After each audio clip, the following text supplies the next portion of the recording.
outside the Gothic Line. Chapter 14. A Definite Breach. In the pre-dawn light of August 31st, the West Nova Scotia Regiment renewed its efforts to reach Point 133. Major Alan Nicholson's D Company led, followed by C Company, under Captain S.D. Smith. As these companies passed the apex of the bridgehead held by Captain J.H. Jones's shredded B Company, German mortar and machine gun fire smothered the entire front despite the effort of supporting artillery to force the enemy to take cover. Jones's men fired their rifles and Bren guns at the German positions, desperately trying to support the two advancing companies. Nicholson headed up a narrow gully that petered out just short of the road. Although protected from the worst of the heavy fire, several men tripped shoe mines in the trench-like channel. As D Company emerged at the gully's end with C Company still in trail, they became tangled in the minefield that had earlier maimed so many B Company men. They were also nakedly exposed to the Germans on Point 133. Bullets cut men down, shrapnel from mortar rounds tore into bodies, and mines exploded underfoot. Shoe mines tore legs off both Nicholson and Smith. Soldiers hugged the ground or sought any bush or depression for cover. When some men hit the dirt, they landed on mines that detonated, ripping their chests or stomachs open or tearing off arms. Others were similarly wounded trying to crawl to safety. Waterman ordered a withdrawal at 0630 hours, but the men were unable to comply. They lay helpless under the German fusillade for 2.5 more hours until Waterman, still behaving with unusual sluggishness, finally arranged for a smokescreen to cover their withdrawal to the gully. At 0840 hours, the Royal 22nd Regiment finished forming up in the bridgehead's rear and received orders to take over the attack from the chewed-up and utterly demoralized West Novas. In just over 24 hours, the West Novas had lost 3 men killed, 72 wounded, and 3 men missing. 3 of the wounded subsequently died. Everyone thought it a miracle that so few soldiers had actually been killed in the debacle. Arriving at the West Novas Tactical Headquarters to meet with both Brigadier Paul Bernatchez and Lieutenant Colonel Waterman, Vendu Commander Lieutenant Colonel Jean Vialard observed that Waterman was severely rattled. Virtually ignoring the West Novas commander, Bernatchez and Allard decided that Waterman's surviving soldiers must sit tight in their currently badly exposed positions until a well-laid plan for the regiment's withdrawal through the Vendus to the south bank of the Folia could be implemented. Waterman, however, maintained that despite having lost their commanders, D and C companies remained ready to advance again immediately. Morale was high, and as the regimental war diarist noted, there were no cases of battle exhaustion reported. Allard disagreed with this assessment of the readiness of the West Novas to renew the attack. He believed that Waterman was burned out and no longer fit to command. When he voiced his concerns to his old friend, former regimental commander and now brigadier, Bernatchez agreed with Allard's assessment. Notified that the West Novas could not possibly continue the attack and the Vendus were still getting prepared in the bridgehead, Major General Chris Vokes decided the Princess Patricia's Canadian Light Infantry would have to widen the breach in the Gothic Line. The Canadians must complete the breakthrough quickly, or the Germans would get organized and stiffen their opposition. Vokes and 5th Canadian Armored Division's Major General Bert Hoffmeister were hampered by the fact that they were dealing with a tactical situation neither had previously faced. During the Leary Valley offensive, the two divisions had leapfrogged each other, one taking over the advance as its opposite number ran out of steam due to casualties and overall unit fatigue. Now the two divisions fought shoulder to shoulder on a very narrow front, little more than 3 miles in width. One divisional commander's plans inevitably affected his counterpart. Fortunately, the two men had worked closely together in the past, respected each other's judgment, and were good friends. Hoffmeister had served directly under Vokes when the latter had commanded the Seaforth Highlanders of Canada, then the 2nd Canadian Infantry Brigade, and finally 1st CID. As Vokes had moved up the ladder, Hoffmeister had followed his footsteps into 2 earlier commands before getting his own division. The 2 divisional plans were also becoming increasingly confused by the battle's rapid development. Both Vokes and Hoffmeister were trying to launch flying columns of armor and supporting infantry into the narrow breach that had been won the previous day. While Vokes's column was still being cobbled together on the morning of August 31st, Hofmeister had formed his column almost the moment he had intuited the German lack of readiness to meet the Canadian offensive and was ready to go. When 11th Canadian Infantry Brigade failed to break through to Tomba di Pesaro, as Hofmeister had planned, he calmly altered the scheme. With only the Perth Regiment inside the Gothic Line in any depth, he feared this narrowly opened gate was in the process of swinging shut. If that happened, a costly, time-consuming set-piece offensive would have to be forced on 1st Canadian Corps. Hofmeister and 5th Canadian Armoured Brigade Commander Brigadier Ian Cumberland decided that if they struck hard with a powerful armoured force, they could knock the gate right off its hinges and steamroll through to Rimini. Consequently, at 0200 hours, orders were issued for the British Columbia Dragoons to cross the Folia and link up with the Perth Regiment. The Dragoons and the Perths would then mutually attack Point 204. They would be supported in this effort by one troop of the 82nd Anti-Tank Battery and a section of the 5th Canadian Assault Troop. Right on the heels of this advancing force would follow the Lord Strathcona's Horse Regiment, the Westminster Motorized Regiment, a second troop from the 82nd Anti-Tank Battery, and another section of the 5th Canadian Assault Troop.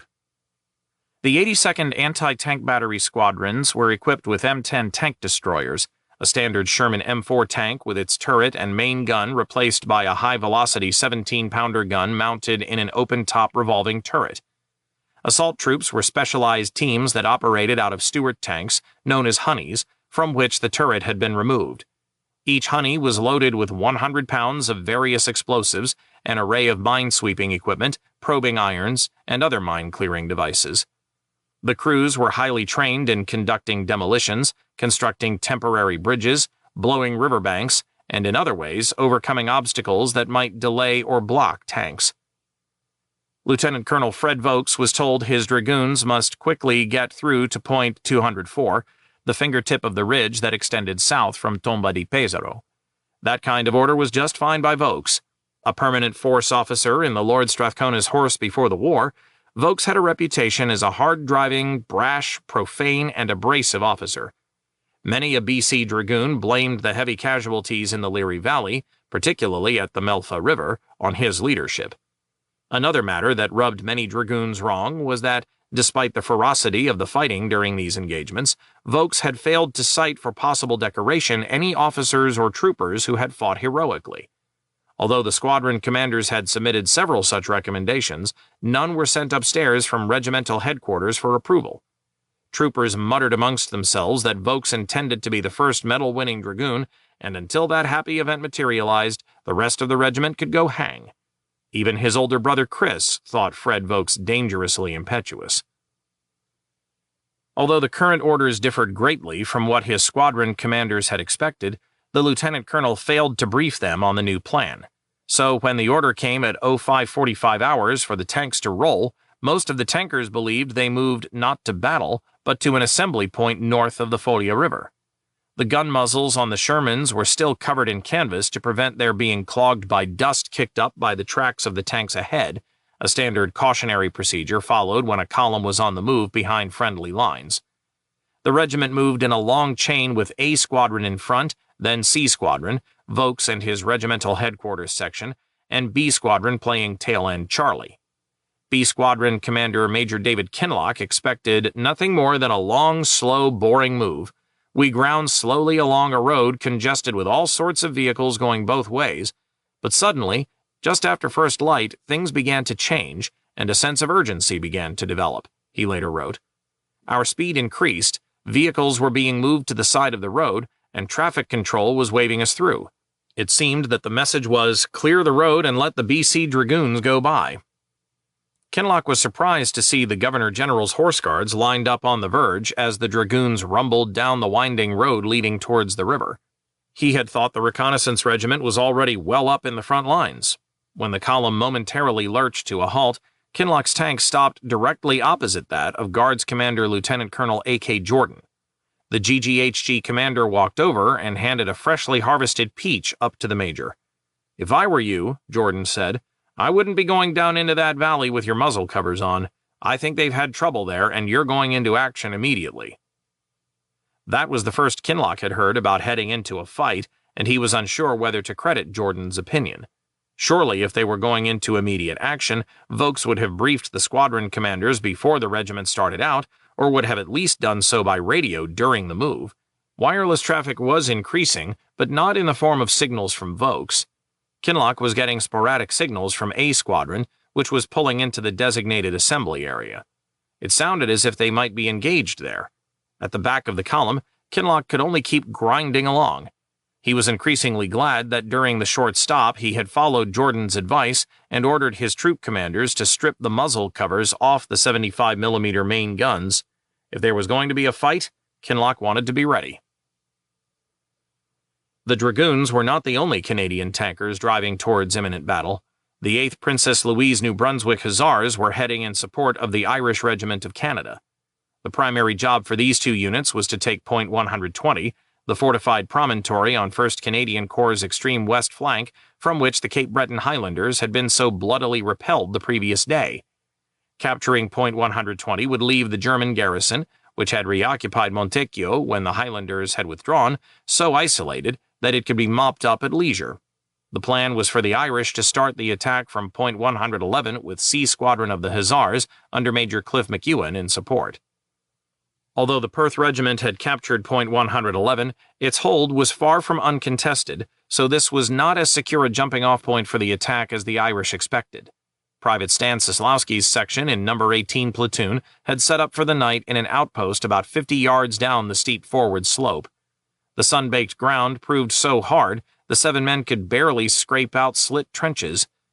Private Jim Heaton and Sislowski were in one shallow trench, with Heaton manning his Bren gun and Sislowski serving as his loader. The Perths were still hacking at the ground to make their trenches when a party of men blundered past the section leader, Corporal Jimmy Eves, and Private Walt Thomas. Eves, unsure if the men were Canadian or German, had called out the night's password and then repeated it when no countersign was returned. Suddenly, the men in the passing party threw down their packs and raised their arms in surrender. One man, however, snapped a shot just past Eves's head. Thomas grabbed Eves's Thompson from the ground and blew the man's stomach out with a long burst of .45 caliber rounds. The other 4 Germans, who had been carrying ammunition forward to the garrison they believed held Point 111, stood quietly through this exchange with their arms held high. The dead German was identified as the resupply party's commander. At daybreak, Sislowski's section had fallen back to a more secure position on the summit of Point 111. Heaton and Sislowski set up the Bren in a trench barely wide enough for the 2 men to lie down side by side and only 2 feet deep. They were both exhausted, giddy from lack of sleep. 15 minutes after the 2 men closed their eyes, a battery of 25-pounders across the river started pitching shells over the top of the hill. The rounds shrieked past no more than a few feet above the ground. "God damn it, Jim, they're pretty damn close," Sislowski mumbled to Heaton. "Yeah, they sure are. The bastards better raise their sights a notch or the next one's going to land right on top of us," Heaton replied. Just then, a 25-pound high-explosive shell struck the corner of their trench, right above Sislowski's head where he had piled his rifle, web pouches stuffed with Bren magazines, battle pack, and helmet. Perhaps because the shell had already passed them by, its blast and shrapnel were thrown forward. Sislowski's rifle snapped in two like a twig, his pouches and pack were shredded, and the helmet vaporized. Knocked unconscious, Sislowski awoke lying in a fog of high-explosive smoke and almost vomited on its stench. His head rang as if someone had struck him with a wooden plank. Private Vern Gooding, a stretcher-bearer, helped him stand. He tried to thank Gooding, but could hear no words coming out of his mouth even though he was moving his lips. Gooding's mouth was also working, but Sislowski heard only a ringing noise. He was nauseated, barely able to stay on his feet. Finally, Sislowski understood that Gooding was asking if he could make it back to the field dressing station south of the Folia. He nodded that he could, and stumbled off the hill towards the river. On the way down, he passed a squadron of Hussars moving up towards Point 111. When he finally arrived at the dressing station, Sislowski witnessed a horrifying scene of war's carnage. Bandaged men were everywhere, some soaked with blood, others with their faces and bush shirts or denim flecked or blotched red, heads swathed, uniforms ripped open at the sites of injuries, bandages and shell dressings applied in several places on their shrapnel-ravaged bodies. I looked into the drawn faces of the wounded, eyes dulled with pain. Some were half asleep under the soporific effect of the morphine they'd been injected with. The pale, upturned faces of the gravely wounded had taken on a grayish waxen quality, the appearance not unlike that of the dead I had seen so many times lying about on the battlefield. I knew as I turned my back and walked away that some of the boys lying here wouldn't make it through the day. Most of the walking wounded congregated loosely around the dressing station appeared to be, like myself, little the worse for wear. I did notice on some, however, the familiar blank stare of men suffering from battle neuroses. A few yards away lay the blanket-covered bodies of 6 of our boys who had succumbed to wounds. Sislowski walked over to some Perths grouped near a low-slung building across the road from the dressing station. They looked hopelessly beaten and shorn of pride, probably battle exhaustion cases. More men, looking as bad as those outside, sat around inside the building. Retreating outside, Sislowski bumped into the regimental padre, Crawford Smith. Sislowski told the padre what had happened to him on point 111. The man listened patiently. Then he said, "Stanley, the boys need you up on the hill.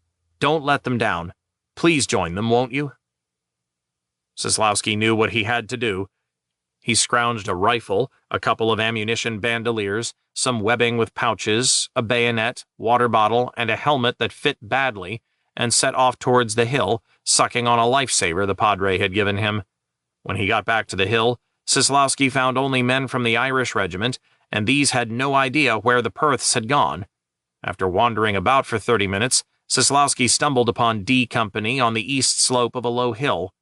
The other men in his section, including Heaton, had all been unharmed by the exploding shell, but the new position was under almost continuous mortar and artillery fire. Despite the dangers, Sislowski was relieved to be back with his comrades in arms. The Irish Regiment and Hussars of C Squadron started being machine-gunned and mortared from point 120 and the ruins of Montecchio the moment they took point 111 over from the Perths. One already undermanned company was caught in the open by a stonk of mortar bombs and suffered several casualties, reducing its strength to only 50 men. Major Cliff McEwen wheeled C Squadron's Shermans to face point 120 and ordered it pounded by high-explosive shells. Soon the promontory was blanketed in a cloud of smoke and churned-up dust. When Lieutenant Colonel Bobby Clark arrived aboard a Bren carrier, the Irish commander and McEwen started planning their attack. Meanwhile, with the Cape Breton Highlanders and the Perths still too beaten up to immediately return to battle, 11th CIB's Brigadier Ian Johnston ordered the Hussars A Squadron to advance without infantry support 2 miles northwestward from point 111 to Monte Marone. This was an unorthodox, always risky strategy. Johnston told Major P.M. Frenchy Blanchet that the Cape Bretoners would catch up to his tanks shortly.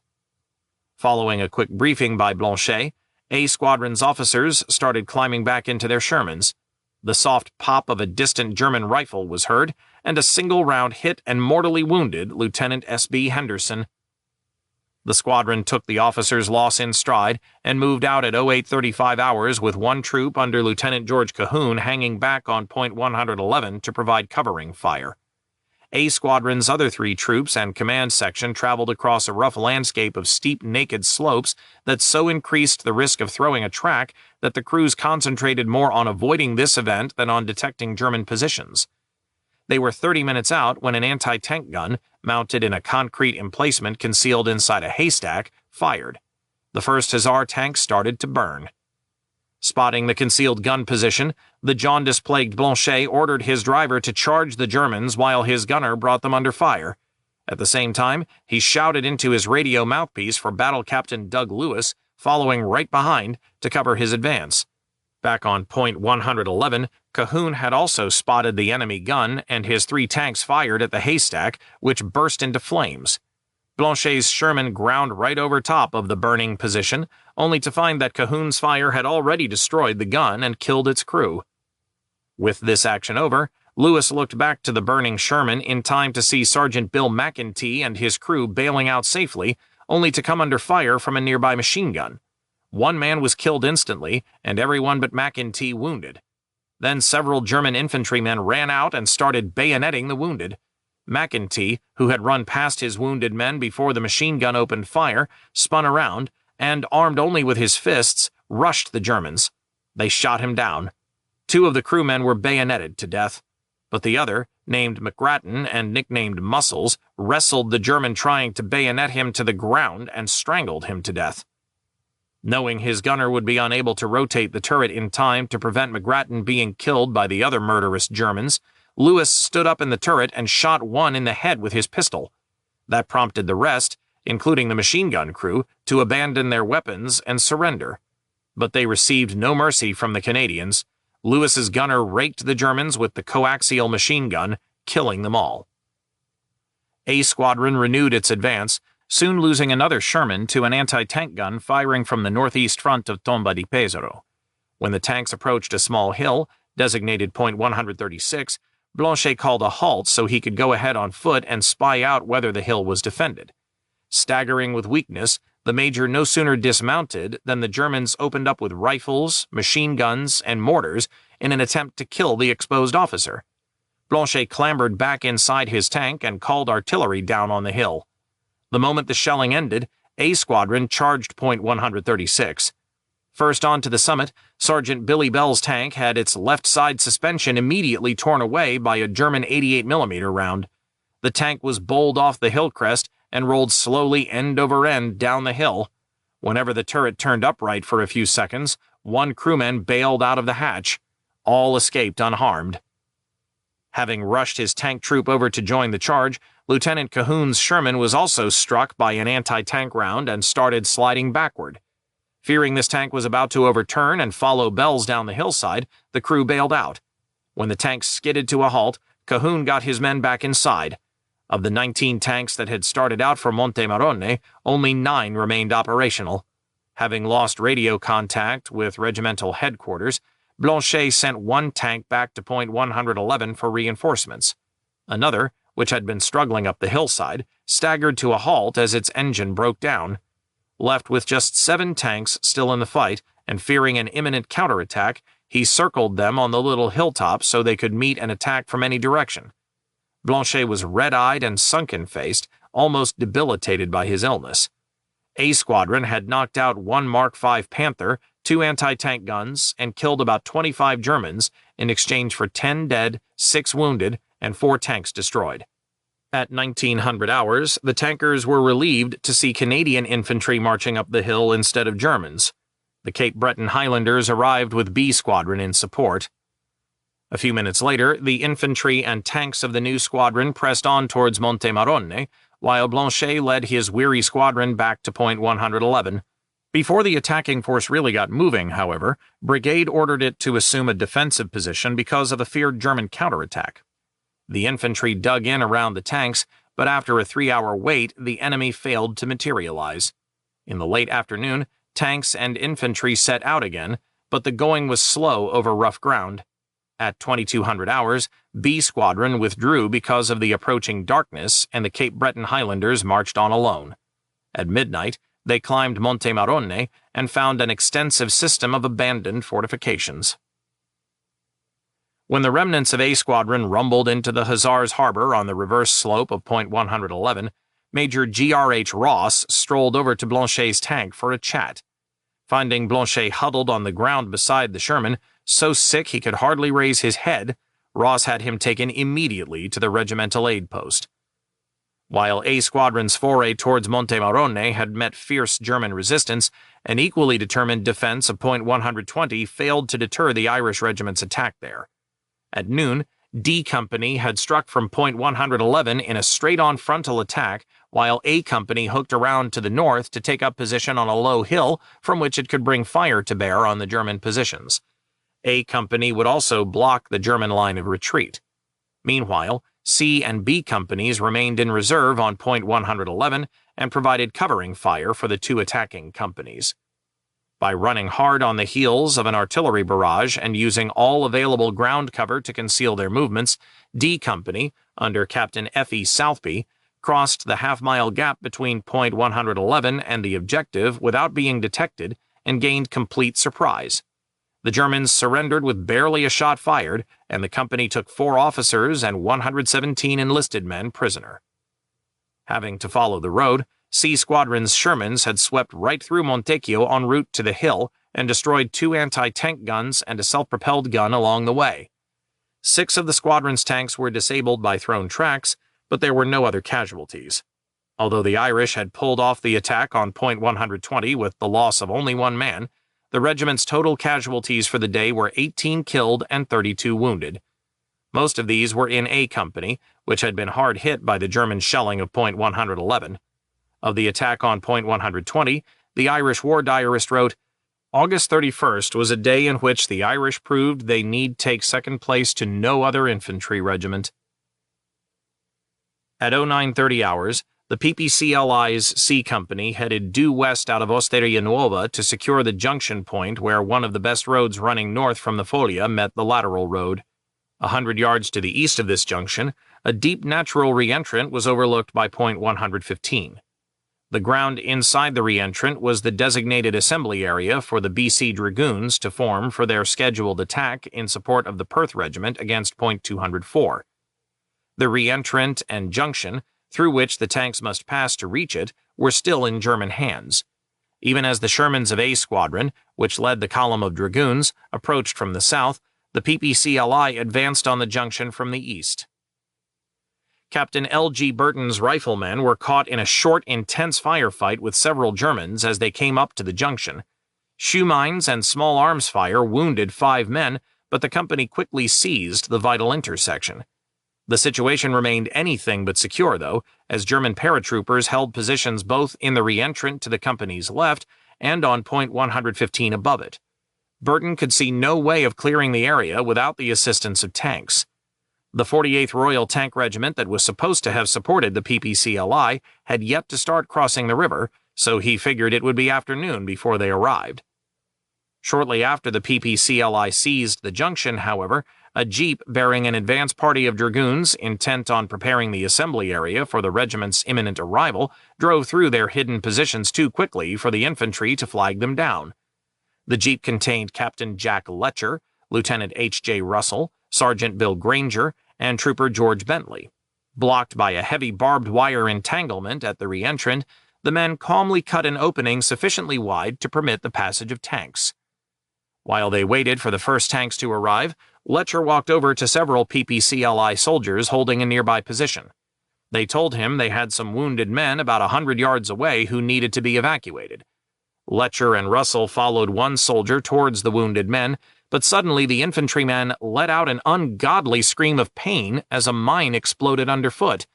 When Russell jumped to the stricken man's side, he tripped another shoe mine that tore his leg right off. A fragment struck Letcher above his left eye and knocked him unconscious. Major Gerald Eastman's A Squadron was meanwhile passing the junction en route to the reentrant. Eastman noticed some infantrymen lying in ditches alongside the road and saw that the Bren gunners were firing short bursts as if engaging enemy infantry. Eastman stopped and called down to them for directions to the dragoons' reconnaissance party. A frazzled-looking soldier shrugged, said nobody had passed by, and went back to his measured shooting. Puzzled, Eastman signaled his squadron to follow, turned right onto the lateral, and clanked towards the assembly area. As the tanks rolled up to the wire fence, Eastman was relieved to see Granger and Bentley waving them in. The 2 men then returned to their work of checking the ground with minesweepers. The reentrant was riddled with German trenches and dugouts that Eastman presumed were abandoned. All seemed calm. Eastman's orders were to assemble his squadron on the left, and C Squadron would form to his right. As the squadron moved to the left, a Faustpatrone charge exploded against Captain Richard Sellers' Sherman. The burning tank rolled back several feet to collide with the Sherman immediately behind it. The 2 tanks locked tracks, and the fire quickly spread from one to the other. Both crews managed to escape without serious injury. Sellers, who had armed himself with a Thompson submachine gun before abandoning his tank, started blazing away at the trench in front of him. When Eastman tried depressing his main gun to fire into the trench, he realized his tank was too close.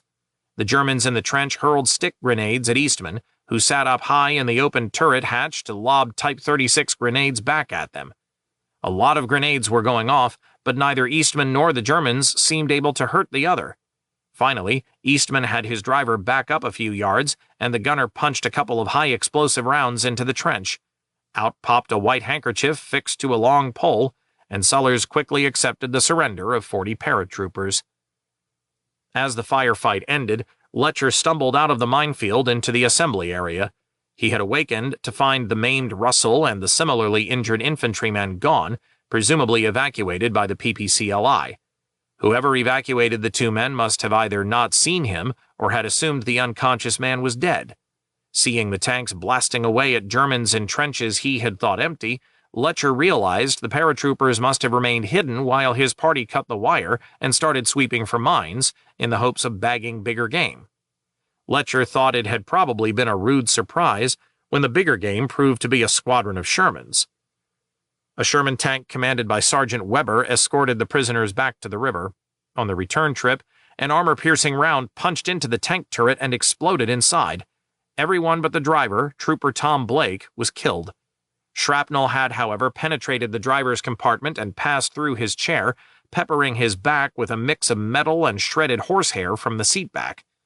Painfully dragging himself towards the open turret hatch, Blake saw the tank's main compartment was lathered in blood and gore.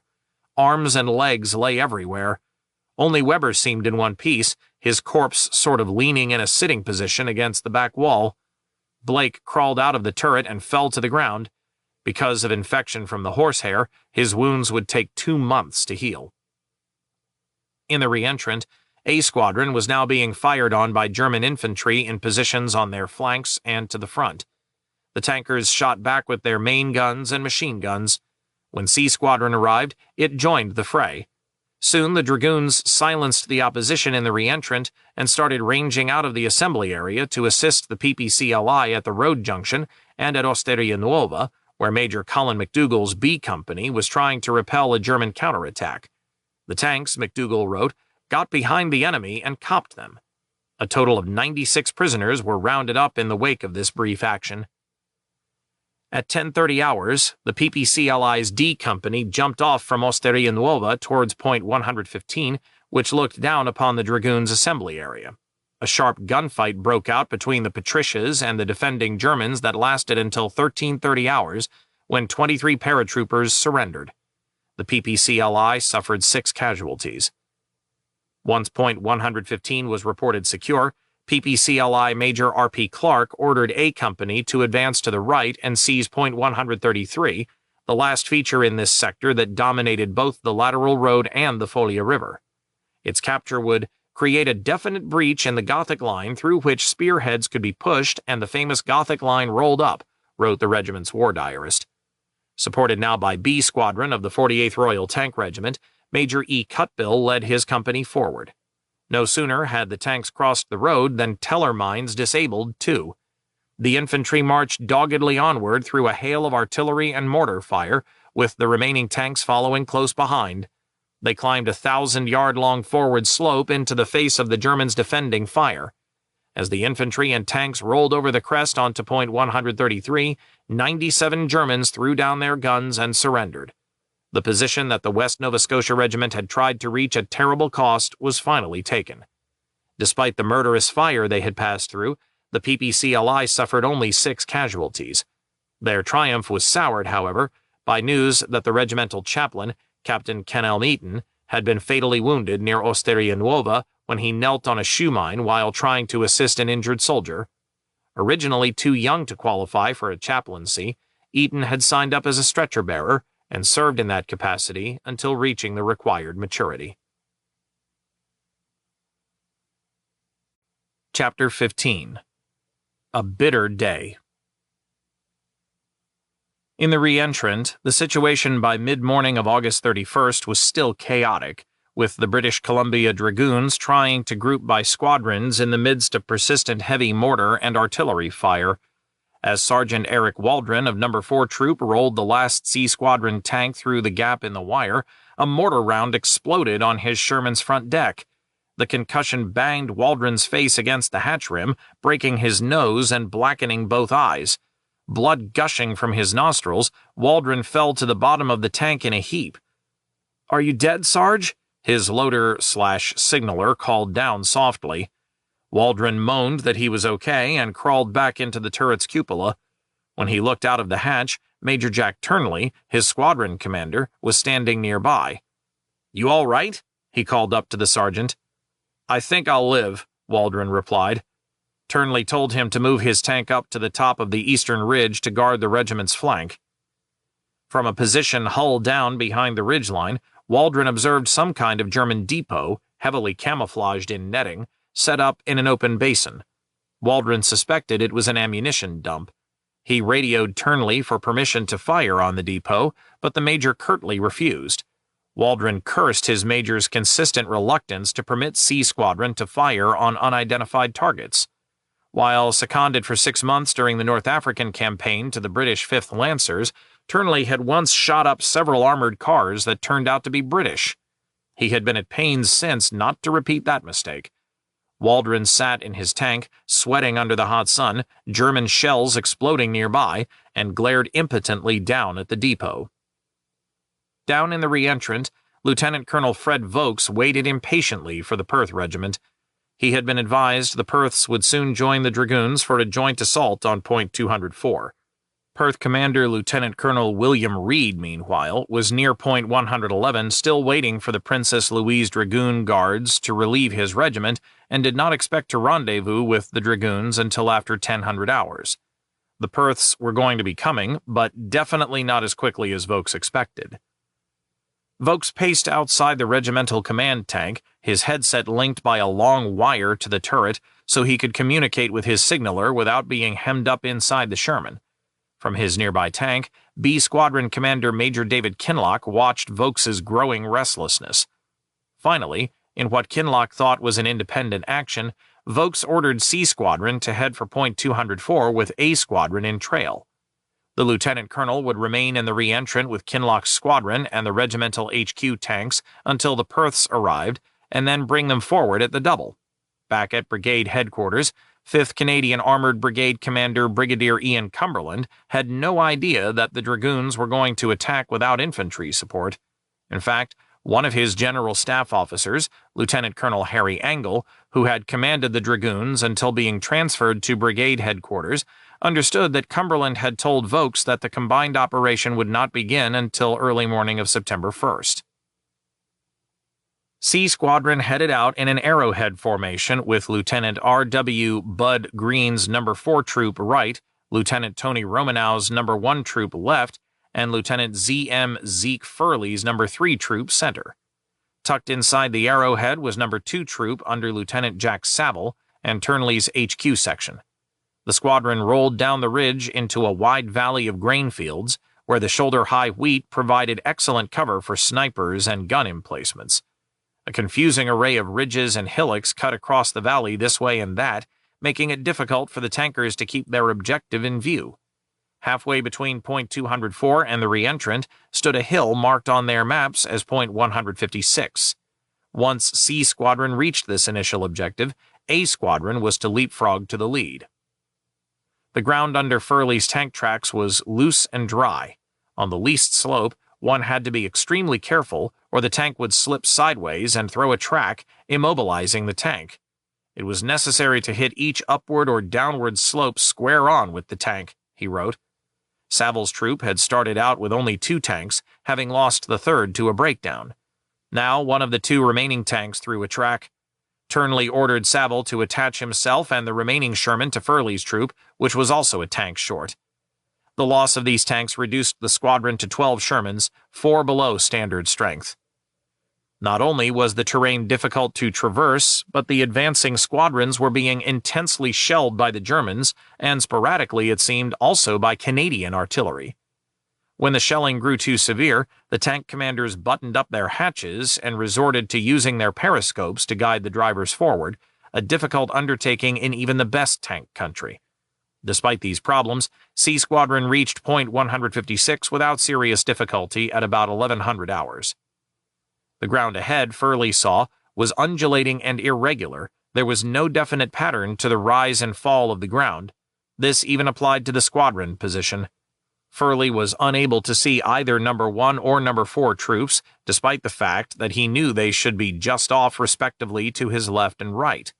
He sensed the Germans were out ahead, barring the way to Point 204. I knew that they would probably get the first crack at us. They were hidden, we were not, a usual situation. About 600 yards ahead, a two-story farmhouse stood on the long slope running up to point 204 with a large green tree growing 50 yards behind it. The tree had a wide base and a trunk that tapered off very gradually like a child's drawing might. To the left of the farmhouse was a dense grove of trees. From his map, Furley knew point 204 was obscured from view by these woods. Beyond the trees rose another higher hill, identified as point 253 or Monte Peloso. This hill was a bit to the southeast of Tomba di Pesaro. As Furley scanned the ground to the front, his attention kept being drawn back to the tree behind the farmhouse.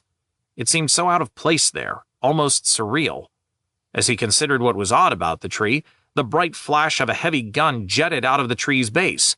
The muzzle flash and gun recoil shook off some of the camouflaging, and suddenly the tree was transformed into a cleverly concealed self-propelled 88mm gun. Furley called out firing coordinates to his gunner and laid the tank's 75mm on the SPG. The first shot was high, the high-explosive shell exploding far beyond the crest of the facing hill. While Furley's crew reloaded, the German gun fired another shot at some target the troop commander could not see. Furley's gunner snapped off another round, which exploded below the German position. Once again, the German gun fired, still apparently seeking the same invisible target. Furley's gunner raised his sights a bit, and this round struck home, causing the German gun barrel to tilt slightly upward. 3 rounds HE, rapid fire, Furley shouted. Fire, fire, fire! The shells blasted out. 1 round AP, fire!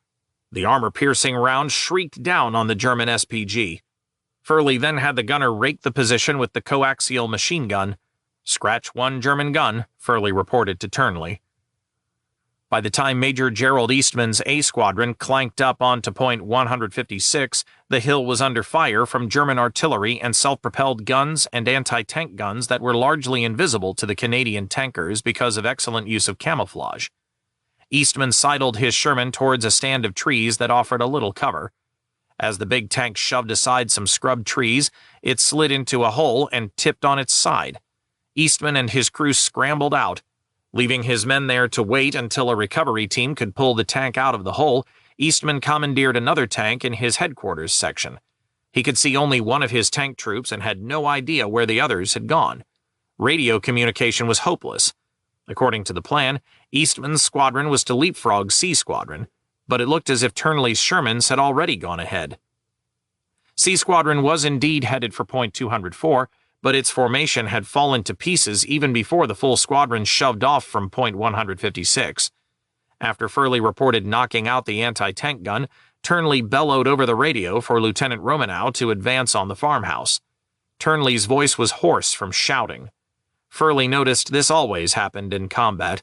It was as if the major wanted to be sure that we would be able to hear him even if his radio set had gone dead. Sometimes I think we could have. Romanow confirmed that he saw the house and was on his way. His troop would be the first to enter the open ground between the 2 hills. It was a dangerous assignment, and Furley wondered how the officer was feeling, for this was Romanow's first battle. He watched the low ground ahead and to the left, waiting for first troop to come into view off to his left. No tanks showed. Turnley asked Romanow if he was moving. "Roger, are well on the way," Romanow responded. Furley reported that he couldn't see any tanks. Turnley checked with Romanow again. "Roger, we have almost reached the objective," the lieutenant replied. Furley realized that Romanow was lost, badly lost, and very far to the left of his objective, and he was in a desperate situation, completely isolated from any support. Staring at his map, Furley thought Romanow's troop was probably nearing the road from Montecchio to Tomba di Pesaro. The amount of German anti-tank fire coming from that flank was such that the troop might very well be wiped out at any moment. Turnley must have realized the same thing, for he ordered Romanow to stop, find some cover, and wait while the squadron located him. Attempts to fix his location by having him describe the terrain failed to help. Furley was heartened by Romanow's radio manner. He did not seem unduly worried, which was a good sign. He was not the type to become easily rattled. Finally, Romanow tried firing a very light, even though this would betray his location to the Germans. The rest of the squadron peered into the sky to our left, but it was a clear, hot day, and the sun was shining brightly, and we saw nothing. Turnley decided they could wait no longer. Number 1 troop would have to fend for itself. The squadron, now only 9 tanks strong, growled towards point 204. Far to the left, Number 1 troop had indeed come into the firing sights of several German anti-tank guns. Seconds after the very light was fired, German gunners ripped into the 3 Shermans with armor-piercing rounds. Only Romanow and one of his crew survived. Both men were unhurt and managed to remain hidden until being able to slip back to Canadian lines on the night of September 2nd. Furley's 3 tanks, which included Lieutenant Jack Saville's Sherman, made for a position to the right of point 204, while Number 4 Troop under Lieutenant Bud Green headed for the summit itself with Turnley's headquarters section following.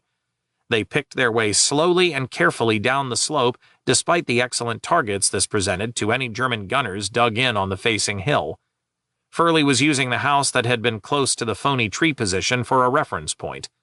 As he drew closer to the building, a cluster of Germans darted out and ran towards point 204's summit. Before they could reach the safety of the trees, Furley's gunner cut most of them down with a long, hard machine gun burst. When Number 3 Troop reached the slope leading up the hill, Furley thought the ground immediately in front of him too steep and loose to climb safely. Guiding the tanks to the left, to where the slope rose more gradually, Furley led the way towards the top. Behind him, Sergeant S. Foster and Lieutenant Jack Saville's respective tanks both slipped sideways and lost their tracks. Furley carried on alone. "My other 2 babies have lost their shoes. I have only my own baby left," Furley advised Turnley. Looking over to where the rest of C Squadron was clawing its way up the hill, Furley thought they were blessed with better ground under their tracks than he was encountering. He also noted their line of advance was drawing them ever farther from his tank. Furley and his crew were truly out in the blue. As the surviving remnant of C Squadron closed on point 204, Lieutenant Colonel Fred Vokes paced constantly back and forth, listening to the confused jumble of messages from the 2 squadrons closing on the objective. Finally, he could stand it no longer and told Major David Kinloch that B Squadron should continue waiting for the Perths. Meanwhile, Vokes would take the regimental headquarters section forward. Kinloch thought the decision cavalier because Vokes's Sherman and one other in the headquarters section were equipped with so much radio equipment, the 75mm guns had been removed and replaced with a fake wooden barrel mounted to the tank's exterior to disguise its status as a command tank. This meant that only 2 of the tanks could fight, but Kinloch knew there was no reasoning or arguing with Vokes. Not long after the lieutenant colonel headed for point 204, he was on the radio to Kinloch with the suspicion that the Perths must have missed the assembly point and were probably somewhere between the objective and the reentrant. Kinloch should go look for them. B Squadron chewed a path up the steep slope leading out of the reentrant, dropped down into the valley, and started rolling across open ground. Then Vokes came back on the radio. He had established contact with the Perth Regiment, and the flat-footed friends were now in the assembly area. Kinloch must wheel B Squadron around and fetch them. As the major swung the column around, a German shell knocked out one of his squadron headquarters tanks. German fire from an unseen gun disabled 2 more Shermans in one of the troops, and 2 more tanks lost tracks while turning around. The uphill grade they had so easily descended proved so steep on the return that his driver shifted into bull low, reducing the Sherman to a crawl. German artillery and anti-tank guns were blazing away. Great spouts of earth erupted all around Kinloch's tank. Finally, the column of Shermans crossed the crest and skidded precariously down the steep reverse slope. Getting out of his tank, Kinloch walked over to Perth Commander Lieutenant Colonel Bill Reed. "Are you ready to move, sir?" he asked. "No," Reed replied. "My men have been marching and fighting all day and all night, and they are utterly exhausted. We can't move until they've had some food and water and a short rest." It was early afternoon, and the temperature in the reentrant was at least 110 degrees Fahrenheit, which certainly wasn't helping the infantry recover. Kinloch had his men break out water from the jerry cans they carried on the Shermans and scrounge together whatever food they could manage for the infantry. Kinloch was now in Vokes's earlier predicament. Should he wait for the Perths or hurry on alone? The other squadrons desperately needed help, and there was the added worry that he had lost radio contact with Vokes. Before Kinloch reached a decision, Reed announced the Perths were ready to go. It was only half an hour since they had arrived in the reentrant. C Squadron was meanwhile grinding up towards the summit of Point 204, with Lieutenant Bud Green's tank leading. Ahead, he saw what looked to be a German regimental aid post, from which 4 armed Germans emerged, jumped into an ambulance, and drove off to the northeast. Ambulance drivers and medical personnel were forbidden under Red Cross conventions from being armed, so Green asked Turnley for permission to blow the truck to pieces. Turnley scotched that idea. "Move on," he snapped. A few minutes later, they reached the final sharp upgrade to the summit and halted. Green and Sergeant Eric Waldron, who by now looked like a raccoon from the bashing his eyes and nose had earlier taken, jumped down from their Shermans and crept up to the summit to see if there were any German anti-tank guns or tanks skulking about in ambush. A north-south running road passed directly over Point 204. To its immediate left, the big gun of an abandoned Panzerturm pointed the way the dragoons had come. Had it been manned, they would have all been shot to pieces coming up the slope. Seeing no obvious traps, the tankers rolled onto Point 204 and started jockeying for hull-down positions that would allow each tank to mutually support the others. Captain Raymond E. Stubbs was the squadron battle captain, which meant it was him rather than Turnley who maintained a constant radio link back to Vokes. This practice enabled the squadron commander to focus on running his squadron, while the battle captain kept Vokes informed of events and took charge of calling in artillery and other supporting arms. As C Squadron's 6 remaining Shermans crested the summit, Stubbs reported they were on the objective. "Consolidate," Vokes said. Radio mic turned off. Stubbs muttered, "With what?" A few minutes later, 6 A Squadron tanks arrived. Major Eastman reported that was all of his squadron that was left. The dragoons on Point 204 knew they had bypassed large numbers of hidden paratroopers and were now surrounded. But the enemy didn't seem in a hurry to try wiping them out, except for one soldier who crept up through a hedgerow bordering the east flank of the hill and tossed a grenade into the hatch of an A Squadron tank, managing to kill the entire crew. Sergeant Waldron's gunner quickly traversed the turret to bring the coaxial machine gun into play against the lone German. Waldron was happily watching 50 caliber tracers walking towards the paratrooper when the gun abruptly jammed and the German ducked down the steep, densely vegetated slope. Rolling his tank up to the edge of the hill, Waldron chucked about 20 grenades out in a pattern he hoped would do the paratrooper some harm. Having driven the German off, Waldron scanned the horizon for enemy targets. South of Point 204, there was a high-walled cemetery adjoined by some woods. About 40 Germans emerged from the trees and marched northward in close formation along a road. Waldron's crew couldn't believe their luck. While his gunner carefully sighted in on the slow-moving target, his loader gathered a lap full of high-explosive shells. The gun crew slammed rounds out so fast there was almost no gap between the first explosion and those that followed. Waldron thought he saw only 3 Germans stagger clear. The rest lay like so many torn-up bundles of rags in the middle of the road. Green suddenly came up on the radio, alerting Waldron to dust clouds approaching from Tomba di Pesaro. The 2 tank commanders dismounted and ran to the forward crest of the hill, where they lay on their stomachs peering through binoculars. Eventually, the dust parted to expose a Panther Mark V and 2 self-propelled guns headed directly towards Point 204. The Panther was a deadly Sherman killer, with a more powerful 75mm gun, and armor so thick it was largely impervious to anything the Canadian tanks might throw at it. The 2 men scrambled back to their tanks and advised Turnley that the Germans were a mile off. Ever cautious about firing on distant targets, Turnley told them to wait until the vehicles were closer, and they were positive they could not be our own. Waldron was disgusted and scared. "Hell of a lot of good it does to study German vehicle profile charts," he groused. Green and Waldron braced inside their tanks for trouble.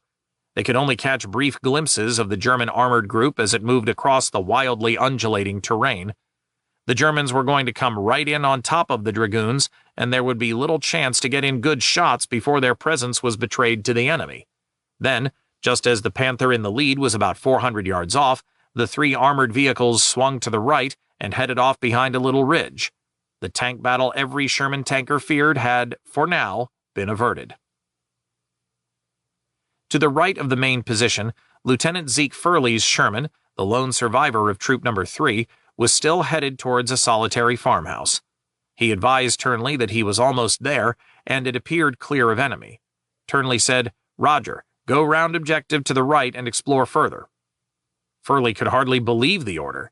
Had the Major forgotten he was alone out here?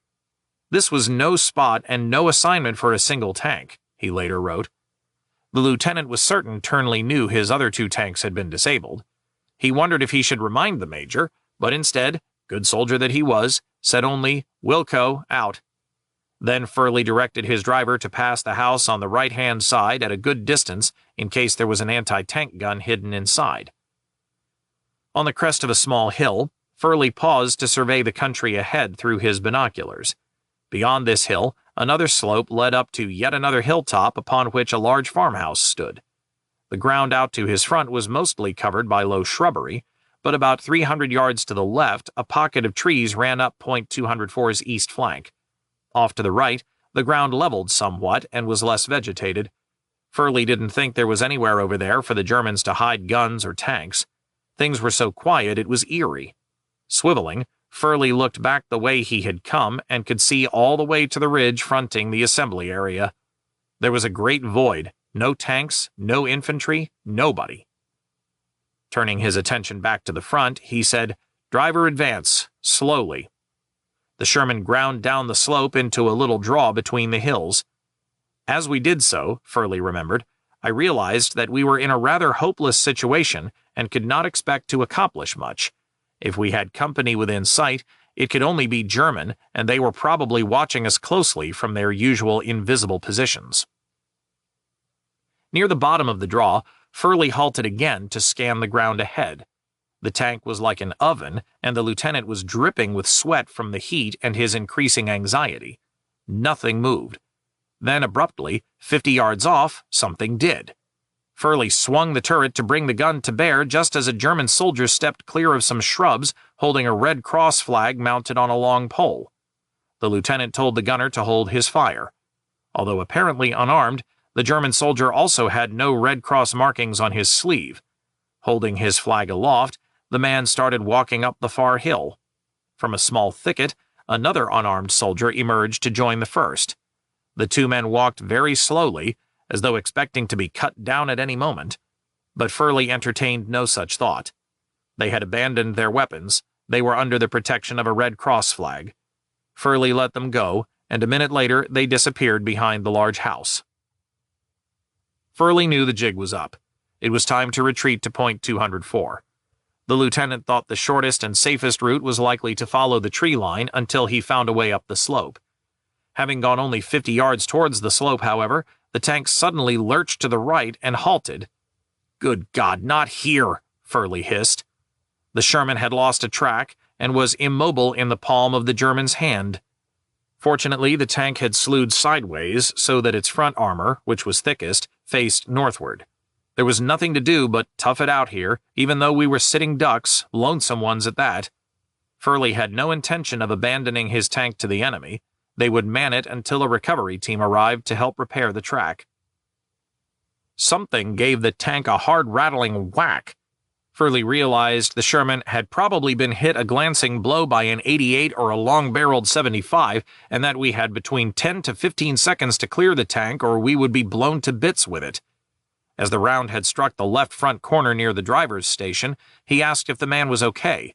When the driver replied that he was fine, Furley ordered the crew to bail out.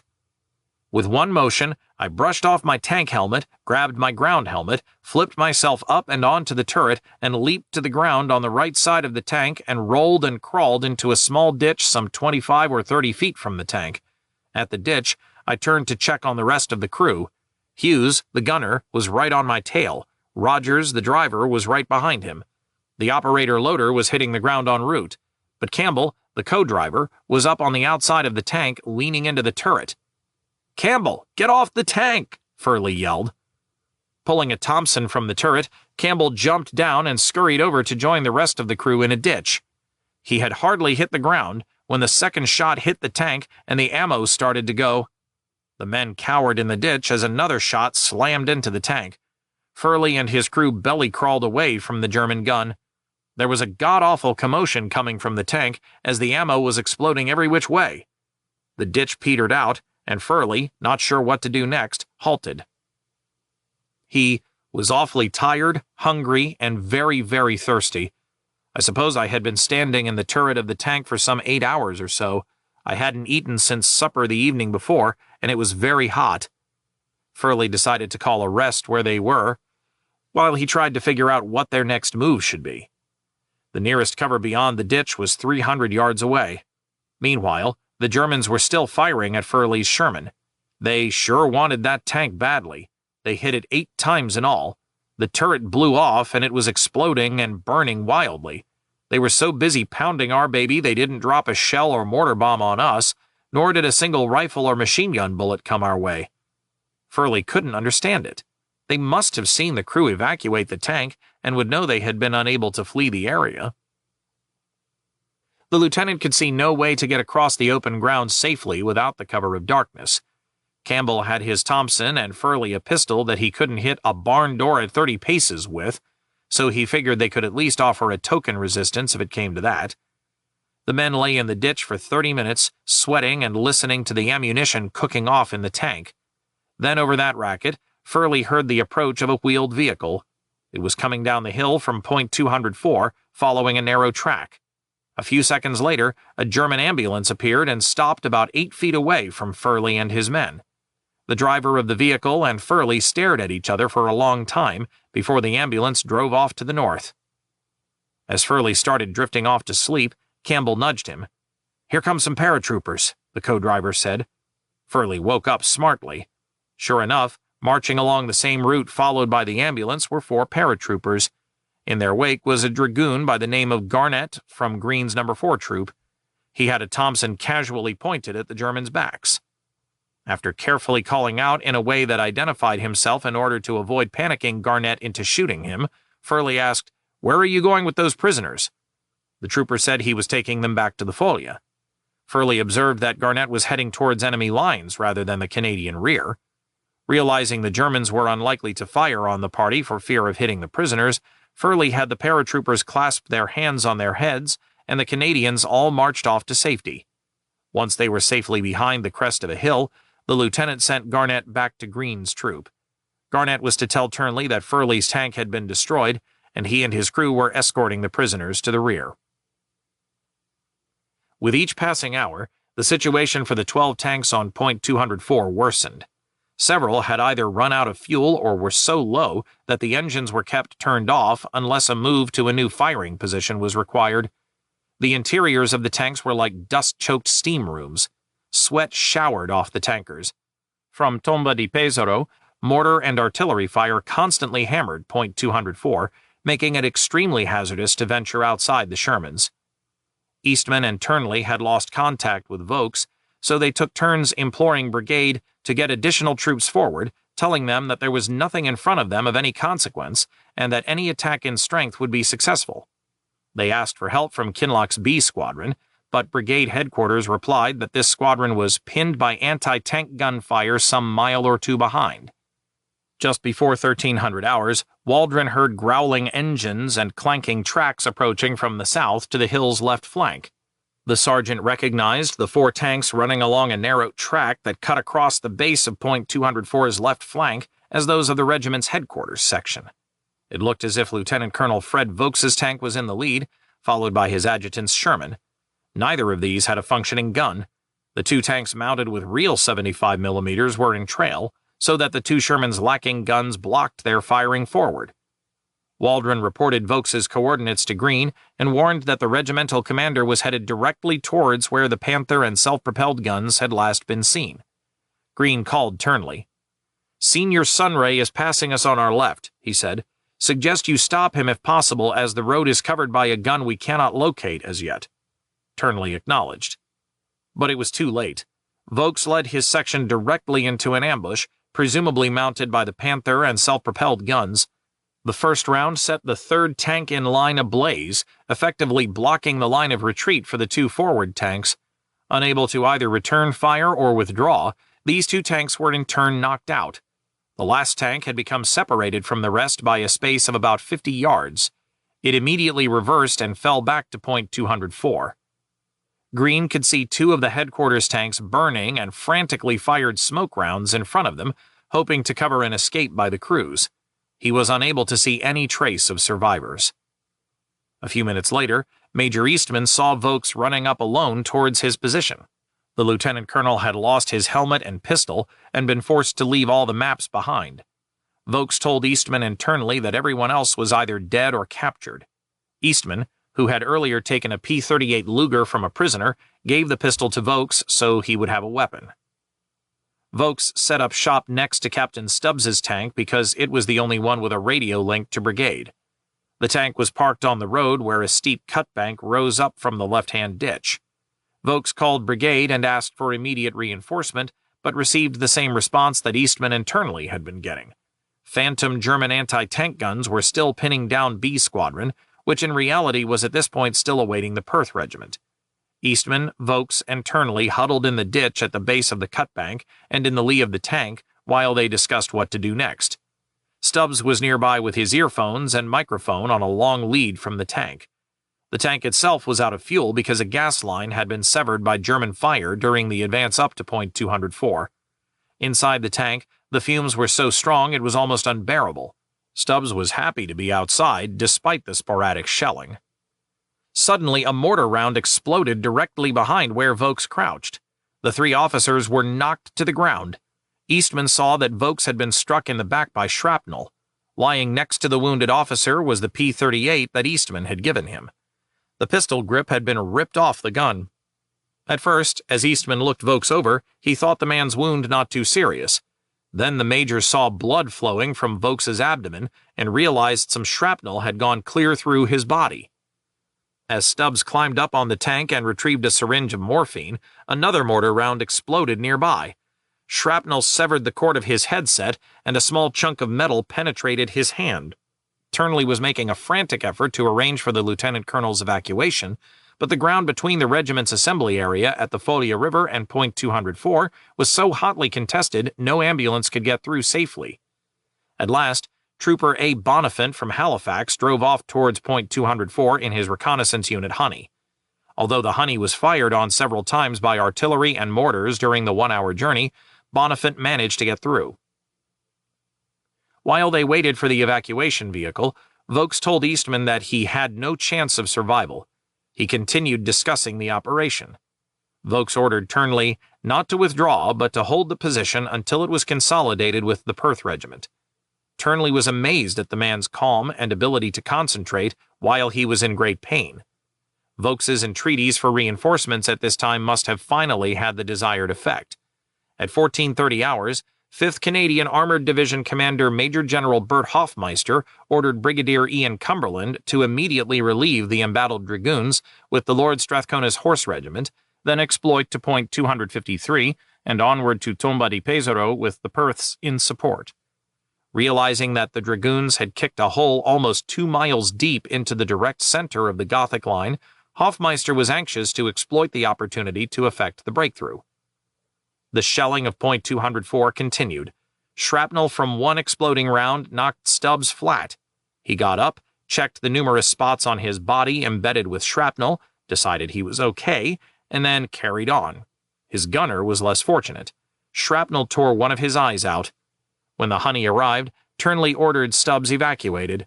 The captain ignored the order, loaded his gunner aboard, and then helped strap the by now unconscious Vokes onto the Honey's back deck. Although still alive when he arrived at a casualty clearing station in Sant'Angelo, Vokes died several hours later. The news of his wounding and subsequent death soon reached his older brother, Major General Chris Vokes. The 1st Canadian Infantry Division commander found no comfort in one of his own philosophies of war. From the day a soldier is born, he believed, his fate is written, and likewise the manner of his going, and also there is nothing he can do about it. Nothing. Vokes managed to get to the casualty clearing station before his brother's burial. "It was a very sad thing," he wrote, "to see this only brother of mine, whom I loved very much, balled up in a blanket and put into a hole in the ground. In fact, I broke down. I cried." As the afternoon dragged on, the dragoons on Point 204 continued to wait in vain for the promised relief. By early evening, the 60 men manning 12 tanks were extremely anxious. They had no radio contact with brigade, so were uncertain any attempt was underway to relieve them. If nobody came before nightfall, they would be hard-pressed to stave off any German counterattack. While the paratroopers had obviously been caught off guard by the dragoons' unsupported armored attack, they were no doubt already recovering. During the day, the Germans had seemed mostly lacking in the deadly Panzerfausts that enabled infantry to wreak havoc among tanks unsupported by infantry. If they now got among the tanks under cover of darkness with such weapons, there would be little the tankers could do to defend themselves. Waldron had wondered from the beginning of this risky assault if Vaux had been acting without orders. Now he was certain of it. He noted that there was never any timing to the advance.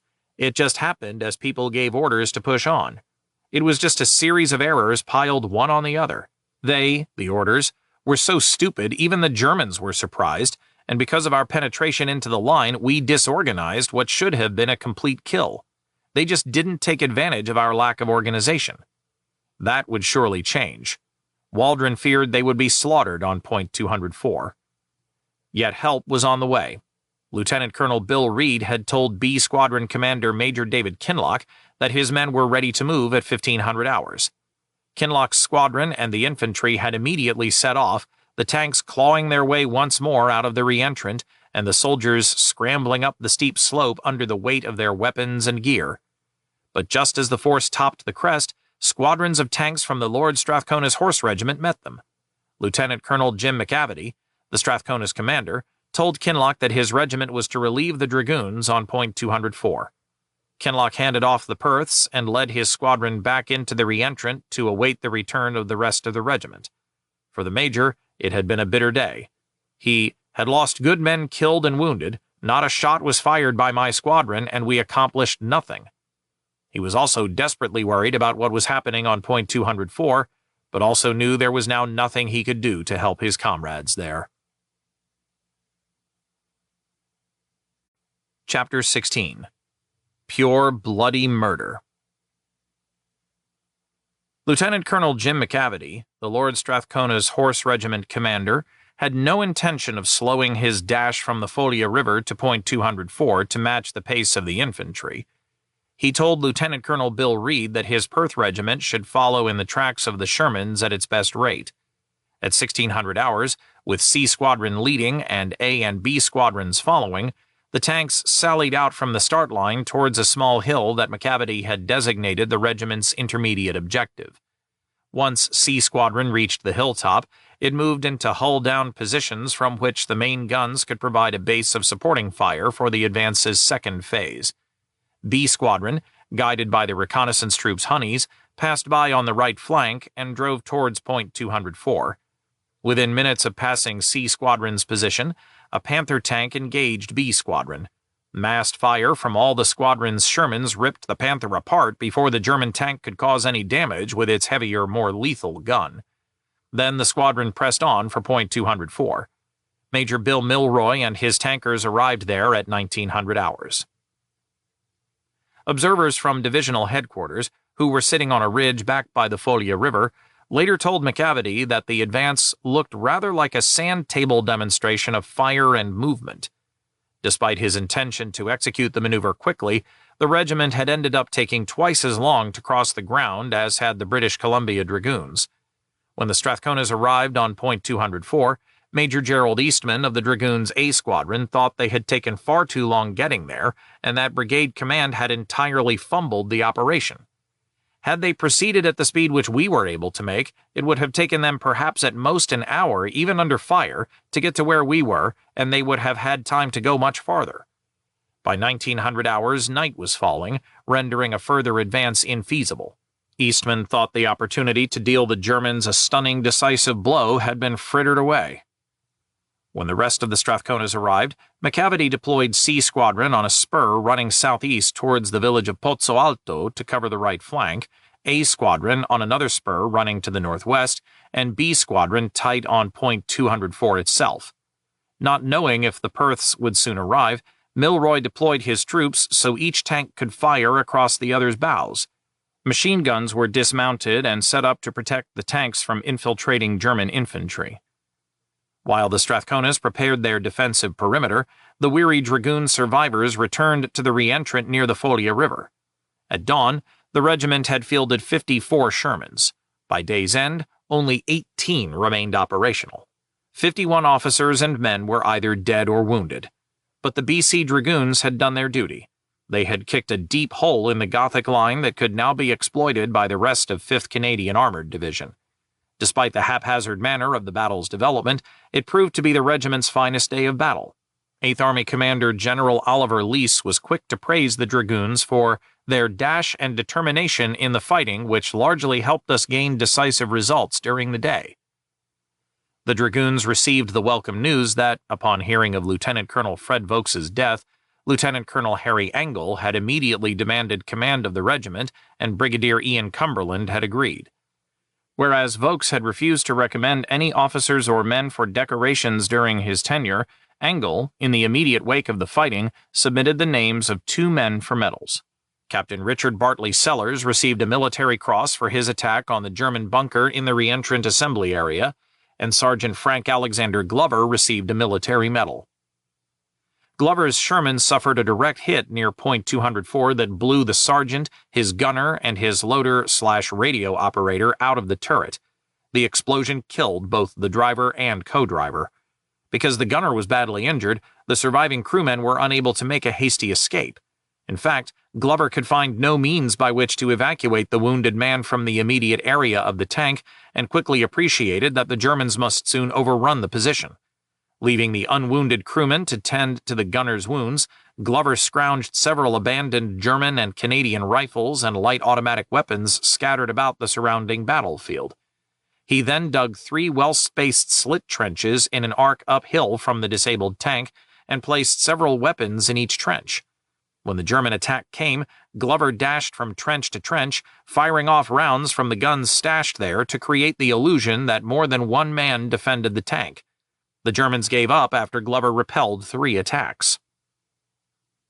During their withdrawal from Point 204, the Dragoons passed the Perth Regiment marching towards the hill. D Company was on the right and B Company on the left, with C Company close behind. A Company had remained on the north ridge of the Folia Valley in reserve. Private Stan Sislowski of D Company's No. 18 platoon welcomed the long, late-afternoon shadows cast by the heights to the west, figuring they partially hid the Perths from the German gunners dug in on the various surrounding hilltops. The regiment made the crossing without incident, and by 20-30 hours was digging in around the Strathcona's tanks.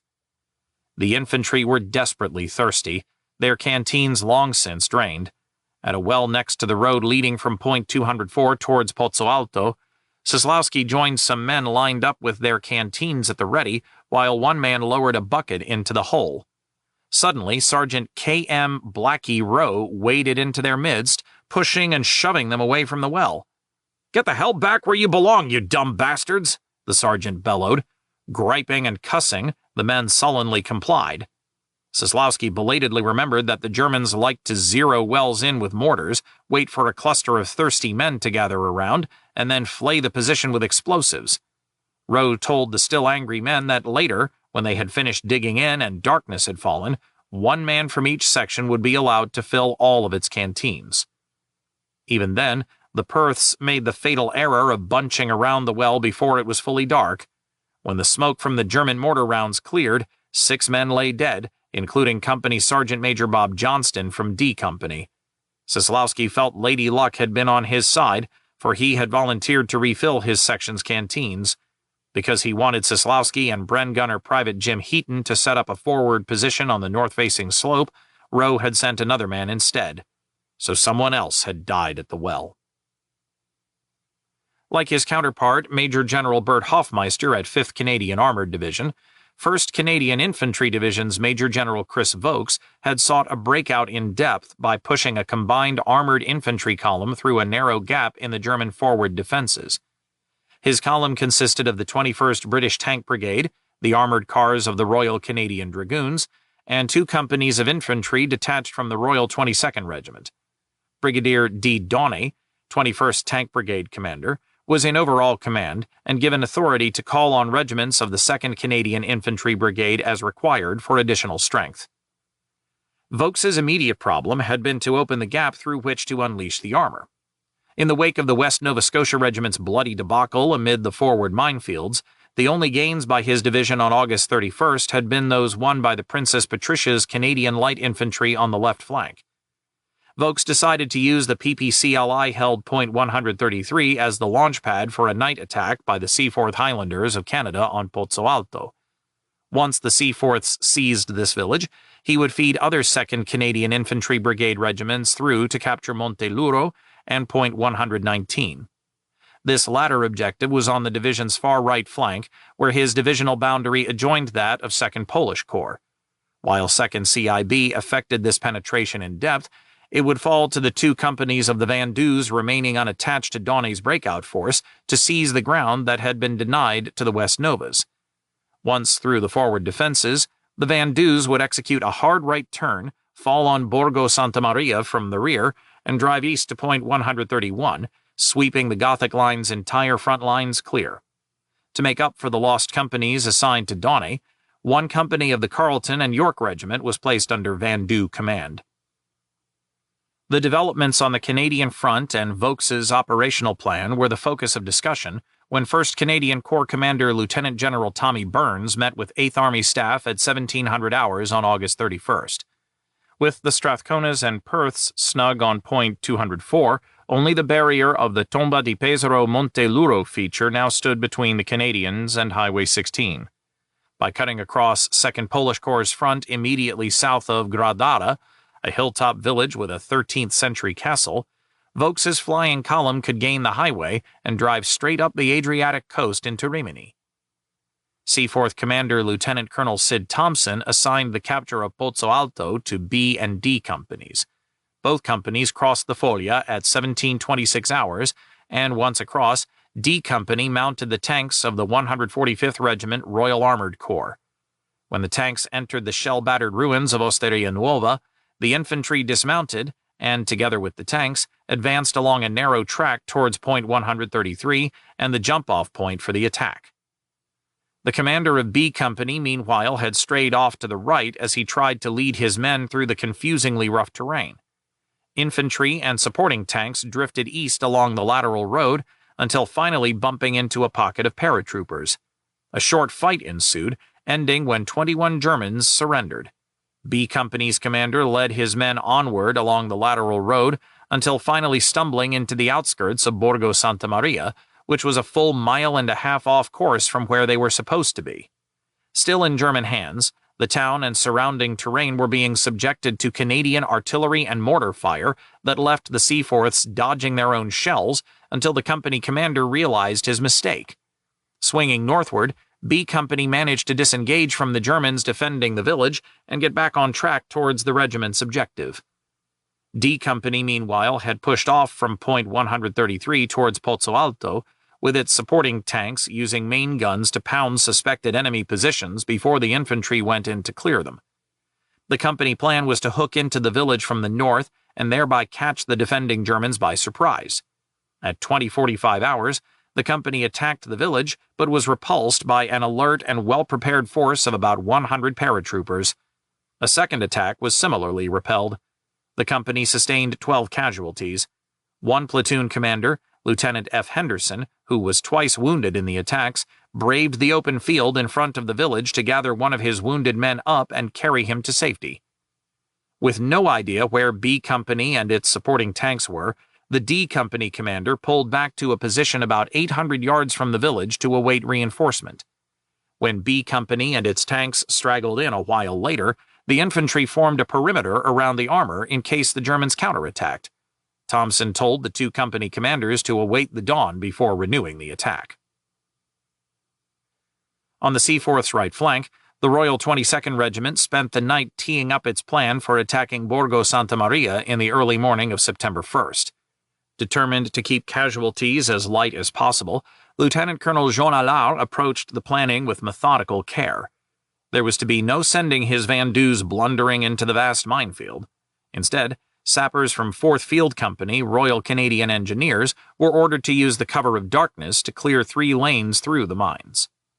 It was a hazardous mission for the engineers, who were clearly illuminated by the light of a bright moon as they moved out at 0100 hours onto the bald ground in which the mines were concealed.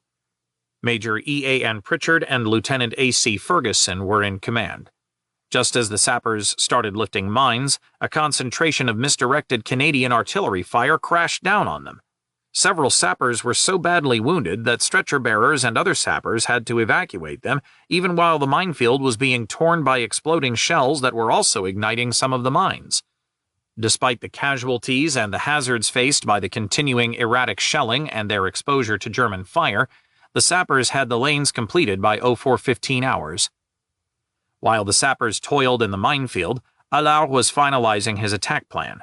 With 2 of his companies seconded to Brigadier Daunay's flying column, the 31-year-old commander had no reserves other than 1 company drawn off from the Carleton and York Regiment. Knowing it was dangerous to mix together units that had never fought together, Allard wanted to restrict this company's use to a purely support role. There was the further complication of language. The Vandus were French-Canadian, the Carleton and Yorks English-speaking Nova Scotians. Although Vandu officers were generally bilingual, most of the men, including the sergeants, were not. So Allard knew he must send B and D companies into the attack together. If they failed, there would be no reinforcement available, and the entire breakout might falter. Allard planned to push out of the minefield towards a hill designated Point 105, then wheel southeast to take Borgo Santa Maria from the rear. From there, the regiment would strike northeast to a pivotal hill on the outer right boundary of 1st Canadian Corps' front. This was Point 131, a feature that dominated the proposed line of advance for the 3rd Carpathian Rifle Division's cooperative assault against Monteluro. Gaining control of Point 131 was therefore of critical importance.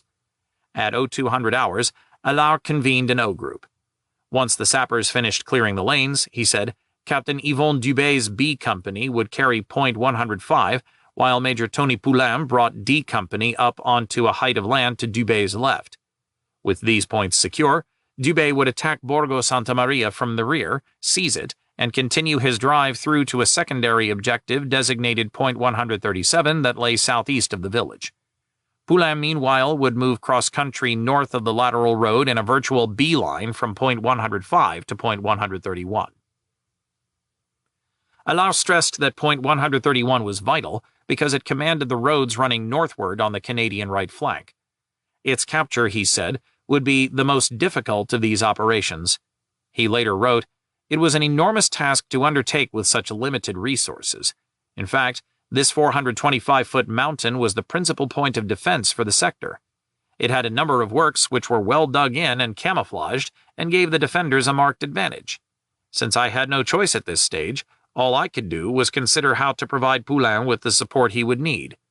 That support would consist of artillery concentrations Poulain could call for by radio. Captain Bill Howarth, a forward observation officer from the Royal Canadian Horse Artillery Regiment, would travel with Poulain to direct this fire." As the Vandus in B and D companies started getting ready in the early morning darkness, they could hear gunfire and explosions coming from the direction of Point 204, where 5th CAD had won a deep lodgment in the heart of the Gothic Line the previous day.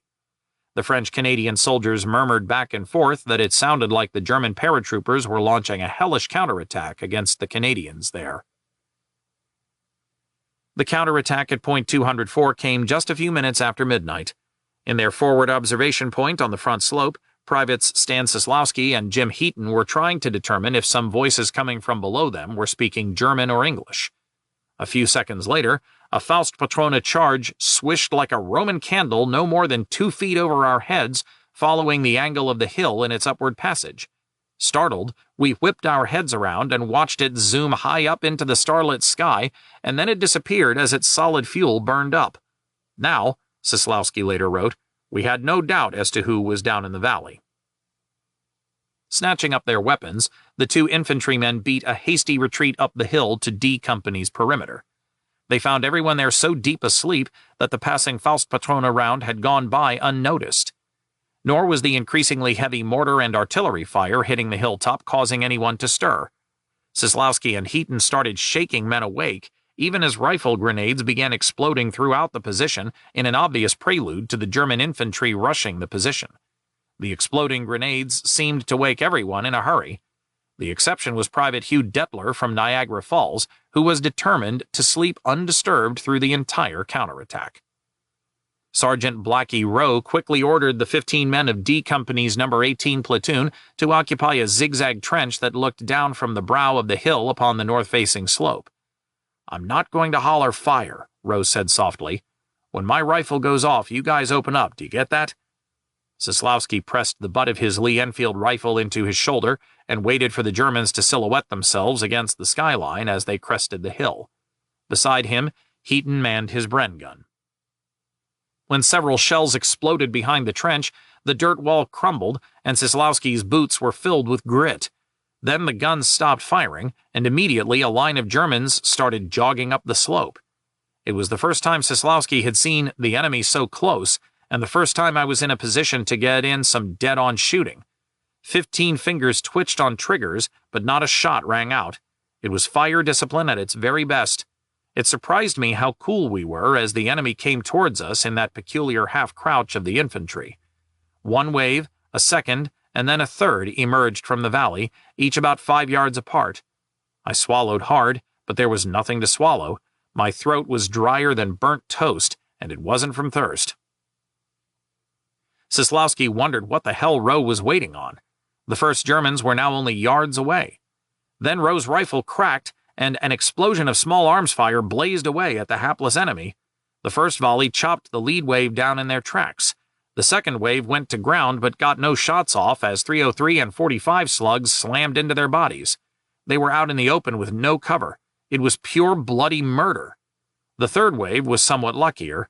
Since they were only a few yards away from the lip of the valley, most of them were able to duck down out of the line of fire. Only a few from the second wave were lucky enough to escape. Round 1 to 18 platoon, round 2 coming up. The paratroopers charged head-on at No. 18 platoon a few minutes later, and when Rowe's men hit them with another storm of fire, a rifle slug set off a phosphorus grenade attached to one German's belt.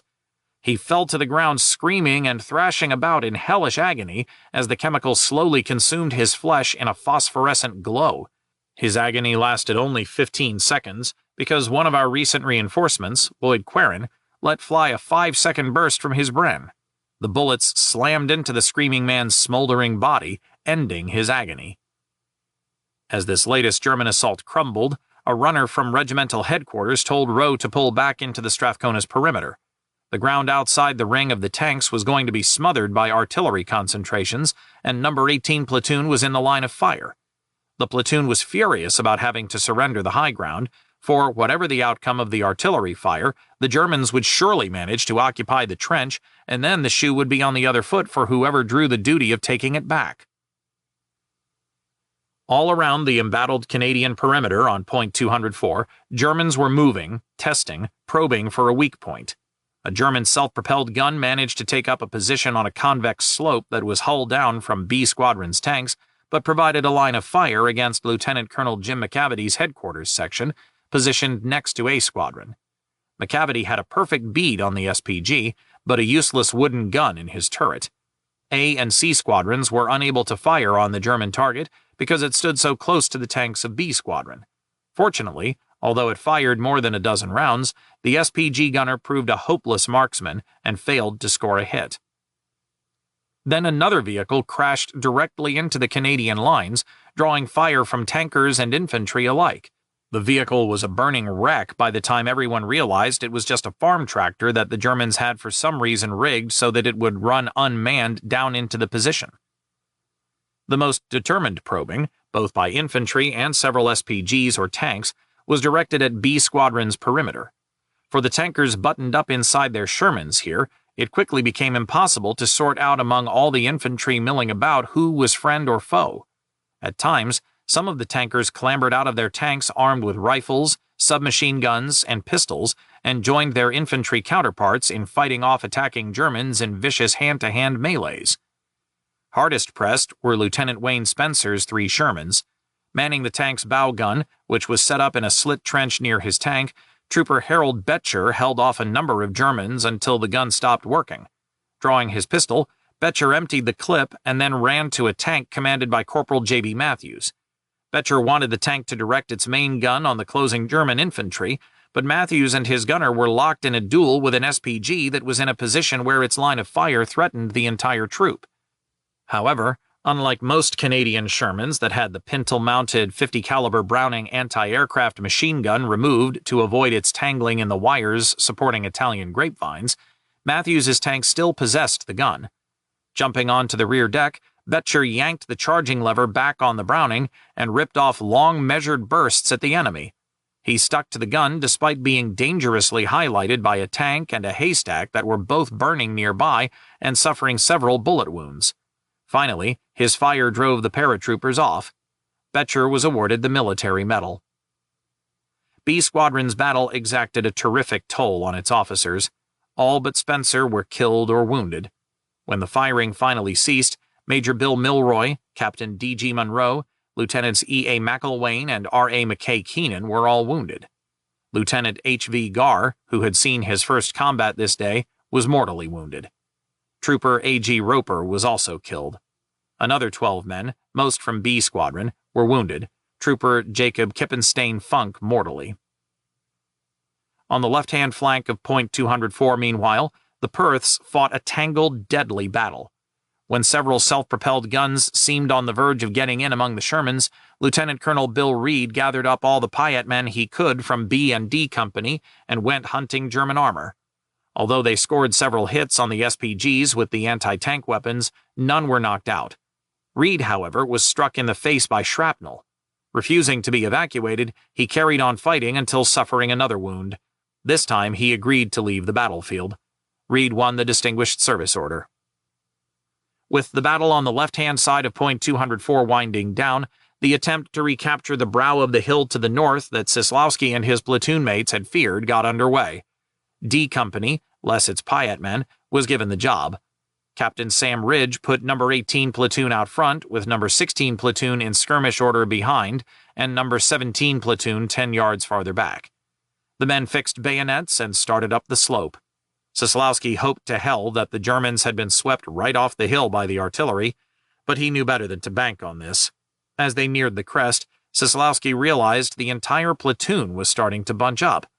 This was a common but deadly problem common to night attacks, where the ingrained desire to find security among friends outweighs the knowledge that well-dispersed soldiers make less inviting and easy targets. Just as Sislowski turned to caution his comrades to spread out, a bluish-white flash went off close to my right foot, bouncing me half around as though there were coil springs under my boots. In the next instant, another flash went off in the air only inches off the top of my helmet. Sislowski heard no explosions. The next thing he knew, he was face down on the ground and waking up. My helmet was gone and blood was running freely down my face and the side of my head. I felt little pain, but at the rate the blood was flowing, I was afraid I was bleeding to death. Staggering to his feet dizzily, he almost passed out, but somehow remained conscious. Later, he learned that 2 German grenades had knocked down 5 men from No. 18 Platoon. Bob Wheatley was dead. The others were all wounded and evacuated. At the 1st Field General Hospital in Yazy, Sislowski was advised his head wound was only superficial. He would, however, need 2 weeks' hospitalization. Back at the slope, Sergeant Rowe had pressed on with No. 18 Platoon's remaining 9 soldiers.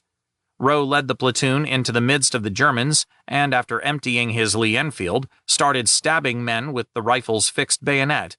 Having bayoneted 2 men to death, he advanced on another who was trying to fire his rifle from hip level at the sergeant.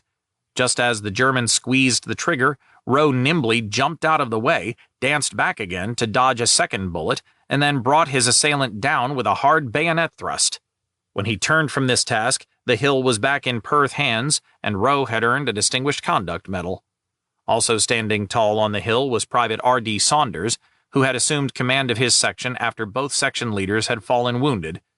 Saunders had led the section into the zigzag trench and cleared a long strip of it in a fierce melee. He was awarded a military medal. Only when the brow of the hill was clear did somebody from No. 18 Platoon check the spot where Private Hugh Detler had last been observed sleeping deeply. They feared finding a corpse or an empty slit trench, evidence that the private had been taken prisoner. Detler was still there, however, and only just now stirring. Amazed, the survivors of No. 18 platoon could only think that the Germans mistook this Rip Van Winkle for a corpse. Between the dawn of August 31st and the early morning hours of September 1st, when the battle for Point 204 ended, the Perth Regiment suffered 52 casualties. Among the dead were the regiment's intelligence officer, Lieutenant J. Henderson, and Lieutenant G.S. Hall. Lieutenants Bill Hyder, George Till, and Signals Officer J. Morgan were wounded. But the Perths and Strathconas had clung on to Point 204. Come morning, the Strathconas counted 40 dead Germans scattered about on their left flank.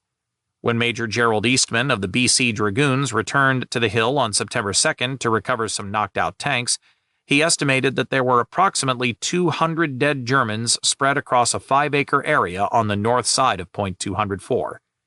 He had never before seen so many dead men in such a small area. Chapter 17. A Greater Sorrow. A couple of hours past midnight on September 1st, Major Tony Poulain turned to his fellow Royal 22nd Regiment Company commander, Captain Yvon Dubé. "It's all or nothing. What do you think?" Dubé shrugged Gallic style. "It'll be a real slugging match." With that, the two men parted. Poulain was dead tired. In the past 48 hours, the Vendus had barely slept as they hastened towards the front lines. So once back at his company headquarters in an abandoned German redoubt, the major fell into an exhausted slumber that lasted just 2 hours before someone shook him awake. Poulain was surprised to see Lieutenant Colonel Jean Allard sitting on the dirt beside his shoulder. His watch said it was 04:15 hours, time for D Company to assemble for the attack. "Is everything ready?" Allard asked softly. "Yes, sir," Poulain replied, as he gathered his equipment and checked his pistol. An hour earlier, Allard had wakened Dubé, and now B Company was already out in the minefield. In order to prevent the two companies becoming intermingled while passing through the narrow lanes the engineers had cleared in the minefield, Poulain's company was to follow at 05:15 hours. Poulain's simple equipment was characteristic of what an officer carried into battle. Personal kit stuffed into a small battle pack, including a medium-sized towel, a wool sweater, either military issue or homemade, a pack of cigarettes, 2 pairs of socks, bar of soap, emergency rations consisting of a bar of sickeningly sweet high-calorie chocolate and a few hardtack biscuits. The food was to be eaten only if headquarters granted permission. His battle pack also contained a small notebook, some envelopes, and a pen. Strapped to the bottom of the pack, so that it rested against the base of his spine, was a tightly rolled gas cape. Also hooked to the pack was an entrenching tool Poulain considered better suited to making sandcastles on a sandy beach than for digging a slit trench in rocky terrain. In one hand he carried a map case, the maps therein considered by the 26-year-old officer as a company commander's most vital weapon. His pistol was stuffed into the front of his pants. No officer of sound mind wore a holster or made a show of waving his pistol about, for that invited a sniper's bullet. Some officers carried a Lee Enfield rifle or Thompson submachine gun, but Poulain figured either was just too awkward, and that he had a bigger job than firing a rifle. He controlled men, and so didn't have time to muck about with a hollow stick. This time, Poulain controlled just 85, well under the regulation strength of 120. Nothing surprising there. Rifle companies in Italy were chronically under strength. Reinforcements never matched losses due to casualties and sickness. Poulain worried less about numbers than about the fact that neither his men nor he knew each other. While the Vendus had fought their way through Sicily and up the Italian boot, Poulain had been on detached duty for 14 months rebuilding the Les Fusiliers Mont-Royal, almost wiped out at Dieppe. After the Leary Valley battle gutted the Royal 22nd Regiment's officer ranks, Poulain was recalled and assigned to A Company's command. But mere days ago, Allard had transferred him to D Company. "You're kidding," Poulain had protested. "I've trained A Company. I've taken them from zero to what they are. They know me, know what we are." Allard replied that D Company had become a disciplinary problem. Before the Leary Valley, it had been the regiment's best company under Major Ovi Lagarceau's inspired leadership, But a sniper had mortally wounded Garceau at the Hitler Line, and the company had suffered heavy losses among its most senior men. Morale had crashed. They've become a bunch of bandits and bums. I think that only you can handle them in battle. Poulain admired Allard too much to argue. He was also a proud Vendoux. If these men were bandits, they had lost that pride. Poulain would not tolerate that. The major had enlisted on August 30th, 1939, direct from university into the Vendouxs. He would have probably signed up even if there had been no war. The military seemed right for him. Although he had initially fretted as to whether the regiment would accept him, a commission was offered. The commander at the time, Irish Quebecer Lieutenant Colonel Percy Flynn, had served with Poulain's father in the Great War. When the younger Poulain reported for duty, Flynn stared at him, thoughtfully drumming fingers on his desk. "You're as tough-looking as your father," he said finally. "We'll get along." Now Poulain had to prove he was tough enough to ready D Company for a battle just 3 days away. The major sat down immediately with the company's other two officers, Lieutenants Hector Pelletier and François Fritz Laflèche, and the company Sergeant Major Irénée Roy. All good men, willing to do their bit to straighten out the company if led by a good company commander. Poulain ordered a parade for 0700 hours the next morning. "Tell the men," he said, "you can get drunk, you can do what you damned well like, but at 0700 you will be there and fit for duty." Right on schedule, Poulain faced his new company. The men stood at attention with their field kits and weapons. Among them was a former corporal with a reputation as a good combat soldier but a problem in rest areas. 4 times he had been promoted to corporal only to be subsequently busted back to private. This morning, the corporal was obviously drunk, slouching somewhere between a stance of being at attention and at ease. A wine bottle dangled from a string tied to his belt. The man wore a cheeky grin. "You're drunk," Poulain said flatly. "Yes, sir," the man slurred. "You heard what I said about being fit for parade?" "Yes, but," drawing his pistol, Poulain barked, "There are no buts." From a distance of 5 feet, he shattered the bottle hanging from the corporal's belt with a single shot. "That sobered him up right away," Poulain later commented, "and I never had trouble with the company after that." At 0500 hours on September 1st, Poulain led D Company up to the start line. Heavy concentrations of artillery fire were battering Point 105, Borgo Santa Maria, and Point 131. The latter hill was D Company's final objective. The first 2 were Dubé's responsibility. 10 minutes later, Dubé reported from the other side of the minefield that his company was crossing the lateral road and moving towards Point 105. At 0535 hours, B Company reached the summit unopposed. 5 minutes later, Poulain signaled his men into the minefield. With his company headquarters section directly behind him, Poulain led 1 platoon up the middle lane. The other 2 platoons were in the lanes on either side. A strip of white cotton tape marked the outer edges of the cleared areas. Each lane was only wide enough to be passed through single file. The ground underfoot was rough with holes and exposed roots. Progress was slower than Poulain liked. His men were nakedly exposed in the morning light. Scattered throughout the minefield were the bloated and dismembered bodies of unrecovered West Novas. Then, to Poulain's horror, some of the men he had thought dead started calling out.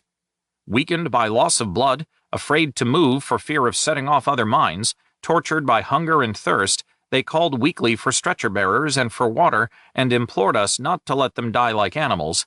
But we were on a mission. We gritted our teeth and went on.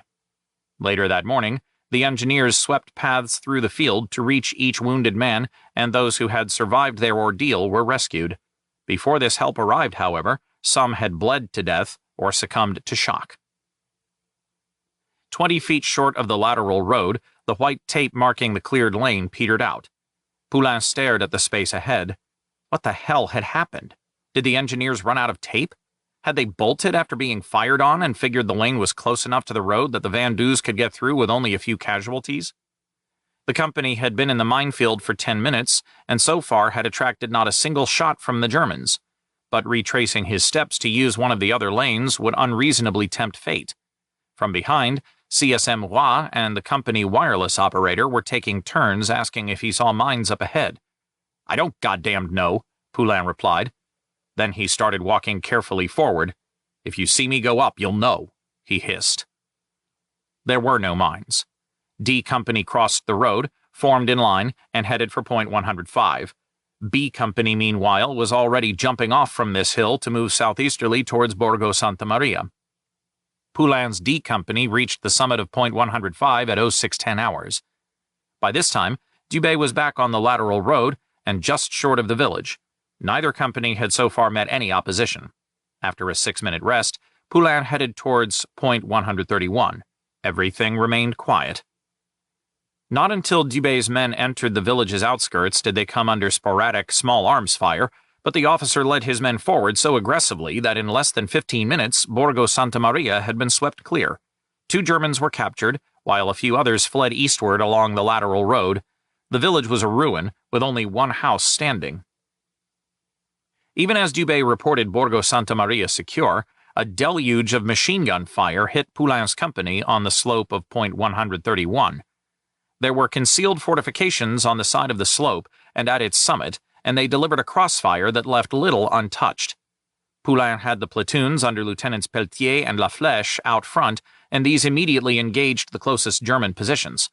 Royal Canadian Horse Artillery Forward Observation Officer, Captain Bill Howarth, called for an artillery concentration to plaster the entire hill.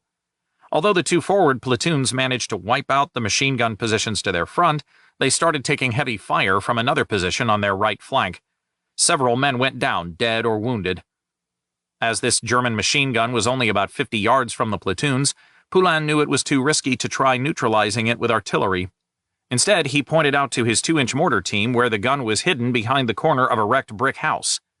The mortarman fired 5 rounds before hitting the building. As Poulin turned to encourage the man to pump out the bombs, he saw the mortarman fling up his arms and slump to the ground. A spreading red stain marked the spot where a bullet had struck his chest. I leaped over, picked up his mortar, and fired the 7 remaining bombs, shouting to Sergeant Romeo Vezina to get his reserve platoon ready to attack with grenades and bayonets. Before the last bomb had struck, I threw the mortar aside and, clutching my pistol, dashed towards the machine gun position. Vezina's platoon followed me. The attack was fierce and pitiless. Firing from the hip, throwing grenades, howling like demons, we ran ahead. Many of my men fell. Those who survived had no mercy. Firing point blank, we didn't even give the Germans time to raise their arms to surrender. The Van Duys discovered the position consisted of 2 sunken steel casemates connected by a trench system. They flung phosphorescent and fragmentation grenades into the casemate ports, killing or wounding the Germans inside. Those who tried to come out were gunned down. No prisoners were taken. For 25 minutes, Poulin's company cut a deadly swath up the hill through one enemy emplacement after another. They took 13 in all before being stopped cold about 75 yards from the hill crest by a torrent of machine gun fire. Poulin could see 4 concrete emplacements from which a number of MG-42s blazed away. The casemates were linked by trenches. The position seemed impregnable. Pelletier and La Flèche's platoons were pinned down, trying desperately to form a defensive line along the embankment of a sunken road that would be capable of throwing back a German counterattack. Poulin tried to lead his headquarters section across to them. As he burst through a vineyard and out into a stretch of open ground, La Flèche yelled, "Watch out! You're in their line of fire!" Bullets whizzed around Poulin. He and his men hit the dirt just as a stonk of German mortar rounds exploded practically on top of them. Clouds of dirt kicked up by the explosions blinded Poulin. Wiping grit from his eyes, he scrambled towards the sunken road. The cracks of machine guns filled my ears, then a hard blow spun me around twice. I landed about 15 feet away. I got up angrily and tried to reach the embankment. Before I had taken 2 steps, I felt a sharp burn on my right leg. I was sure I'd been hit. I made it to the road and found myself near a redoubt the Germans had left. Inside, I found that 4 bullets had gone through my haversack, but my leg was only scratched. Several of Poulin's HQ section had been wounded in the crossing, but Sergeant Vezina had managed to get his reserve platoon up on the right flank of the other 2 platoons, so the company now formed a crescent around the Germans at the top of the hill. Next to Poulin, Captain Howarth peeked over the top of the embankment to try spotting the German positions. His helmet flew off, and he slumped forward. Poulin dragged him by his feet into the roadside ditch. There was a small red hole in the FOO's left temple. Howarth's war was over. Poulin's situation was now critical. His company radios had all been knocked out by German fire, so he was unable to call for support. Haworth's artillery signaler reported this set also malfunctioning. B Company, meanwhile, was moving east from Borgo Santa Maria towards where 1st Canadian Corps' boundary met that of 2nd Polish Corps. Once this move was complete, Dubé was to swing northward to reinforce Poulain. At 0800 hours, Dubé reported by radio to Allard that he was held up by 2 machine gun positions and would be en route to point 131 once these were eliminated. By this time, Allard, always eager to be close to the action, had relocated his tactical headquarters to Borgo Santa Maria's sole surviving building. At 0845 hours, B Company reported Dubé down and wounded. Second-in-command Captain Gérard Payette was hit minutes later. Allard sent Operations Officer Captain Comsimard to take over even as he realized the battle was becoming stalemated. Back at Poulin's position, the artillery radio man had succeeded in getting his radio back on the air. Although tempted to call for artillery support, Poulain doubted the 25-pound shells would even scratch the concrete fortifications.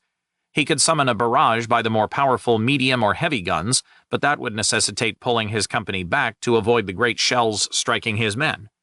Any ground he gave up would just have to be won all over. Alternatively, he could request tank support. When he pursued that option, however, Allard said none was immediately available. With the German mortaring of his position increasing rapidly, a sign that a counterattack was likely only minutes away, Poulain knew he was rapidly losing the initiative. Quickly, he ordered Peltier's platoon on the left flank to assault the 2 casemates there while the rest of the company covered the move. Even with Poulain firing smoke rounds from the 2-inch mortar to screen Peltier's men, the platoon's 2 attacks were driven back. Several wounded men had to be left in the open. Wounded by a bullet when he was just 15 yards short of the casemates, Corporal Veillette was unable to move on his own. The company's 2 stretcher-bearers approached him under the protection of a Red Cross flag they held aloft, gave him first aid, and then carried the wounded soldiers safely back to the company lines. The whole time, Poulain waited with his heart in his mouth, for fear the Germans would cut the men down. He later noted that the opposing paratroopers were ferocious and merciless in combat, but they respected the Red Cross and stretcher-bearers. Poulain knew his only option now was to call in medium or heavy artillery, but damned if D Company would give up the ground won, so he ordered his men to get as low as they could in hastily dug slit trenches. The first salvo dropped in the open atop point 131. "Southwest 50, Poulain instructed over the radio, knowing that by shifting the fire accordingly, the next salvo would either hit the western casements on target or stray right down on top of his company. Poulain heard over the radio an artillery officer shout, "Fire!" Seconds later, the shells exploded in front of the Vendeus. Peering through the smoke and dust, it seemed 2 or 3 shells had struck the casemates. "Repeat and maintain fire for 10 minutes, Poulain shouted. A deluge of fire and steel followed. The air was filled with the smell of gunfire and pulverized masonry. Shock waves whipped my face. The blasts were so strong I thought my head would be blown in. Several shells went astray, killing 1 man and wounding another. When the last shell exploded, Poulain ordered a charge. Although the shelling had killed all the Germans in one of the casemates, the remaining 3 were still intact, and the men inside opened up with a hail of machine gun fire. The attack crumbled. Poulain had run out of ideas. Then Laflèche crawled over. "Major, we are almost out of ammunition," he reported, and there were no more grenades or mortar rounds. The men were counting out and sharing the remaining bullets. When Poulain cast about frantically for CSM Roy, intending to send him back to Borgo Santa Maria for ammunition and reinforcements, he could find no trace of the man, so he sent 2 privates instead. It was 10:42 hours, and D Company had been engaged more than 3.5 hours. Under Allard's operations officer, Captain Simard, B Company was crawling painfully towards Poulin's company through persistent sniper fire and one encounter after another with hidden machine gun positions. Meanwhile, the men sent to get ammunition returned empty-handed, having been driven back by snipers lurking in the woods behind D Company. Lieutenant Laflèche volunteered to run this gauntlet, and Poulain, knowing nothing but death could stop the 21-year-old lieutenant, agreed. 10 minutes after Laflèche set out, Captain Guy Vaugeois, Poulin's towering 6'2" friend from Montreal and commander of the Bren carrier platoon, calmly walked out of the woods. When he recognized Poulain, the captain's mouth dropped in surprise. "Aren't you dead?" "Sorry to disappoint you," Poulain laughed. but you'll be the dead one if you don't take cover." Dashing into Poulin's little redoubt, Vaugeois dropped down on the earth floor and handed the major a cigarette. Poulin took a grateful drag that relaxed him despite the exploding mortar rounds and the machine gun slugs hammering against the surrounding walls. There was nothing more to do. D Company could only wait for La Flèche to return with ammunition and reinforcements. Out of the original 85 men, Poulin figured he had at most 50 capable of fighting, and most of these sported one or more minor wounds. At 12:40 hours, CSM Roy strode into Alao's HQ and demanded some tanks. Having realized the peril of D Company's position and unable to reach Poulin safely to get permission to seek reinforcement, the old veteran had set off on his own initiative. He had crawled and dashed through German sniper fire and now offered to guide tanks back to Poulin. Alao said he had no tanks. The best he could offer was the regiment's 4 Bren carriers. 15 minutes later, the carriers, mounting Vickers medium machine guns, rattled out of Borgo Santa Maria stuffed to the brim with ammunition and with instructions to break through to Poulin at all costs. Roy and La Flèche were both aboard. Meeting virtually no opposition, the carriers clanked into Poulin's position just before 1400 hours. A delighted Poulin ordered the carriers to deploy in a half-circle and advance gradually until their machine gunners could shoot right into the firing ports of the casemates. The hail of 200 bullets a minute would keep the Germans from firing. With this support, we would attack in 2 waves with automatic weapons and grenades. Before the Germans could recover from the carriers' fire, we would dash up, throw our grenades at the ports, and fire into them at point-blank range. The attack went precisely as planned. At 14:25 hours, after a fierce firefight of less than 25 minutes, Point 131 was taken. 7 prisoners were captured and an unknown number of paratroopers killed. Poulin's battered company dug in atop the hill while the carriers set up in nearby defensive positions. When a German Panther Mark V started pounding the hill with its heavy gun from a range of just 300 yards, Alao hastily reinforced Poulin with the 6-inch guns of the regiment's anti-tank platoon. The Vendus had paid in blood to capture Point 131, and Alao was determined not to lose it. In the aftermath of the battle, the Vendus were surprised to find their casualties were not as bad as originally feared. The 2 companies had suffered only 6 men killed, 27 wounded, and 2 men missing, with one of these believed killed. They had captured 31 prisoners. The French Canadians had also cleared a 1.5 mile wide swath of the Gothic Line's front defenses to a depth of about a half mile. Alao recommended Poulin for a military cross, but by the time the recommendation wended its ponderous route up the chain of command, the award was reduced to mentioned in dispatches. From a hilltop south of the Folia River, U.S. correspondent Martha Gellhorn had watched the Canadian battle on September 1st. Ernest Hemingway's wife was a leading war correspondent for the magazine Collier's. She sat amid a patch of thistles near 2nd Canadian Infantry Brigade's headquarters, watching the fight in the company of Brigadier Graham Gibson and some staff officers. Gibson had been told Gellhorn would be with the brigade for several days. Through binoculars, Gellhorn viewed a battle rendered in miniature. Beetle-sized tanks scuttled up hills or ducked behind a crest for cover. Occasionally, one flared into a ball of flame. Overhead, airplanes circled like dragonflies and then zipped down to unleash their bombs on the breadloaf-shaped Monteluro. Cotton-ball-shaped smoke puffs marked the explosion of fresh artillery rounds. The battle, looking absolutely unreal, tiny, crystal clear, spread out before us. But there were men in the tanks, and men under those trees where the shells landed, and men under those bombs. The noise was so exaggerated that nothing like it had been heard since the movies, Gellhorn later wrote. All that day, the noise of our guns was physically painful. Gibson entertained his guest by describing an imaginary post-war garden party. Dinner would be served on a long wooden table over which a dirty white cloth was carelessly tossed. A monotonic voice would drone incessantly from a radio transmitter placed in one corner of the garden. Bulldozers in another corner would clank back and forth to simulate the racket and vibration of tanks. A Hollywood dust machine would create the illusion of a dusty Italian road. Just before dinner was served, a waiter would set 1,000 flies loose in the garden. Then cold bully beef appetizer would precede a lukewarm dish of meat and beans with hardtack on the side. Dessert? More hardtack, but with jam and tea that had been brewed that very morning. Being as this was virtually the meal Gibson offered this evening, Gellhorn was suitably amused. But it was hard to remain gaily chatting with this seemingly carefree brigadier when a battle raged before her. Gellhorn found herself thinking, "It is awful to die at the end of summer when you are young and have fought a long time, and when you remember with all your heart your home and whom you love, and when you know that the war is won anyhow. It is awful, and one would have to be a liar or a fool not to see this, and not to feel it like a misery, so that these days every man dead is a greater sorrow, because the end of all this tragic dying seems so near." While Gibson entertained his 36-year-old correspondent, his brigade spent September 1st deepening 1st Canadian Infantry Division's breakthrough. Stymied the night before from capturing the village of Pozzo Alto, the Seaforth Highlanders of Canada's B and D companies had tried again at 0900 hours and taken the village in just 15 minutes.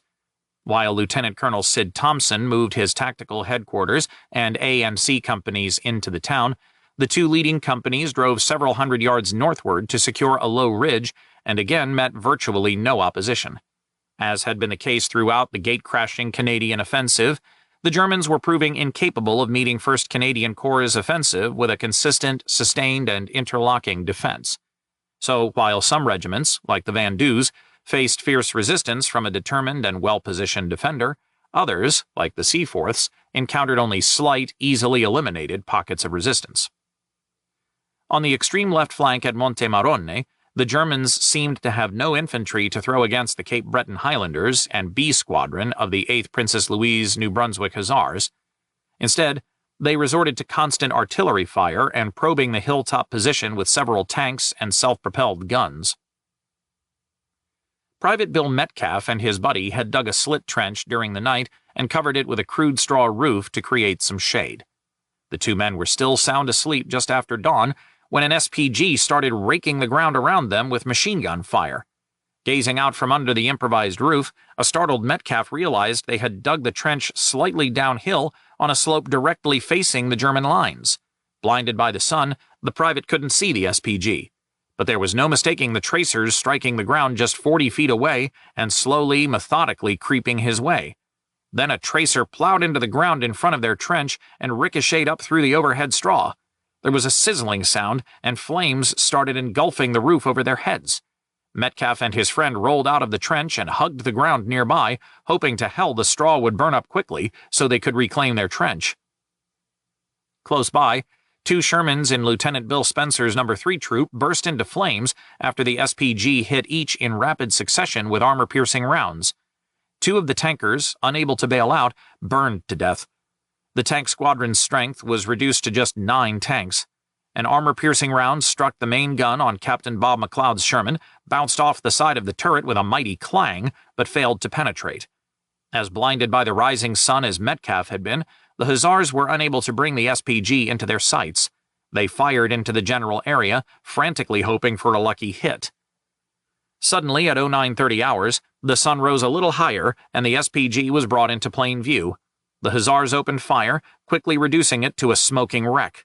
A Panther Mark V was also exposed and knocked out by a storm of armor-piercing shot fired almost simultaneously by several Shermans.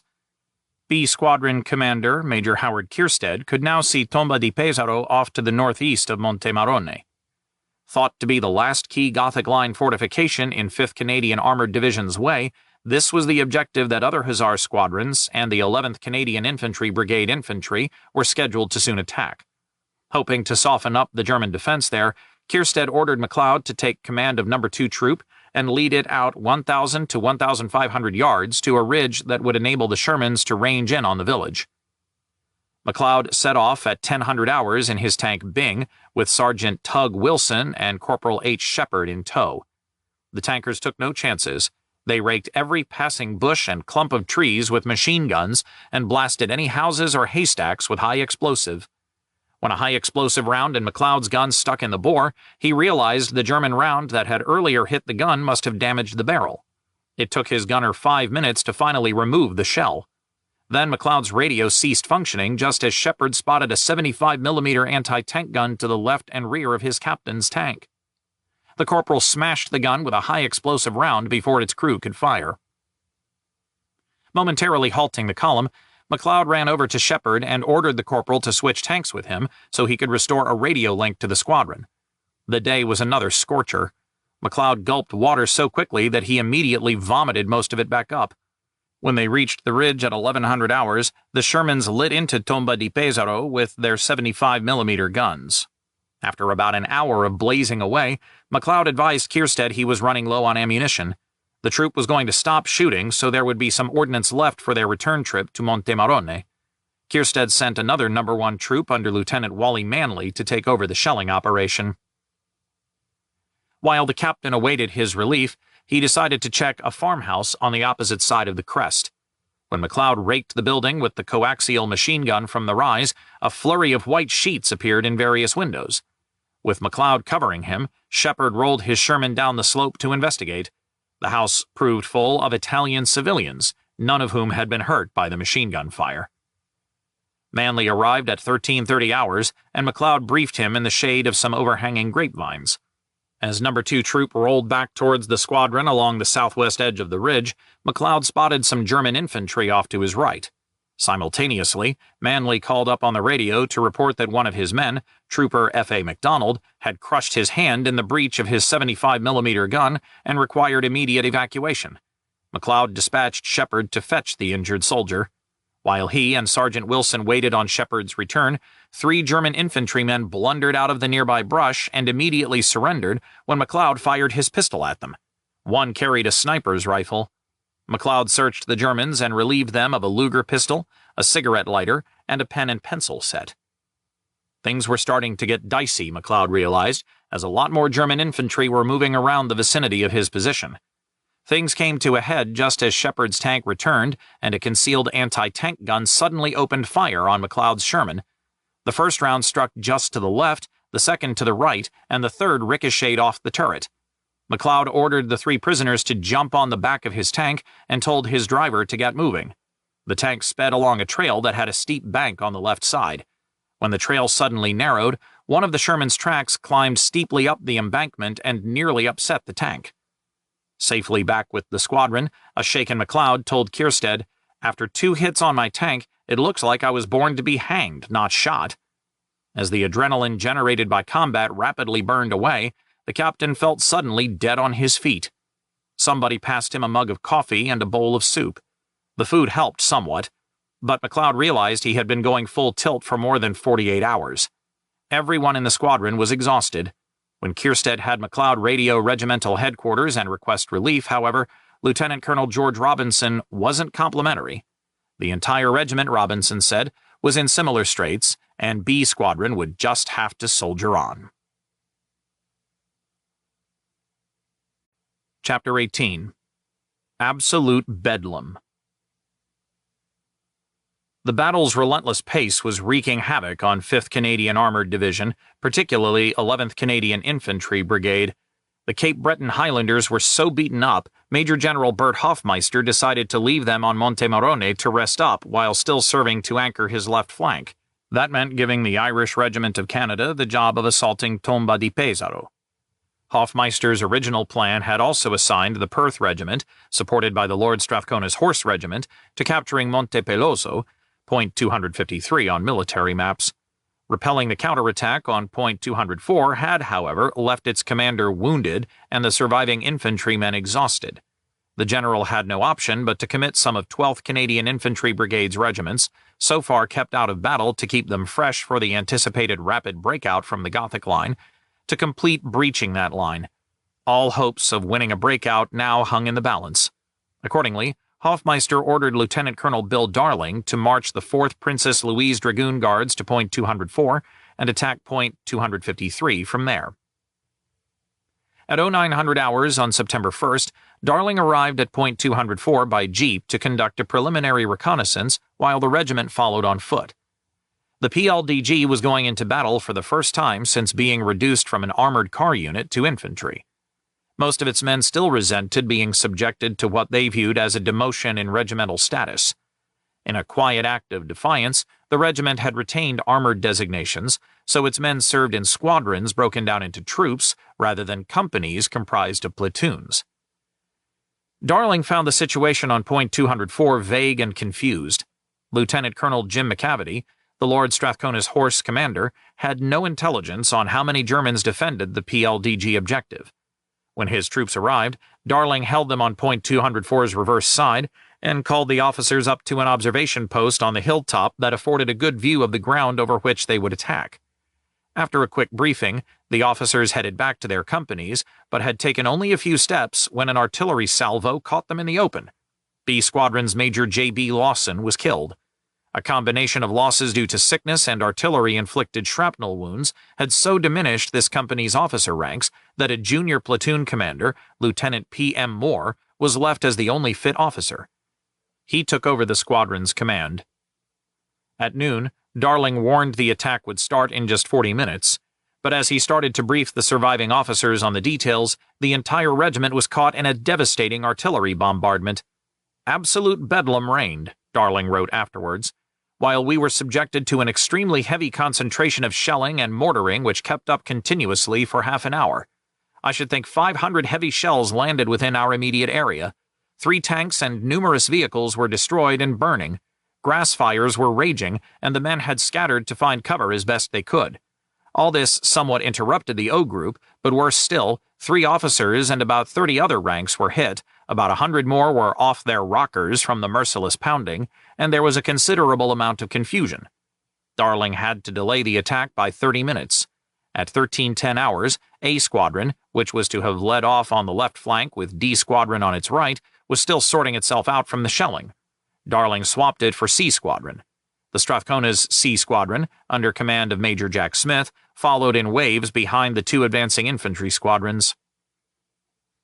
No sooner had the dragoons started down the side of Point 204 than snipers began harrying them from the front and their flanks. "Progress," wrote the war diarist, "very slow due to inexperienced men, lack of officers and NCOs. Houses dotted all along the line of advance were each, in turn, an enemy post and had to be dealt with. Casualties soon began to mount, as did the number of POWs. Lieutenant Moore was wounded minutes after he led B Squadron across the start line.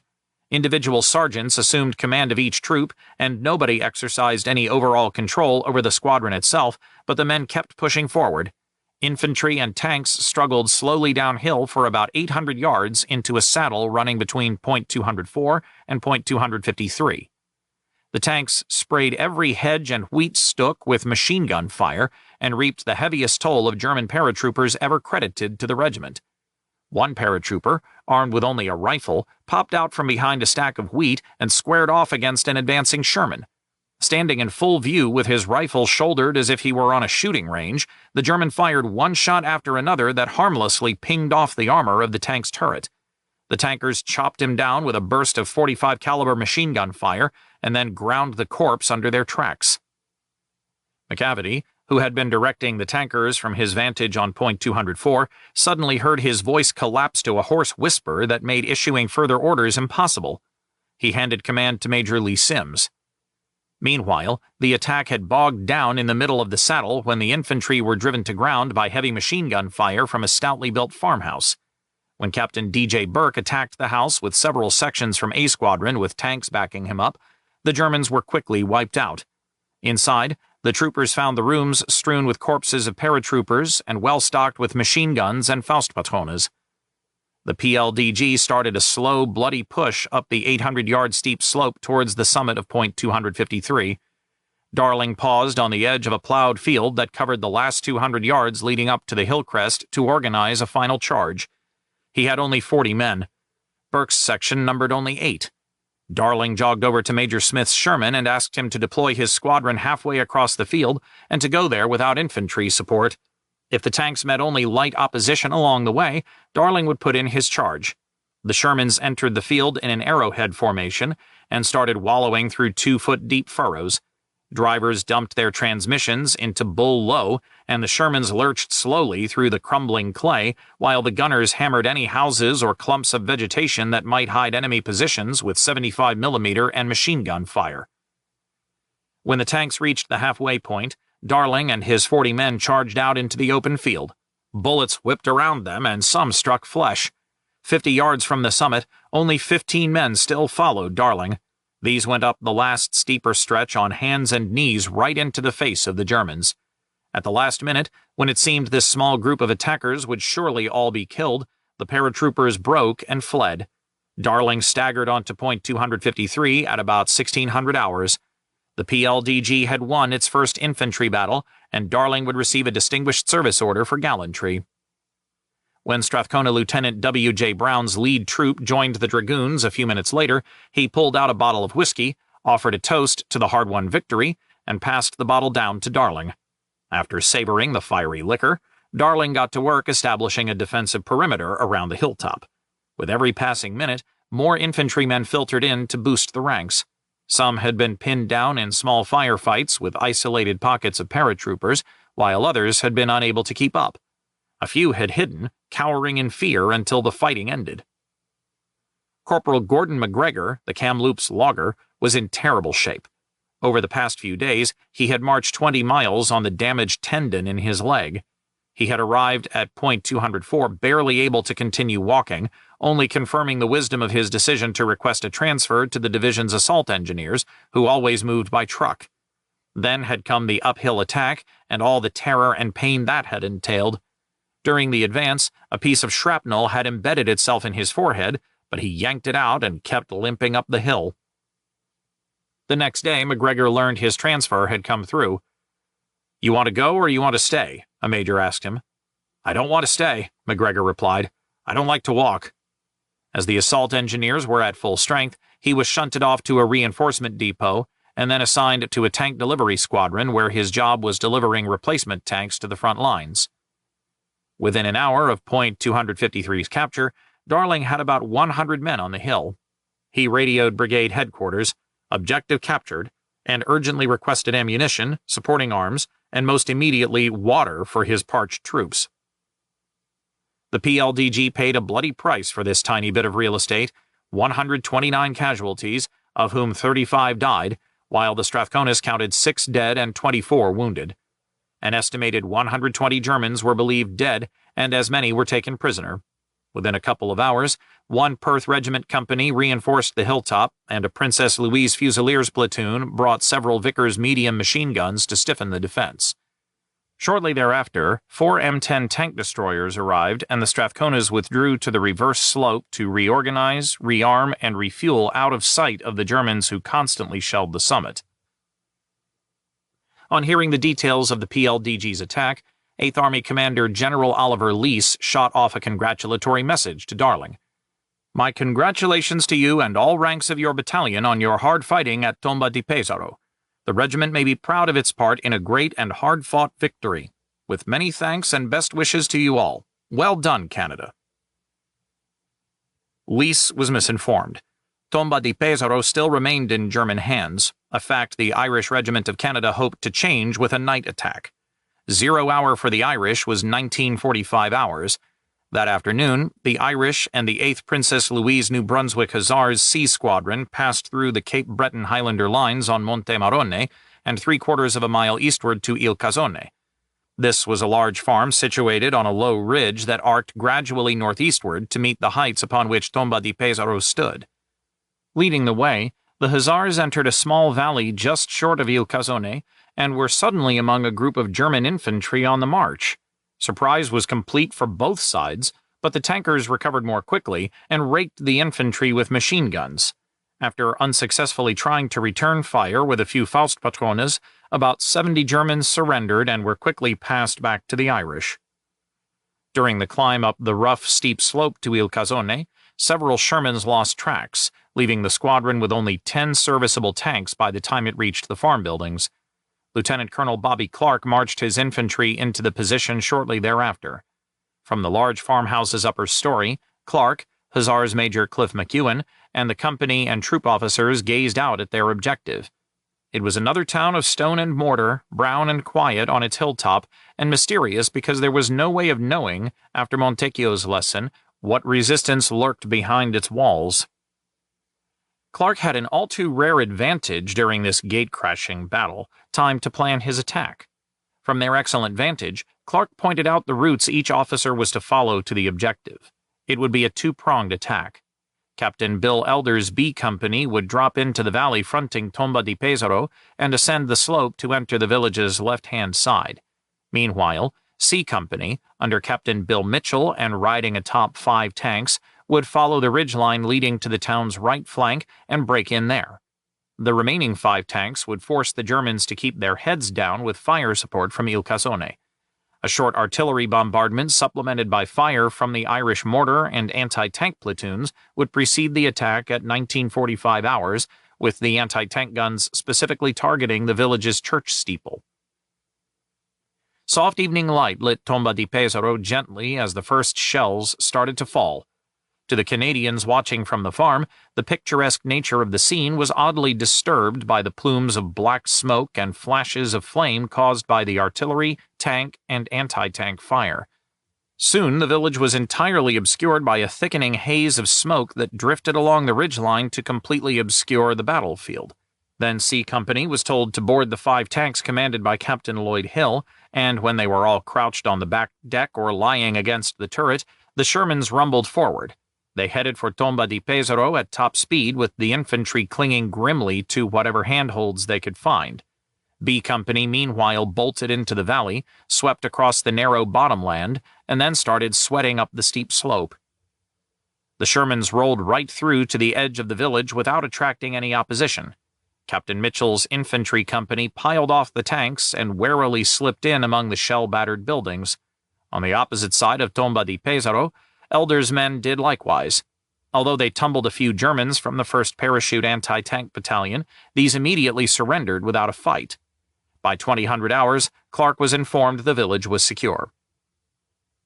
The ecstatic infantry commander walked over to McEwen's tank and handed the major a gallon jug of rum to share with the rest of C Squadron's tankers as a token of good old Irish appreciation.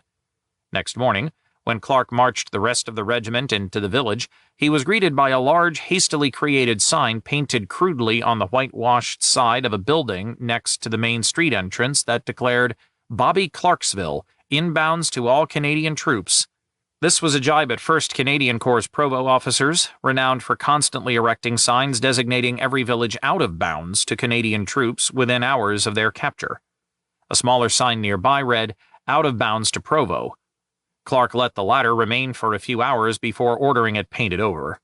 September 1st was a hallmark day for the Irish Regiment. Its war diarist wrote, "The first day of the month found the Irish Regiment completing the breakthrough of the Gothic Line." Regimental pride aside, however, the breakthrough achieved by the Canadians on September 1st had been the work of many regiments, and on the Canadian right flank, 1st Canadian Infantry Division had been trying to drive even more deeply that day than had 5th CAD. With the PLDG protecting that division's left flank from Point 253, Pozzo Alto and the low ridge behind clear of Germans, and his right flank secured by the Royal 22nd Regiment, Major General Chris Vokes believed the time was right to unleash his flying column towards the Adriatic coast. Brigadier D. Dawnay, whose 21st Royal Tank Brigade provided the column's armored teeth, was equally anxious to win a deep penetration before day's end. The objective was Monte Luro, about 2 miles to the north. Once the Canadians controlled that mountain, they would dominate a pivotal intersection of roads leading east towards the Adriatic and thereby deny the Germans the ability to easily reinforce or maintain any cohesive defense south of Cattolica. The loyal Edmonton Regiment, supported by the 12th Royal Tank Regiment, was ordered to immediately seize Monte Luro. Lieutenant Colonel Budge Bell Irving sat down with his armored regiment counterpart, Lieutenant Colonel H. H. Van Strabensee, to hammer out a plan. Theirs was a tall order, particularly as the two officers would not reach their jump-off point on the ridge held by the Seaforth Highlanders of Canada until 1730 hours. It was impossible to predict how stiffly the Germans would defend the ground between the ridge and Monte Luro, and the mountain was believed to be strongly fortified and ideally suited for defense. In the event, the drive to the foot of the mountain proceeded smoothly. A and C companies led the way by bounds, with men riding on the backs of tanks until German opposition was encountered.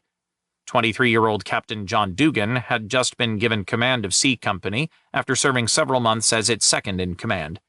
When A Company, which was leading, bumped into some Germans holding a house halfway to the base of the summit, the infantry piled off the Shermans and tackled the position with rapid fire. Dugan's men then rolled up and dismounted to finish the mopping-up phase, while A Company reboarded its tanks and hurried on. The two companies repeated this procedure twice more before reaching the base of the mountain and were delayed only a few minutes at each stop. The infantry dismounted for the attack on the mountain and went up the slope with C Company left and A Company right. The tanks were right behind, and directly in front a creeping artillery barrage preceded the infantry. Everyone was riding high on adrenaline because of the pace at which the advance was progressing. Lieutenant Keith McGregor, one of Dugan's platoon commanders, charged uphill so quickly that he and his men outran the barrage and were forced to desperately take cover when shells chased across their position. As the Edmontons burst onto the summit, several large blobs about 20 inches in diameter screamed over Dugan's head to disappear far off in the valley to the south. It took several minutes for the puzzled officer to realize the Germans were firing at the mountain with huge Italian coastal guns positioned either at Rimini or Cattolica. Fortunately, their aim remained high. Standing on the summit, with the sun setting behind the mountains to the west so that the rugged coastal plain was cast in a gentle golden glow, Dugan could see the Adriatic beyond the coastal towns of Fano, Pesaro, and Cattolica. Nowhere north of Monteluro was there any sign of German movement. To the young officer, it seemed that 1st Canadian Infantry Division could go as far as it liked if it just kept moving as quickly as it had this day. The Edmontons took 12 prisoners on Monteluro. Among them were 6 Germans who surrendered their Panzerturm without firing a shot from its powerful 75mm gun. Had they offered a fight, the tanks grinding up the slope would have presented perfect targets. At the Hitler Line, a single Panzerturm had systematically knocked out 13 North Irish horse tanks in minutes. With Monteluro in Allied hands, Brigadier Doney was eager to sustain his flying column's momentum. His immediate targets were the seaside resort of Cattolica and a number of other small villages lying south of the Conca River. Pieve, Gradara, and Fanano perched on spurs that stretched down from Monteluro. In the flats before the Conca were San Giovanni and Marignano and Monte Albano. Doney ordered the Princess Patricia's Canadian Light Infantry and B Squadron of the 48th Royal Tank Regiment to conduct a night attack northeastward towards Point 119, which was quickly and successfully executed. The speed and ferocity of the Canadian attack had sent the Germans reeling. Desperately, German commanders attempted to re-establish some semblance of a linked defensive line with badly disorganized units. On the eastern flank, a large number of battalions of 1st Parachute Division were still pulling out of Pesaro as 2nd Polish Corps fought its way into the city. Doney was in a position to effect an encirclement of these paratroopers if he could sever the highway that was their main line of retreat. Throughout 1st Canadian Corps, spirits were running high. One Corps Intelligence Staff Officer's summary concluded, "In the Leary Valley, Heydrich's 1st Parachute Division were able to escape through the mountains, but this time, if we succeed in cutting him off, he will have to use rowboats." Another declared the battle all over but for the pursuit. The advantage still lay with the Germans, however, because they controlled the coastal highway while Doney's column must travel overland in order to cut both the road and railway in front of the retreating Germans. On the Corps' western flank, Hofmeister's 5th CAD was seriously depleted after the terrific battles fought to crack through the Gothic Line. Hofmeister told Burns that 11th Canadian Infantry Brigade was exhausted and required 36 hours to reorganize, as did the Princess Louise Dragoon Guards. The 5th Canadian Armored Brigade's 3 regiments were in similar straits. Not that Hofmeister proposed standing still. While he had available formations, Hofmeister remained in the game, and the Major General had 2 fresh battalions from the 12th Canadian Infantry Brigade and the Shermans and armored cars of his reconnaissance regiment, the Governor General's Horse Guards. Hofmeister ordered these 2 battalions to pass through Tomba di Pesaro, each with a squadron of the GGHG in support, and run hard and fast to the Conca River. The units would advance in 2 columns. As the left-hand column had the farthest to travel, Hofmeister assigned the Westminster Motorized Regiment that task. This regiment had proven its battle worth at the Melfa River in the Leary Valley. Originally attached to 5th CAB to provide the armored brigade with inherent infantry that could match the tank's pace during a pursuit or breakout operation, the regiment was equipped with armored personnel carriers and Bren carriers. As for the right-hand column's infantry element, nobody knew what it was capable of. This was the no-name regiment, still denoted as either the 89th or 109th Battalion, or 1st Canadian Light Anti-Aircraft Battalion, while it waited confirmation from Canadian military headquarters of its name change to the Lanark and Renfrew Scottish Regiment. Would a battalion of former anti-aircraft gunners, stiffened by a corps of randomly assigned infantry veterans, be capable of a rapid advance during battle? Hoffmeister had no choice but to find out the hard way. Both columns had the immediate objective of a ridge about 1 mile south of the Conca that overlooked the second objective of San Giovanni. The two columns would approach this village by different routes, merge there, then race northeastward on a road running from San Giovanni through Monte Albano to a junction with the coastal highway just before the Conca. In effect, Hoffmeister and Donne would be taking different routes towards the same final destination. Whoever got to San Giovanni first would press on to the coast, and it mattered not who won this race as long as one reached the coast quickly. Having made the Germans run, Lieutenant General Burns was determined to keep them panicked and disorganized. He arrived at 8th Army headquarters in a very satisfied mood late on September 1st to report that the Gothic Line was broken across the entirety of his sector. Leese, who had been issuing one congratulatory note after another to Canadian regiments throughout the day, was meeting with General Harold Alexander, Deputy Supreme Commander, Mediterranean. They were highly pleased, Burns wrote, and I thought a little surprised at the speed of the Canadians' advance. After delivering his report in his usual terse, no-nonsense style, Burns took his leave. Leese called him back just as the Lieutenant General was stepping into his jeep. Alexander told Burns he was personally recommending him for the Distinguished Service Order. Burns was stunned. I considered the decoration as an honor for the Corps whose bravery and sacrifice had won the victory, but I also took it as a sign that the generals had decided that I could handle my command and that confidence had replaced the doubts that had formerly existed. Leese also offered Burns the 3rd Greek Mountain Brigade and its supporting Field Artillery Regiment, both currently serving with the 2nd New Zealand Division. The object of doing so, Leese said, would be to give the Greeks some battle experience. Burns took this as a further sign that Alexander and Leese, having earlier sought his dismissal from Corps Command, had revised their opinion of his abilities. He agreed to discuss with New Zealand Commander Lieutenant General Bernard Freyberg how the brigade might best be utilized. Burns left 8th Army HQ cheerfully, but he also left lacking the very thing he most needed. Having cracked the Gothic Line wide open, 1st Canadian Corps desperately required reinforcement in the form of a fresh armored division capable of shoving the disorganized Germans aside and plunging straight through to the Po Valley. The opportunity existed. The Canadians had created a gaping hole. Leese had the 1st British Armored Division positioned to the south in readiness to carry out just such a breakout. But Leese had set his strategy in mid-August and predicated his operations on the supposition that the Germans would crumble in front of 5th Corps.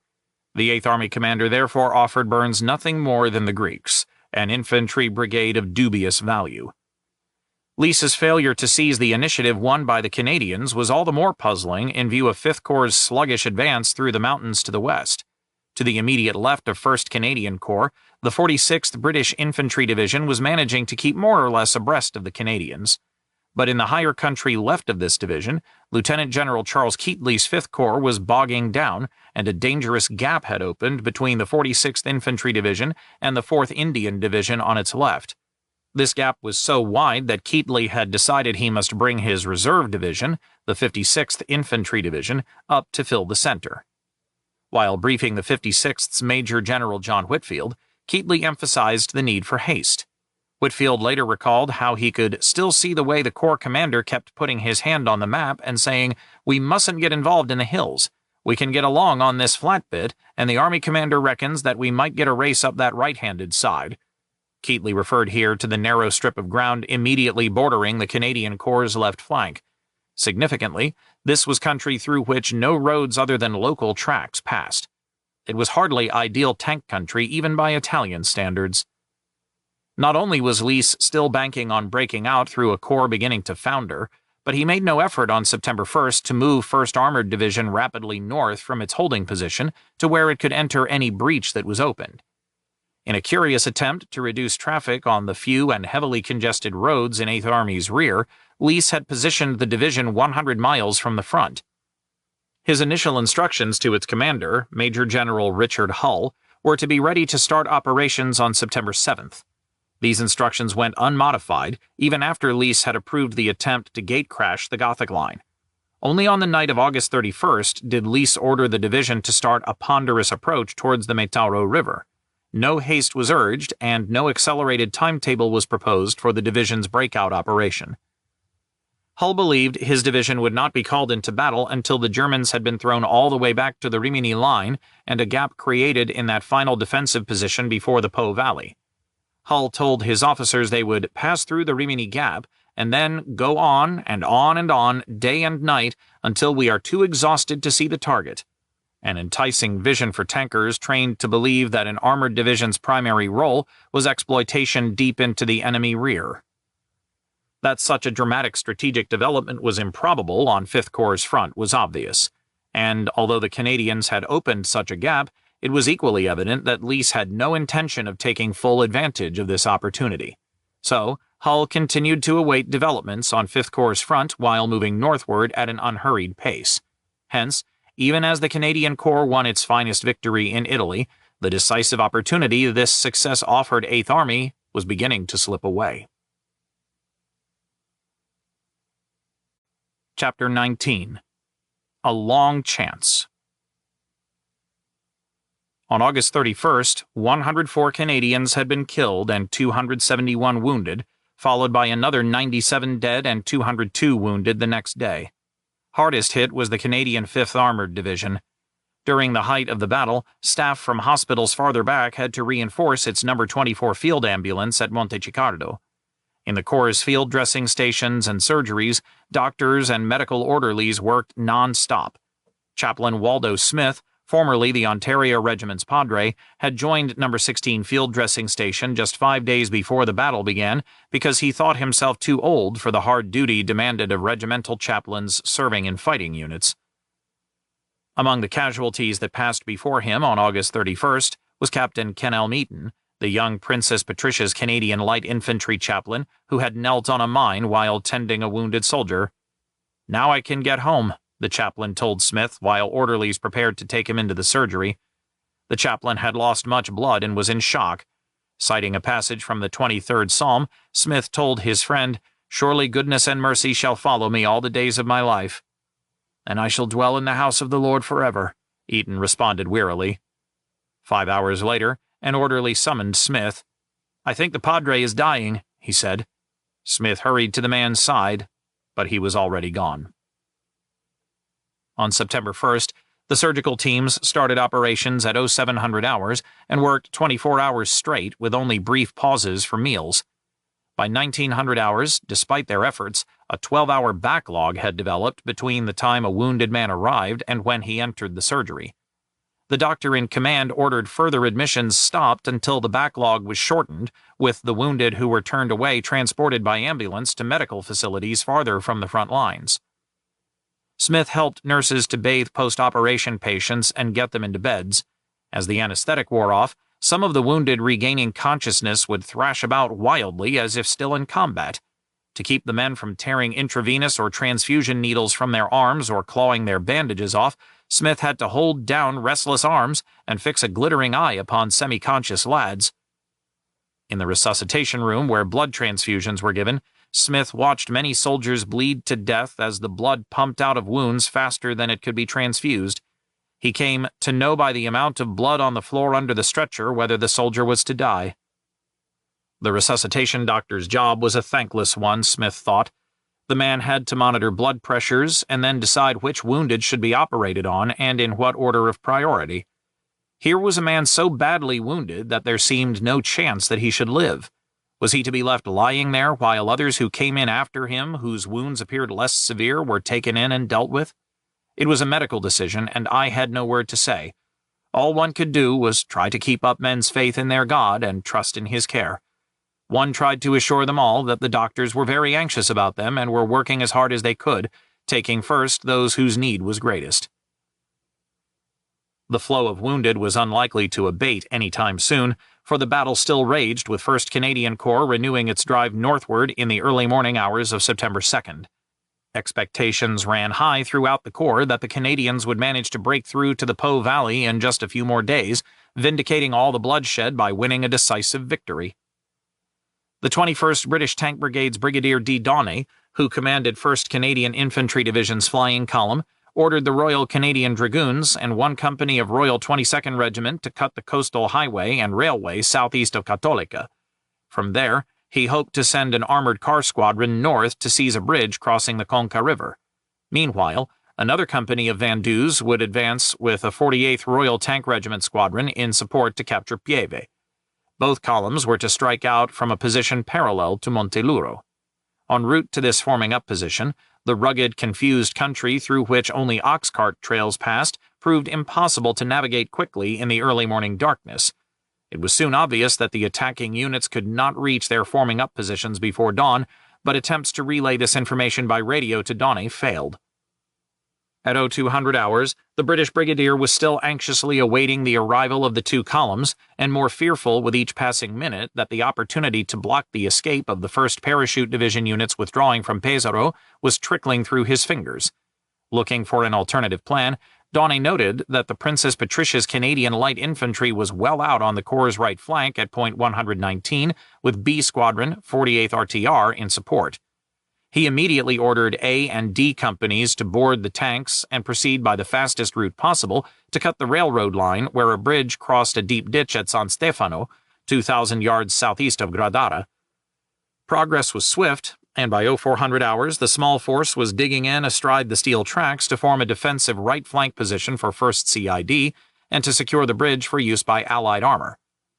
Only a single self-propelled gun had offered any resistance, firing one round at a Sherman conducting a dawn reconnaissance on the north side of the bridge. Although the shell glanced harmlessly off the hull of the tank, the concussion somehow caused a fire to break out inside the turret.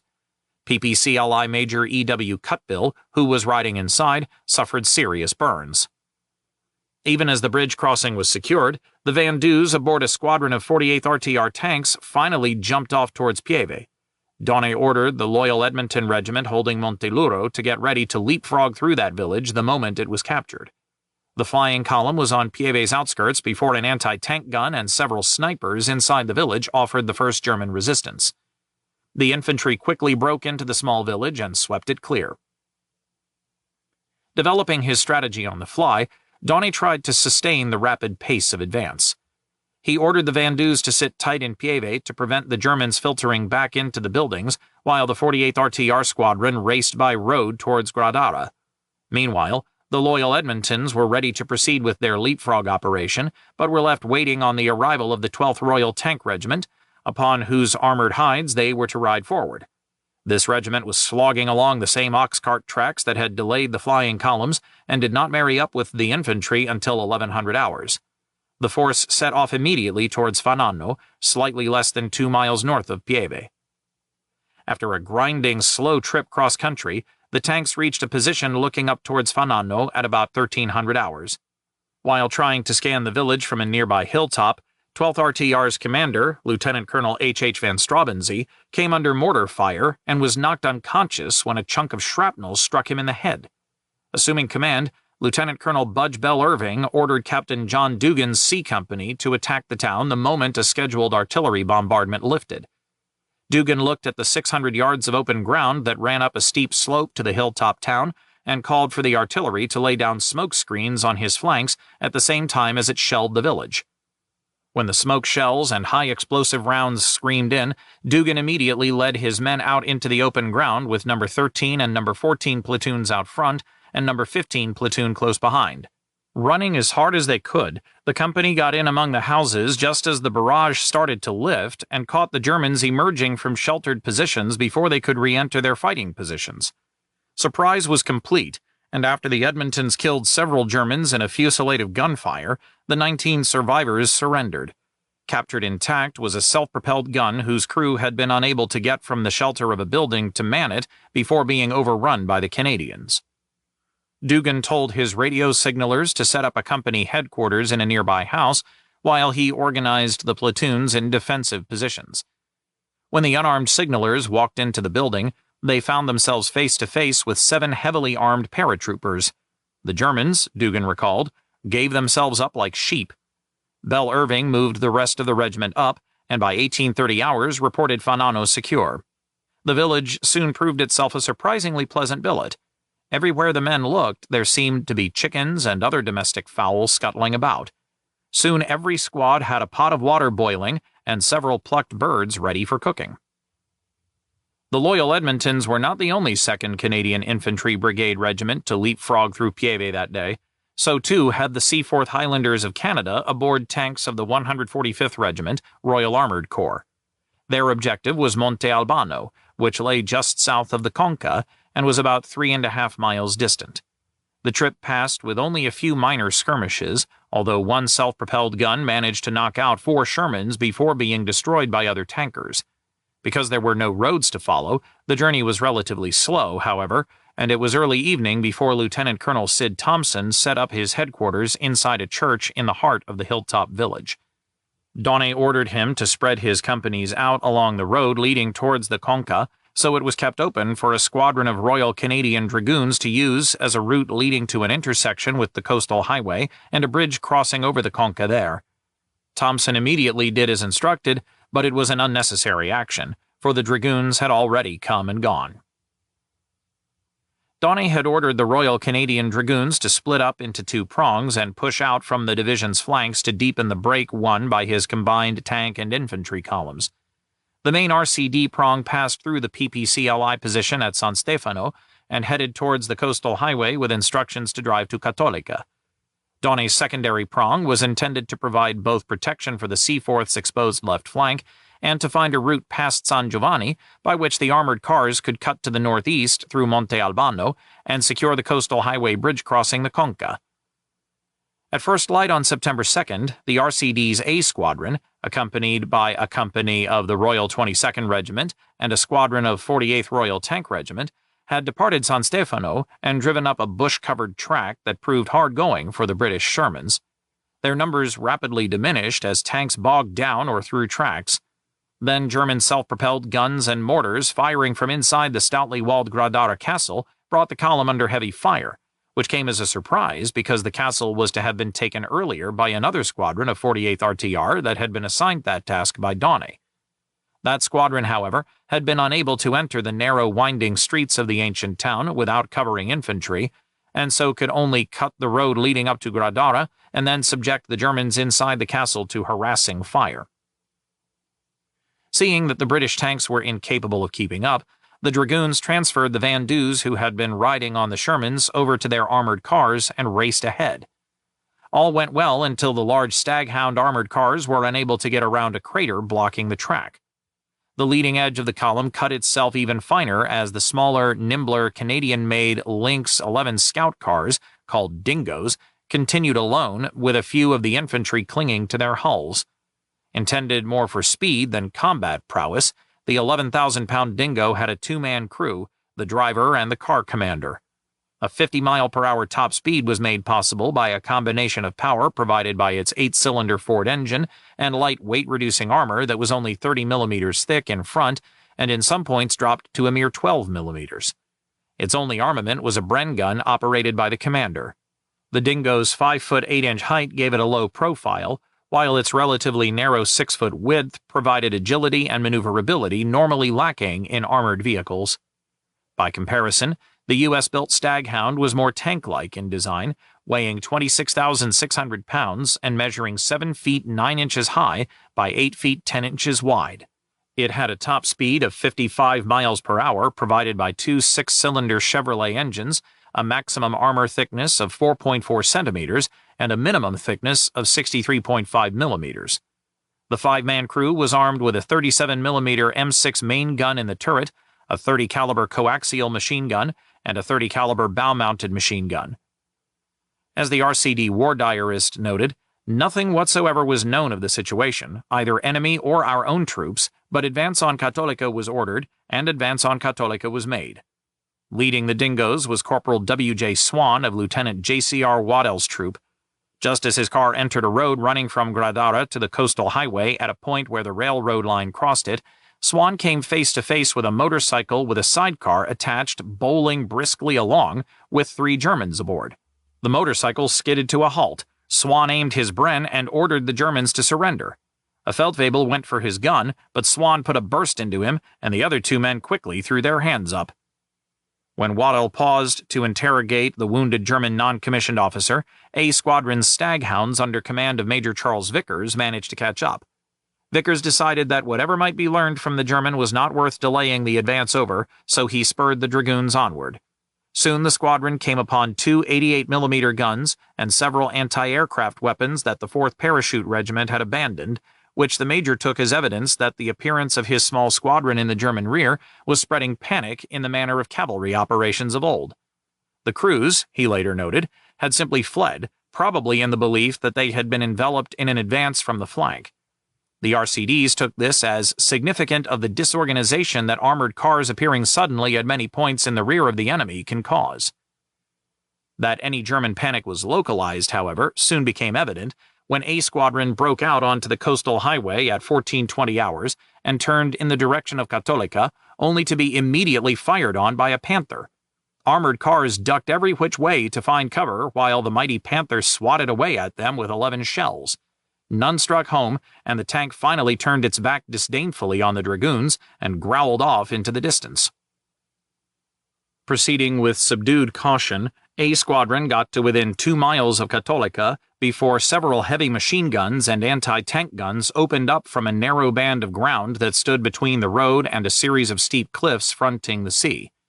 As the squadron was driving through a cutting when the ambush was sprung, the fire largely passed overhead, although the bullets and exploding anti-tank rounds threw branches and stones down on the cars. A Squadron pressed its cars up against the east bank of the cutting for shelter, while Vickers and the Vandu Company commander sized up the German position.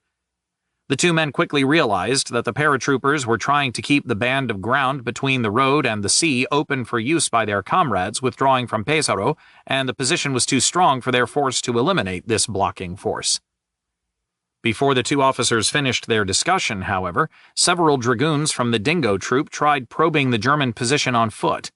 Armed with a Piat, Sergeant H.B. Lewis crept up on one machine gun position and knocked it out with an explosive round. But one dragoon was killed and another wounded before Vickers could order the squadron to pull back to a position opposite Gradara and dig in for the night. The attempt to reach Cattolica by the coastal highway had for now failed. On 1st CID's far left flank, another Royal Canadian Dragoon Squadron was intent on seizing the Conca River Bridge crossing just north of the seaside resort.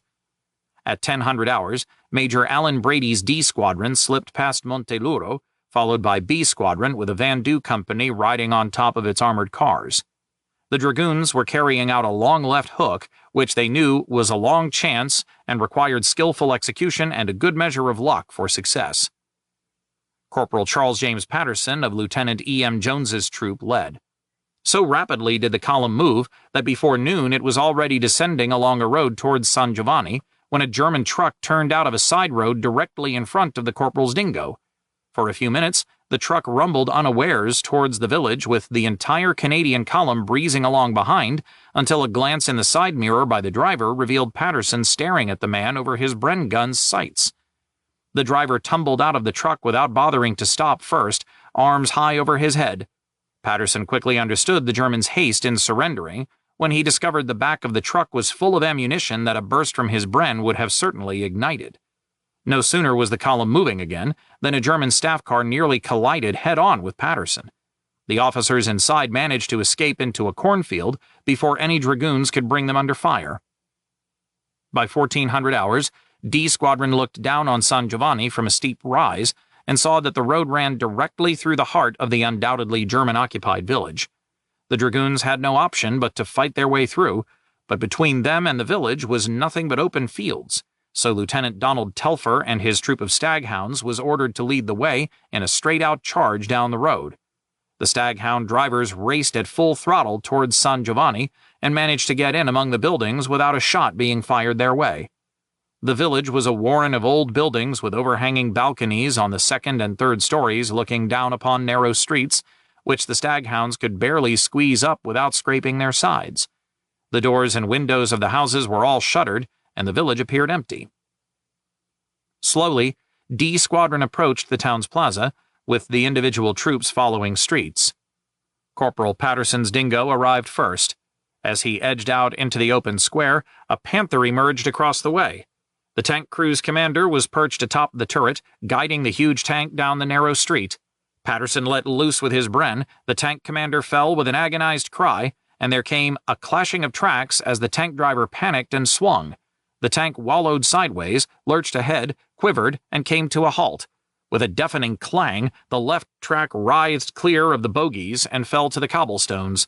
For a moment, the great hulk lay there motionless. Then the huge gun began to swing ponderously towards its tiny opponent. Patterson ordered the dingo reversed smartly into the street from which it had come and pressed the armored car up against a wall. Then he and his driver waited anxiously for the end of the street to disappear in smoke and flying bricks as the tank shelled it. But nothing happened. Black smoke started streaming overhead. Patterson cautiously moved his dingo back up the street to where he could peek into the square. The panther was engulfed in flames, obviously destroyed by the crew, who had then fled. The short engagement with the panther proved the only resistance the dragoons met in passing through San Giovanni and renewing their drive towards Monte Albano and then on to the Conca. Corporal Patterson was once more well ahead in his advanced scout role. Monte Albano was nothing more than a dozen buildings perched on a crest overlooking the river, and as Patterson drove up the main street, he thought it was abandoned. But as his dingo rounded a corner, he suddenly confronted another panther. Its crew was standing beside the tank and talking with a group of about 40 infantrymen. Realizing that if the tankers manned the panther they could easily tear the dragoon column apart, Patterson ordered his driver to charge the Germans with the dingo while he brought them under fire with his Bren gun. A sustained burst of fire knocked down about 10 Germans before the dingo raced past and zoomed out the other side of the village. Patterson could see the Conca River ahead and also that the bridge had been blown up. But beside this torn jumble of concrete, German engineers had erected a temporary crossing that a steady progression of German infantry was retreating over either on foot or in any manner of vehicle. And guarding the crossing from positions down in the valley were 2 more panthers. Despite the panthers, Patterson figured if the dragoons acted quickly enough, they could capture the temporary crossing, and that therefore it was imperative he report to Major Brady. Between the corporal and his commander, however, a panther lurked inside Monte Albano. Undeterred, Patterson and his driver raced back into the town with the hope they could slip through safely by avoiding the main street. Although they avoided the panther, they encountered 2 German infantrymen who opened up with rifles. Patterson cut them down with his Bren, and the armored car dashed on to where D Squadron was just closing on the village. Patterson gave his report, and for his actions at both San Giovanni and Monte Albano would subsequently win a military medal. Well briefed on the opposition ahead, Brady ordered B Squadron and the company of Van Duze to take the lead, move through the village, and then attack the temporary bridge crossing. No trace of any Germans was discovered in the village, and with evening settling in, the panthers guarding the crossing were found to have also fled. The dragoons and Van Duze seized the crossing without a fight and dug in on the north bank of the Conca, concluding a 6-mile advance, the longest achieved by any unit that day. September 2nd marked the first time the Canadians had been able to turn armored cars loose in the midst of a withdrawing, if still resolute, enemy, and the dragoons had been able to add to his confusion at the loss of only 2 men killed. Both the Royal Canadian Dragoons and the Seaforth Highlanders, 48th RTR columns, had reached San Giovanni ahead of the 2 5th Canadian Armored Division columns also assigned to capturing this village. The 5th CAD formations met stiffer opposition, primarily in the form of intense, well-directed artillery and mortar fire that doggedly pursued the advancing columns with an eerie accuracy. It soon became apparent that German artillery officers must be directing the fire from positions on the hills to the west. And with the 46th British Infantry Division lagging well behind, 5th CAD's left flank was completely exposed. The 1st Canadian Light Anti-Aircraft Battalion left Tomba di Pesaro for Point 250, a spur of high ground that overlooked San Giovanni and the Conca Valley. About a mile south of the village, this was their preliminary objective. B Squadron of the Governor-General's Horse Guards was to provide close support, but tanks and infantry both missed the marrying up position and so proceeded independently. Sergeant Fred Setterberg, the former Cape Breton Highlander commanding a section of the no-name regiment's Bren Carrier platoon, was painfully aware that it was the first time most of his men had been under shell fire and fighting as infantry. He wondered how they would cope and who would crack. At his shoulder, the veteran anti-aircraft gunner Sergeant Eddie Kerr pointed out quietly how one fellow, Corporal Howie McLeod, seemed to wince visibly after each thunderous roll of artillery fire. Setterberg cautioned Kerr that it was impossible to tell from physical behavior who would break and who wouldn't. "It's uncanny," he said. "One guy you think is a shit-hot soldier, he just can't tolerate it. But most can somehow. If you're asking me about the platoon, hell, they'll do fine." The more he looked at these 50 men from the prairies, the valleys, the cities, from all over Canada, the better he felt. "They'll do just great, and they know it in their own way," he told Kerr. Point 250 was home to several typical stone farm buildings, the carriers parked behind their south-facing walls at 1845 hours. The infantrymen, who had arrived well ahead of the tankers, started digging slit trenches on the north side of the buildings so they could defend the hill against any counterattacks. But not everyone set to this work as enthusiastically as Setterberg would have liked, and more than one complained that it was unnecessary. So far, they had seen little indication of the enemy. Setterberg thought of the map he had consulted on the journey to Point 250, and how the hill was designated clearly as the junction of two dirt tracks. "The Jerrys probably have the same friggin' maps," he warned the men. Then the first shells started ranging in. Everyone dived for cover, Setterberg ending up under one of the carriers. The ground heaved as the 88s exploded one behind the other in sheets of pale yellow flame, spraying the platoon area with shards of white-hot metal. Amazingly, the platoon's only casualty was a steel pot in which one of the men had been boiling some chickens they had killed for dinner. The pot was riddled with holes. Setterberg's men suddenly became enthusiastic diggers. Not everyone in the regiment was as fortunate as the carrier platoon. Shellfire that dogged A Company throughout the advance to Point 250 killed 9 men and wounded 12 others. B Company's Lieutenant E.J. Pritchard and Sergeant Tommy Graham, who had previously won a Distinguished Conduct Medal, were killed and 4 men wounded. Total casualties for the day were 12 dead and 21 wounded. The battalion put several patrols into San Giovanni in the early evening, and unaware that the Royal Canadian Dragoons had already swept through, reported it empty of Germans. On 5th CAD's extreme left flank, the Westminster Motorized Regiment also spent September 2nd pressing deep into the enemy rear. The Westminsters encountered little resistance beyond intermittent shelling of their advancing companies until they were approaching the ridge overlooking the Conca River at 1600 hours with C Squadron of the Governor-General's Horse Guards and a squadron of M10 tank destroyers in support. B Company, under Major George Johnson, and Major Ian Douglas's C Company went in behind a heavy curtain of covering artillery fire, and after a short firefight succeeded in driving a small force of Germans off the high ground objective by 1710 hours. Unaware that one of Major General Chris Vokes's flying columns had already succeeded in capturing the crossing over the Conca, Hoffmeister ordered Westminster Commander Lieutenant Colonel Gordon Corbould to assemble a raiding party and break through to the coastal highway via the road running from San Giovanni through Monte Albano. Captain Vern Arda's A Company, supported by C Squadron of the GGHG and an M10 tank destroyer troop, was given the task. At the last minute, the GGHGs substituted B Squadron because C Squadron had lost too many tanks during the advance to breakdowns and artillery fire. The raiding party left at 2000 hours in a long snaking line with A Company in the lead aboard its armored personnel carriers. As it passed through San Giovanni, gaps opened between platoons. Lieutenant J.E. Oldfield and the first 7 carriers were well out in front when they roared into Monte Albano and found themselves staring down the rifle barrels of a company of Seaforth Highlanders. Oldfield radioed back to Arda, who became convinced that the presence of the Seaforths meant the lieutenant had gone badly astray and the column was south of their assigned road. Oldfield insisted he was on course and that he had no idea what the Seaforths were doing there. Pressing on to the Conca River, Arda was even more surprised to find the RCD already on the other side of the crossing.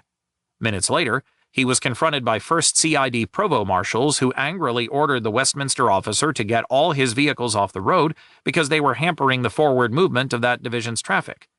This order was quickly endorsed by 1st CID headquarters, who made it clear to both 12th Canadian Infantry Brigade Commander Brigadier J. Lind and Hoffmeister that this kind of swanning into their sector was unappreciated. It would be late afternoon of September 3rd before the raiding party's various elements were able to regain the roads and rejoin their parent units. September 2nd was the culmination of 3 disastrous days for the German 10th Army's 76th Panzer Corps. 10th Army Commander Generaloberst Heinrich von Vietinghoff was trying to get the badly disorganized 1st Parachute Division safely over the Conca River in a desperate bid to establish a defensive position along the so-called Second Green Line, which ran from the west at Gemano through San Clemente to Riccione. On September 1st, a German report concluded that after losing points 204, 253, and Tomba di Pesaro, the situation of 1st Parachute Division was precarious in the extreme, as there was imminent danger of its being cut off in the coastal sector Cattolica Pesaro. Only von Vietinghoff's authorizing 1st Parachute Division Commander General Richard Heydrich to abandon Cattolica and the surrounding ground and withdraw to the Conca River during the early morning hours of September 2nd prevented this disaster. The parachutists had to scramble back rather than conduct an orderly fighting withdrawal to the river. While 1st and 3rd Regiments were able to escape in relatively fair condition and take most of their artillery with them, the 4th Parachute Regiment lost 70% of its strength either killed or captured. They also had to abandon most of their anti-tank and heavy anti-aircraft guns. If the British 5th Corps had been able to match the rate of 1st Canadian Corps' September 2nd advance, the paratroops might have been thoroughly mauled or even surrounded. A German after-action report concluded that the 26th Panzer Division and elements of 1st Parachute Division on the German right flank facing the 46th British Infantry Division enabled the units of 1st Parachute Division committed in the middle and left divisional sector to escape the threatened encirclement. Many individual paratroopers did not escape. Among these was Obergefreiter Karl Bayerlein. The 19-year-old Fallschirmpioniers Cattolica idol had ended abruptly in the late afternoon of August 31st when his 1st Combat Engineer Battalion was trucked towards the Monteluro Tomba di Pesaro feature. Unloading in a sunken road, the battalion came under heavy and accurate mortar fire that wounded several men. Then they went into a confused attack where some of their own artillery rounds fell short and killed a number of soldiers. Morning of September 1st found the battalion in hilly terrain interspersed with vines, luxuriant fields of grain, and vineyards. Everywhere strewn about were farmers' sheds. Alongside a dusty road, stooks of grain had been collected on a harvested field, and since these offered us cover, we collapsed in them. Several skirmishes followed, and there was always much confusion before the fighting began, for the paratroopers were wearing their yellowish tropical kit that closely matched Commonwealth khaki. To avoid firing on their own men, the Germans waited until they could clearly see the helmet outlines. In the late afternoon, the battalion received a fresh issue of ammunition, and Bayerlein gratefully slung a Faustpatrone across his back. Having anti-tank weapons, he figured, ensured that the greater part of the battalion was saved from annihilation. The munitions came none too soon, for in short order the paratroops heard the noise of the engines and the clatter of tracks. Enemy tanks were coming. The tanks approached in single file, and far behind some infantry followed.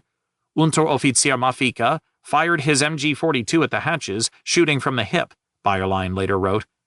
When I saw that my comrade Richter, right alongside me, was running away, I became enraged. I stood up and aimed at a tank rolling towards me. There was an officer standing in the turret with a revolver in each hand. He fired at me without hitting me. Now I triggered the Faustpatrone, and in a jet of fire, the round streaked for the tank and hit it in the turret. At the same moment, I felt a powerful blow in my right arm, so that the barrel of the Faustpatrone was knocked away. I had been hit. The sleeve of my uniform was ripped open and blood was spurting out. I pressed on the artery with my left hand and ran back. After having the wound rudimentarily bandaged by the unit medic, Bayerlein set out to find a field dressing station. All around him, paratroops were scattering under the fire of the tanks. A shell went off, and a shrapnel splinter pierced Bayerlein's lung. Weak from loss of blood, he stumbled into a farmhouse where several other German wounded lay on some straw. Bayerlein lost consciousness, only to be awakened later by intense heat. The straw around him was on fire, the house ablaze. He crawled outside, but many of the others were too weak to escape and perished inside the burning building. Hearing foreign voices, Bayerlein surmised that these soldiers had set the straw on fire. Later, he was driven before a Canadian soldier, who struck him with a rifle butt whenever he slowed, through a tangled vineyard to a crossroads, and then locked into a house. A captured German medic gave him a morphine injection to ease the pain. Finally, the German prisoners were put on stretchers and set out on the ground preparatory to being loaded on trucks. But the position was hit by German Nebelwerfers, six-barreled mortars. The Germans were abandoned by their guards and several were killed or suffered additional wounds. As Bayerlein was slowly evacuated to the rear, he kept meeting other men from his unit, also taken prisoner in the aftermath of their skirmish with the tanks. Bayerlein's engineering battalion was largely wiped out or captured.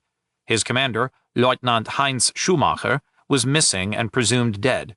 One veteran wrote later that on September 1st, many of the old staunch soldiers, who had been fighting and bleeding in all theaters of war ever since 1940, were finally lost to the battalion. The confusion in the German ranks was such that it was not known until much later that Bayerlein had been taken prisoner. In a letter to Bayerlein's father, written on December 12, 1944, the company's new commander confirmed that on September 1st, despite fierce resistance, a number of our company, including your son Karl, were taken by the enemy.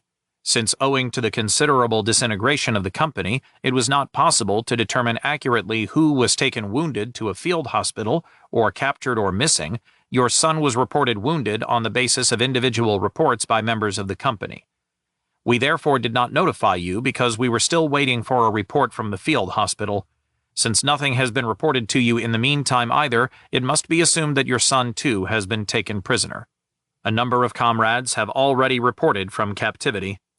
Bayerlein would not be released and returned to Germany until September 1945. Those paratroops who escaped to the Second Green Line were directed by General Oberst von Wiedinghoff on the evening of September 2nd that the line was to be defended at all costs, above all in order to gain time for the reinforcements to arrive.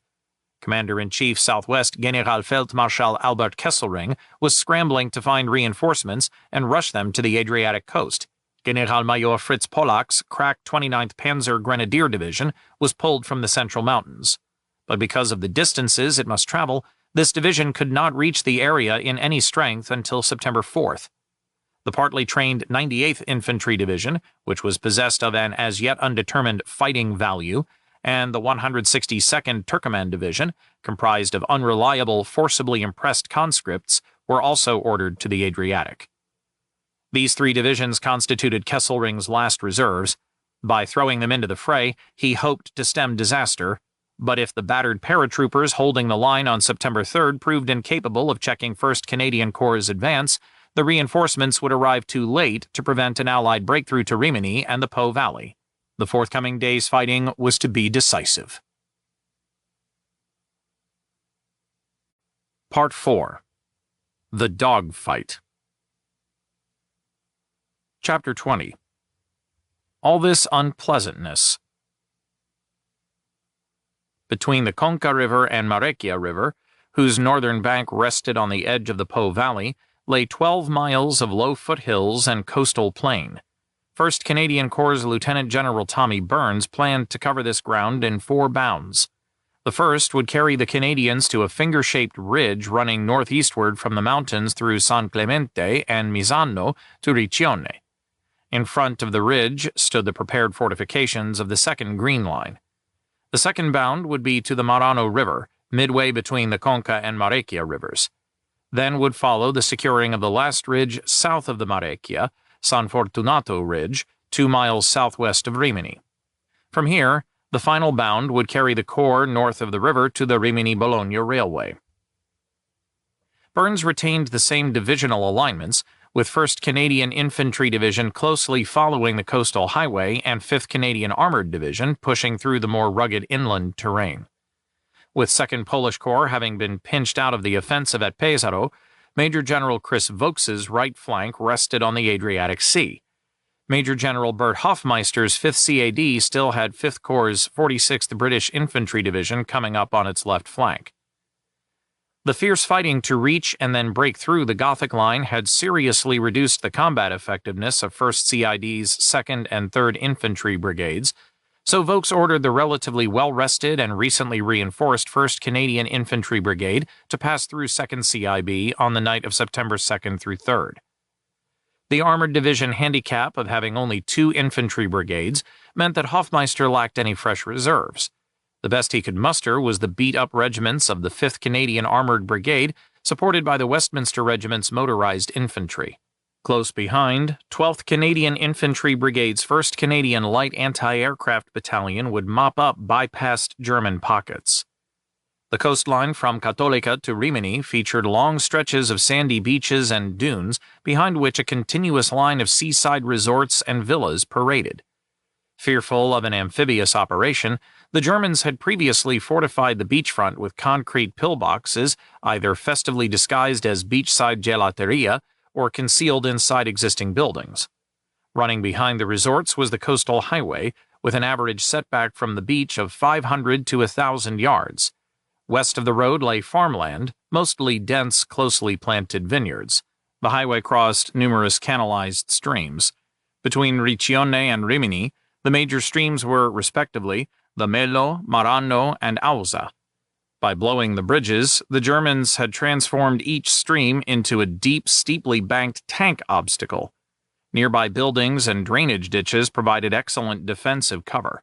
Tanks attempting to flank the canalized portions of the stream would have to travel cross-country through the dense vineyards, ideal concealment for infantry armed with Faustpatrones or anti-tank guns. In the event of rain, the deeply plowed fields would become quagmires that the narrow-tracked Shermans, unlike the wider-tracked German Tigers and Panthers, were ill-equipped to wade through. For its part, Hoffmeister's division faced a chaotic series of ridges and hills soon to be known simply as Coriano Ridge, after the small village atop the primary feature. Immediately north of the Conca River was a ridge running from the Apennines to the sea. 3 spurs extended north from here like narrowly spaced fingers reaching towards Rimini. The most westerly and highest spur was Coriano Ridge, home to the villages of San Savino, Passano, and Coriano. Just past Coriano, this ridge descended slowly towards the Fornaci and Marano rivers, the former draining into the Melo River just south of Ghetto del Molino. The 7,000-yard ridge formed a hulking height of land that bordered 5th CAD's left flank. Scattered all along the ridge's eastern edge were farmhouses and small hamlets, ideal for use as either fighting positions or observation posts. The ridge's western reverse slope was laced with roads and tracks, enabling the German forces to move easily while remaining invisible to the Canadians. About 2,000 yards closer to the sea, the second spur reached out 2 miles from San Clemente before ending abruptly in a steep bluff at Carastelli. The last spur, known to the Canadians as the Besanigo Ridge, curved from Monte Galera to a church at San Andrea and then descended into the Melo River Valley. At 2100 hours on September 2nd, the Lord Strathcona's horse moved with a troop of M10 tank destroyers from the 89th Anti-Tank Battery of the 4th Anti-Tank Regiment towards San Giovanni to link up with the Westminster Regiment. Their orders were to execute a joint night attack over 3 miles of rough terrain to reach the high ground north of Misano.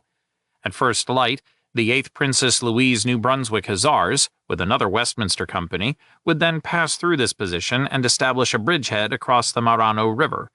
The total advance for the day would be 5 miles. Strathcona Commander Lieutenant Colonel Jim McAvity set the tanks and tank destroyers lumbering towards the Conca River and then hurried to confer with his Westminster counterpart, Gordon Corbould. Bursting into the Westminster's tactical headquarters at 0310 hours, McAvity was astonished to find that Corbould knew nothing of the planned attack, or even that Hoffmeister had placed the Westminsters temporarily under 5th Canadian Armored Brigade command. With one company sidelined at the Conca River crossing and the others exhausted from the previous day's fighting, Corbould could only promise to get B and C companies moving as soon as possible. Then McAvity's second-in-command, Major Lee Sims, radioed to report that heavy traffic, poor roads, and being sent in the wrong direction by a confused provost marshal had so delayed the armored column that it would not reach San Giovanni until 0400 hours. As soon as the armor was in position, McAvity convened a candle-lit O group in a farmhouse. The weather was deteriorating, with heavy thunderclouds obscuring the moonlight that was to have illuminated the attack, and jagged lightning was jamming radio transmissions so that McCavity was unable to communicate with 5th CAB headquarters. Just before the O Group concluded at 0540 hours, Brigadier Ian Cumberland strode into the house and agreed to push the attack back to first light. He also put the entire Westminster Regiment under McCavity's command. At 0600 hours, the Strathcona's Shermans clanked off with the reconnaissance troop leading in its honeys, followed in order by C Squadron, A Squadron, McCavity's regimental headquarters, the battery of M10s, and finally B Squadron. Overhead, the thunderstorm was intensifying, seriously disrupting radio communication. As McCavity's tank left the assembly area, his signaler reported that the link to brigade was lost, but the radio appeared to be working fine. Moving to the spare command tank proved equally futile, with the signaler reporting the signal strength at a bloody awful level of 2. Then the tank banged across a ditch, and the brigade radio's master switch short-circuited. McCavity changed to yet another tank, which had a functioning gun and therefore space for only one radio instead of 2. Adjutant Captain R.J. Sutherland stationed himself in the other headquarters tank with an operational radio and tuned his set to brigade, while McCavity netted into the regiment. The lieutenant colonel would direct the advance, and Sutherland would maintain communications with brigade, a far from desirable way of maintaining command and control. Having fallen out of column to sort out the communication problems, the headquarters section had to race cross-country to catch up. When the 4 tanks suddenly popped up on a rise 1,000 yards off to the flank of C Squadron, a spooked gunner opened fire on them. As McCavity's tank scuttled for cover in a farmyard, it plunged through a cellar's dirt-covered roof and became hopelessly stuck. While McCavity glared down helplessly at the mired Sherman, he heard the hard thump of main guns and rattle of machine guns. The Strathconas were in a fight, but his disabled tank's radio was malfunctioning, so he was completely out of touch. With only one of the 3 operable tanks in the section mounting a gun, he was reluctant to roar off along a line of travel that would dangerously silhouette the Shermans to possible German anti-tank guns. The lieutenant colonel decided to leave the tanks where they were and find a safe route on foot to his embattled squadrons. Trooper G.W. Mills, armed with a Thompson, accompanied the officer. The 2 men were following a track running along a hedge when they spotted a German on the other side. A burst from the Thompson and 2 bullets from McCavity's pistol struck the paratrooper before he could react. McCavity dived into a ditch on one side of the track and Mills into a ditch on the other side just before a fusillade of Schmeisser and Spandau fire tore through the hedge. A following potato masher grenade exploded next to Mills and killed him. McCavity's ditch was directly below the raised hedge, so the remaining paratroopers were unable to fire down at him without exposing themselves. But he was also pinned down and could be easily killed if the paratroopers thought to roll grenades onto him. Seeing his commander's predicament from his vantage beside the farmhouse, Sutherland directed the 1 Sherman with a 75mm gun to fire rounds over McCavity's head into the hedge. The covering fire enabled McCavity to crawl safely on his stomach back to the farm. But the tank fire alerted the paratroopers to the whereabouts of the headquarters section, and they popped a white flare over the building, which directed German artillery and mortar fire onto the position. Seeing a nearby haystack hidden from the view of the paratroopers, McCavity set it alight with several matches. The smoke and flame that soon boiled up from behind the farmhouse tricked the Germans into thinking the tanks had been knocked out and the shelling ceased. Stripping the machine guns from the tanks, and armed also with rifles and submachine guns, the headquarters section established a defensive position inside the house and around it. From an upper-story window, McCavity could see the paratroopers dug in near the track where Mills's body lay in the ditch. It was a complete standoff. McCavity was effectively out of the Strathcona's battle. The fight McCavity was hearing started when an anti-tank gun outside Misano confronted Corporal George McLean's lead honey. Swinging the turretless tank off the road and behind some cover, McLean jumped down with a Piat and stalked the gun on foot. He crept up and fired a charge, but the resulting smoke and dust made it impossible to tell if the gun had been destroyed. Seeing C Squadron's Shermans approaching, the corporal ran back and pointed the anti-tank gun out to the lead tank commander, who pounded the position with his main gun. Running through fire from several light machine guns and rifles, McLean returned to his honey only to see several enemy transport trucks about 2,000 yards away and fleeing downhill towards the German rear. Zigzagging back through the German small arms fire, McLean pointed out the new targets to the tanker, and at least 2 were destroyed by his troops' fire. McLean was awarded the military medal. The Strathconas shoved on, with C Squadron bypassing Misano to gain the high ground beyond by 0930 hours. A Squadron came up a bit to the west, while B Squadron settled into the rear of C Squadron. From these positions, they could support the Westminsters, who were attacking the village itself. But the high ground the squadrons occupied proved to be under observation by Germans on Coriano Ridge, and the tankers were soon being heavily mortared and shelled. To avoid providing a static target, they kept waltzing their Shermans a dozen or more yards back and forth. With McAvity and his headquarters section missing, Major Lee Sims had assumed command and roamed in a honey between the Strathconas and the advancing Westminsters. Sims hated traveling in the open, light-skinned honey and yearned for the chance to get back inside a nice big fat Sherman so he could be safe from all this unpleasantness. Like most tankers, Sims failed to comprehend why most infantrymen abhorred the idea of riding around in one of our fire traps. The Westminsters, meanwhile, alternately cursed and praised the Strathconas. Cursing was loudest when Captain Vern Arda's scout car approached the tanker's position opposite Misano, only to have one of the Shermans swing its turret and draw a bead on him. Only by shouting at the top of his lungs and waving his arms frantically did Arda manage to stop them from doing a very horrible thing. But the shell fire from the Shermans also enabled the Westminsters to win Misano at about 1500 hours without suffering a single casualty. As the Westminsters established a sheltered defensive area near Misano, in which their armored cars and Bren carriers could park for the night, 2 German Panthers roared into their midst. While a Westminster transport sergeant thought the 2 tanks were friendlies and tried waving them into appropriate parking slots, the equally surprised Germans gunned the 2 tanks and barreled through the Canadian position without firing a shot. A blown bridge north of the village forced the German tankers to creep along the edge of the stream in search of a fording, which gave the Westminster's anti-tank platoon sufficient time to deploy its 6-pounder guns and knock the tracks off the Panthers. The German crews then meekly surrendered. Determining whether an area was under German or Canadian control was increasingly difficult. At 1600 hours, still thinking Misano was German-held, an 8th Princess Louise New Brunswick Hussars squadron shelled the Westminster's B Company.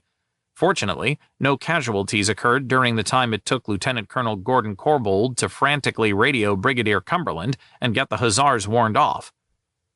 Just before dusk, a German quartermaster truck drove into C Company's position out front of the village and was captured. The truck carried mess tins of hot food that was happily distributed. General consensus afterward held that the food was not a damn bit better than ours, and the watery beer tasted like low-grade spring water. Still, it was a change, something always appreciated by troops on campaign. The German shelling and mortaring of Misano was constant and proving uncannily accurate. At 1700 hours, Lieutenant Ralph Fountain's support platoon set up its Vickers machine guns on high ground east of the village and fired on several draws being used by the paratroopers to form up for planned counterattacks against the Strathconas and Westminsters. Before the guns let off more than a single burst, German artillery rounds rained down, killing Fountain and wounding 5 others. The paratroopers counterattacked twice, but fire from the Shermans and artillery concentrations called in by Westminster Major Ian Douglas broke the attacks almost before they started. Just before nightfall, the Princess Louise Dragoon Guards relieved the Westminsters, who pulled back to regroup for the forthcoming morning advance.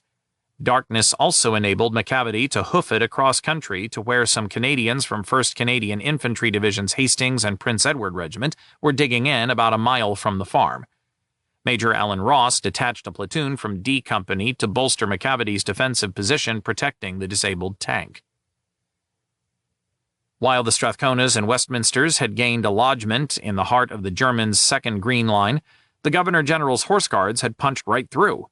Based on an intelligence report that the Germans were withdrawing behind the Marano River, Lieutenant Colonel A.K. Jordan had ordered A Squadron to find a crossing over this river with all haste. The squadron crossed the Conca River at 12:20 hours and charged towards a hilltop objective 3.5 miles west of San Giovanni. 1,000 yards out from the Conca, No. 1 troops scattered a force of German infantry at a large farm. A few minutes later, Sergeant Humphreys, aboard a Honey, spotted an 88mm anti-tank gun covering a crossroads just ahead of the approaching squadron. He radioed its location to No. 1 Troop Commander Lieutenant Gordon Bass, who shelled the gun position with high explosive rounds, causing the gun to burst into flames and explode. No sooner was this gun destroyed than 3 German Mark IVs flushed from cover and fled with Bass's tankers futilely trying to score hits on the speeding tanks before they disappeared. When No. 1 Troop reached the crossroads, they found the 4-man crew of the anti-tank gun still alive and eager to surrender. The troop carried on, shooting up every house and haystack it approached. Noticing some very wide tank tracks in a spot of mud next to a roadside hedge, Humphreys slowed his Honey in the protection of a farmhouse. As the sergeant's vehicle crept around the corner of the building, he saw 2 Mark VI Tigers 25 yards ahead. The behemoth tanks, which mounted a powerful 88mm gun, weighed 45 tons, and had armor 100 millimeters thick, were virtually immune to anything a Sherman could throw at them. Fortunately, the Tigers were withdrawing with their guns pointed away from the Canadians, giving Bass time to bring his 3 Shermans up to join Humphreys. Not really caring if he scored a hit or not, Bass fired the 75mm high-explosive round in his gun so his gunner could reload with armor-piercing shot. The rattled gunner accidentally stomped on the floor pedal that fired the coaxial machine gun and ripped off a long burst. Bass, figuring the main gun was jammed and fearing the Tigers would at any moment rotate their deadly guns, yelled at his driver to reverse into the cover afforded by the farmhouse. He then brought the other 2 Shermans in the troop up alongside his tank, and the 3 crept out in line to engage in a bloody close-range shootout. But the Tigers had used the moment of confusion to scamper. By 1500 hours, A Squadron had scattered the few German infantry defending the hilltop objective. Lieutenant Colonel Jordan instructed the squadron to set up a defensive perimeter on the hilltop and wait there until C Squadron and his regimental headquarters arrived. Predictably, as A Squadron began digging in, it was subjected to intense and prolonged mortaring. 3 men were wounded. At 1900 hours, Jordan radioed A Squadron and ordered it to renew the advance towards the Marano, as C Squadron and a troop of M10 tank destroyers from the 82nd Anti-Tank Battery would soon reach the hilltop position. Lieutenant Bass's No. 1 Troop led A Squadron along a road running northwest of Monte Galera, with Sergeant Humphreys out front in his Honey. Progress was good until one of the Honey's tracks suddenly blew off and the machine slewed to one side of the road. Bass thought the Honey must have struck a mine, but a second later an armor-piercing round slammed into the left side of his Sherman, tore the driver's cupola off, and pitched it up over the turret. When a second round ripped through the drivetrain and stopped just forward of the ammunition bin, the Sherman veered out of control and crashed into a haystack.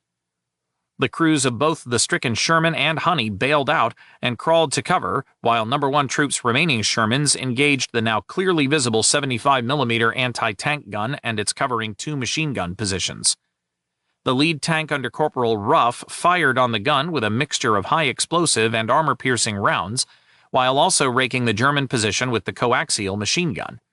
When one AP round punched a hole through the anti-tank gun's protective shield, return fire ceased, and several Germans fled. The tankers took 3 prisoners, one of whom was mortally wounded. The body of another German lay next to the wrecked gun. As it was now growing dark, the squadron commander considered any further advance too risky. At 1945 hours, he moved A Squadron into a draw on the west slope of Monte Galera. About 600 yards southwest of the tanker's position was a platoon of the 46th British Infantry Division's 2nd Hampshire Regiment that had come up just before dusk. Soon the Germans discovered A Squadron's position and started mortaring and shelling it. C Squadron was meanwhile getting the same rough treatment back on the original hilltop objective. This contributed to an already confusing situation, as the Hampshires appeared to not have expected to find Canadians on the hill. When some of GGHG's assault troops started digging in on the forward slope, a Hampshire platoon cut off earlier from its company crept up on the digging soldiers and opened fire. A bullet struck Trooper Eaton in the head and killed him. The startled assault troop returned fire with Bren guns until Lieutenant Socket recognized the typical silhouette of a Commonwealth soldier's helmet atop one of the enemy and brokered a ceasefire. Lieutenant Colonel Jordan and his tactical headquarters failed to catch up to his two squadrons, for the officer misread his map and strayed badly off course until finally becoming intermixed with the advancing companies of the 1st Canadian Light Anti-Aircraft Battalion. This unit was mopping up behind the Westminster and Strathcona regiments. The infantrymen were jumpy, and at the slightest sound of shell or shot dived into the ditches alongside the road, a practice Jordan and his tankers found a little disconcertingly earnest.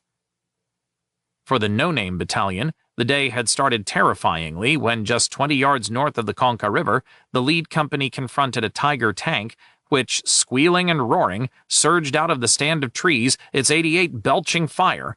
The Tiger slewed left and clanked ponderously along the roadway, its 88 swung 45 degrees and pumping armor-piercing and high-explosive shells as it moved. The vehicle commander was half out of the hatch, directing fire. Fortunately, several 8th Princess Louise New Brunswick Hussars Shermans parked in covered positions nearby took on the Tiger. When 2 scored hits that bounced harmlessly off the tank's thick armor, the Tiger retaliated by blowing a wall out of the small farmhouse behind which one Sherman was hiding. The vaporized wall not only exposed the Canadian tank to the Tiger, but also Sergeant Fred Setterberg and his carrier section, who had been sheltering behind the building. "He gonna shoot at us?" one of the men squeaked. "Would an elephant kill a fly when he's fighting lions?" another man replied. The tank seemed more intent on fleeing, lumbering ponderously along the road towards a small bridge with shattered decking that couldn't possibly support its weight. Realizing this at the last moment, the tank halted and then started slowly backing up, belching shells as it went. Gears clashed, the engine revved harder, a last shot was fired, and the tank veered to its left and, sticking its lightly armored rear high in the air, began snorting and chewing a path off the road down a dirt track that forded the creek. It was the moment the Sherman gunners had been waiting for. In rapid succession, 3 shells ripped into the Tiger. It coughed like a stricken rhino, and smoke and flame wreathed the turret, followed by a series of muffled explosions. A couple of Canadian tanks approached the smoking wreck, and 2 tankers dismounted to check it out. One of Setterberg's men asked if they saw any survivors, and a tanker yelled back, "The Jerry Tank Commander, but I hope he dies. He cooked up one of our crews." Looking back over the Conca, Setterberg saw that the burning Sherman seemed to glow in the sunlight. The Tiger's appearance from a group of trees, supposedly swept earlier by platoons of 1st CLAA's B Company, left everyone disconcerted. But units and individual vehicles were wandering lost all over the battlefront, so it was possible that the Tiger had blundered into the wood after B Company had passed through. Still, the infantry warily watched their flanks and took cover at the slightest provocation. Shortly before dusk, the leading company ran into a bypassed German position amid a cluster of farm buildings. The paratroopers poured out such heavy machine gun and rifle fire that the company was unable to muster an attack. Seeing the difficulty the infantry faced, Lieutenant Hood, whose tank led the GGHG's headquarters section, offered to help. Hood hammered each house for an hour with high explosive shells until the buildings were collapsed and burning.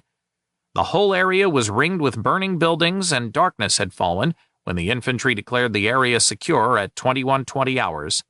Jordan had his HQ hunker down with the infantry for the night. Chapter 21. A Sure Thing Gallop. On September 3rd, 1st Canadian Infantry Division's first priority was to push northward from the Conca River crossing it had won on the coastal highway. The Royal Canadian Regiment crossed the river at 0430 hours, intent on simply brushing aside any opposition it might meet as it marched up the road to Rimini. The infantry was followed by a composite 48th Royal Tank Regiment squadron, consisting of 3 troops of Shermans and 1 of Churchill's. Waiting to pass through whenever necessary were 2 companies of Hastings and Prince Edward Regiment infantrymen, supporting tanks, and 2 troops of tank destroyers.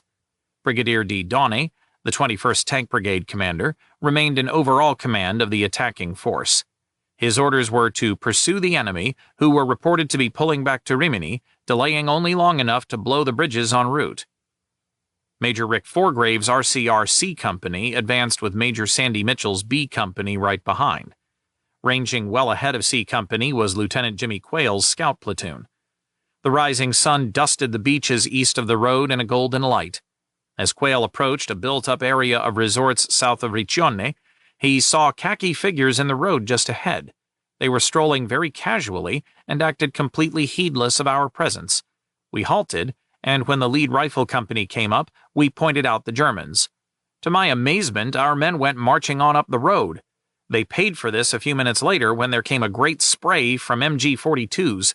Some of the men were hit, and the rest belatedly took cover and began to return fire. The scouts and C Company were pinned down in front of the heavily defended German position.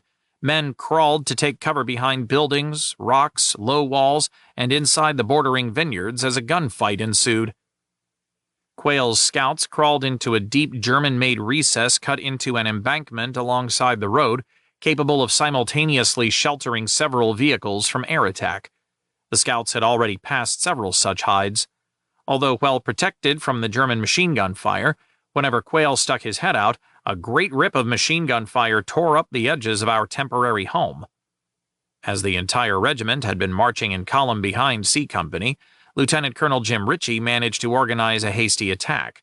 But, worrying that the seaside resorts might house German pillboxes or tanks, he had Captain D.R. Martin first deploy his anti-tank platoon's 6-inch guns to cover the buildings. He then ordered Captain J. Birney Smith to swing A Company west of the road towards a point of high ground and roll up the Germans' right flank.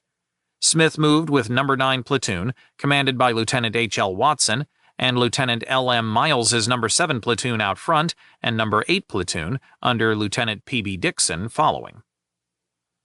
Following a fold in the ground that was well concealed by the foliage of adjacent vineyards, A Company attained the high ground undetected. As Miles's platoon closed on a large building, it was fired on by several German machine guns positioned inside. Watson's No. 9 Platoon moved to assist Miles, but the lieutenant and several of his men were wounded in the attempt. Wanting to prevent the Germans reinforcing the strong point, Miles led his platoon in an immediate direct assault. Although the Germans were quickly cleared out, a few of his men were killed or wounded in the short action. Gathering the 2 platoons' wounded and a number of wounded prisoners inside the house, Miles assumed overall command and prepared to meet a counterattack.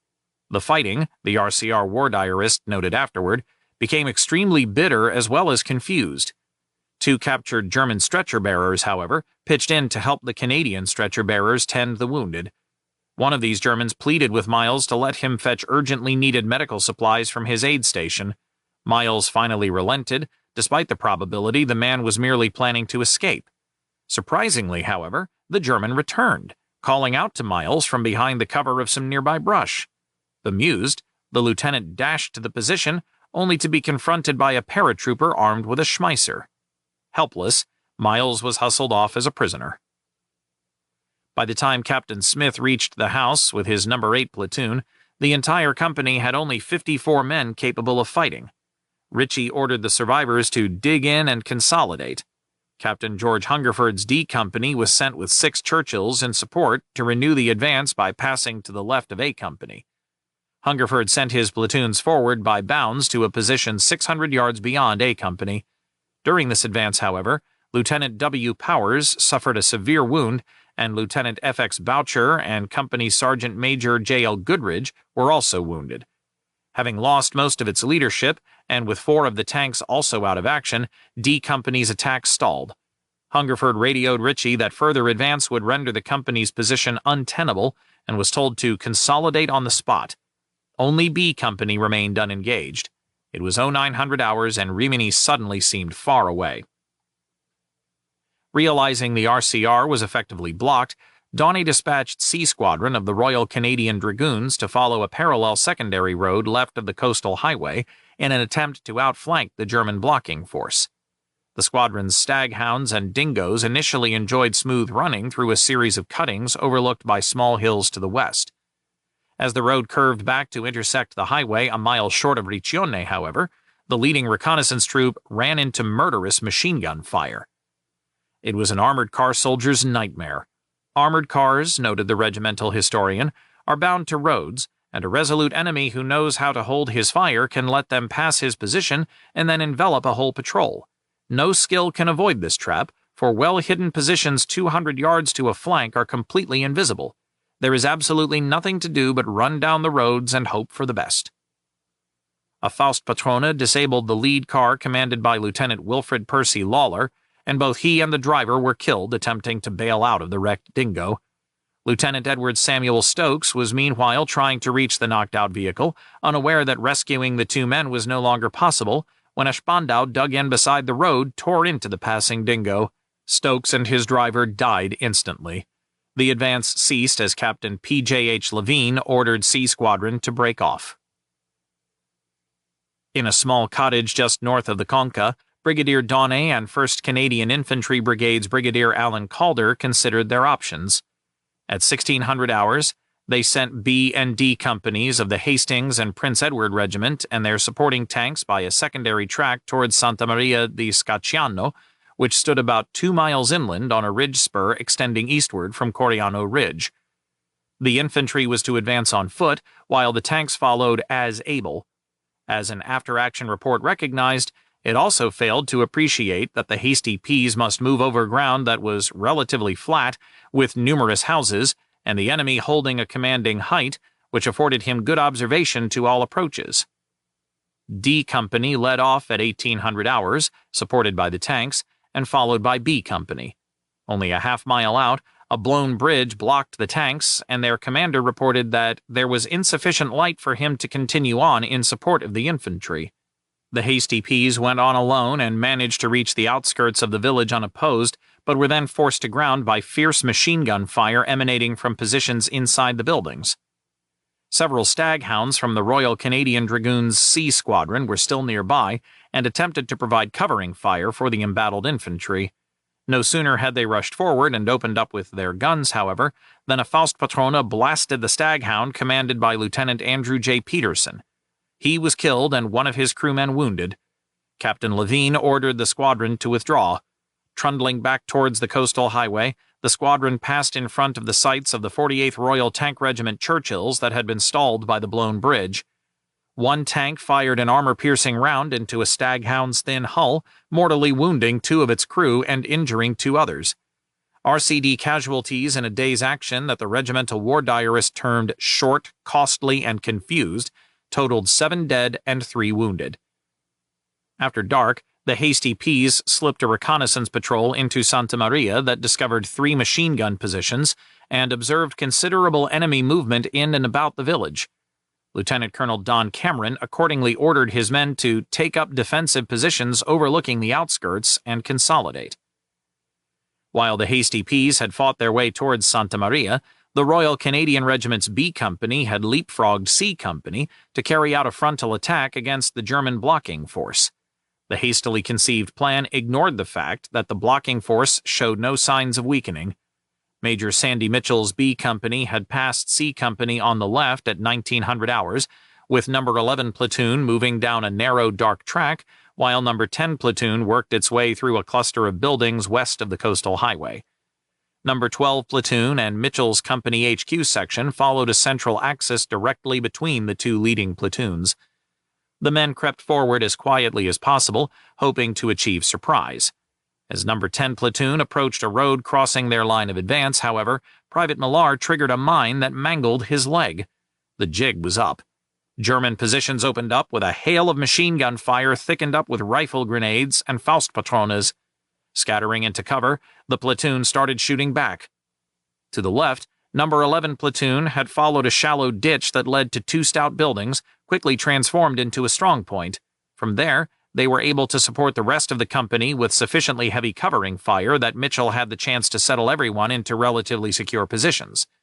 The company commander realized his company was virtually in the midst of the Germans' forward defenses and destined to spend a night trading bullets with the paratroopers. The hasty Ps were likewise entangled in front of Santa Maria di Scacciano. Hoping to develop a better appreciation of the German strength, Cameron ordered Lieutenant Charlie Case's scout platoon to enter the village at 2200 hours.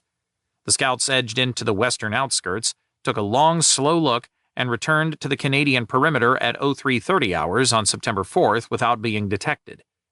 Case reported finding a covered approach by which the regiment might enter the village, and that it seemed only lightly held, probably by a screen of troops protecting a mortar and self-propelled gun located near the road junction. Bolstered by this news, Cameron decided to attack at first light. Opposition is stiffening now, and we wonder if the enemy is making a last stand before we reach the valley of the Po, which now seems to be within our grasp, wrote 1st Canadian Infantry Division's war diarist at the close of September 3rd. Major General Chris Vokes and 1st Canadian Corps Lieutenant General Tommy Burns concurred that the Germans were merely conducting a delaying action to enable an orderly withdrawal into the fortified Rimini-San Fortunato line. Burns said he didn't expect to have to mount a strong prepared attack until that position was reached. Staff officers at German 10th Army, meanwhile, read events differently. On September 3rd, when the enemy attacks were continued with increased severity, stated one after-action report, the Battle of Rimini reached its climax, and with it the critical stage for the defense. The divisions, which had up to now been fighting in the middle and left sector of 76th Panzer Corps, were overstrained by the continuous service and the overwhelming superiority in materiel of the enemy, as well as greatly weakened by the heavy casualties suffered, especially by the infantry. Only arrival of reinforcements in the form of regiments of the 98th Infantry Division and the 26th Panzer Division in British 5th Corps' sector had prevented disaster there. The commitment of the 29th Panzer Grenadier Division against 5th Canadian Armored Division's flank near Misano was credited with preventing a collapse of the entire line in front of the Canadians. The close-run nature of this crisis and the confused and often contradictory news from the battlefront alarmed Commander-in-Chief Southwest Generalfeldmarschall Albert Kesselring. When General der Panzertruppen Traugott Herr raised the prospect of a full withdrawal to save his 76th Panzer Corps from destruction, Kesselring flew into an uncharacteristic rage and threatened to remove any corps or divisional commanders entertaining the idea of retreat. Only after midnight was 10th Army Commander Generaloberst Heinrich von Vietinghoff able to calm Kesselring down and speak plainly to him about the high casualties Herr's corps had suffered. Herr's performance in the face of the determined and skillfully conducted Allied attacks, he said, had been exemplary. Though not strong in numbers, von Vietinghoff said, the Canadians are very good soldiers. I am told the 5th Canadian Armored Division was excellent. Somewhat mollified, Kesselring let Herr keep his job, but he urged von Vietinghoff to defend the Adriatic front vigorously, surrendering ground only when necessary. Kesselring knew that the long-range weather forecasts favored the Germans, with the thunderstorm on the night of September 2nd through 3rd presaging rain. 8th Army's commanders, meanwhile, were giving little thought to the potential and possibly fatal delays a turn in the weather might deal their breakout to the Po. 8th Army Commander General Oliver Leese and 5th Corps Lieutenant General Charles Keatley still expected the real breakout, believed imminent, would come not in front of the Canadians but on Keatley's right flank. The two officers had accordingly visited 1st British Armored Division to emphasize this unit's key role in pursuing the German divisions. This, Leese warned, might well be the last great battle of the 8th Army. Keatley stressed that speed was the factor on which success would depend, and nothing must be allowed to stand in its way. As the generals departed in their staff car, Keatley called out to Major General Richard Hull and Brigadier R.W. Goodbody that he would see them next on the Po. The two Armored Division officers fully agreed. Goodbody thought the operation would be a sure-thing gallop. That this great galloping charge was to be delivered by a division that had not seen battle since April 1943 and only then in Africa, where conditions differed greatly from Italy, failed to faze Leese and Keatley. The division's officers were largely untrained in the tactics evolved during more than a year of fighting in the close Italian country. Indeed, 1st Armored Division had barely completed reorganizing to add more infantry clout at some loss to its armored mobility, in order to conform to the new operational structure adopted by 8th Army's armored divisions. The armored regiments were also still familiarizing themselves with the up-gunned 75mm Shermans that had replaced their older tank models. And, having only assumed divisional command in mid-August, Hull hardly knew the officers serving under him. He also barely considered the division combat ready. He later said, If a staff college student had suggested that as a solution for reforming an armored division, he'd have got 0 out of 10. Even had the designated armored division clearly been up to the task, the reported gap on 5th Corps' right flank adjacent to 1st Canadian Corps did not exist. Yet Major General J. Hawkesworth, commander of the 46th British Infantry Division fighting there, failed to admit this. Instead, he told Hull on September 3rd that he would hold the gate open for him. There was another problem neither Keatley nor Leese recognized. When Keatley inserted the 56th British Infantry Division into the front line to plug the gap developing between 4th Indian Division and the 46th Division, a misunderstanding had occurred between himself and Major General John Whitfield. The 56th Division commander believed he had been warned to keep out of the western hills on his left flank and bypass those dotting the relatively level plain on his right where his advance was being funneled. He understood that the emphasis was speed and that these potential defensive strongpoints could be mopped up later. On September 3rd, Whitfield's division had accordingly bypassed to the east of a key position, Germano Ridge, which was a mile long and averaged a height of 1,500 feet. On the ridge's eastern terminus stood the village of Germano, protected by steep slopes, blanketed in thorny scrub that butted right into the village's thick 20-foot-high wall. Germano was an ancient fortress, quickly transformed into a modern defensive bastion by the German 100th Mountain Regiment. Before Whitfield could recover from his error, the Germans concentrated 3,000 men on the ridge so that they dominated the upper reaches of the Conca Valley to the east and closed the very roads over which 1st Armored Division was supposed to burst through Hawkesworth's imaginary gap. Whitfield failed to recognize the threat posed by Germano Ridge, for his eyes were fixed on reaching the Marano River and then pressing on from there. His operational order for September 3rd stated his intention as being to pursue the enemy to Bologna and destroy him. Whitfield was convinced that both 5th Corps and 1st Canadian Corps were engaged in a neck-and-neck race that he would win. First Light on September 4th found RCR's B Company still trading bullets with a bunch of determined paratroopers showing no signs of taking flight. Out on the regiment's left flank, D Company was similarly embattled. Despite its previous day's losses, Lieutenant Colonel Ritchie decided A Company must break the stalemate by attacking the stronghold being used by the Germans pinning down D Company. But it would be mid-morning before this attack was organized. The Hasty Peas, meanwhile, hoped to renew the division's advance sooner by infiltrating the scout platoon and B Company into Santa Maria di Scacciano just before dawn. At 0430 hours, this small force crept into a clutch of small buildings on the village's south edge and hunkered down until dawn.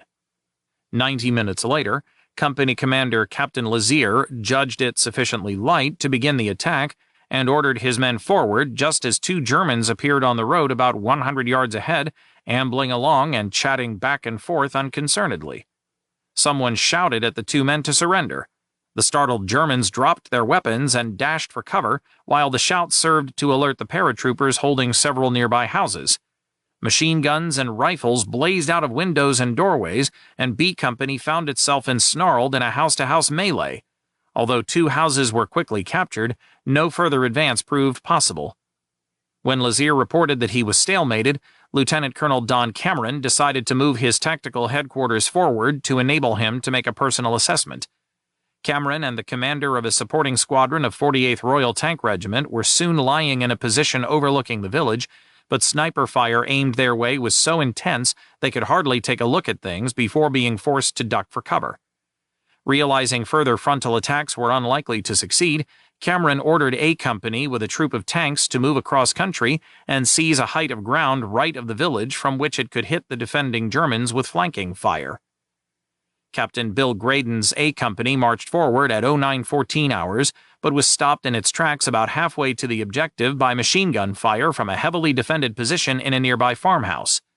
When several mortars started bracketing the company with rounds, Graydon rushed his men into the shelter of a farm building. Realizing the supporting tanks were unable to see the German position, Graydon ran over to where they were idling. Just as he grabbed the phone hooked to the back of the Churchill, which enabled infantry to communicate with the tankers inside, 6 machine gun slugs tore into his leg and knocked him flat. Unable to either stand to reach the phone or to yell loud enough to draw the attention of the tankers inside their armored shell, Graydon could only painfully crawl back to the building housing his men and have A Company try to neutralize the German strongpoint with small arms fire. Like the RCR on their right flank, the Hasty Peas were now stalled. Listening to the reports coming into his headquarters in Monte Albano, Brigadier Alan Calder knew the RCR and Hasty Peas needed help. He also thought the attack currently planned by the RCR's A Company must fail, so Calder cancelled it and froze the regiment in place. Deciding it was time to commit his reserve regiment, he had summoned the 48th Highlanders of Canada's Lieutenant Colonel Don Mackenzie for an 0700 hours briefing. The Highlanders had been waiting with B Squadron, 48th RTR, and 3 troops of M10 tank destroyers to dash through the gap the 2 leading regiments were to open all the way to the Marano River. That plan, Calder said, was off, and the reserve force must break through the enemy line left of the Hasty Peas in a mid-afternoon attack. At 1000 hours, Vaux, Brigadier Donné, and 1st CID's Artillery Brigadier, Bill Ziegler, bustled into Calder's headquarters. Vaux pronounced that the brigade was flagging and stressed the importance of speed on our part, Calder later wrote. Calder explained the difficulties presented by the terrain and reminded Vaux sharply that the German strength was greatly in excess of that reported by intelligence and on which the plan was based. Vaux acknowledged that Calder was right. He also knew the situation was only going to get worse, for his intelligence staff had just reported the 303rd Panzer Grenadier Regiment being rushed into the line facing the division to stiffen the defenses.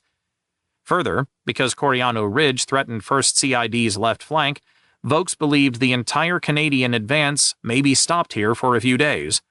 Still, he urged Calder to pick up the pace. Vaux left Ziegler to help Calder organize supporting artillery for his forthcoming attack.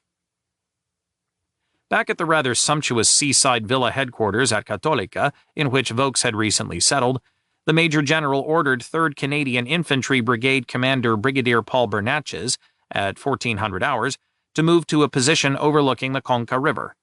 He warned Bernatchez to be ready to take over the advance from 1st CIB on a moment's notice. When Bernatchez tried to reconnoiter the new battleground, he found the Conca River Valley completely obscured by the smoke of battle. Thinking an aerial view might reveal some sense of the terrain, Bernatchez and Captain D.F. Rankin arranged to go up in the Corps' reconnaissance plane. The small plane was just starting its climb away from the runway, however, when it stalled and crashed. With his jaw fractured, Bernatchez was hospitalized. Lieutenant Colonel Pat Bogert, former commander of the West Nova Scotia Regiment and currently Vaux's General Staff Officer, took over the brigade. In the early afternoon, Lieutenant Jimmy Quayle and his scouts joined the RCR's B Company in the southern outskirts of Riccione and hotly engaged the German snipers there, killing 10 in short order. As the sniper battle raged, Quayle realized false windows had been painted on some of the houses in an apparent attempt to lure the Canadians into betraying their positions by firing at these bogus openings, which would appear to provide a firing port for German snipers. On learning that B Company's No. 11 platoon was isolated far to the right in a couple of buildings opposite the road, 3 of Quayle's men dashed across the open ground between the company's main position and the platoon in an attempt to reinforce the vulnerable unit. Just as the scouts saw several men from the platoon trying to wave them off, a Spandau covering the open field opened fire. The lead soldier, Private D.E. Cake, fell to the first burst, and when Privates R.R. Greenuff and A.W. Burt tried to carry the wounded man to cover, another burst cut them down. Although volunteers from No. 11 platoon eventually managed to drag Cake into their position, he died from his wounds. With B Company's situation increasingly perilous and its casualties mounting alarmingly, Ritchie ordered Major Sandy Mitchell to disengage, falling back on the regiment's tactical headquarters. The company would have to wait until nightfall, Mitchell reported, for No. 11 platoon could not possibly escape its trap while it was light. Ritchie concurred. Ritchie knew he had no alternative but to pull B Company out of the village, but having no intention of abandoning the overall attack, he ordered D Company to seize the high ground it had failed to reach the previous day. A Company, which had originally been tasked to carry out this assignment, was now obviously too shot up to succeed, and so was assigned instead to covering D Company's attack.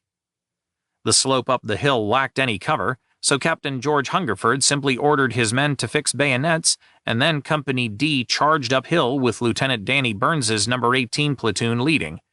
A machine gun round glanced off the lieutenant's helmet and knocked him down, but the dazed officer staggered to his feet and continued leading the charge.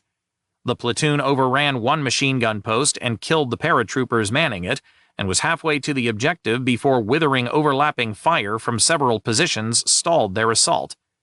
Realizing the company was going to be chopped to pieces, Ritchie recalled Hungerford and his men back to the original start position. The lieutenant colonel decided there was nothing to do but tee up supporting artillery and try again in the morning. Left of the RCR, the Hastings and Prince Edward Regiments B Company and the Scout Platoon continued their lone fight on the edge of Santa Maria di Scacciano while waiting for nightfall and the opportunity to pull out. The slightest move attracted immediate swarms of sniper, machine gun, mortar, and artillery fire that slowly decimated the ranks, and an attempt by Major Alan Ross's D Company to reinforce the embattled company was stopped cold well short of the village by well-entrenched and armed paratroopers.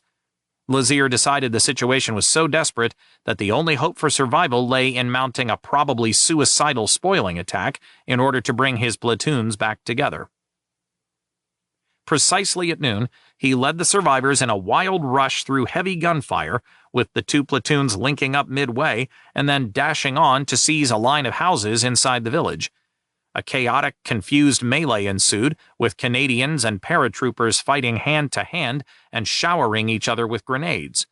Both platoon commanders died during the hour-long fight that ended with B Company in possession of several buildings, but so depleted that further advance was impossible. Both sides had taken a mauling, and a truce was negotiated to enable evacuation of all the wounded. A German medic treated the most badly wounded Canadians, helping ensure they survived the trip back to the Hasty Peas Regimental Aid Post. Later, an officer advancing under the protection of a white flag called to the Canadians, "Surrender, you English gentlemen! You are surrounded and will only die." When Sniper Private Slim Sanford barked back, "We ain't English, we ain't gentlemen, and be goddamned if we'll surrender," the fierce fight immediately resumed. Lazier was counting on reinforcements, but Lieutenant Colonel Don Cameron had none to send. All the other companies were either committed or still reorganizing. Cameron ordered B Company to abandon its hard-won gains and withdraw 400 yards from the village so he could soak the village and surrounding heights with artillery bombardments in preparation for a renewed dawn attack. Lazier led his men out of the village at nightfall. B Company had suffered 23 casualties and lost 4 men missing. They brought 25 prisoners with them. 22 men from the other companies had also been killed or wounded, and another 2 were missing. Despite the heavy casualties, only 6 men had been killed. On September 4th, the 48th Highlanders of Canada had been expected to rush through the gap opened by the other 2 regiments of 1st CIB with such verve and dash that the Canadians would, as set out in Calder's written order, be in Rimini by noon. This expectation was being turned to dust. Instead, the Highlanders had marched towards battle on the left-hand side of the pinned-down Hasty Peas and formed up behind Lieutenant Colonel Don Cameron's tactical headquarters, located inside a squat stone hovel next to a crossroads overlooking Santa Maria di Scacciano. From here, they watched the Hasty Peas' hard-fought battle develop through the early afternoon. There was a generally friendly rivalry between these 2 Ontario regiments, with the Highlanders calling the Hasty Peas plow jockeys because most hailed from the farms and small towns of southern Ontario. The Hasty Peas in response declared the Highlanders the Glamour Boys, largely young men from Toronto who were more at ease on sidewalks or in bars than fighting in the Italian hills and vineyards. This day, however, the Highlanders held their city tongues as a steady stream of wounded stumbled back to the nearby regimental aid post. At 1500 hours, Highlanders Commander Lieutenant Colonel Don Mackenzie called an O group of C and D companies in the dubious comfort and safety of Cameron's HQ. Arriving just as a stonk of German shells fell outside, D Company's Captain L.G. Smith ducked frantically through the hut door for cover and saw Cameron grinning at him from across the room. "Shut the door, Smitty," the lieutenant colonel said, as if the thin, rough lumber might provide true protection from the shrapnel bouncing off the walls outside. A second salvo erupted outside, violently rattling the building and causing dust to pour from the walls and ceilings, just as the men inside heard the fall of footsteps approaching the closed door. Major Jim Council, who commanded the regiment's support company, whispered, "Ed Rawlings." As one, the men inside raced to the door, only to find C Company's commanding major lying in the dirt with blood pouring from a terrible wound. His runner, Private Willie Roberts, was dead. Although rushed to the Highlanders RAP, Rawlings died a few minutes later. The major had joined the regiment in the fall of 1943 and was a veteran of its hardest-fought battles. When Captain Pat Bates came up from the rear to assume command of C Company, Mackenzie got down to business. The regiment's job was a tough one, he said, involving outflanking Santa Maria di Scacciano by advancing up a long sloping rise to a ridge. The intervening ground was thickly vegetated with vineyards, olive groves, and orchards, all cut by many narrow ditches and gullies. Dense hedges marked the boundaries of each farm from its neighbors. The entire line of advance was subject to enemy observation from both the ridge and village. D Company would lead, with B Squadron of the 48th Royal Tank Regiment in support.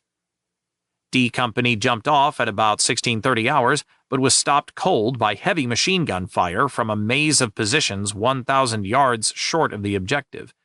Self-propelled guns firing from well-covered hides prevented the British tanks from clearing out the machine gunners. Captain Smith radioed Mackenzie, calling for a troop of M10 tank destroyers. 15 minutes after appearing on the scene, the M10's heavy guns quelled the German SPGs. At 1800 hours, Mackenzie appeared at Smith's tactical headquarters and urged him to get moving, but the captain argued that the attack could not succeed without the cover of darkness. Mackenzie relented, but told Smith to make sure he got the job done. With the tanks withdrawing for the night, the infantry would attack alone. If the attack succeeded, the armor would return at first light. D Company attacked on the heels of a short artillery concentration just before moonrise, and by 0300 hours held a scatter of buildings on the ridge. C Company, with the British tanks in tow, moved up behind Smith's position at dawn. On the western flank, Coriano Ridge hulked darkly over the Highlanders, and any further advance would face flanking fire from this daunting feature. Nobody thought any more about being in Rimini by noon, or, for that matter, any time soon. Chapter 22. It was useless. September 4th proved a day of blood-soaked frustration for 5th Canadian Armored Division. Major General Bert Hoffmeister was determined to break through to the Marano River, but before the river stood Coriano Ridge and its namesake village. Coriano was a cluster of stone buildings grouped around a central square in which stood the inevitable steepled church. Leading the division's drive towards the village would be the 8th Princess Louise New Brunswick Hussars and the Westminster Regiment. The tanks moved at 0600 hours with the reconnaissance troop and B Squadron out front, followed by A Squadron, then the regimental headquarters section, and finally C Squadron. The Westminsters were right behind the tanks in their armored cars and Bren carriers. Hoffmeister planned to strike the Germans with a blitzkrieg, whereby an entirely motorized force would punch through any roadblocks and bypass stubborn strongpoints, leaving them to be cleaned up by the 1st Canadian Light Anti-Aircraft Battalion following on foot.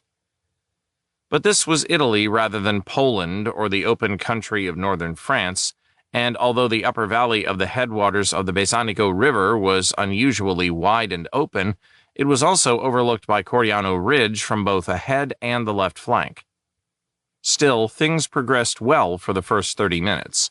Captain Bob McLeod, who had taken over command of No. 1 Troop when Lieutenant Wally Manley was wounded in the jaw, followed close behind the reconnaissance honeys. The captain was just beginning to think it might be a drive in the country when an anti-tank gun opened up. McLeod frantically ducked his Sherman into a ditch, while ahead Corporal H.S. Fleming's tank exploded into flames. Trooper Duc Doucette was blown to bits. Fleming was blinded but managed to bail out. Another trooper named McCallum was wounded and tumbled from the tank with his clothes burning. Trooper Charlie Harvey, the tank's other survivor, managed to smother the fire and then guided Fleming and McCallum to the rear. About 100 yards back of McLeod's position, B Squadron's Major Howard Kierstead swung his tank down a slope with Sergeant Keith Fisher's tank right behind him in an attempt to evade the anti-tank guns that seemed to be firing from all around. The two Shermans sideswiped each other, bounced apart, and then careened down the slope. Several shells ricocheted off their sides as the two tanks skidded into the dry Besanigo streambed. Once in the stream, Major and Sergeant realized they had made a terrible mistake. Their tanks were sandwiched just 10 feet apart, unable to turn sideways in the narrow streambed, and facing an insurmountably steep slope directly ahead. The slope behind was also far too steep to reverse up. They were stuck.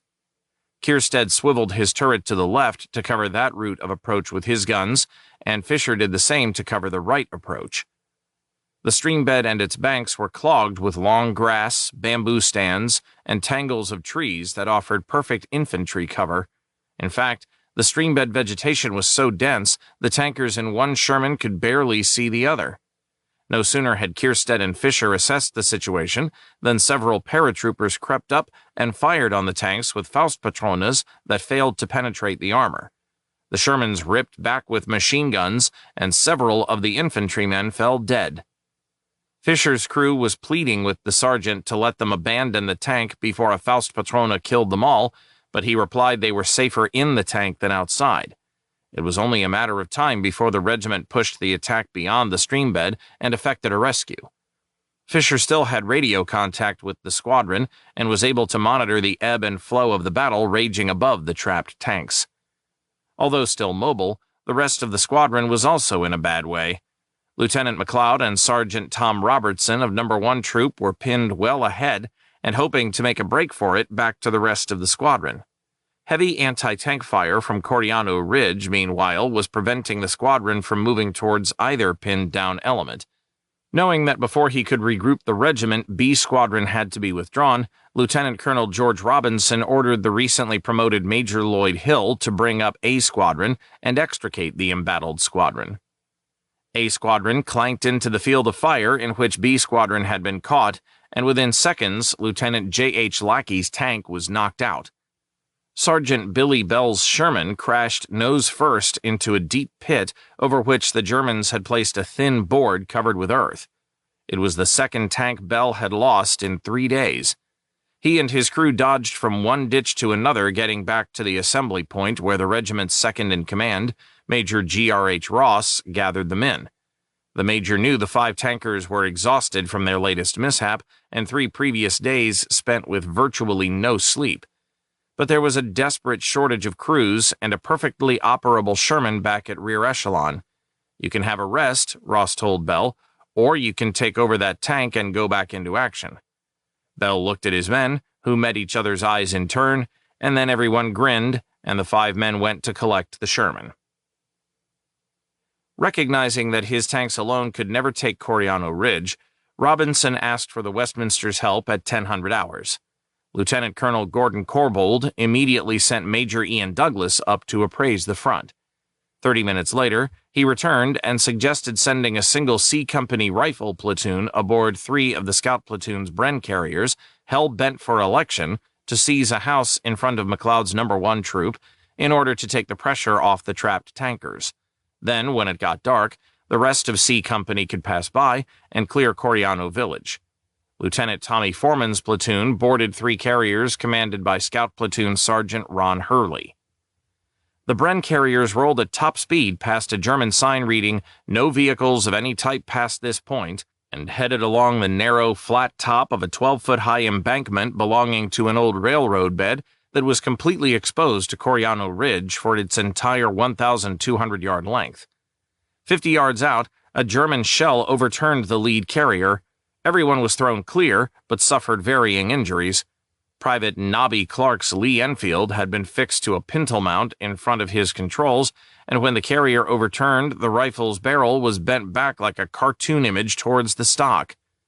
More shaken than injured, Clark stormed back to the start line with the ridiculous-looking rifle and shook it in Douglas's face. "What kind of asshole sent us to do this?" he screamed. Clark was quickly evacuated. Hearing later of the man's behavior, 20-year-old Hurley thought it pathetic and typical of someone battle-exhausted. Both the regiment's youngest sergeant and one of its youngest soldiers, Hurley believed war was about taking risks and never showing fear. He tried to maintain that resolve as his carrier took the lead. Perched on the seat beside him was the rifle platoon commander, Lieutenant Foreman. All around the little vehicle, exploding shells were tearing great chunks out of the embankment. Hurley's driver, Private Jim Goddard, swerved wildly from side to side to dodge smoking craters and present a difficult target. In the carrier's open cargo compartment, Foreman's men clung grimly to any available handhold to keep from being thrown overboard. Suddenly, Goddard made a skidding turn to avoid an exploding round, and the carrier plunged off the embankment. It crashed with a great shriek of metal into the bottom of a ravine, landing upended. Hurley hit the surprisingly soft ground flat on his stomach, and then the carrier's .50 caliber machine gun smashed down on the small of his back. The blow almost paralyzed him, and blood poured out of a cut on his head. Sprawled all around the sergeant were men suffering broken shoulders, legs, or internal injuries. Amazingly, everyone was alive.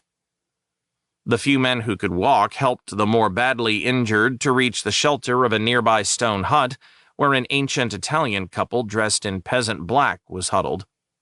Shortly after the least injured of the soldiers left for help, Hurley heard all this singing, and these Germans marched down the road, singing at the top of their lungs as if on parade.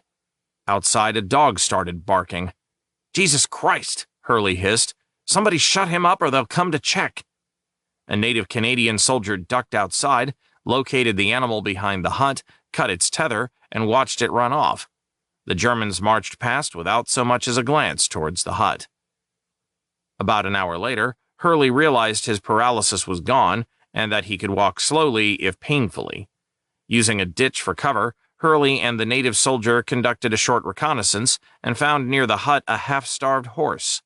The horse stood head down, with blood leaking from several shrapnel wounds to pool at its feet. Tears filling his eyes, the soldier told Hurley, "I'm going to shoot it." "No, you're not," Hurley said. "It's tough, but there's nothing we can do." Soon after going back inside the hut, the soldier slipped out alone, and Hurley knew he went to quietly put the horse out of its misery. He returned shortly with a German helmet under his arm brimming with fresh eggs. Following meekly behind was the helmet's owner, a blond, terrified German barely in his teens. "Christ, he's younger than we are," Hurley muttered. The native soldier had found him hidden in a haystack. The old woman's eyes lit up at the sight of the eggs, and she was soon whipping up omelets on the stove and pulling wine and bread from a locker for accompaniment. Taking a seat on a bench facing a rough wooden table, Hurley gestured for the German to join him. The woman shook her head and said, "No tedeschi," as the German started sitting down. Then more loudly, "No tedeschi, no tedeschi." Hurley pointed the muzzle of his Thompson at her and replied evenly, "Si tedeschi, si." When the woman set an omelet before the German, she spit on it. Once the meal was finished, the Canadians could only await either the arrival of stretcher-bearers or Germans. With his limited ability to move and the severity of the injuries from which the others suffered, Hurley knew none of them could escape the ravine unaided. But they had their guns and ammunition, and Hurley was determined that if the Germans found them, there would be a fight before anyone surrendered. Late that night, a rescue party arrived, and everyone was safely evacuated. Meanwhile, the remaining Westminsters had continued trying to reach Coriano, with C Company managing to reach the banks of the Besanigo River on foot before being stopped by heavy German artillery and mortar fire. Thinking this a promising gain, Corbould sent A and B companies to broaden the foothold. B Company started forming up behind the crest of a small hill, and A Company on a tree-sheltered road.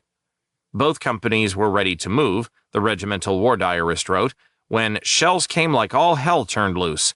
For what seemed an eternity, Jerry pounded shell after shell upon the forming-up place. Casualties were light, but nearly all fatal. Shoving off anyway at 1300 hours, the two companies came up alongside C Company an hour later, despite being relentlessly battered by artillery and mortar fire. But even with 3 companies in line, the advance could not be renewed in the face of German opposition. At 1800 hours, elements of the Irish Regiment of Canada started filtering in to relieve the exhausted Westminsters, who were increasingly showing the effects of having been continuously on the move for nearly 6 days. In the early hours of September 5th, they began withdrawing by platoon sections. As each group of men arrived in the rear area, they just lay down and collectively went to sleep.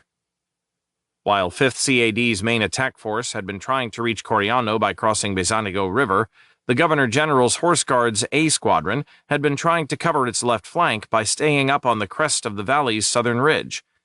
The terrain was typically confused, and No. 4 Troop, which was in the vanguard, strayed off course and headed almost due west rather than northeastward, with the result that the squadron's tanks were exposed on a downward slope to the German guns and observers on Coriano Ridge. Several 88mm in front of Coriano village opened fire and pinned the squadron down. With one tank knocked out after another like ducks in a shooting gallery, A Squadron was soon down to only 3 Shermans and those of its headquarters section. At 11:30 hours, Lieutenant Colonel A.K. Jordan reported the dire situation to Major General Bert Hoffmeister, and he ordered the squadron withdrawn. That proved easier said than done. The slightest movement of one of A Squadron's surviving tanks attracted immediate 88mm fire, and the squadron commander advised Jordan that the German gunners were so close they seemed to be firing over open sights. Finally, he asked for a 15-minute artillery concentration on the suspected anti-tank gun positions to cover the squadron's retreat. The artillery fire enabled the surviving tanks to regain the ridge crest, and the entire regiment, which had been following the leading squadron, slinked back to its starting point at Monte Galera. Jordan informed his weary officers that the show was off, and he expected an order to stand down in the morning for a badly needed rest period. Hoffmeister's original plan had called for the Irish Regiment of Canada and the British Columbia Dragoons to pass through the Hussars and Westminsters once a crossing over the Marano River was won. The next phase of the attack would have carried the 2 relieving regiments through to San Fortunato Ridge. The initial advance, however, had ground to a halt just 1,000 yards beyond the start line, and so the Irish and BCDs were, noted the Dragoons' war diarist, left in furious inaction all day. All except for Major Dave Kinloch's B Squadron, that is, which became embroiled in a dogfight just before dark behind the main line of advance while trying to support the 1st Canadian Light Anti-Aircraft Battalion's mopping-up operations. When torrents of machine gun and artillery fire struck the mopping-up force, the still shaky infantrymen hugged the ground and undertook only the most cautionary attempts to advance. B Squadron at the time was being led forward by Lieutenant James P. Looney's troop. Spotting one of the main German positions dug in on the crest of a hill, Looney charged it with his 3 Shermans. No sooner had the tanks successfully overrun this position than German infantry counterattacked. Armed with his pistol and several grenades, Looney jumped out of his tank, killed 2 of the attackers, and captured 3 others. Looney's troop stood its ground, repelling repeated counterattacks until the infantry finally arrived an hour later. The lieutenant won a military cross. A short distance away, Sergeant William Paul Fleck had engaged in a similar fray out front of the infantry. Around him, several Shermans had been knocked out, mostly by Faustpatrones. It was so dark, Fleck could barely see the furtively dodging German soldiers operating between his location and that of the enemy positions on the crest of the hill. Knowing light was desperately needed, he set several nearby haystacks on fire with tracer rounds. Although he now had sufficient light to mount an attack, the sergeant realized that doing so with one tank unprotected by covering infantry would invite disaster. So Fleck decided to launch his own infantry-cum-tank operation by preceding the tank up the slope on foot accompanied by 1 crewman. Fleck raced up the hill, alternately firing his submachine gun and chucking grenades at the German position. He single-handedly killed 5 Germans manning slit trenches blocking the approach to the hill crest, and once on the summit accepted the surrender of 8 more dazed Germans. Moments later, the sergeant collapsed from loss of blood. He later confessed to being unaware that he had been wounded. Fleck survived to be awarded a Distinguished Conduct Medal. Well beyond 5th CAD's official forward positions that evening, 20 tankers little expected to see the dawn. Major Howard Kierstead and Sergeant Keith Fisher's tanks remained trapped in the depths of Bezantico's streambed. Off to their right and 800 yards deeper in no man's land, Captain Bob McLeod and Sergeant Tom Robertson's Shermans huddled in a ditch by the side of a road, still waiting vainly for the rest of the 8th New Brunswick Hussars to catch up. Throughout the afternoon, McLeod and Kierstead had discussed plans by radio for withdrawing once night fell, although the Major had no idea how he and Fisher would extract their tanks from the creek. Initially, things had been so quiet around McLeod's position that he had been able to conduct a reconnaissance on foot of the surrounding area and even took time out to harvest some grapes to take back to his crew. But in the afternoon, the Germans discovered the presence of the two Shermans and subjected them to increasingly accurate artillery and mortar fire. Then a Faustpatrone round hissed overhead, and a Spandau started raking the tanks. The tankers buttoned up the hatches for protection, with McLeod's crew resorting later in the afternoon to urinating into an empty 75mm shell and then dumping the contents through the escape hatch in the hull's bottom. At 17:30 hours, McLeod's anxiety increased as Kierstead abruptly ceased radio transmissions.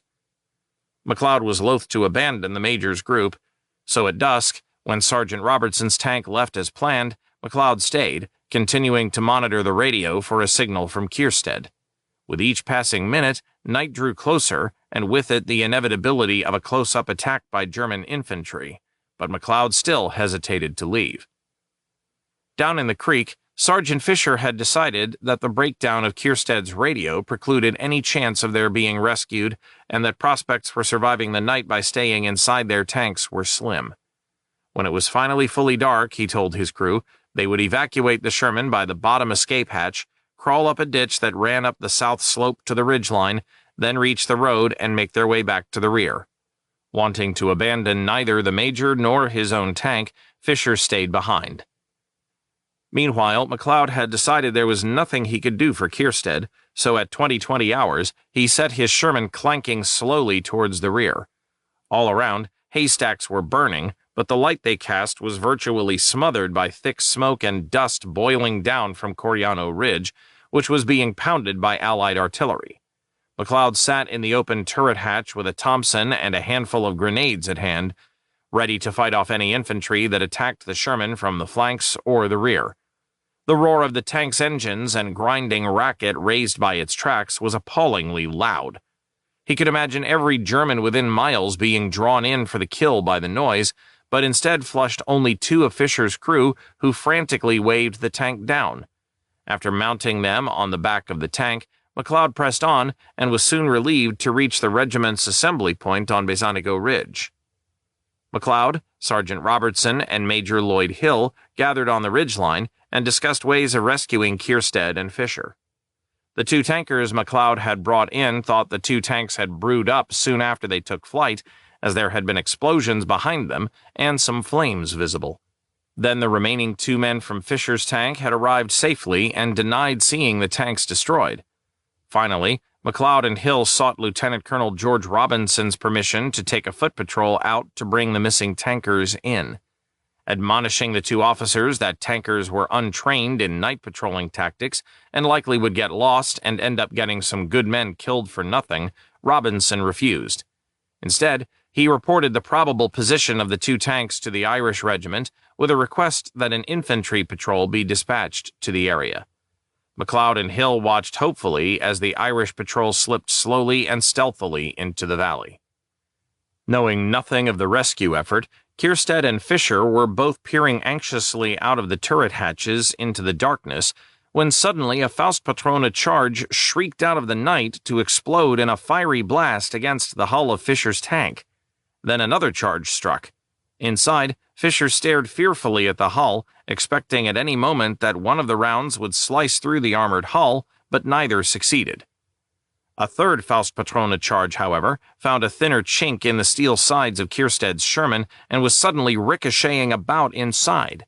There was an explosion, a small one, the insane whirling of flying metal within that tight, compact world of a tank's interior, and then smoke and fire and the choked, tensed voice of the Major telling them to bail out, the regimental historian wrote. They tumbled out into a nightmarish torrent of machine gun and rifle fire. Driver Trooper E.R. Hilchey was shot dead, while Trooper Charlie Stevens, the gunner, was paralyzed from the waist down. The impact of 7 bullets tearing into Kierstead's left thigh and 2 in his left arm knocked the major to the ground. When Assistant Driver Lance Corporal John Wentworth tried shooting it out with the machine gunner who had wounded Kierstead, a bullet hit him in the lower part of his left leg. As Wentworth rolled into the cover of one of the creek's banks, another bullet caught him above the right knee. Dazed and pain-stricken, the tanker screamed, "Shut that thing off!" Kierstead crawled painfully over to Wentworth, and soon Sergeant C.M. Stevenson, the only unwounded crew member, wriggled in beside them. Stevenson tried to bandage the other's various bullet wounds. Unaware of the calamity that had befallen Kierstead and his crew, Fisher was still inside his tank and busy cursing himself for having not escaped with his men. A deadly lull outside was probably the prelude to a renewed attack, and Fisher doubted the tank could withstand any more hits from Faustpatrones. He later wrote, "I decided to strike out myself. My chances, I figured, were not very good, so I tore off my stripes, hid my paybook in the tank, took off my boots, and decided to go. By the time I got on the ground under the tank, I could hear the Germans talking a yard or so away.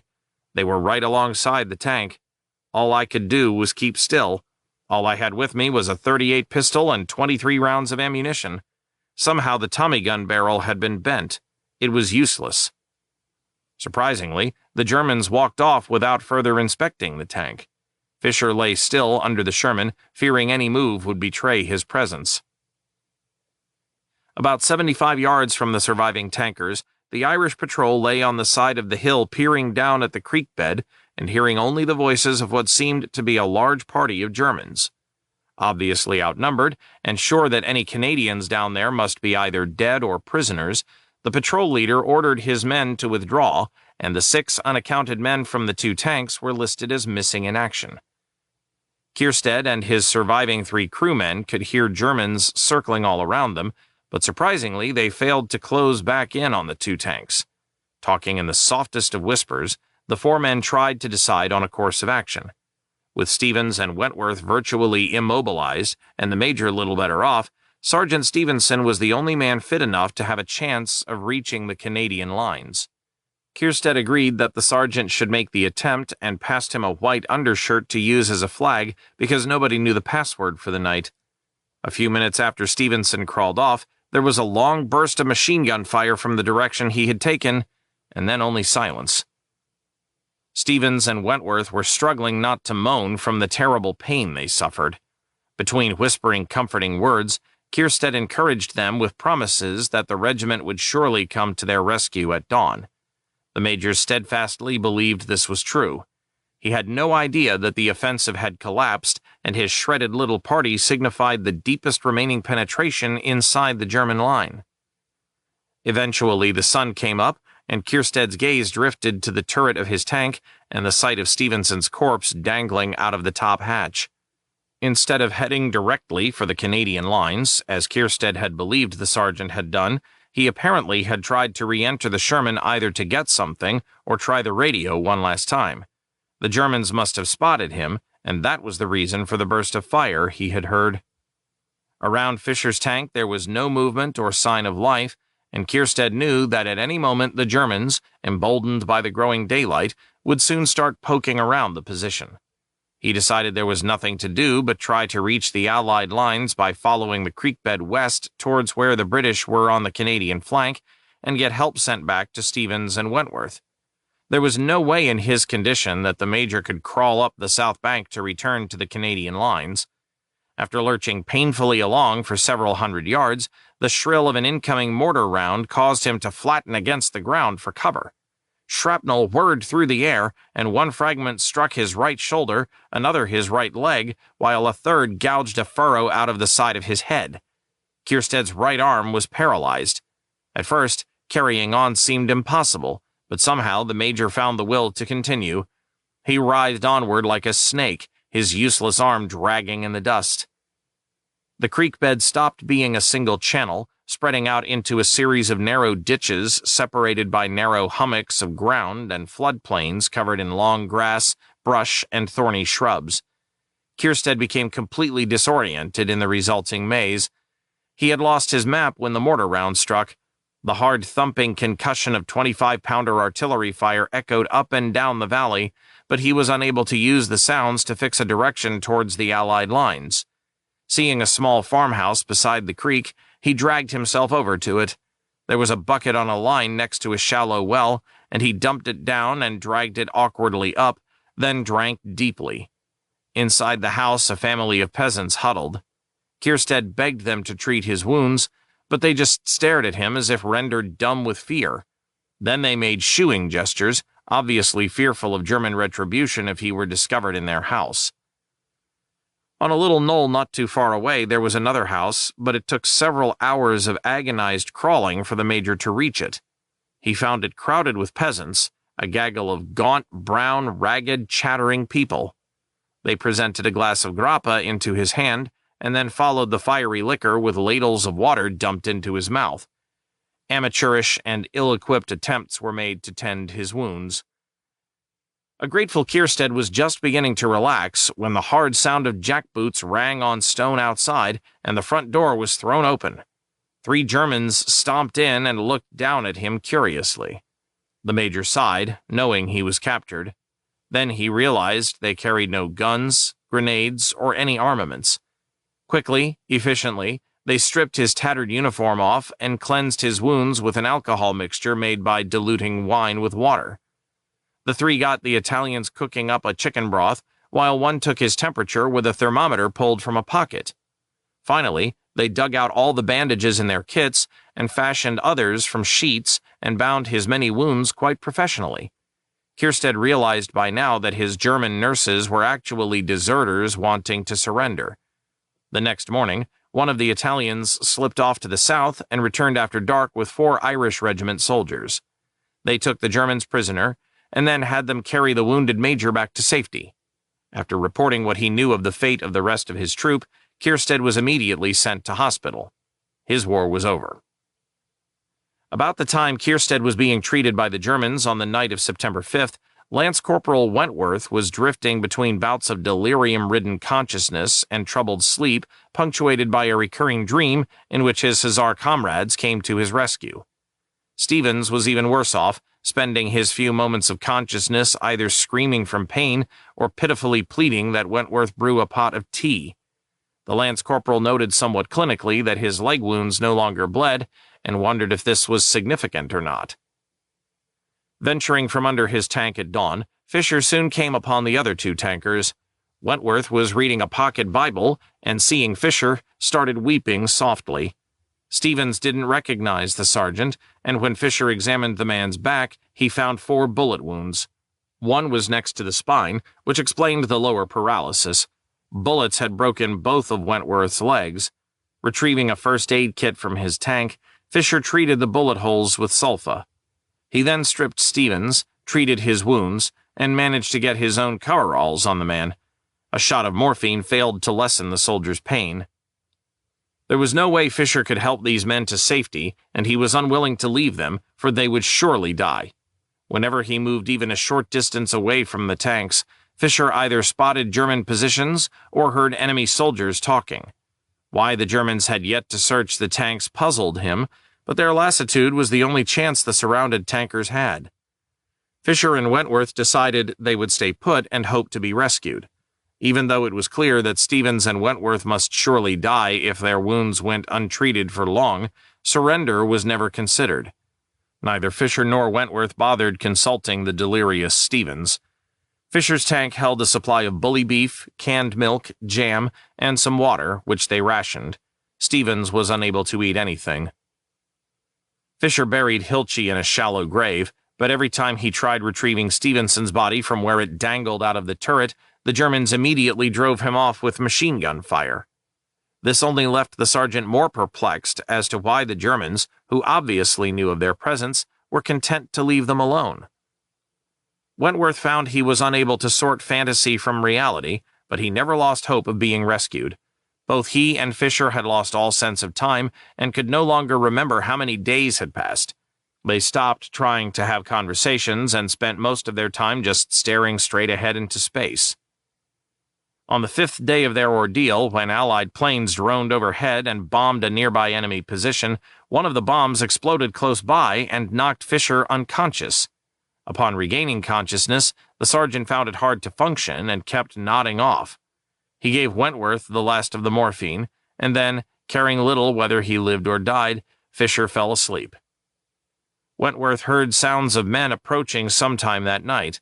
Then he heard an unmistakably Canadian voice say, "Christ, those are Shermans." Wentworth croaked, "What outfit are you from?" Soldiers skidded down the bank into the creek bed. A lieutenant bent over Wentworth and softly told him they were from the Perth Regiment, and it was the night of September 9th through 10th. Wentworth started weeping. Fisher, awakened by the noise, looked up dully to see a man standing over him with a rifle and didn't care whether the man was friend or foe. The tankers were quickly evacuated, but the rescue came too late for Stevens, who died soon after. After many months of hospitalization, Wentworth fully recovered.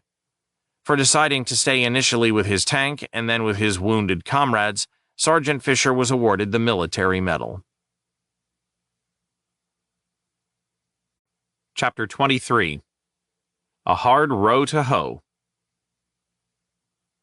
Because the Allies had enjoyed overwhelming air superiority from the outset of the Italian campaign, German air squadrons seldom posed a threat.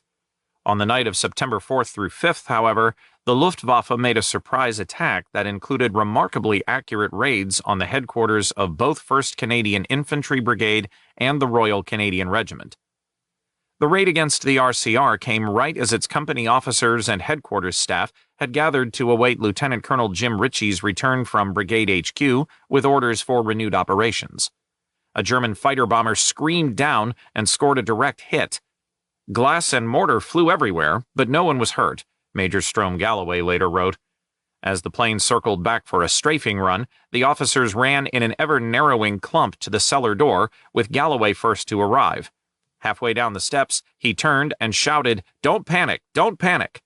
The support company commander, Major Morgan John, wryly remarked that Galloway was the only one partially sheltered, the others being held at the head of the stairs by Galloway's stopping halfway down and turning around to calm them down. Ritchie was caught in the same strafing run. He and his driver bailed out of their Jeep and dived into a ditch moments before the vehicle was riddled by machine gun slugs. The lieutenant colonel calmly dusted his uniform off and walked on to headquarters, where by this time the panicked officers had recovered and were gathered around the map table for the briefing. The attack inflicted no casualties. Elsewhere, however, the pilots of a German bomber spotted A Company of the 48th Highlanders of Canada moving towards the front lines on a road bathed in moonlight and dropped a stick of bombs precisely on target. They then swept the road with machine guns before breaking off the attack. Although casualties were surprisingly light, when the smoke cleared and everyone emerged from the roadside ditches, Company Sergeant Major Gordon Keeler was found with legs so mangled that both had to be amputated. The company's morale was badly shaken as much from the loss of the veteran CSM as from the unfamiliar terror inherent to undergoing an aerial attack. 9 men were killed and 32 wounded by Luftwaffe planes attacking 5th Canadian Armored Division positions. Throughout 1st Canadian Corps, the air raids further rattled already exhausted frontline troops barely fit for continued combat. Yet 1st Canadian Infantry Division's Major General Chris Vokes still sought a breakthrough to the Marano River and ordered Brigadier Alan Calder to continue the advance. 1st Canadian Infantry Brigade would attack at dawn, while simultaneously the Royal Canadian Dragoons would use the coastal highway to drive through to Riccione. The operational plan for 1st CIB remained little changed from the previous day, with the Hastings and Prince Edward Regiment again attacking Santa Maria di Scacciano and the tactically important ridgeline on its left. Simultaneously, D Company would hit the village and A Company the ridge. A heavy artillery program would immediately precede the attack. Moving in on the heels of the heavy shelling, the two companies reported with some surprise that they had easily taken both village and ridge. Several prisoners proved to be from the 162nd Turkoman Division rather than 1st Parachute Division, leading intelligence officers to speculate that the 162nd Division had been caught in the midst of a poorly executed relief of the paratroopers. On the Hasty P's right-hand flank, the RCR found the height of land previously held so doggedly by the paratroopers since September 3rd, manned only by a motley group of Turkoman troops. Even though still armed, 11 of these Eastern European conscripts surrendered to Private J.W. Gardner without offering any resistance, and then indicated to Gardner and Corporal R.W. Peters by sign language that they wished to keep their weapons. The two soldiers escorted the still-armed men back to the regiment's tactical headquarters, where intelligence staff determined that the conscripts hoped to join the Canadians in fighting their former masters. They were gently coaxed into laying down their guns and then sent back to the prisoner cage. Racing up to the secured ridgeline, Ritchie and Galloway quickly examined the ground ahead and planned how to make a run for the Marano River. The only major obstacle was the Melo River, which flowed out of the hills and through the north end of Riccione. Immediately in front of the RCR position, the Melo became two parallel running tributaries, both canalized, that merged at a coastal highway bridge crossing. On the north side of the bridge, the highway cut through the heart of San Lorenzo in Strada, but first it passed through a loose cluster of buildings clumped around a tall-spired church. Ritchie set this church as his next objective. B Company led off under Major Sandy Mitchell, with Captain Rick Foregrave's C Company tucked in close behind. Although Mitchell advanced cautiously, progress was good. By noon, the leading platoons were closing on the first tributary when some well-positioned heavy machine guns blocked the advance. It seemed 1st Parachute Division had reappeared. To B Company's right, the Royal Canadian Dragoons also met scant resistance at first and slipped into Riccione at noon. The resort town had been a favorite fascist haunt before the war, even boasting a villa owned by Benito Mussolini. The squadron's dingoes and staghounds slowly rumbled up streets littered with broken glass, fragments of furniture, torn clothing, empty wine bottles, shredded bedding, and the occasional civilian corpse. A few townspeople ducked furtively down alleys or into doorways as sporadic German mortar and artillery fire ripped up more cobblestones, stripped tiles off the roofs, and battered the sides of houses. At the Melo River, the dragoons found all the bridges blown and Germans dug in on the opposite bank. When a sergeant dismounted from his staghound to check for a possible crossing, the Germans set the armored car ablaze by firing a Faustpatrone across the canal. 2 of the crewmen were wounded, and the sergeant died trying to help his men escape the burning wreck. Unable to force a crossing, the RCD dismounted from its armored cars and set up defensive positions inside a line of houses bordering the Melo for the length of its passage through Riccione. An odd war ensued, with each side stationed in comfortable houses served by bewildered but docile Italians. For a block or two on each side of the canal, patrols slipped warily past street corners for fear of hostile MGs on fixed lines. Forward observation officers of various artillery units under command of 1st Canadian Corps lolled luxuriously on sofas in the upper stories of the seaside hotels and called down fire on suspected buildings, while in the houses lining the canal, snipers lay hopefully waiting for the day's kill.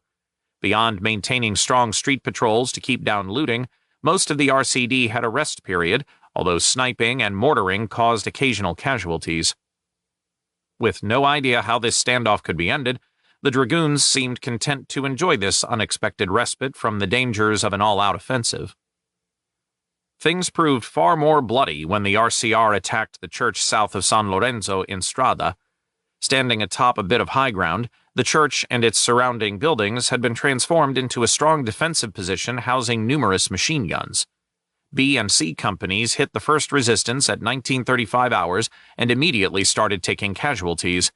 When B Company got in among the buildings, its leading No. 10 platoon came under intense fire from machine guns, rifle grenades, and Faustpatrones. An additional hazard was that practically every building through which the platoon had to pass was either on fire or had been burned and consisted only of shells which were gradually demolished by enemy Faustpatrones, the regiment's war diarist wrote. When the attack faltered, the 2 companies pulled back to regroup for an attempt to infiltrate the German positions under cover of darkness. At 00:45 hours on September 6th, Lieutenant Dave Fisher went forward with 2 sections of No. 12 platoon, numbering less than 20 men, while the 3rd Section and the platoon headquarters section provided a covering base of fire. The tiny force sneaked through to the church undetected and slipped inside. Fisher hoped to establish a strong fire base here that the rest of the company could drive towards. No sooner had he swept out the few German defenders, however, than the paratroopers counterattacked in force. They fired Faustpatrones through the windows and blew doors open with explosives. Setting up an MG-42 machine gun in a building facing the main doors, the paratroopers fired deadly streams of fire directly down the church's center aisle. Rounds ricocheted wildly off the solidly constructed altar. Fisher was just considering aloud whether they should make a break for it when 2 paratroopers appeared at the top of the balcony stairs next to the altar. Realizing they could bring the entire platoon under fire, Fisher rushed them. Halfway up the stairs, however, a Faustpatrone charge struck the wall next to the lieutenant, and the blast killed him instantly. Corporal R. Duhame took command and yelled to the rest of the men that they should make a break back to the company lines. Duhame led the men towards a door through which a German suddenly appeared with a Faustpatrone shouldered in the ready firing position. When the corporal fired his Thompson at the man, the gun jammed. He then rushed the German, grabbed the Faustpatrone with his left hand, and wrenched it out of the paratrooper's grasp. Using his Thompson to bludgeon the man's head, Duhame knocked the German unconscious. He then led the platoon back to the company's base in a narrow gully. Just 25 minutes had passed since Fisher first led his men towards the church. The platoon suffered just 2 casualties, with Fisher the only fatality.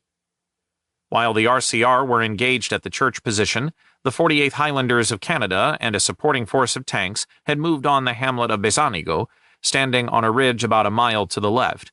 Meeting only scant resistance, the Highlanders closed on Besanigo by mid-morning and were surprised to find well-dug-in elements of 5th Canadian Armoured Division's Irish Regiment of Canada already strung out along the ridge. Staying right of the Irish to avoid mingling divisional lines, Captain L.G. Smith's D Company descended into the gully that formed the lower reaches of the Besanigo River prior to its juncture with the Melo River. Here the company smacked into a hard wall of German machine gun positions and ground to a halt. Corporal Murray Percy Thomas was wounded in the abdomen and left shoulder. Although in great pain, Thomas charged across the 35-yard open ground between himself and the Spandau gunner who had shot him. After killing the 2-man crew with a long burst from his Thompson, the corporal collapsed. Surviving his wounds, Thomas won a military medal. The exploit failed to shatter the German defensive line, however, and D Company was soon pinned down in the creek bed. Highlander Commander Lieutenant Colonel Don Mackenzie was planning how to crack the German position when Lieutenant Colonel Bobby Clark of the Irish Regiment arrived and told him that he had just received a message from 1st Canadian Corps. The Highlanders, he said, having been ruled as being inside 5th CAD's designated territory, must pull back and then hook hard to the right to pass immediately south of the hamlet. From there, they were to execute a sharp left turn and cross the Melo River at a point that would place them back inside 1st Canadian Infantry Division's narrowing sector. This would leave 5th CAD free to swing around the choke point of Coriano Ridge. After extracting D Company from the gully, the Highlanders carried out the realignment, managed to cross the Melo River, and even reached a point of high ground less than 1,000 yards from the Marano River before nightfall and stiffening German resistance precluded further gains. Unknown to the Highlanders, they had achieved the deepest penetration into the German lines that would be won for another week.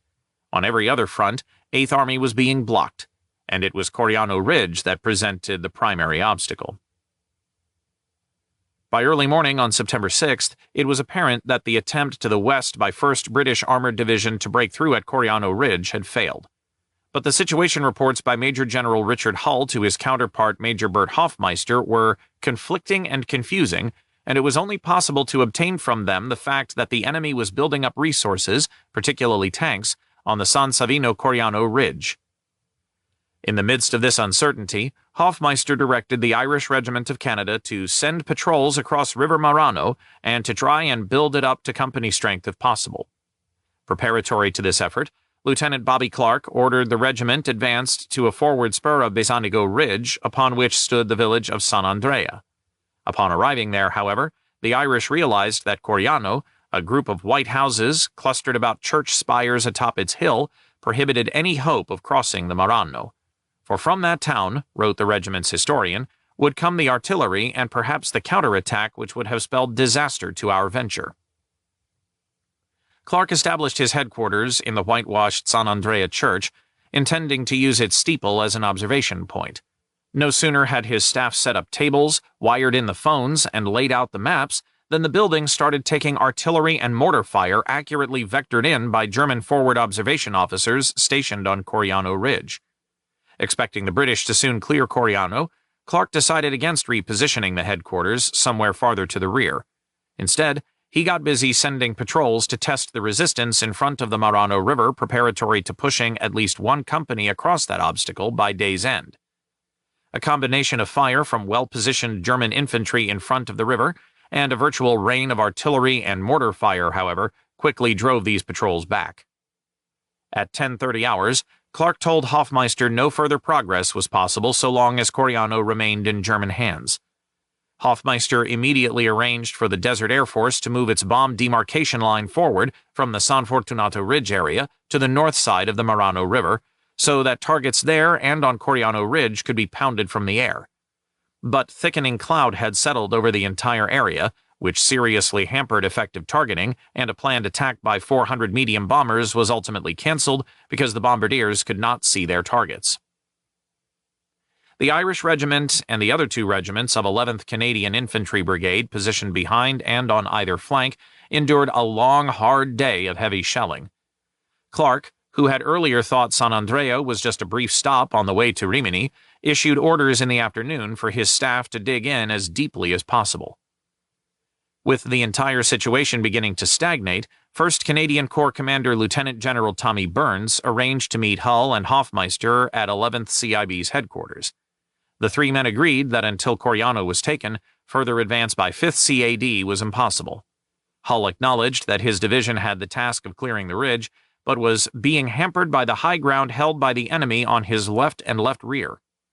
Hoffmeister suggested that his division might clear Coriano by attacking from the east, while Hull kept driving towards the village from the south. Although this plan looked feasible, the generals knew that 8th Army Commander General Oliver Leese must approve such a dramatic change in corps boundaries. Optimistic such approval would be granted, Hoffmeister started organizing the 12th Canadian Infantry Brigade to carry out such an attack against the ridge. At 18:15 hours, Leese squelched the plan by instructing Burns that 12th CIB should stand fast in its present positions. With each passing day of only painfully and slowly won gains, Leese had grown more hesitant and petulant. There would be no grand dash to the Po Valley. Indeed, his insistence on bringing 8th Army over to the Adriatic for the decisive assault on the Gothic Line seemed increasingly ill-thought. Even the weather was conspiring against him, for September 6th had been a day of cloud and intermittent showers that reduced the roads to mud-slick tracks. If the rain continued, the offensive could stall right where it was and the battle be lost. To his wife, Leese complained, "This campaign is a hard row to hoe. It is the most difficult country in Europe, and yet we always get troops and equipment taken away from us for elsewhere. We have done all our fighting on a very narrow margin of relative strengths. I suppose it is all the more satisfactory to achieve." Things, Leese said, had not been easy with General Harold Alexander, Deputy Supreme Commander Mediterranean, since I decided not to go on slogging opposite Florence. I am sure I was right, and we've been partially vindicated since we've broken into the plains, and I think there is disappointment. They don't realize what we are up against and that it takes time. But 8th Army was not into the plains, and it would take a set-piece attack against Coriano Ridge to even renew its advance towards the Po. Leese met with Alexander, who, after studying the situation and considering the meteorological reports that called for short-term weather deterioration, agreed that a reorganization of several days was necessary. Orders made on high take time to filter down to the line units, however, and so the afternoon of September 6th saw two Canadian regiments still battering their way forward. At 0400 hours, Lieutenant Colonel Jim Ritchie mustered the seriously depleted companies of the Royal Canadian Regiment to try seizing the church fronting San Lorenzo in Strada. The job went to Captain J. Birney Smith's A Company, which, having lost 35% of its strength, numbered only 75 men. The even more reduced C and D companies were to follow behind. It was raining as the men moved out at 0600 hours. Smith was up front slogging through the gooey mud with his leading platoons when the same murderous machine gun fire that had shredded B Company's earlier attack ripped into his company. All down the company line, men fell dead or wounded. In the face of this, wrote the RCR war diarist, and showing contempt for danger, Captain Smith kept going steadily forward, urging his men to within 35 yards of the enemy strong point, determined to achieve his objective and carry out his commanding officer's intentions. By this time, the company was reduced to half its strength and was coming under withering fire from three sides. Rallying the remnants and personally hurling hand grenades at the enemy, Captain Smith kept leading his men forward. When last seen alive, he was standing erect only a few yards from the final objective, of the church, throwing the grenades in the face of point-blank fire. Hit in the head by a German stick grenade, he fell mortally wounded. So effective was the personal leadership and personal valor of this officer that his shattered company advanced steadily, inflicting many casualties, and he was instrumental in destroying many of the enemy by his own hand. The efforts of A Company so employed the enemy that the remainder of the assaulting troops were saved from complete annihilation and were able to reorganize as fighting components. No amount of valor could save the attack, though, which crumbled. 30 survivors of A Company, however, were so far ahead they were unable to extricate themselves. The highest surviving ranker among these was Sergeant C.R. Sweeney. Rushing and scattering a cluster of Germans, Sweeney threw a grenade after them, but then, in his haste to catch the fleeing paratroopers, overran the explosive. The grenade exploded, killing him. When night fell, 8 of the isolated pockets succeeded in crawling back to the Canadian lines. The rest were believed taken prisoner.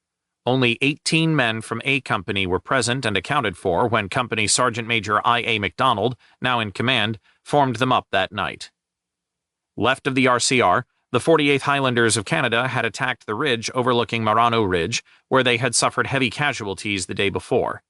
A and B companies walked into a hail of fire at 16:30 hours. The half-strength A Company was too weak to make headway. B Company did a little better, managing to close on the ridgeline before bogging down.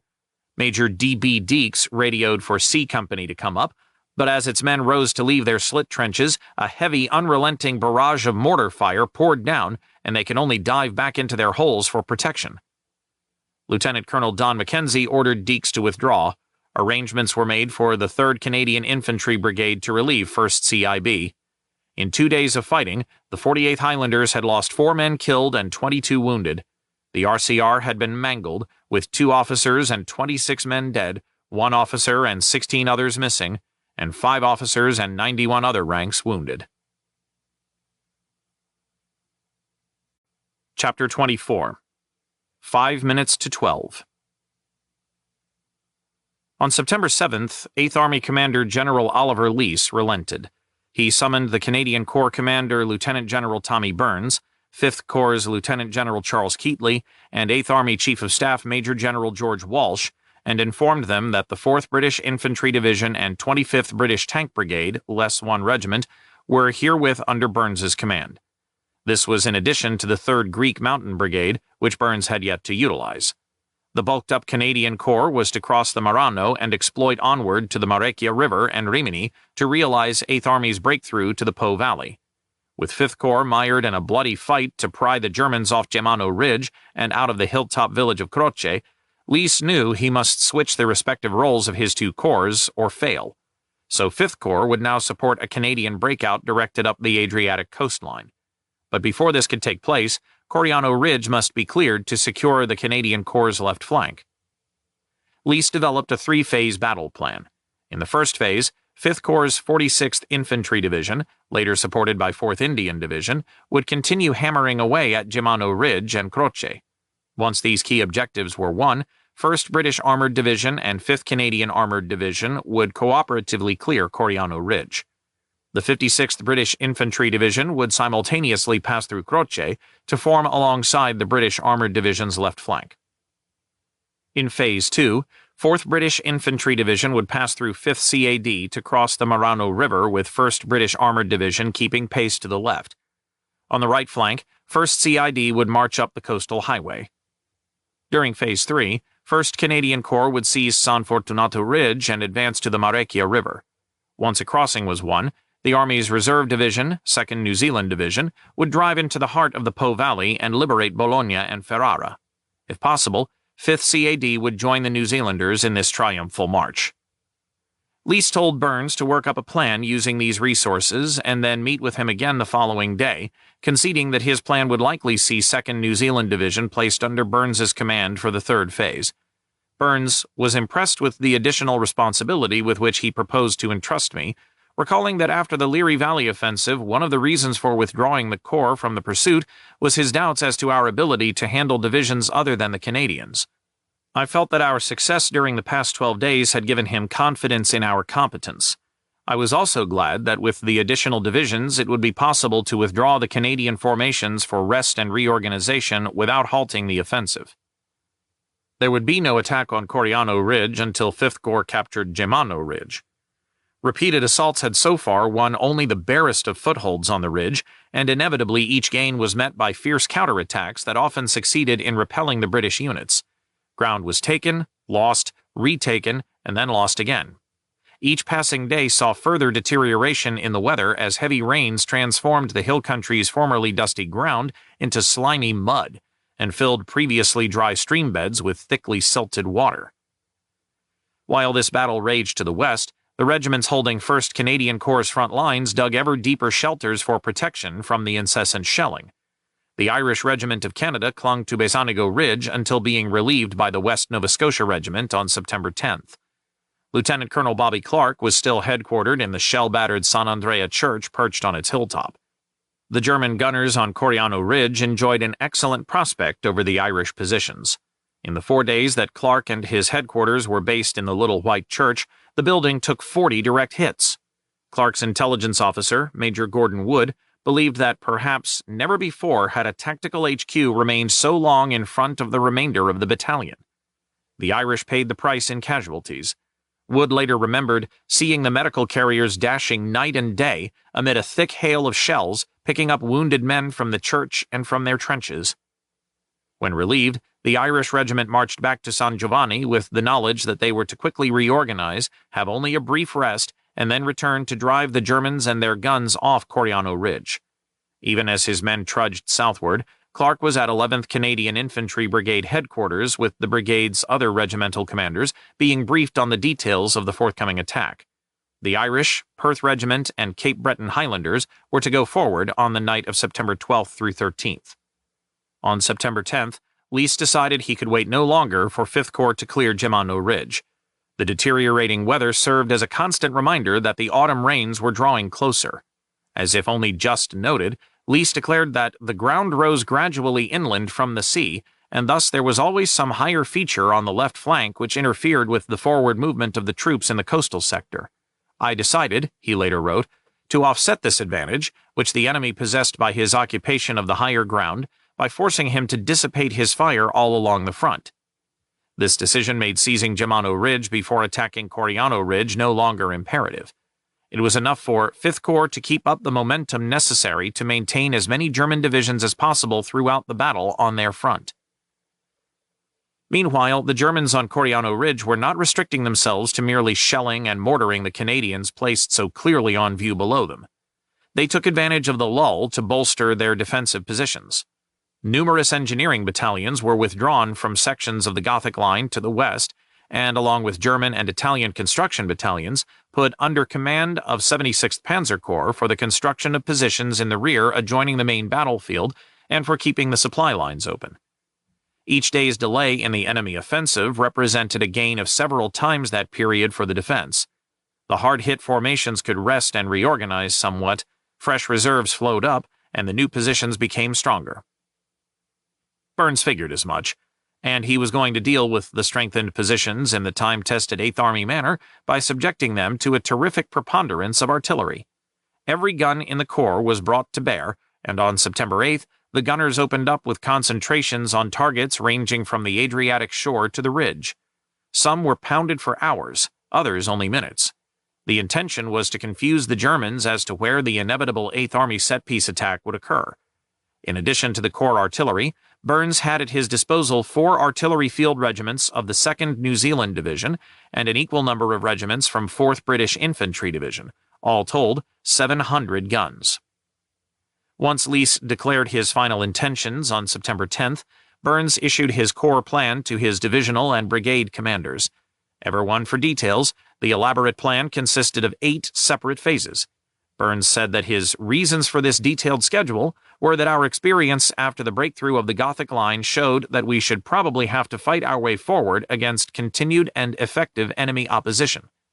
Without careful coordination of the moves of the 2 divisions, 4th British Infantry Division and 1st Canadian Infantry Division, and clear orders as to the objectives they would have to take, control of the operations and momentum could be lost.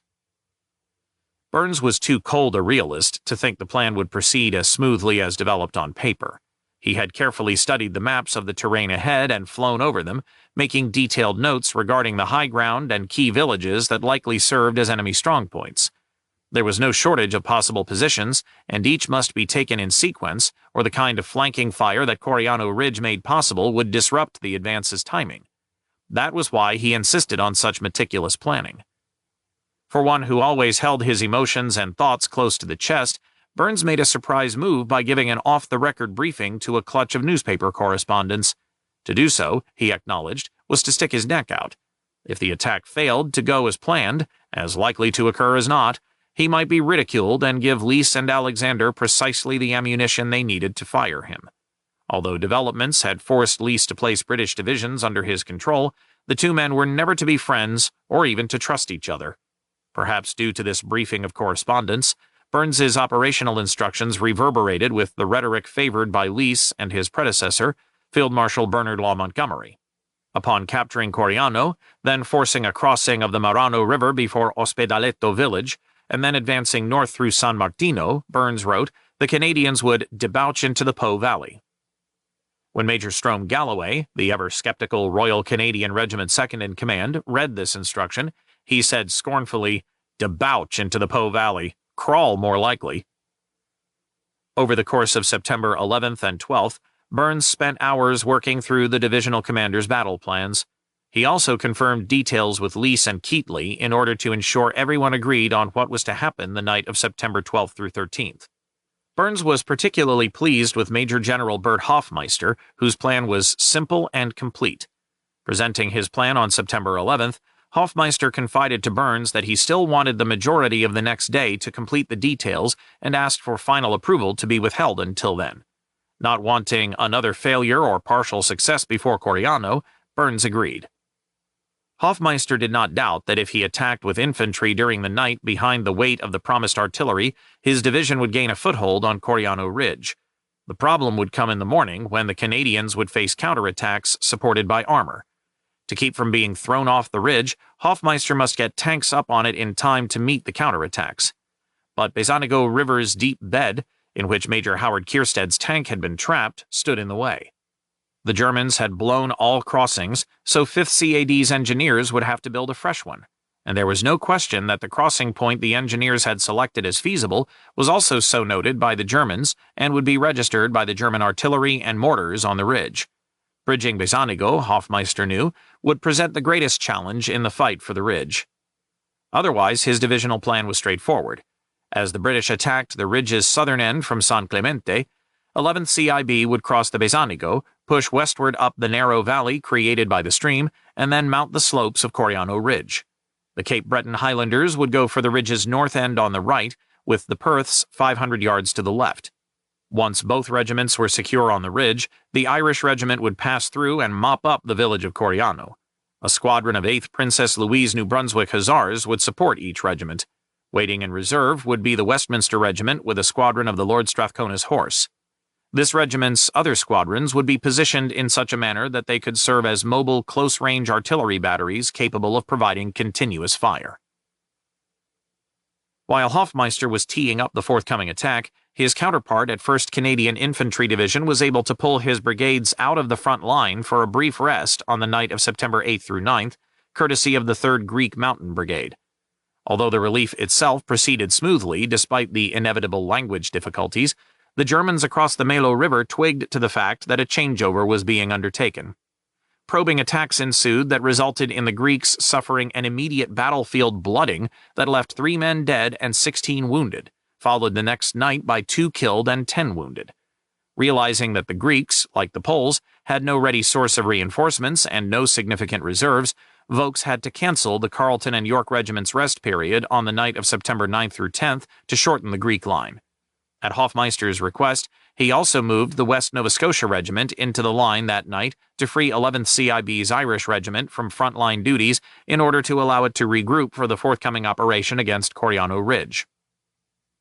These regiments aside, the rest of the division did the best they could to enjoy a brief hiatus from frontline duty. The RCR bivouacked around Gradara, and from the castle parapets, Galloway enjoyed a view over the most beautiful stretch of Adriatic coast he had ever seen. The regiments of 2nd Canadian Infantry Brigade were set up in Cattolica, and despite the occasional German air raid, experienced a grand time. Cattolica, wrote the Seaforth Highlanders of Canada war diarist, was proving perhaps the best rest area the battalion had ever enjoyed. Lieutenant Colonel Sid Thompson's headquarters was in a seaside villa, B Company was in a somewhat less grand but pleasant building 50 yards to the north, while the other 3 companies had set up in the large naval barracks.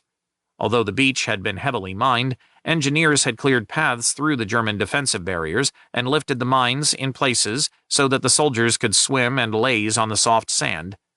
It was, the war diarist enthused, an ideal place for swimming, and this became our main pastime during the ensuing few days.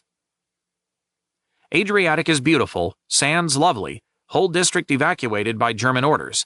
Every man gets his own villa to live in, luxury for a day, Seaforth Padre Roy Durnford recorded in his personal diary.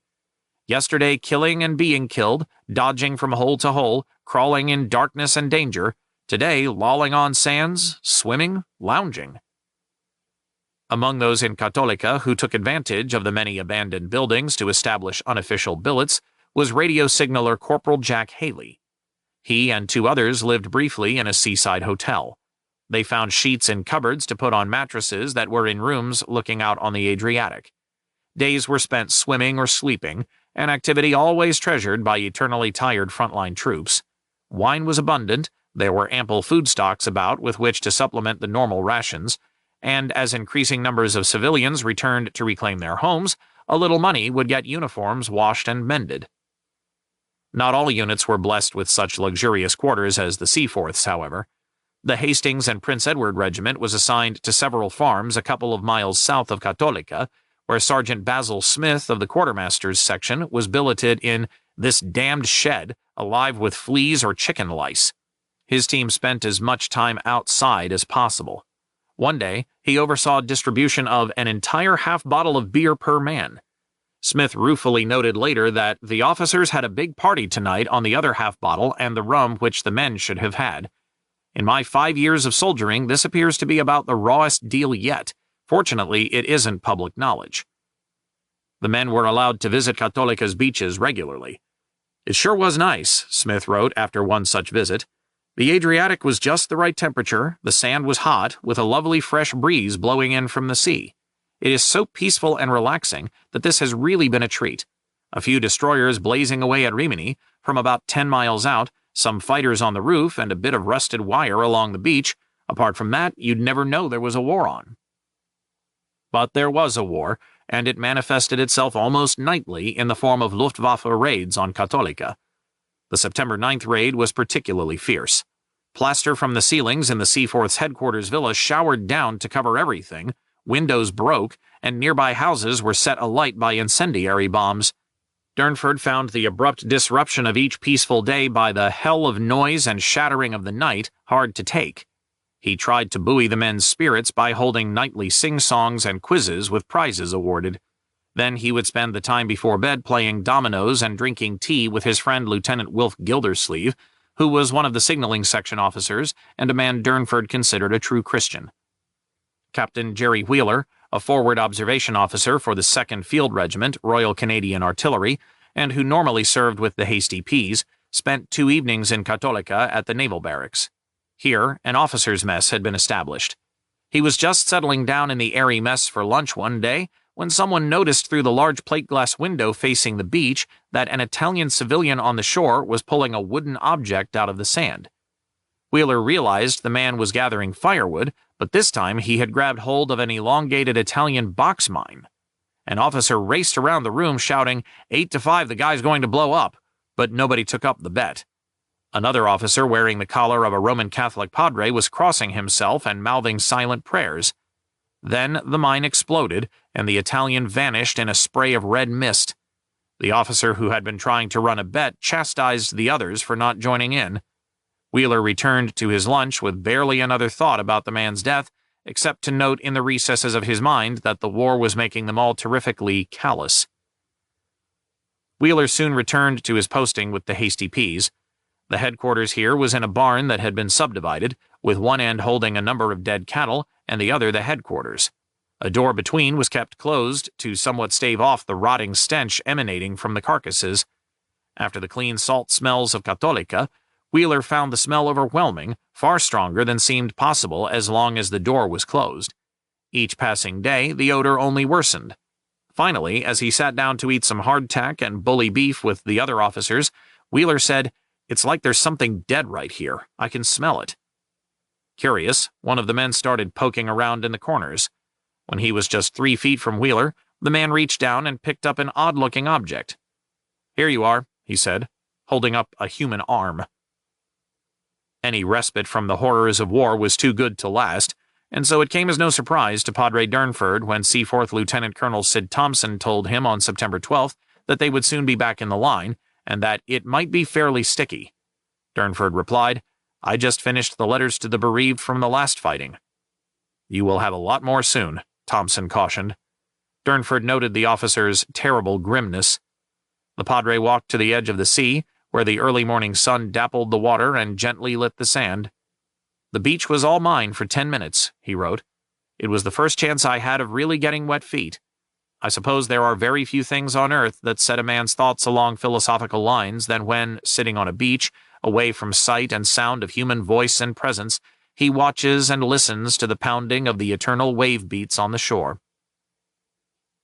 Quartermaster Sergeant Basil Smith had seen artillery massing near the Hasty Peas billet, and noted that everyone knew there would soon come a smashing blow on the high ground to the west of Rimini.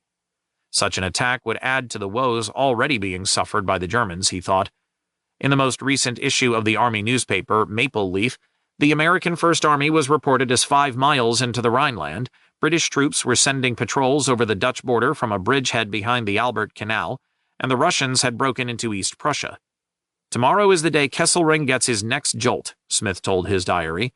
"But whether we break out of here or not, it looks like it is about 5 minutes to 12 as far as Germany is concerned." In preparation for the artillery concentrations against Coriano Ridge, the Canadian gun regiments started stockpiling shells on September 9th, with a buildup that day in the 17th Canadian Field Regiment's area to between 1,400 and 1,500 rounds per gun. On September 12th, hours before the shelling was to commence, 6,000 more rounds were delivered to the regimental ammunition dump. The guns were concentrated at distances from the Canadian front lines that some gunners thought dangerously close. The 3rd Canadian Field Regiment occupied a position only about 2 miles south of Riccione, well within range of the German artillery and mortars positioned just to the north of the seaside town. Previously, it had been 5,000 yards from the assigned targets on Coriano Ridge, but this move had brought the regiment 1,500 yards closer. Burns wanted the guns so close to the front that it would be several days before the regiments had to shift their positions forward to keep up with the advance. Because the Corps' medium and heavy artillery was also positioned near the 3rd Field Regiment's guns, the Germans maintained constant shelling and mortaring on this wealth of targets throughout September 11th. Anxious to get their own back with counter-battery fire, the regiment's gunners were dismayed to learn that they were limited to firing just 50 rounds per gun until the main fire plan started on the night of September 12th through 13th. With the forward movement of the guns and the shifting of infantry and armored divisions, there was little question that the Germans must know Coriano Ridge was due for an attack. The 6 regiments of the 26th Panzer Division and 29th Panzer Grenadier Division positioned there continued burrowing ever deeper into the ground, readying their defenses. The Panzer Grenadiers had 3 regiments strung along the ridge facing 11th CIB, the 67th Panzer Grenadiers, the 15th Panzer Grenadiers, and the newly arrived 71st Panzer Grenadiers. On September 11th, 16-year-old Ovilio Monti had also returned with his father and mother to Coriano. They had returned in the mistaken belief that the Eighth Army had already won the village and passed it by. Conditions in the railroad tunnels of the Republic of San Marino had deteriorated so badly due to overcrowding and food and water shortages that Monti's father, Paolo, had slipped down to Coriano a few days earlier and found the village seemingly empty. He found no traces of the Germans, who, unknown to him, were dug into the front of Coriano. Then Monti had talked with several German soldiers who had passed through a section of the tunnels and were carrying a wounded man on a litter northward. One of the soldiers told him the battle in front of Rimini was lost and everyone was falling back. So the Montis had decided to go home and walked across country down through the hills to their village, but they found Coriano shattered by the Eighth Army artillery and aerial bombardments that had started just 2 days earlier. Their home was destroyed, and suddenly more shells started rocking the ruins of the village. Then dozens of Germans started dashing to and fro. It was as if they had just popped up out of the very earth. Paolo dragged his wife and sons into their home's basement, and there they waited, too frightened to try returning to San Martino. The Montis were not the only ones moving towards danger that day. Westminster Regiment Sergeant Ron Hurley had undergone minor surgery for the back injury suffered when his Bren carrier rolled down the embankment at Misano on September 4th. On September 10th, he was considered sufficiently recovered to be kicked out of hospital. Issued with a nondescript British uniform that lacked both his regimental shoulder badges and sergeant's stripes, he was put on a train en route to a reinforcement depot.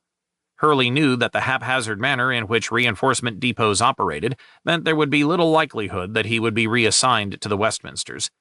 Seated next to him was a guy the 20-year-old Hurley thought looked like a young kid.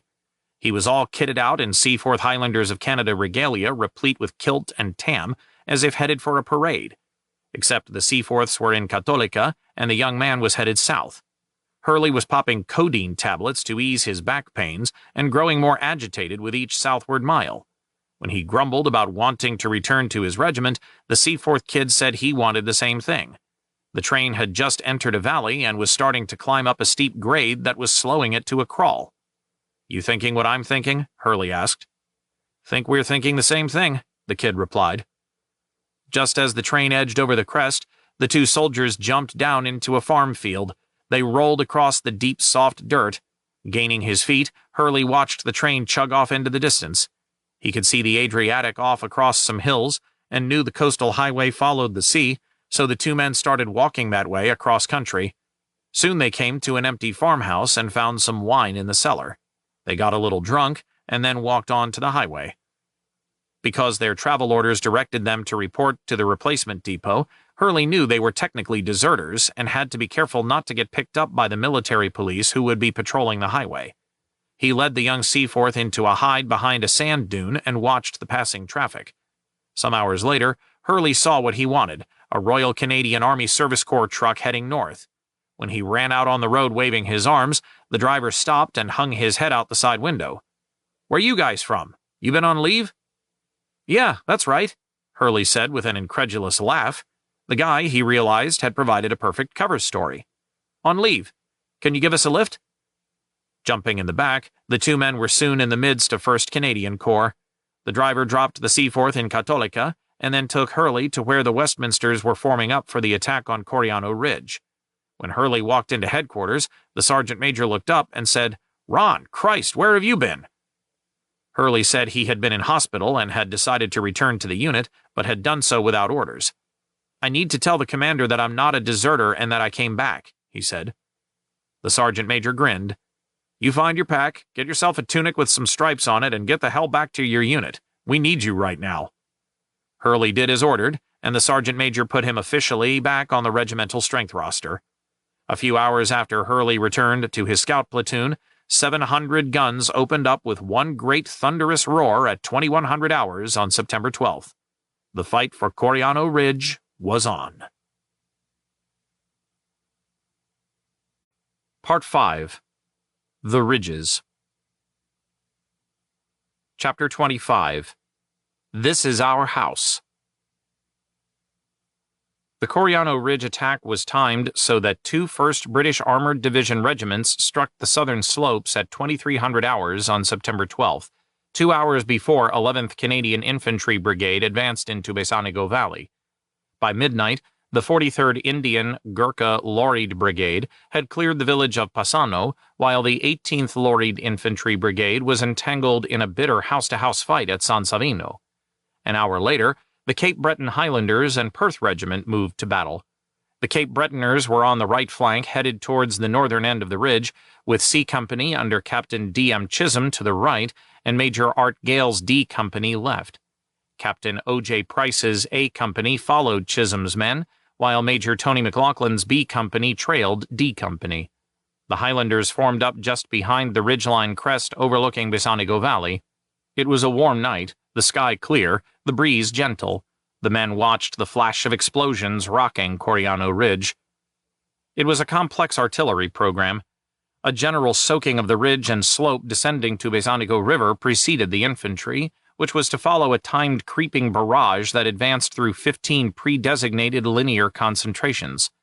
Each lift to the next concentration line was timed to match the infantry's estimated speed in covering the intervening ground.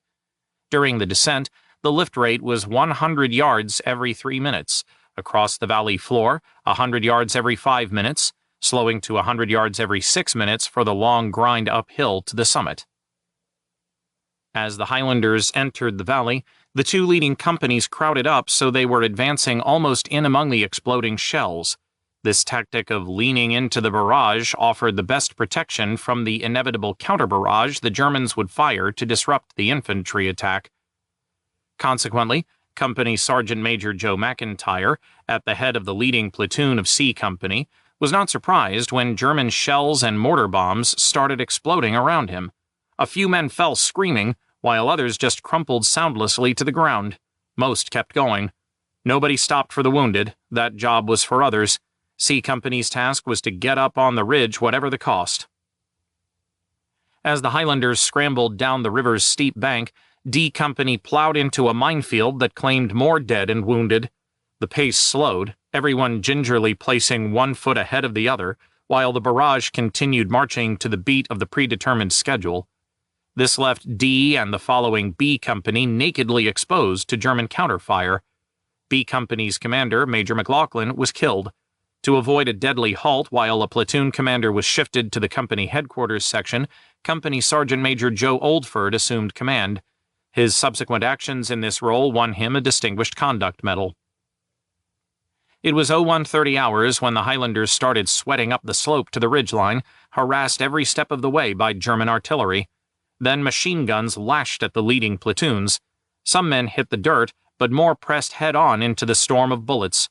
Everyone started bunching up, and the 4 companies began getting mixed together. Platoon and company commanders were unable to use their radios to sort out the growing mess because the crazily cut-up terrain blocked signals. The officers could do nothing but keep climbing and hope that enough men followed to capture the ridge. A Company's Company Sergeant Major Dave Bellefontaine realized there must be dazed and lost men scattered from halfway up Coriano Ridge all the way back to the start line. He made 5 running trips under heavy fire to the start line, returning each time with a group of men gathered along the way. As he approached the forward lines on one return trip, Bellefontaine spotted the location of a machine gun holding up the advance. He rushed it, knocked the gun out, captured the crew, and then headed down the hill to collect more stragglers. Bellefontaine won a military medal. At 02:30 hours, the Highlanders stalled well up the slope, but short of the objective. Lieutenant Colonel Boyd Somerville sent a curt radio message to 11th CIB's Brigadier Ian Johnston. "We are held up, cannot put you in the picture." He then spent 30 minutes reorganizing the men under constant fire into some semblance of their proper companies before renewing the climb.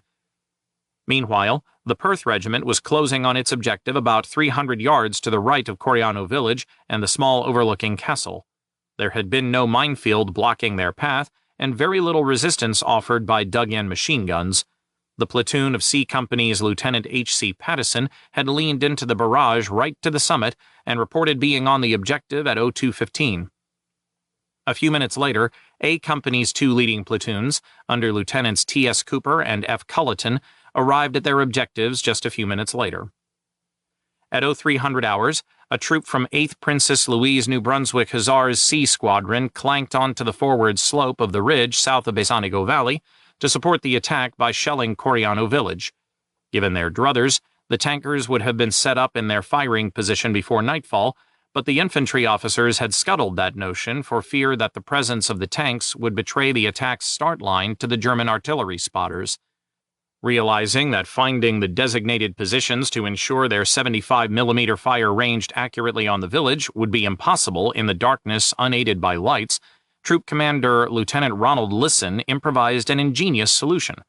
While it was still light, he crawled down the slope and staked out each tank's position. Then, when he heard the tanks groping through the inky blackness towards him, Lisson lit cigarettes and placed one atop each stake. The tankers used the dull red glow of each cigarette to align their Shermans precisely where they were supposed to be, set their guns to the preset angle and range, and started shelling the village.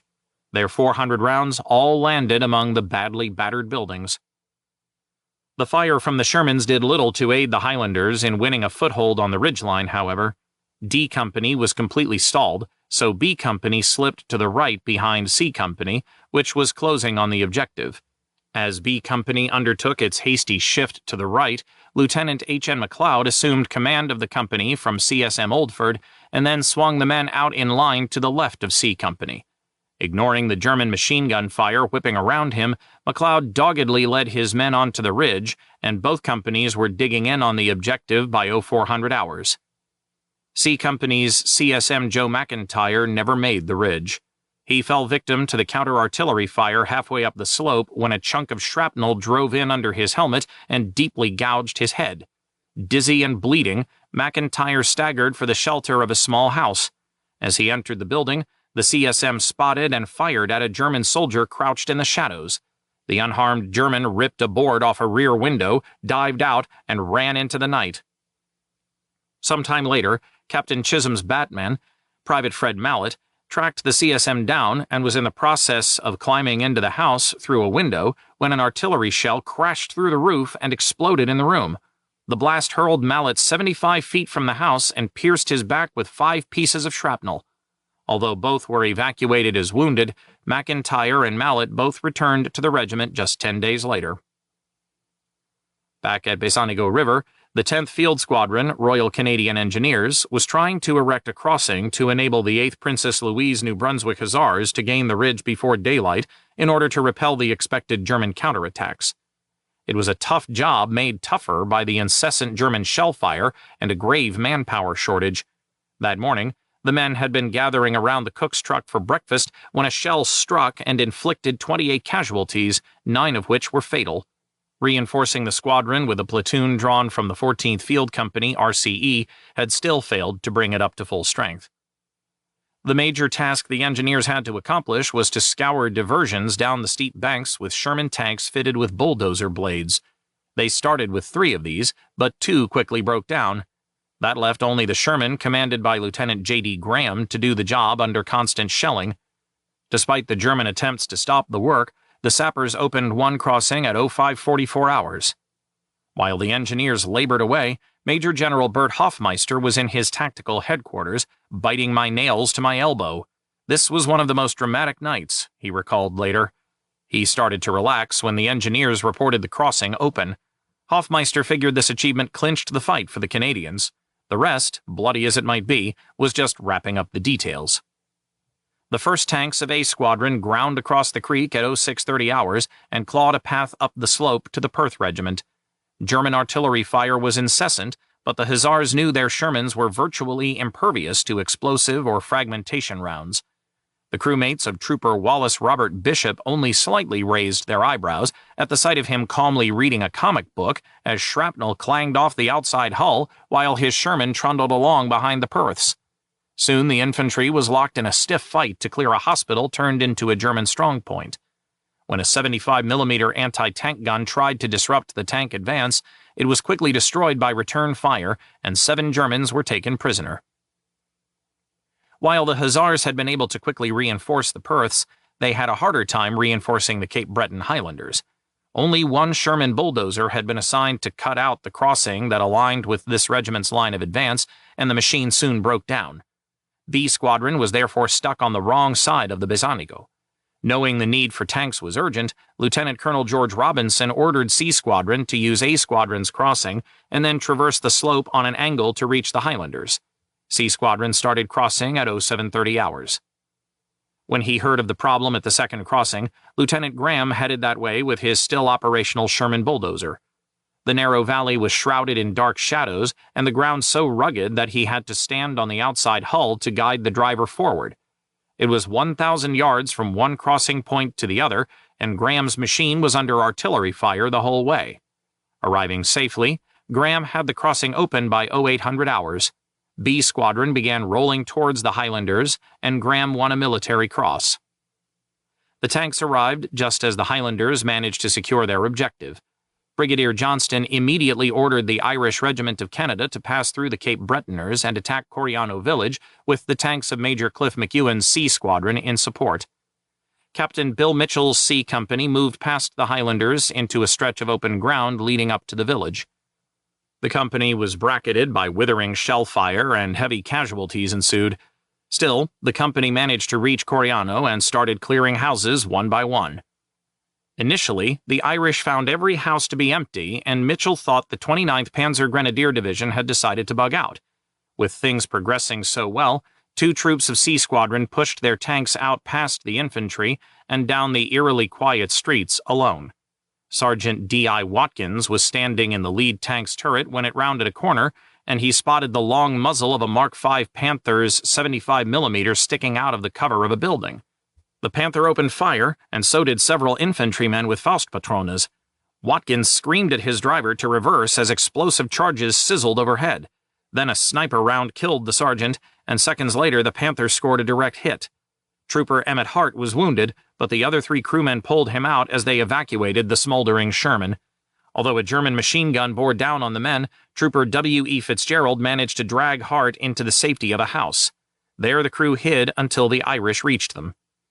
Their tank, however, blocked the entrance into the village's main plaza, so McEwen directed another tank to shove it out into the open. The tank rolled forward, only to be knocked out by a Faustpatrone. The surviving 4 tanks fell back on the infantry. Coriano was rigged for defense.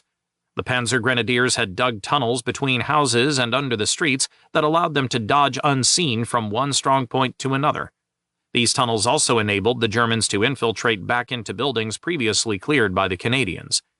D Company's Major Frank Southby fell to a sniper firing from a building that had been swept earlier. The major collapsed into a German slit trench, and his company sergeant major was shot trying to reach him. The CSM sat on the edge of the slit trench, hands clutching his stomach wound.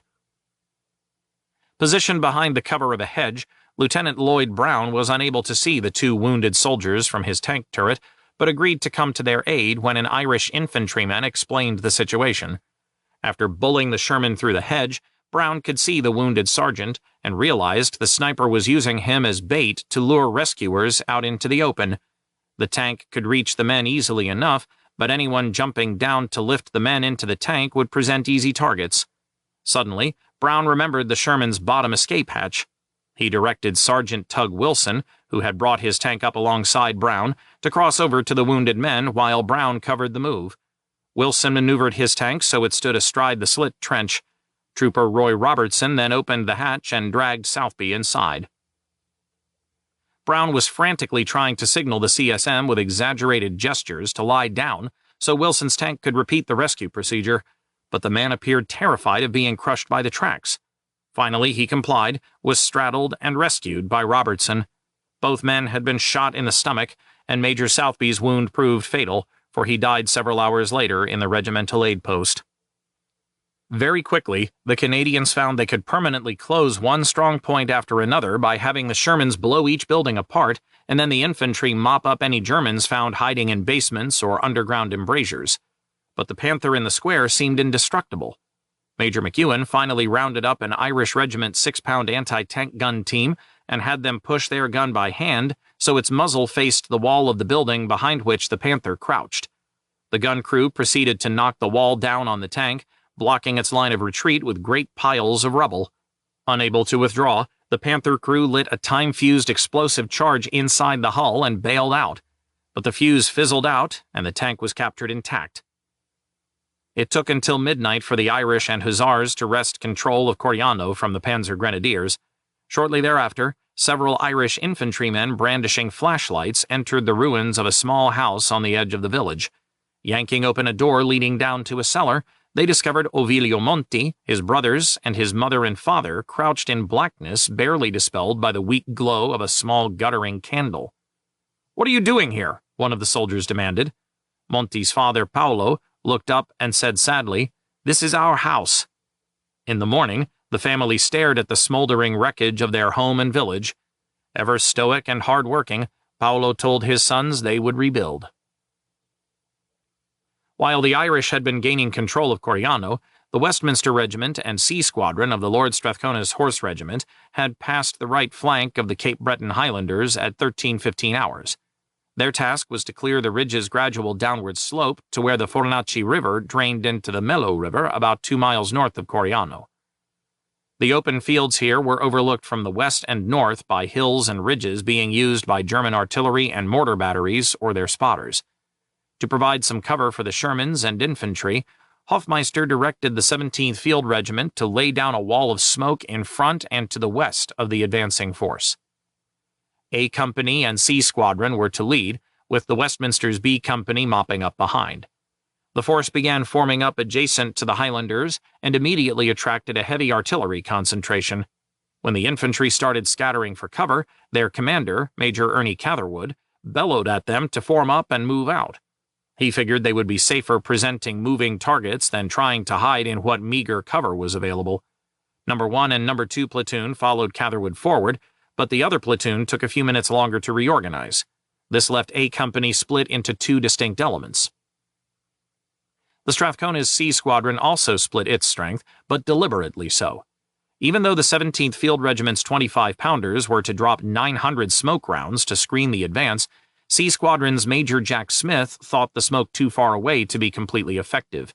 He therefore ordered Number 1 troop to remain on the start line and fire smoke closer in. The other 2 troops then worked along opposite flanks of the ridge. Halfway to the objective, Catherwood realized that the lagging platoon was falling ever farther behind and told Company Sergeant Major Bill Smith to take Private B.L. Chase with him and chivvy them along. The 2 men were jogging back when they were ambushed by several Panzer Grenadiers in a house who had allowed the leading elements to pass without betraying their presence and now thought to kill some easy game. Smith and Chase led the Germans in a desperately macabre game of ring around the house as they scampered from one corner of the building to another, fired shots back at the Germans, then fled to the next corner with the Panzer Grenadiers in hot pursuit. For Chase, the game proved deadly. He was shot and killed, but Smith managed to break contact with the Germans when they appeared to run out of steam and gave up the pursuit. Just short of the objective and before Smith returned with the trailing platoon, Catherwood was wounded. He passed command to Lieutenant J.E. Oldfield. By 1500 hours, the 2 platoons and 2 troops of Strathcona's Shermans were on the objective. It was a hellish place next to a barely trickling stream. Strewn around were corpses of cows, horses, and many Germans. Shelling began almost immediately, and tankers and infantry both set to vigorously carving out deep slit trenches. 2 hours later, the leading elements of the 4th British Infantry Division started passing on the left, a steady stream of Churchill tanks and marching Tommies. The British were all striking out for the Marano River and leaving 11th CIB and its supporting tank units to mop up the remaining German resistance on Coriano Ridge. By mid-morning on September 14th, the Irish finished clearing the last Panzer Grenadiers from Coriano and the nearby castle. With the village and surrounding terrain on the northern end of the ridge taken, 11th CIB blocked the retreat of German units to the south. When these elements attempted to slip first south and then west to link up with the main 76th Panzer Corps front line forming north of the Marano River, they ran into the advancing 1st British Armoured Division's brigades. The British snapped up 734 prisoners, while the Canadians captured 202. Once the mopping-up operation was complete, 5th CAD pulled back to San Giovanni for rest and reorganization. Coriano Ridge had been a costly fight for the Canadians, with 11th CIB suffering 210 casualties. The Cape Breton Highlanders were hardest hit, losing 22 men killed and 63 wounded. Throughout the 2-day battle, The Germans had repeatedly tried to mass for counterattacks, only to have the forming up units smashed into confusion by the Desert Air Force. Planes flying 900 sorties dropped more than 500 tons of bombs. 700 of these sorties were directed against targets on the ridge. Late on September 14th, 76th Panzer Corps Commander General de Panzertruppen Traugott Herr noted balefully that two difficulties made themselves felt today. Firstly, the smoke screens which prevented aimed fire. Secondly, the enemy's policy of destroying all daylight counterattacks from the air, so that reserves suffered great casualties. If the reserves are kept near the front, they are decimated by the preparatory artillery fire. If held further back, they are dispersed by attacks from the air. It was an anxious Commander-in-Chief Southwest Generalfeldmarschall Albert Kesselring who called 10th Army's Generaloberst Heinrich von Vietinghoff that evening. "I have just heard the terrible news," Kesselring said. "Will you please inform me of the situation?" "The depth of the penetrations cannot be ascertained with accuracy yet. The front has been greatly weakened," von Vietinghoff reported. "We must realize that tomorrow will be a day of great crisis," Kesselring mused. "We are certain of this. All day we have been racking our brains about how to help, but we have nothing left." This was somewhat of an overstatement, for Kesselring was at the very moment rushing reinforcements to the Adriatic coast in the form of 3 divisions, 356th Infantry Division, 20th Luftwaffe Field Division, and the elite 90th Panzer Grenadier Division. However, these divisions were still concentrating in the region and were badly delayed by the intense Allied bombing of rear areas. The railway running from Bologna to Rimini was so heavily bombed during daylight hours that the 356th Infantry Division gave up trying to move by train and marched towards the front. Kesselring therefore had no clear idea when these reinforcements would stiffen the front lines. Chapter 26. A carefully coordinated plan. One final ridge blocked 8th Army's entry into the Po Valley, San Fortunato. 1st Canadian Corps Lieutenant General Tommy Burns knew that, despite the fact that it stood only 500 feet above sea level, the ridge would be a tough nut to crack. Intelligence reported it as honeycombed with dugouts and emplacements, augmented by several Panzerturms. Then there was the intervening ground that 1st Canadian Infantry Division must first win to reach the ridge. On September 13th, the division was still a mile south of the Marano River and 2 miles from the hilltop village of San Lorenzo in Correggiano. From San Lorenzo, it was another 2 miles to San Fortunato Ridge. Burns knew he would have to wrest every foot of this ground, particularly the undoubtedly fortified village, from the Germans. On the Canadian left flank, 4th British Infantry Division, still under Burns's command, was moving through 5th Canadian Armored Division on Coriano Ridge and marching towards the Marano River at Ospedaletto. Directly under Major General Chris Vokes's command, the 3rd Greek Mountain Brigade was in the front line immediately west of Riccione. On September 13th, the 22nd New Zealand Motor Battalion was added to support the Greeks. As had been the case throughout the Gothic Line battle, 21st British Tank Brigade provided 1st CID's armored support. The addition of these non-Canadian units allowed Burns to concentrate 1st CID's thinning ranks into a sharp arrowhead directed towards the ridge. In the first phase of Vokes's operational plan, 3rd Canadian Infantry Brigade, supported by British tanks and elements of the 15th Self-Propelled Anti-Tank Battery, would cross the Marano River, capture San Lorenzo in Correggiano, and then win a bridgehead over the Ausa River in front of San Fortunato Ridge. At the same time, the Greeks would do their best to hold the Germans facing their front in place so 1st Canadian Infantry Brigade could hook across the Marano River and immediately to the left to cut their line of retreat. The Royal Canadian Dragoons would clear Riccione and advance up the built-up coastline. During Phase 2, 2nd Canadian Infantry Brigade would leap 1st CIB to capture 1st San Martino and then San Fortunato Ridge from the right flank, while 3rd CIB moved from the left against these same objectives.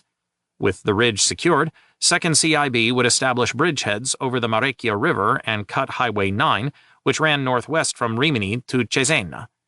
The operation was to be completed by September 17th, leaving time for 8th Army's armored divisions to rampage through the Po Valley before the fall rains began. With Coriano Ridge secured by the night of September 13th and 4th British Infantry Division forming on 1st CID's left flank the following morning, Vokes's timing seemed not overly ambitious. The first step in carrying out the plan required the Greeks and 3rd CIB's Carleton and York Regiment to clear out any Germans south of the Marano River before nightfall of September 13th. Both forces attacked with gusto, but soon found their strength insufficient to hold ground while also continuing to move towards the river.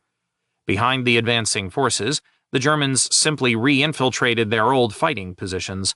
Shortly after midnight, the Germans attempted to overrun the Carleton and York's forward companies with a force of self-propelled guns. Although these were driven off by a combination of artillery concentrations and individual attacks mounted by soldiers armed with Piat guns, the regiment suffered 60 casualties, including 5 killed. A frustrated Lieutenant Colonel Dick Danby could only report at 01:45 hours on September 14th that the Carleton and York Regiment had cleared the way for the Royal 22nd Regiment on the right, but that the West Nova Scotia Regiment should expect a rough fight to win a river crossing on the left. Shortly after Danby filed this report, he was wounded while approaching B Company's headquarters. Major Jack Enser immediately took command of the regiment. Lieutenant Colonel Jean Allard thought Danby was dead wrong about the situation his Vendus faced. When he and the Carleton and York commander took out a small reconnaissance party, Allard noted that the only suitable river crossing was 1,500 yards from the nearest of Danby's platoons. Even here, the riverbanks were muddy, thick with reeds, and difficult to reach. The bank on the opposite shore was steep and lined by tall, closely grouped poplars undergrown by dense thickets of brush and tall stands of bamboo, both ideal for concealing enemy gun positions. Vendu patrols were soon stumbling on pockets of Germans dug in well south of the river. Then divisional intelligence gave Allard a map detailing the new German layout north of the river, and it was hardly encouraging. Allard considered delaying the attack to arrange artillery support. "If I were to launch this attack," he wrote later, "I could expect the worst. However, I had unbounded confidence in the quality of my officers and men, and in point of fact no other choice. I therefore decided to go ahead." Major Tony Poulin's D Company would lead the way to the river, with A Company under Major Henri Tellier following. By dawn, the two companies were to have secured a bridgehead through which C Company and A Squadron of the 12th Royal Tank Regiment would pass to advance on the high ground east of San Lorenzo in Correggiano. Using the intelligence map, Allard had time before the attack to target 42 likely machine gun and mortar positions for possible counter-battery artillery fire. He told Poulin that if his advance was contested at these points, he should radio in the coordinates and the artillery would immediately hit the Germans there. Skeptical that the silent night attack could succeed, Poulin took some heart in this news. At 03:45 hours on September 14th, Poulin and his 75 men headed into the pitch-black night. The river lay 2,000 yards away, and the major hoped to reach it by following a narrow farm track. Reading his compass in the dark was impossible without the aid of a flashlight, but that would both destroy his night vision and betray the company's presence. He could only hope the track, which snaked through a series of ravines choked with thorns that snagged clothing and cut exposed flesh, went where the map said it did. The company had just started out when someone tripped a flare that popped gently up into the night with a soft whistle and burst whitely overhead. Everyone froze, hoping to escape detection. It didn't help. The Germans had the coordinates of their flare traps marked on maps and responded immediately with fragmentation shells set for air bursts that exploded right above the French Canadians. "Shrapnel came down like razor blades," Poulin recalled later. Men ducked to escape the deadly rain, tore through thickets, and then found themselves lost and disoriented. Corporals tried frantically to keep the 5 or 6 men in their sections together, while lieutenants had 3 times that number to keep under control in the platoons, and Poulin was just going crazy trying to maintain some order in the company. He yelled into the radio, "Give me the artillery!" Allard apologized. The counter-battery program had been cancelled, with the guns shifted to other priority targets. "The poor blood infantry alone as usual," Poulin muttered.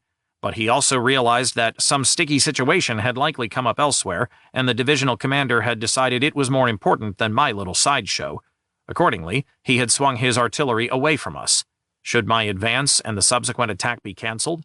As a lowly company commander of some 75 men at the time, I knew very little of what was going on within the companies of my own unit, let alone what was happening at brigade or divisional level.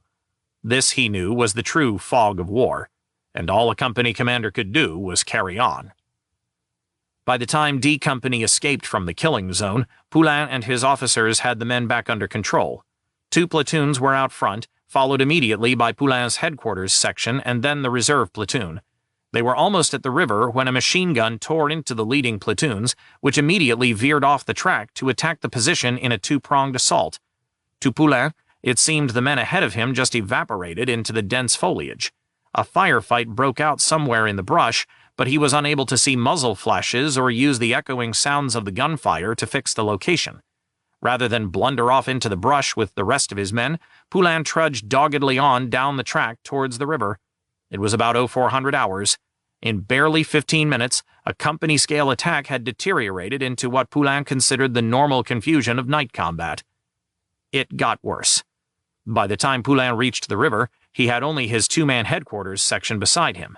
Then, to his relief, the reserve platoon slipped out of the darkness. 15 minutes later, Major Tellier and his runner arrived.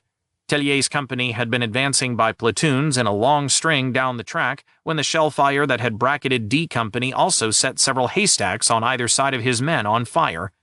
Knowing the light from the fires would silhouette his men as they passed, Tellier swung right of the track to use the cover of the brush there to safely bypass the haystacks. This brought A Company in range of a German machine gun position, which allowed the first 2 platoons by, and then ambushed the reserve No. 7 platoon. 2 section commanders and the platoon's sergeant had been killed, leaving only its commander and a wounded corporal in control of just 10 men. The platoon went to ground and Tellier lost contact with them. He had no idea where they were, and knew only that the ground through which his company was moving was lousy with Germans who were not supposed to be there. Tellier left Poulain to search for his lost men and returned a few minutes later with 2 platoons. But his reserve platoon and 2 of Poulain's platoons remained missing. Between them, D and A Company effectively mustered the strength of 1 company, less, of course, the normal deficiency that habitually sent companies into battle with 70 to 80 men. Waiting for the missing men to show up was not an option, the 2 officers decided, as their position was being relentlessly mortared and sniped at from the opposite shore. At 0610, the little force dashed through the virtually dry riverbed and pressed against the opposite bank directly below a stand of tall poplar trees just visible in the pre-dawn light. They were 200 yards from the initial objective of a road paralleling the river. Deciding to secure the road and hold it until the tanks and C Company could come through, the 2 majors moved out, with Tellier's 2 platoons forward and Poulain's forming the reserve. While Tellier's left-hand platoon got through, a machine gun position blocked the one to the right. When the platoon commander charged the gun with his leading section, they were all killed. Meanwhile, the left-hand platoon was caught on the road by 2 German tanks and, lacking pilots, desperately tried to find cover from the machine gun and high-explosive fire ripping through its ranks. Tellier ordered a retreat to the riverbed. Poulain was delighted to find his 2 lost platoons back at the riverbank, but Tellier had lost about 40 men killed or wounded, so the Vendus still had fewer than 100 men across the Marano River at 0800 hours when hell suddenly broke loose overhead in the form of an 88mm gun firing right down its barrel at them. Each German shell exploded in a great flash of orange and red as it struck the poplar branches and trunks, spraying the men below with shards of wood and steel shrapnel. 11 shells hammered into the trees directly over Poulain's head, and as the hard concussion from each blast crushed down upon him, the major was each time rendered momentarily senseless. The thick stench of cordite was nauseating. Poulain and the others grimly hunkered in their holes, screaming into the radios for reinforcement. When help arrived, in the form of Tellier's reserve platoon and a troop from 12th RTR's A Squadron, on the south bank at 0900 hours, no suitable crossing for the Shermans could be found. Engineers rushed a Sherman bulldozer to the site, however, and 25 minutes later 3 tanks moved across the river. One quickly suppressed the 88mm gun by shelling its approximate location. This enabled Tellier to evacuate his wounded to where jeeps waited across the river. Poulain, meanwhile, was able to establish radio contact with Allard via a static garbled link and provide the lieutenant colonel with the gun's approximate coordinates. At 0948, following some hasty work by Allard, Canadian 25-pounders laid down a heavy concentration on the locations pinpointed by Poulain, mangling the gun. A few minutes later, the rest of A Squadron's operable Shermans arrived, boosting tank strength to 7 and prompting the Germans to try smashing them with a concentration of shells from a devastatingly powerful 15.5-centimeter artillery piece. This fire was accompanied by the shrieking screams of incoming rounds fired by 2 Nebelwerfers. Casualties mounted. At 10:10, Poulin's radio went off the air. Allau switched over to the tank squadron commander's net to regain contact to the bridgehead and sent the scout platoon to bolster the infantry. Then Tellier, whose radio had been malfunctioning, suddenly came up on the air shouting that further advance was impossible and a Panther Mark V was bearing down on his position. The Vendoux commander restlessly paced his headquarters, trying to find a way to improve the perilous situation. There were, he thought, 2 options: fall back and try again the next day, or risk everything with a very slight chance of success. Allau fretted, trying to weigh the merit of each option, and hoped to hear soon that the West Nova Scotia Regiment had won a river crossing that would force the Germans to shift some of the pressure off his men. But the West Novas reported being badly bogged down well short of the river. Then Tellier's radio kicked back on momentarily at 11:44, with the officer anxiously reporting A Company surrounded by the enemy and requesting immediate reinforcement. When Allau pressed the tank commander for details, he was told, "Things are uncomfortable but can hold for a while." He decided that the situation would be no better the next day, that I could not risk leaving A and D alone all night at the mercy of possible counterattacks, and that after all, since the road was open, a breakthrough towards the northwest might still be possible. The best choice appeared to be an attack. Allau's 2 remaining rifle company commanders had been loitering impatiently outside his headquarters for instructions, so he called them in and ordered an attack at 1400 hours to the left of the current lodgment across the Marano River. 2 tank troops and the regiment's Bren carrier platoon would be in support, and artillery would provide covering fire in the form of a mixture of smoke and high-explosive shells. Precisely on the hour, Captain Combe-Simard led B Company towards the river, with Major Fernand Trudeau's C Company behind. Simard's men advanced in an arrowhead formation, with Trudeau's company similarly spread out behind in order to protect the flanks and rear. The attack caught the Germans, who had shifted their strength to block A and D companies, off balance, and the fresh Vendoux force punched out for a crossroads about a mile north of the river rather than trying to link up with the embattled 2 companies. Forced to pull men away from Poulain and Tellier, the Germans lost the initiative. Although anti-tank guns knocked out 2 of the tanks, the crossroads was taken at 16:32 hours. Trudeau yelled into his radio that they could not go further forward until someone else moves on to the ridge. Left flank is exposed. That someone should have been the West Nova Scotia Regiment, tasked with clearing San Lorenzo. Until this small gathering of stone buildings clustered around a stone church was secured, the Vendouxs were stuck. But, as Lieutenant Colonel Danby had predicted, things had not gone well for the West Novas.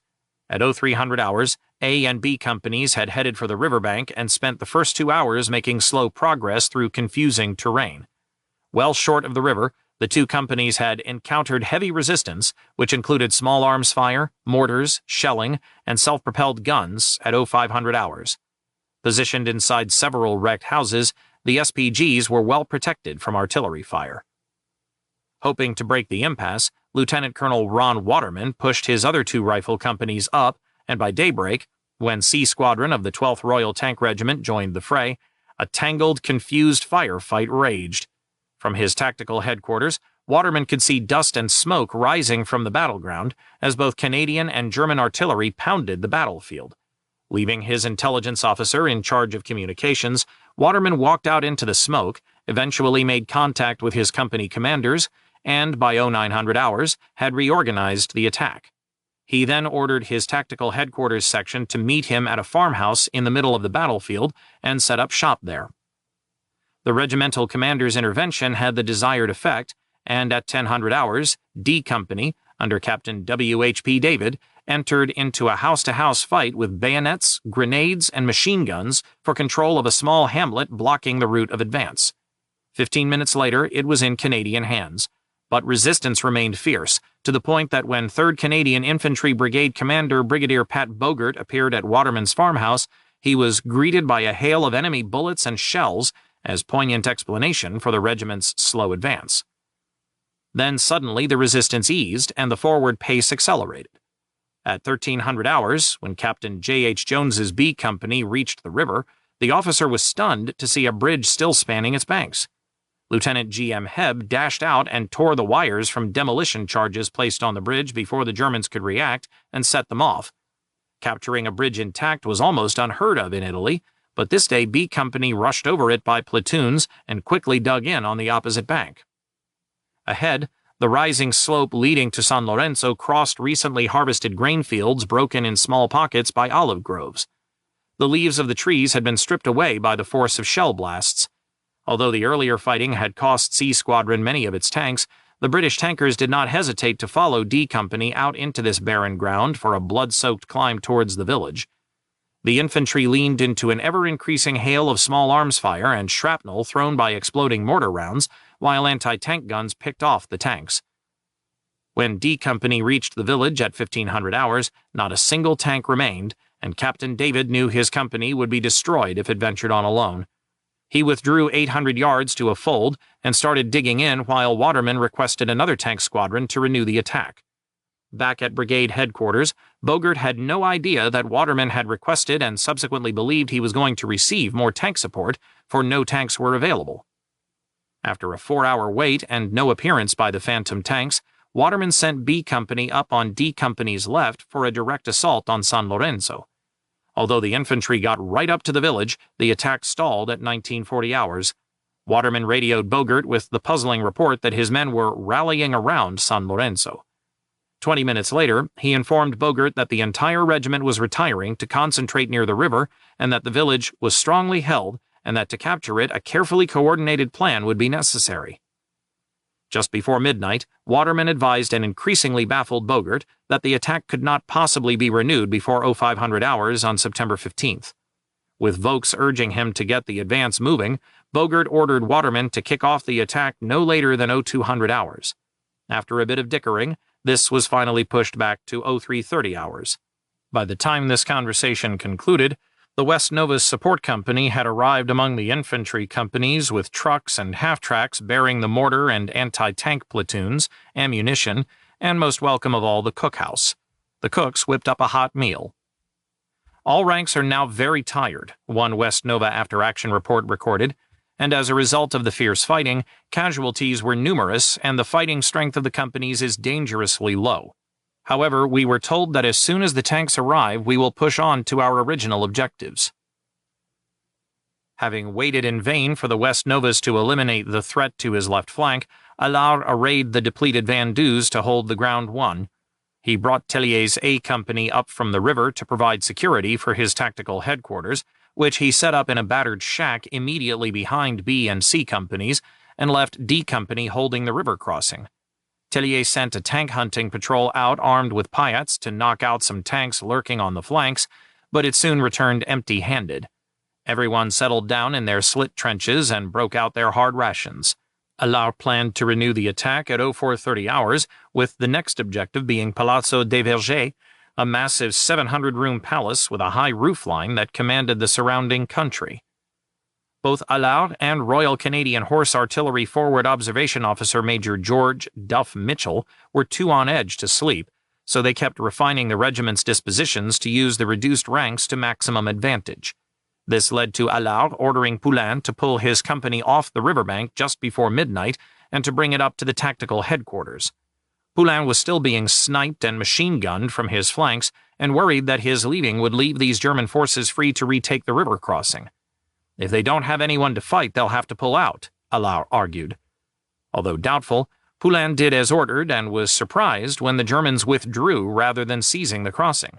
Meanwhile, an equally worried Bogert sought and received permission from 1st CIB headquarters to draw a company from its nearby Hastings and Prince Edward Regiment, supported by a squadron of the 48th Royal Tank Regiment, to cover the crossing. Even though this improved the situation, Allard remained sleepless. So too did Bogert, who soon asked Allard if the Vendus might assist the West Nova's morning attack on San Lorenzo. Allard replied that his position was so precarious he could not take risks in that direction. Looking up from where he had been restlessly trying to nap, Mitchell offered to direct artillery fire against the village. Except for that, Allard said, the West Nova Scotias will have to take care of themselves. When Bogert reminded Allard that he was to take the Palazzo and then the village of San Martino beyond, Allard declared he had insufficient strength for the latter phase because the supporting A Squadron of the 12th RTR was too badly chewed up. Bogert promised that he would be reinforced at dawn by a mixed force of Shermans and Churchills from the 48th RTR's A Squadron. Chapter 27. Little Reason for It. Lieutenant Colonel Ron Waterman was also sleepless. At 0100 hours on September 15th, the West Nova's 3-inch mortars started chunking out rounds towards San Lorenzo from a pit dug in beside the farmhouse, ensuring his continued wakefulness. Waterman kept hoping for some tank support, but admitted at 0200 hours that this was unlikely. The unhappy lieutenant colonel told his officers at the subsequent O Group that, on instructions from higher authority, a further attack on the hill feature of San Lorenzo would proceed. B and C companies would lead, with A and D following. Listlessly organized by the regimental commander, the attack fell apart within minutes of kicking off at 0230. Lines of advance became confused in the darkness, and soon D Company had ranged out ahead of the sluggishly advancing C Company, so that this reserve company was formed up alongside B Company when the leading elements reached the village at 0345 hours. Heavy fire from San Lorenzo stopped the leading platoons cold, and Waterman ordered a withdrawal after 45 minutes of fruitless attempts to push into the village.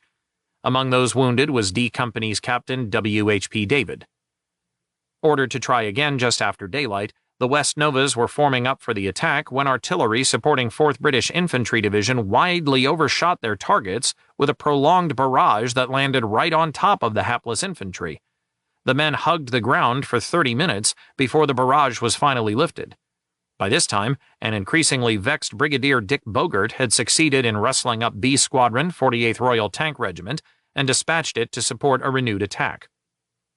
Meanwhile, the bridgehead won by the Royal 22nd Regiment was in peril of being lost, as the Van Duze only repelled a powerful German counterattack at 0730 hours by soaking the ground immediately to their front with artillery fire. Lieutenant Colonel Jean Allard advised Bogert that he had just 2 Shermans, 2 Churchills, and 2 M10 tank destroyers still operational. The regiment had also lost 68 wounded and 10 dead since beginning the attack the previous day. Help was desperately needed, he said. Bogert promised more tanks, but had no idea when these would actually arrive. He ordered Allard to sit tight until the West Novas cleared San Lorenzo, which would take the pressure off his flank. The West Novas finally attacked at 0845 hours, but as C and B companies headed up the slope, 2 Tiger tanks roamed out in front of the village and started blasting away at the tanks and infantry with their powerful 88mm guns. The tankers scuttled into hull-down positions, and the infantry clawed out holes for shelter.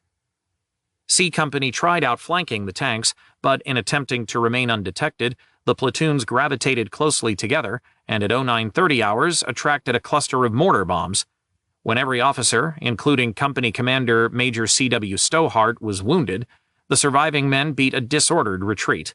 It took 30 minutes for the officers of Major R.G. Thexton's A Company to reorganize C Company and then lead their own company up alongside B Company. As these 2 companies slowly climbed towards the village again, machine guns and self-propelled guns positioned on the lip of the ridge in front of San Lorenzo blocked their way. Meanwhile, 12th Royal Tank Regiment's Major J. Cornwell was trying to bring his B Squadron up behind the infantry, but each attempt by the tankers was driven back by accurate fire from German SPGs. Finally, Cornwell requested deployment of the infantry regiment's 6-inch anti-tank guns. Waterman immediately complied, but he also informed Bogert that it would take several hours for the anti-tank guns supported by concentrations of artillery fire to break the German pocket of resistance sufficiently to enable the attack to continue. The situation soon worsened when a German 150mm gun battery targeted Waterman's farmhouse headquarters. Many personnel were wounded or killed. The half-track containing the forward observation officer's 2 No. 22 radios was destroyed, and the No. 22 in Waterman's Bren carrier was also wrecked. That left the regiment with only a No. 18 set. Desperate to ensure its survival, the intelligence officer shouldered the unit and dashed through the smoke and flying shrapnel to the cover of a house standing outside the zone being shelled. Waterman formed up his surviving staff in this house at 11:45 hours, but operations were seriously hampered by the fact that the one radio had to serve to communicate not only with the companies, but also with brigade headquarters. From his position to the right of San Lorenzo, Allard watched the repeated failures to seize the village with a sense of dread. The Vendoux commander realized that there was little option but for his men to attack Palazzo dei Vergers and the San Martino ridge spur with an exposed flank. Capturing these two objectives would cut the lines of reinforcement and resupply to the Germans, who were so doggedly holding San Lorenzo. First, however, the Vendouxs had to secure positions astride the road that could serve as start lines for such an attack. Although there was only a small number of German infantry defending this area, they were supported by a pack of tanks, mostly Tigers. When A Squadron, 12th Royal Tank Regiment, engaged in a mismatched shootout with the German armor, all but 3 of the British tanks were knocked out. The infantry was also mauled, particularly Major Tellier's A Company, which soon numbered only 59 men after 23 of its ranks were wounded and 5 killed. Having secured a tenuous hold on the road, Allard grimly ordered the attack to proceed at 1300 hours. He could see that the West Novas were still 300 yards short of San Lorenzo, so there would be no help from that quarter. And repeated requests for more tanks only brought assurances from Bogart that both A and B squadrons of the 48th Royal Tank Regiment were en route. When the lieutenant colonel ventured out in a Honey tank to personally assess the condition of his 3 battered forward companies, he became even more discouraged. Still, he gathered the 3 company commanders together for a hasty O group. As he started the briefing, the commander of A Squadron, 48th RTR, arrived in his tank. The officer climbed out of his turret hatch and was just starting to hop off the tank when an artillery shell tore his head off. When the dead man's subordinate, Major Robson, arrived, Allard returned to his briefing. Looking at his 3 company commanders, he saw the strain in their faces, the deep weariness. He knew they were convinced that I had to be dissuaded from undertaking another attack on this next objective. Allard gave them no opportunity. Today is September 15th, the anniversary of the Battle of Courcelette. Like our predecessors, and in memory of those among them who fell, we must make this one final effort. As expected, harking back to the honor that the French-Canadian regiment had won in the mud of the Somme in 1916, stifled any dissent. Allard explained that Captain Simar's B Company, supported by 1 tank troop, would go straight for Palazzo dei Vergers from the south, while Major Fernand Trudeau's C Company hooked around the right with the other tanks to take the objective from the rear. A Company would be the reserve. The German positions would be heavily saturated by artillery directed on targets by Royal Canadian Horse Artillery FOO Major George Mitchell. Major Robson remarked that a delay to 1430 hours would be required to bring the tanks up. Mitchell radioed a series of initial targets to the artillery and provided coordinates for smoke concentrations. Then the 2 men climbed into the second story of Allard's headquarters to study the line of attack through a window. Allard was pointing out several additional targets to Mitchell when a German shell exploded on the windowsill. Splinters hacked Mitchell's nose and cheek open, and the concussion knocked both men flat. Allard helped the wounded artillery officer down the stairs and onto a stretcher. Although doped up on morphine, Mitchell tried to explain his fire plan to Allard, but his speech became increasingly slurred, and after a few minutes of incoherent muttering, Mitchell passed out. Allard had the artillery radio moved up to the second story, and then scrunched up against a narrow window to direct the artillery himself as the Vendouxs headed towards the palazzo. The attack unfolded rapidly as the tankers, anxious to cross the open ground, dashed out ahead of the infantry. Despite coming under fire from 2 Tigers, the troops supporting Trudeau's rear-flanking move pressed on without pause. By 15:15 hours, both attacking prongs were within 200 yards of the objective, and the infantry had managed to get alongside the tanks. Suddenly, anti-tank guns deployed in a triangular formation on the side of the hill below the palazzo ripped into the tanks supporting Trudeau. Major Robson's tank took a direct hit that killed the officer. Allard watched 3 of Trudeau's men charge the gun positions. The first fell almost at once. The second, carrying a Bren gun, had gone barely 100 paces when he in turn was hit and dropped his weapon. The third quickly seized it and advanced towards the first casemate. I had just recognized him as Sergeant Yvon Pieux. In a few seconds, he wiped out the crew of the first casemate and moved on to the next, which he destroyed in less than 5 minutes. As he turned to come back to the third, he was hit by a burst of machine gun fire and killed instantly. The firing had come from a fourth casemate, which had not been spotted. The destruction of the first 2 casemates had, however, opened the left flank. The company advanced, and the other 2 casemates were raked by fire and destroyed. Allard recommended Puys for a Victoria Cross, but the award was denied. The Vendoux commander believed this was because the authorities failed to recognize the importance and valor of his action. Without his sacrifice, C Company would probably not have achieved its objective, and the enemy would have had all night to reinforce its position and even to drive C Company back down the hill. Puys's gallantry enabled the Vendouxs to win the Palazzo, and the 2 attacking companies slugged uphill towards a cluster of buildings they thought represented San Martino, while Major Henri Tellier's A Company secured the Palazzo. By 1700 hours, the Vendouxs reported San Martino secure. Losing the Palazzo had unbalanced the Germans defending San Lorenzo, and by the time the Vendouxs secured San Martino, the West Nova's B Company, under Captain J.C.H. Jones, fought its way into the village in the face of rapidly weakening resistance. A Company quickly joined Jones's men, and the village was secure at 1830.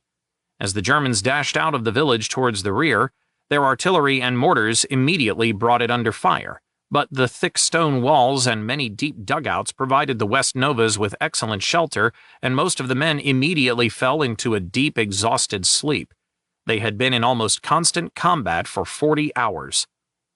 Meanwhile, at last light, the Vendouxs held a jumbled landscape of small hills linked by numerous spiny ridges, over which a patchwork quilt of farmhouses, clustered buildings of large estates, and various small hamlets were scattered.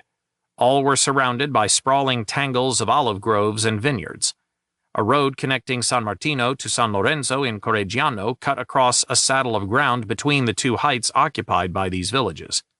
Every building, whether in a village or standing alone on the ridge, had been reduced to rubble. On the ridge's reverse slope, the Germans had dug positions they could fall back to for protection from artillery concentrations. San Fortunato Ridge, upon which the Germans had positioned a strong contingent of artillery batteries, overlooked the entire height of land. As night set in, the whereabouts and strength of the paratroops remaining on the ridge in positions around the Vendouxs remained undetermined. Throughout the night of September 15th through 16th, German infantry and tanks were heard constantly roaming about in the darkness. The Vendouxs were beginning to appreciate that their hold on San Martino was at best tenuous, and there was also some uncertainty regarding their precise whereabouts in this confused terrain. About a half-mile north of the Palazzo, a small cluster of ruined buildings surrounded the Church of San Martino. It was this position that the Vendouxs had won just before nightfall and reported as being San Martino. A bit to the north stood another cluster of shattered buildings, which seemed of little strategic importance compared to the stoutly built church. On the night of September 14th through 15th, the Germans had withdrawn from between the Melo and Marano rivers, allowing 1st Canadian Corps' right flank to form up that morning on the Marano's south bank. 1st Canadian Infantry Brigade was given the task of driving through to capture Rimini, while the 3rd Greek Mountain Brigade and the Royal Canadian Dragoons would advance up the coastline to support this attack. Responsibility for capturing the city fell to the Royal Canadian Regiment and 48th Highlanders of Canada. The 2 regiments were to follow a line of advance bordered to the east by the Rimini airfield and to the west by the heights of San Martino until reaching the airfield's northwest corner. Here, the RCR would wheel right and cut sharply northeastward to pinch off German units engaging the Greeks, while the 48th Highlanders pushed towards Rimini. Lieutenant General Tommy Burns thought the Canadians were poised for a rapid breakout into the Po Valley. With the fall of San Lorenzo in Correggiano and San Martino, Burns expected the Germans to immediately withdraw behind the Alza River to avoid having their flank turned. Believing Rimini all but taken, he turned that morning to discussing with 5th Canadian Armored Division's Major General Bert Hoffmeister and 2nd New Zealand Division's Acting Major General C.E. Weir the forthcoming debauch beyond the Marecchia River. Burns was premature. The Germans had neither intention nor need to surrender the ground south of the Alza River because they still remained firmly ensconced among the ruins of San Martino. For the Vendouxs were not where they thought they were. At 03:15 hours on September 16th, Lieutenant Colonel Bogert had advised Allard that the 2nd Canadian Infantry Brigade's Seaforth Highlanders of Canada would relieve the Vendus at 0700 hours. The Vendus were to pull back, reorganize, and then attack the final remaining feature between the Canadians and San Fortunato Ridge. This was a 150-foot-high, finger-like, southward-trending spur crowned by farm buildings that was codenamed Whipcord. Taking Whipcord was to be 3rd CIB's last task. It would then move into Divisional Reserve while 2nd CIB went on to capture San Fortunato Ridge. Allard initially intended to remain in place until the Seaforths arrived, but the 2nd CIB regiment, having to march from a position well to the rear, was only passing Santa Maria di Scacciano 3 miles south of the Marano River by early morning. By this time, Bogert was hectoring the Vendu commander to get my companies out of 2nd CIB area and exploit with one company towards Whipcord. With my completely exhausted regiment, Allard later wrote, I could only think of ensuring the security of my men. So the Vendus marched off from the church while Allard sent several scouts to link up with the Seaforths and bring them up to the front line. All but one of these became lost, however. The Seaforths D Company linked up with the single remaining guide at 0915 hours. He led them to a large stone house with extremely thick walls positioned about 1,000 yards south of the cluster of buildings the D Company commander believed his map indicated as San Martino. Meanwhile, B Company passed by the great building containing D Company and headed directly towards the cluster of buildings to the north, only to suddenly come under heavy fire from numerous positions to their front.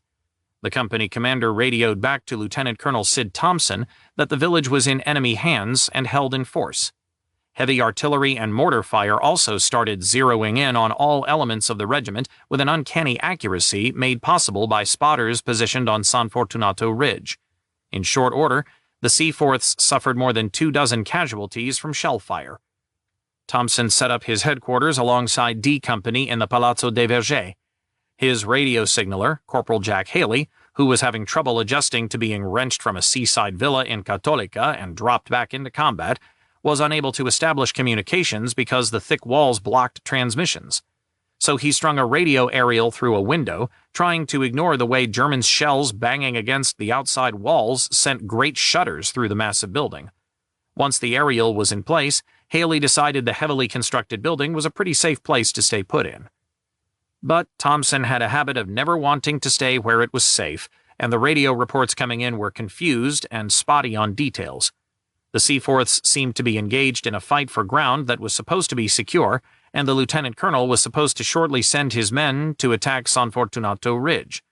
Thompson told Haley to grab his number 18 set, and the two men would take a jeep and see what was really going on. Driving the jeep up a narrow track, Thompson parked behind an old powerhouse standing alone on a little pinnacle of rocky ground. Haley unloaded the radio and ran inside. Shells were exploding all around the building, and bits and pieces of wall and ceiling kept collapsing.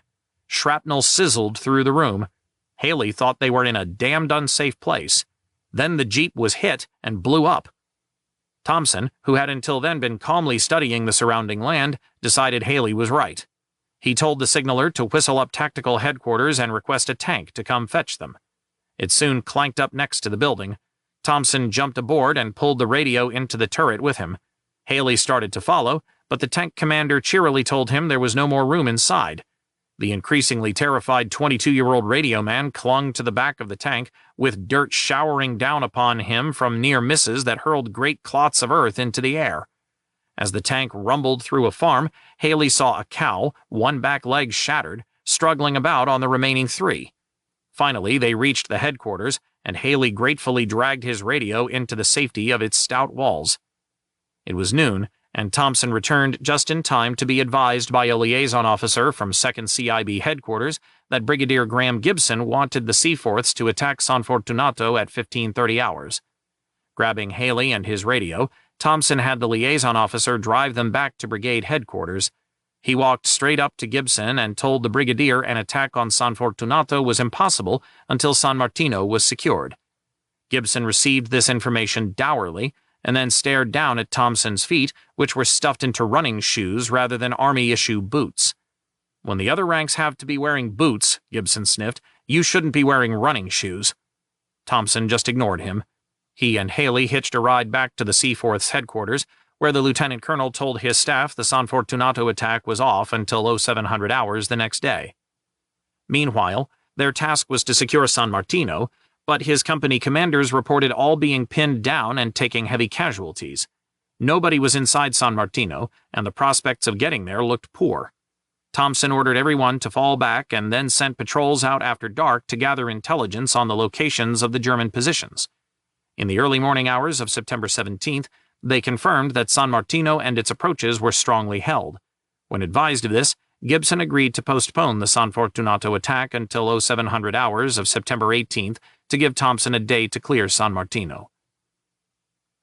At 0300 hours on September 16th, while the Seaforths and Van Duys were attempting to carry out the handoff at San Martino, the 48th Highlanders set off from the north bank of the Marano River. They expected to pursue a demoralized enemy retreating to the fortified Rimini Line, which reportedly hinged on San Fortunato Ridge. So confident was 1st CIB's Brigadier Alan Calder that the operation would proceed smoothly, that he had pulled all the regimental commanders out of the line to give their second-in-commands a chance at combat leadership.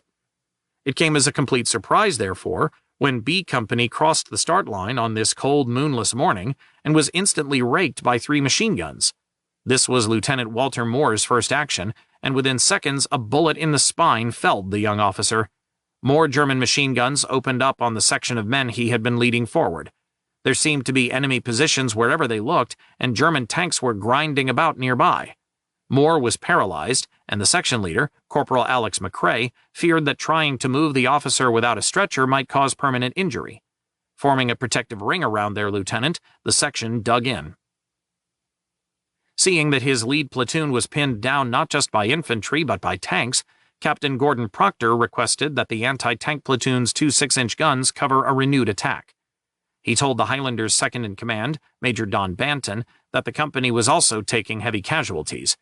Banton realized this was no exercise and that his command skills were about to be severely tested. Fortunately, he had some good news for Proctor. Instead of anti-tank guns, the Major promised tanks.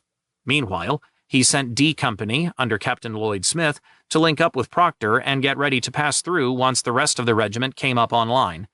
B Company would then slip into reserve and have the opportunity to retrieve and evacuate its wounded. At 0405 hours, the Highlanders married up with tanks from B Squadron, 48th Royal Tank Regiment, and started moving out with 3 companies, A, C, and D, in line across with the tanks in similarly extended order behind. Passing through B Company, the strung-out force headed towards the obstructing machine gun positions. It was growing light, and San Martino overlooked the advancing troop to the northwest. From this height on their left flank, numerous machine guns, mortars, and Nebelwerfers opened up with a withering sheet of long-range fire to which seemingly countless snipers added their weight.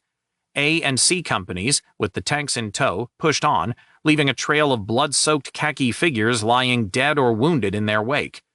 D Company, meanwhile, met head-on the same machine guns that had forced B Company to ground, and Captain Smith quickly ordered his men to take cover alongside Proctor's troops. The right-hand flank of the attack was finished. A Company's Captain George Fraser had marched from the tip of Sicily through Italy to reach this day. During that long journey, he had never experienced such concentrated fire. Somehow, the 2 companies on the left flank managed to get within 300 yards of their initial objective, a dry stream bed running west to east across their front roughly in line with the northwest corner of Rimini Airfield. They were about a half-mile southeast of San Martino, and the closer they came to the ridge, the thicker the fire. Finally, it was too much. The 2 companies hit the dirt. Fraser established his company headquarters in a culvert and was joined there by Major Bill Joss, the squadron tank commander. When Joss directed a Churchill to blow down a house sheltering German positions, an 88mm gun hidden inside returned fire, and the tank was knocked out. Between paratroopers ambushing the tanks with Faustpatrones and the fire of the anti-tank guns, B Squadron's tanks were almost all disabled by 1100 hours. There was no going forward and no going back in broad daylight. Infantry and tankers hid as best they could and tried to endure. C Company's Captain Pat Bates tried to tee up some artillery, but Banton confessed that none was available because all the artillery assigned to support the 1st CIB attack was committed to trying to help the Royal Canadian Regiment extract itself from similarly dire straits. At 1300 hours, Lieutenant Colonel Don Mackenzie, having refused to stand by uselessly in the rear while his command died, burst into the regimental headquarters and took over from Banton. An hour later, Bates and Fraser reported that further advance was impossible. Bates said his position was becoming untenable. D Company had meanwhile managed to reorganize and then bypass the enemy machine guns that had pinned it and B Company down. When the company reached a position overlooking the dusty little stream bed that was their objective, Lieutenant Murray Hoffman set up his platoon headquarters inside a stone building. Moments later, 88 millimeters firing from San Martino promptly blasted the little structure to pieces.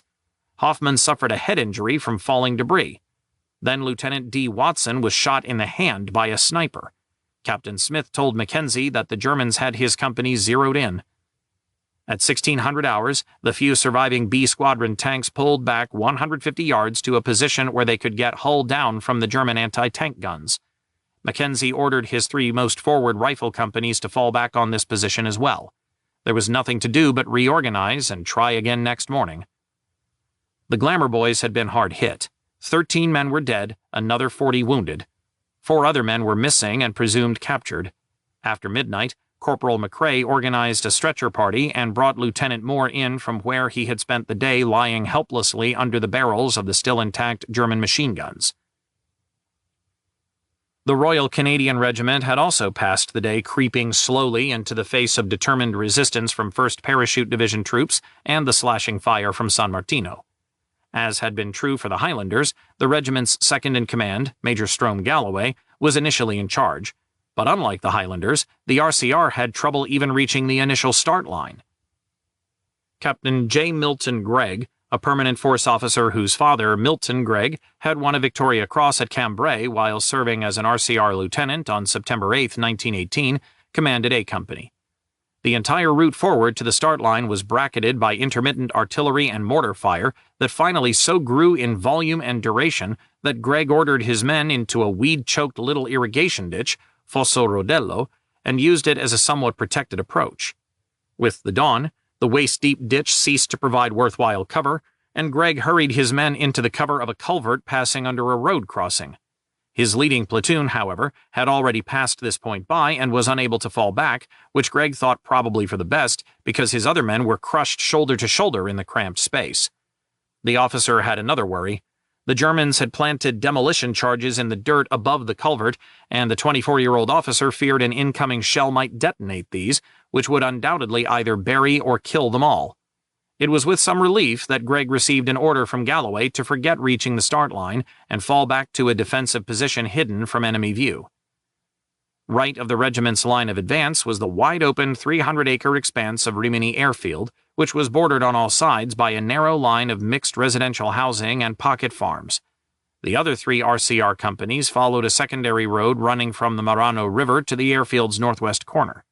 Off to their right, the 3rd Greek Mountain Brigade was supposed to come straight up the airfield and its right boundary, while the Royal Canadian Dragoons hugged the coastline on the Greeks' right flank. It was 0630 hours when the leading RCR companies moved to the attack, with B Company left and D Company right. Within seconds, the 2 companies lost sight of each other in the thick vegetation and walked straight into the shredder of interlocked machine gun positions and heavy shelling from the overlooking ridges to the west. Despite mounting casualties, Captain George Hungerford's D Company pressed on relentlessly to the corner of the airfield before becoming pinned down. Major Sandy Mitchell's B Company, however, was forced to ground right off the bat by the heavy fire coming from San Martino. Every attempt to continue was broken by a fusillade that left more men dead or wounded. Lieutenant Arnold Good, a pre-war permanent force sergeant who had only rejoined the regiment 4 days previously, after spending the past 5 years of war as an instructor, was killed by a sniper bullet. At 1100 hours, Lieutenant Colonel Jim Ritchie arrived at the tactical headquarters Galloway had established in a stout building right behind the start line and resumed command. He teed up an attack that sent B and D companies towards a line of gullies cutting across the regiment's front, which the paratroopers were using like deep World War I trenches. Ritchie announced the attack would proceed without artillery support or tanks because whenever the supporting British tanks tried to join the infantry, a well-sighted Panzerturm pot-shot them. The tanks were reduced to sitting helplessly behind the tactical headquarters and offering indirect fire from their main guns. The two companies slogged off at 14:30 hours and were immediately losing men at a steady rate. Just short of the first gully, a German shell exploded, and Hungerford died. Captain Eric Hills took over. Corporal N.J. McMahon's section came under fire from a house near the edge of the airfield. He led his men in a charge right into the teeth of the paratroopers' machine guns. Inside the house, a wild melee of hand-to-hand fighting ensued. 12 paratroops were killed and 2 taken prisoner. McMahon personally accounted for 5 or 6 German fatalities, but there were only 2 soldiers in his section still on their feet at the end of the fight. The rest were dead or wounded. He was awarded his 3rd Distinguished Conduct Medal. On the left flank, B Company was mangled. When Lieutenant Dave Little and his 6-man platoon got too far forward, they were cut off and captured. Among B Company's killed were Company Sergeant Major Anson Moore and Corporal E.G. Sullivan, both July 10th men, as those who had landed on the beaches of Sicily were often called. Gregg's A Company tried to back B Company up, but his 3 platoon commanders were all slightly wounded in the effort. By late afternoon, the RCR had a tenuous hold on the northwest corner of the airport but could go no farther. The Greeks were well back on their right, and the Highlanders had withdrawn to a position several hundred yards behind the RCR, who were left forming the tip of a dull arrowhead. Galloway confided to his diary at day's end that George Hungerford and I joined the regiment at Wolseley Barracks the same day, on March 9, 1940. He joined us out here last March at Ortona, having been left in the UK as an instructor. Too many friends are going. There seems so little reason for it now. Chapter 28. To the Last Man. Courtesy of D Company, Royal 22nd Regiment, September 16th did yield 1st Canadian Infantry Division mastery of one significant chunk of real estate, the finger-like spur codenamed Whipcord, southwest of San Martino. Just after 1500 hours, Lieutenant Colonel Jean Allard had briefed Major Tony Poulain outside Allard's tactical headquarters. The lieutenant colonel pointed towards the mess of hills to their north and said, "You see that ridge there? That's your objective." Squinting, Poulain peered along Allard's pointed arm. The incessant artillery fire had cloaked the countryside in a blue-gray smoke haze that cast everything in a watery, shimmering light. San Fortunato Ridge appeared as an inky black wall crowding the northwestern skyline. In front were a whole series of indistinguishable little hills. "I can't see it," the major confessed. "God, are you blind?" Allard demanded. Poulain glanced sharply at his lieutenant colonel. The outburst was unexpected. His commander's face was pale, drawn. Poulain thought, "He's exhausted, fed up to the teeth. Can't blame him. We all are. Too damned much." Poulain replied carefully, "No, I'm not blind. Show me on the map." Allard rattled a map loose and stabbed a finger at the position. Poulain recognized the little knoll that stood 50 to 70 feet higher than the surrounding terrain from when the regiment had been on San Martino Ridge. Except for 4 buildings and a couple of haystacks, Whipcord had been flat and clear as a billiard table. "You've got to take it before nightfall," Allard cautioned. Poulain's watch showed he had just 5 hours. Allard gave him full freedom to plan his approach route, his supporting fire, and the disposition of the tanks. With no time for reconnaissance, Poulain could only use the map to set out a plan. Using the promised assets lavishly, the major called for a heavy concentration fired by medium and field artillery to precede the attack, and then concentrate on various specifically assigned targets. Smoke shells would cover his flanks, and the regiment's 4.2-inch and 3-inch mortars would provide covering fire. C Squadron of the 48th Royal Tank Regiment would accompany the infantry. Once Whipcord was secure, the anti-tank platoon would rush the 6-pounders up to bolster the night defense. Although rich in supporting arms, Poulain was poor in manpower. D Company numbered only 52 men, 12 of whom were reinforcements the major had pieced off in 4s to each of his 3 platoons. The company veterans, figuring the reinforcements' inexperienced cannon fodder, hardly bothered learning their names. 3 minutes after the guns started firing at 1934 hours, Poulain waved his men forward with the tanks clanking along behind. He had 2 platoons out front, each numbering 18 men, and the weaker 3rd platoon behind. After firing a 10-minute general soaking program, the artillery would switch to hunting specifically designated targets. Despite the smoke screen dropped to conceal the company from the heights of San Martino, machine guns positioned there started slashing at his right flank. Hearing the snap of dozens of rounds passing overhead, Poulain urged the leading platoons to greater speed, but suddenly everyone up ahead stopped dead and dived to the ground.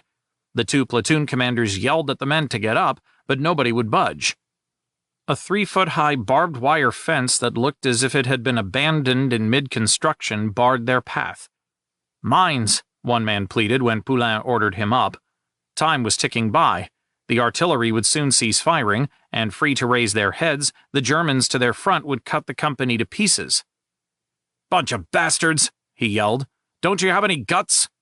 Jumping the fence, Poulain stomped towards the objective with his small headquarters section scrambling along behind. Glancing over his shoulder, the major was relieved to see the two shamed platoons on their feet coming on quickly to get ahead of their commander. One man was wounded when he tripped a mine that also injured two others, but these two men refused to go back. The rest of the company got through the field unmolested. They ran towards whipcord, yelling like banshees and firing their weapons from the hip. Poulain and the Vendus hit the summit at full tilt. There was fire coming from the buildings, so the men hugged the dirt and started shooting back. Seeing the tanks were still grinding a slow path up the hill, Poulain ran down towards them and waved his arm furtively to signal them forward. As the first Sherman passed him, its officer yelled, "Where am I going?" "You're going right up there," Poulain shouted back. "Shoot with all you can." The tank troop crested the hill and lit into the buildings. Two of the houses were just coming to pieces, Poulain later recalled. Dust and fire everywhere. The haystacks were burning. Out of the corner of his eye, Poulain saw something move and shot it with his pistol. His runner snorted, "You just killed a fence post." It was 1955 hours. Poulain told his men to start digging deep. Whipcord was theirs, but now they had to hold it. 30 minutes later, the Germans started shelling the company's position with the same unerring accuracy, hammering down on all of 1st CID's regiments close to the front lines because of the spotters on San Martino and San Fortunato. Even the Princess Patricia's Canadian Light Infantry, forming to the rear of the Seaforth Highlanders of Canada and the Vendus, was in their line of sight. When Lieutenant Colonel David Rosser, only just recovered from a bout of malaria, had to be evacuated with a piece of shrapnel in his right calf, Major R.P. Slug Clark was promoted to acting lieutenant colonel and took over command. The PPCLI was to relieve Poulain's men on whipcord as part of 2nd Canadian Infantry Brigade's general takeover of the San Martino Ridge from 3rd Canadian Infantry Brigade. C Company's Captain L.G. Burton sent a 21-man patrol up the slope at 2200 hours to contact Poulain. The small force quickly reported back that they had met enemy in strength 200 yards short of whipcord and were forced to return. Burton realized Poulain's D Company was surrounded. There followed a night of confused, sharp, small-scale firefights across the breadth of the Canadian front as Germans and Canadians probed each other's positions. A Seaforth Highlanders patrol commanded by Lieutenant Dave Fairweather was 50 yards from San Martino when heavy machine gun and tank fire forced it to withdraw. Lieutenant Colonel Sid Thompson took this as a warning that the Germans were building up their strength there and decided to bounce them by having B Company launch an immediate attack. At 0300 hours, Major Ali Mace struck the village with his men while D Company tried bypassing it on the left. In the pitch-black night, it was impossible for the two companies to coordinate operations. B Company took a few buildings on the edge of the village only to be thrown out of them by a fierce counterattack, and D Company was stopped cold by a wall of machine gun fire. Both companies pulled back, while Thompson reported to brigade that it was evident that San Martino was the core of the enemy's positions south of Rimini, and that it would have to be secured by a heavier attack. At 0400, the Germans hit whipcord with a sharp, probing counterattack, quickly rebuffed by the well-positioned men of D Company. But Poulain was relieved when the PPCLI's C Company slipped through the Germans at his rear to form up alongside the Vendus. This despite the fact that Captain Burton's company numbered just over 40 men, which brought the infantry strength on whipcord up to almost 100 men. Poulain knew he needed every man possible, particularly as the tank troop, less one tank abandoned in the Vendoux position with mechanical problems, pulled out at dawn to resupply. The paratroopers returned in force with 2 tanks backing them up at 0920 hours, just as 4 tanks from the 145th Regiment, Royal Armoured Corps, were entering the PPCLI area. When the tanks opened fire on the advancing Germans, the paratroopers side-slipped out of the tankers' line of sight and hit Poulin's position on an angle. Realizing he was about to be overrun, Poulain took a deadly gamble. Quickly positioning a platoon in positions on opposite flanks of the hill, he withdrew his remaining platoon and company headquarters 200 yards to create a rectangular box on the summit itself. The Germans stormed into this seeming weak point, shouting and yelling, pleased as punch that they were on the objective, the major recalled. While the Germans had been entering the box, however, Poulain had radioed for every gun Allard could muster to fire right on top of whipcord. Allard asked no questions and gave the order. An artillery forward observation officer with Allard brought the Corps medium artillery to bear with devastating results. At the same time, 2 Vendouxs climbed into the abandoned British tank and ambushed the Germans with its main gun. An observation plane was circling overhead minutes later, and the artillery officer aboard corrected the fall of shot to keep the fire tightly concentrated on the now milling and cowering Germans.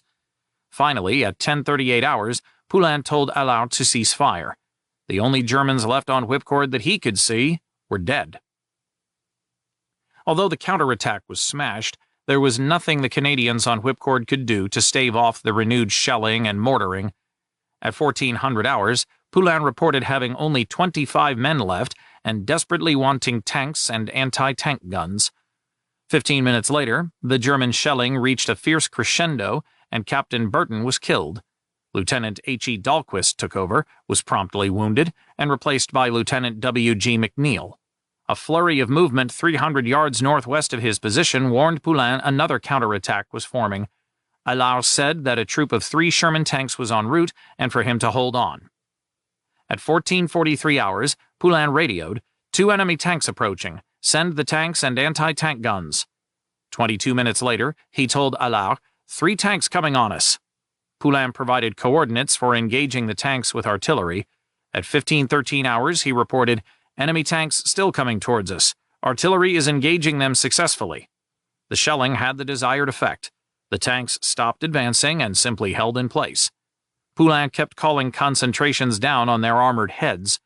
The Panthers stalwartly endured the Canadian artillery and pounded the infantry with their 75mm guns. From San Fortunato, a German self-propelled gun opened up on whipcord with an 88mm gun that proved dangerously accurate with each round. Poulain could see the gun on the ridge about 800 yards away, but every time he zeroed artillery on it, the SPG's commander seemed to divine what was about to happen and ducked the machine out of sight. Then it clanked back into view and started shooting the Vendouxs until the next artillery concentration was teed up. Noticing a flight of Kitty Hawk fighter bombers circling overhead in cab rank, Poulain asked for air support. To his surprise, Allard soon reported that it was on the way. Then a Kitty Hawk streaked out of the dazzling blue sky, and Poulain saw this big silvery torpedo of a bomb detaching itself from the underside of the plane and thought it was coming for us, but it went over us very gracefully and hit the ridge. The men went crazy. They were yelling and jumping. We could see the pilot's face he passed over so low. 2 other planes swooped down for added strikes, and then the 3 planes carried out several machine gun strafing runs. It was absolutely glorious, Poulain later remembered. Whether the SPG was destroyed, Poulain didn't know, but it never reappeared. The stalemate with the tanks threatening his position, however, continued. Worried that D Company's dwindling ranks would be overrun during the night, Allard sent a platoon from C Company up to Poulain at 21:08 hours. It was all he could offer because the rest of the regiment had spent the day repelling repeated counterattacks aimed at turning Poulin's rear from the right and that of the Seaforths from the left.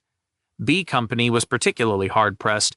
A long day of shelling and sniping had left it badly reduced. After telling Poulain that the C Company platoon was en route to whipcord, Allard ordered the major to hold to the last man, last round. Poulain acknowledged just as the Germans attacked in strength with 3 tanks. Having won the gamble once, Poulain could only try for another jackpot by ordering his men and the PPCLI remnants to slip back into the same box formation used earlier. The artillery opened up on call, and again the German attack was thrown into disarray. Poulain's men stormed back onto Whipcord, driving the enemy out. Shortly thereafter, the C Company platoon arrived to bulk up the badly thinned ranks. Whipcord was still in Canadian hands as September 17th ended, but it had been a close call. San Martino, however, still blocked the Canadian advance. In the early morning hours of September 17th, 1st Canadian Infantry Brigade Commander Brigadier Alan Calder had advised Major General Chris Vokes that progress by RCR and 48th Highlanders could at best only be made at the expense of very heavy casualties as long as San Martino remained in enemy hands. Calder advocated a 3-battalion-wide attack to overcome this position. His plan, which Vokes approved, was for his 2 regiments that were trying to push between the Rimini airfield and San Martino to renew their attack in conjunction with an all-out effort by the Seaforth Highlanders against San Martino itself. The Royal Canadian Regiment and 48th Highlanders of Canada advance would be preceded and supported by massive artillery concentrations that would include smoke to obstruct the German view from San Martino and San Fortunato. There would also be a 25-minute barrage on San Martino immediately before the Seaforths attacked. The attack was scheduled for 13:30 hours. Seaforth Commander Lieutenant Colonel Sid Thompson called his company commanders together in the stronghold that D Company had taken over from the Vandus the previous day during the otherwise botched handoff between the 2 regiments. His plan was for A Company under Major Herbert Patterson and C Company under Major Haworth Glendinning to carry out the attack. They would have 4 troops of tanks, 2 each of Shermans and Churchills, from the 145th Royal Armoured Corps in support. Patterson had not led a rifle company in some time and was largely unknown to the men in A Company. Among these was Tennessee native Corporal Charles Monroe Johnson, who had enlisted in the Canadian Army in 1940 when it seemed the United States was going to steer clear of the war against fascism. Johnson understood that Patterson, a tall, oldish man, was to lead this single attack and then be transferred back to England. To the American soldier, the major seemed very English in mannerisms, and he crossed the start line with a walking stick in one hand, as if setting out on a stroll in the country. Johnson had no idea what they were supposed to do. The company commanders had not briefed the section leaders, and so no information had filtered down to the men. They just followed Patterson as he strolled towards San Martino, which was being battered by the last phase of the artillery program. Laid out in an arrowhead formation, A Company moved through a vineyard and then started up a slope across open ground. At that point, the men started to run and the tanks ground along behind. They were about 150 yards from the edge of San Martino when Johnson noted that it was a clear, bright fall afternoon more suited for basking in sunlight than killing men. Just as this thought entered his mind, the dying began. A Faustpatrone round shrieked out of a slit trench dug in front of a building, and Lieutenant GFF Dowse's tank went up in a ball of fire. None of the tankers got out. Having fired his charge, the German Faustpatrone man tried climbing through a hole in the wall of the house, but Lance Corporal Raymond C. Clark threw a grenade on top of him first. An unseen German machine gunner ripped a burst through Clark, killing him. Then Private Walter Kadeniuk, who had won a military medal at the Hitler Line, was bowled over dead by a second burst. Johnson and the surviving members of his platoon hit the ground, desperately trying to locate the MG-42 position. Realizing he was completely out in the open, Johnson ran to the cover of a small olive tree only to discover that its trunk was barely 4 inches thick. The movement had attracted the machine gunner's attention, and slugs tore up the ground inches from his legs. Johnson scurried to a shallow shell hole in which a 6-year-old boy could not have hidden, and dug into the rock-like dirt with my hands until they began to bleed. He kept waiting for orders from the company officers, instructions that would get the attack moving again. In frustration, he raised his rifle and snapped off some rounds at the buildings, but knew he was just wasting ammunition. Johnson was unaware that Patterson was dead, and Lieutenant Robert K. Swinton had assumed command of A Company. But with 4 of the tanks that had been providing immediate support all knocked out, the others having stalled behind the infantry, and the Germans raking the company with intense machine gun and mortar fire, going forward was impossible. Despite the intense opposition, one platoon from C Company did work its way into San Martino. This was No. 15 Platoon, under command of Acting Sergeant Raymond E. Jenkins. The regiment's historian later wrote, "Doubling across the open field, which the enemy had cited as a killing ground, Jenkins and his men dashed into 2 houses barricaded and occupied by the enemy. He forced his way in, killing 4 of the enemy and taking the remainder prisoner. In the back garden were 2 slit trenches manned by the enemy. As the sergeant stepped out to deal with them, he was shot through the neck and cheek. Bleeding and furious, Jenkins ran forward and killed those who were in the slit trenches." When Jenkins radioed Major Glendinning to report his men firm in the houses, the company commander ordered him to go back for medical treatment. Not wanting to further reduce his diminished platoon, Jenkins made his own way back without assistance. Back in D Company's stone building, where his tactical headquarters was set up, Thompson was blessed with an opportunity that he expected was every battalion commander's dream. From his position, the whole picture was laid out in front of me. There was a big slope in front of me, and my companies were going up there and fighting the Germans. On my right, Glendinning's company was getting well ahead and was in fact going to outflank them, except he had lost all his tanks by that time. Thompson could see the Germans fleeing from the buildings that Jenkins's platoon had managed to enter, and believed if he could just get some tanks up there, the battle would be turned. He got on the radio and asked Lieutenant Colonel E.V. Strickland, commander of 145th RAC, to release a squadron of tanks from where they were sheltered from the German anti-tank guns that had destroyed Dowse's troop. "Oh no, Sid," Strickland said. "You better have a talk to your brigade commander and do this through channels." The Seaforth commander explained the situation by radio to Brigadier Graham Gibson at 2nd CIB headquarters. "Don't get excited, Thompson," Gibson said. "If you want to discuss this, you come back and see me." Thompson thought, for Christ's sake. He put the radio handset down without a reply. "Don't get excited," he muttered. "I've never got excited in my life." But he knew an opportunity was lost. By the time he went back to brigade, received permission to deploy the tanks, made his way back to his tactical headquarters, issued the necessary orders, and actually got the tanks all the way up the hill to where they were needed, his 2 companies would most likely be destroyed. Thompson, who believed the heavy casualties 2nd CIB had suffered at the Hitler Line had largely resulted from Gibson's refusal to listen to his regimental commander's pleas that their right flank be covered during the attack, refused now to sacrifice these troops for no gain. He ordered the remnants of A and C companies withdrawn. The platoons had to fall back over the same open ground they had gone up through, under heavy fire the entire way. There were many walking wounded who had to be helped out, and most of the men requiring stretcher parties could only be left in sheltered hides for recovery after nightfall. 2 sections of Jenkins's No. 15 platoon never made it back and were presumed captured. Chased by bullets and shells, Corporal Johnson ran to join the remnants of my company. It was 1600 hours before the withdrawal was complete. On the right flank of the Seaforths, the regiments of 1st CIB had fared no better. The 48th Highlanders had jumped off with Captain George Beale in command of A Company on the left and C Company under Captain Pat Bates on the right. C Company was heading for a junction of narrow tracks that stood immediately below San Martino Ridge, while A Company's objective was a ridge 300 yards northeast of the road junction. The 900 yards of intervening ground both companies must traverse were flat, open, and sparsely vegetated. Despite the artillery concentrations, the 2 companies no sooner crossed the start line than they came under virtually continuous volleys of machine gun fire from more positions than they could count. C Company was immediately pinned down. Bates radioed back that the fire from San Martino that had murdered them the previous day was doing so again. Sergeant Joe Gautier, whose No. 13 platoon was leading the company, stood up and led his men in a wild dash across the open ground to a covered position just 300 yards from the objective. Bates, meanwhile, had been caught in the open by a burst of fire and was lying helplessly wounded. The rest of the company had failed to follow Gautier's platoon, and so it was now far out on its own in no man's land.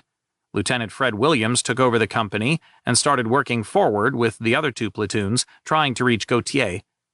The sergeant decided that things were too much in the balance to wait for the rest of the company.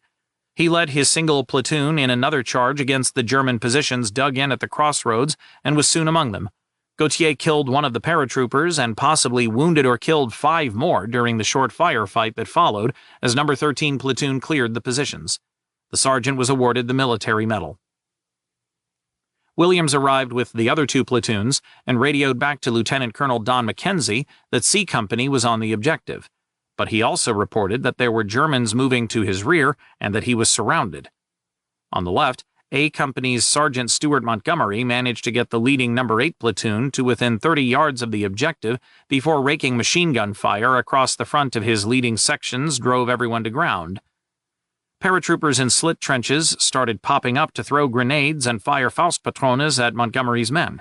The Highlanders replied with grenades of their own. Standing in the open, Montgomery chucked 13 grenades into the German trenches as quickly as a corporal could hand them up to him. Then the platoon charged and overran the Germans who had survived the bloody exchange of explosives. The other platoons arrived moments later.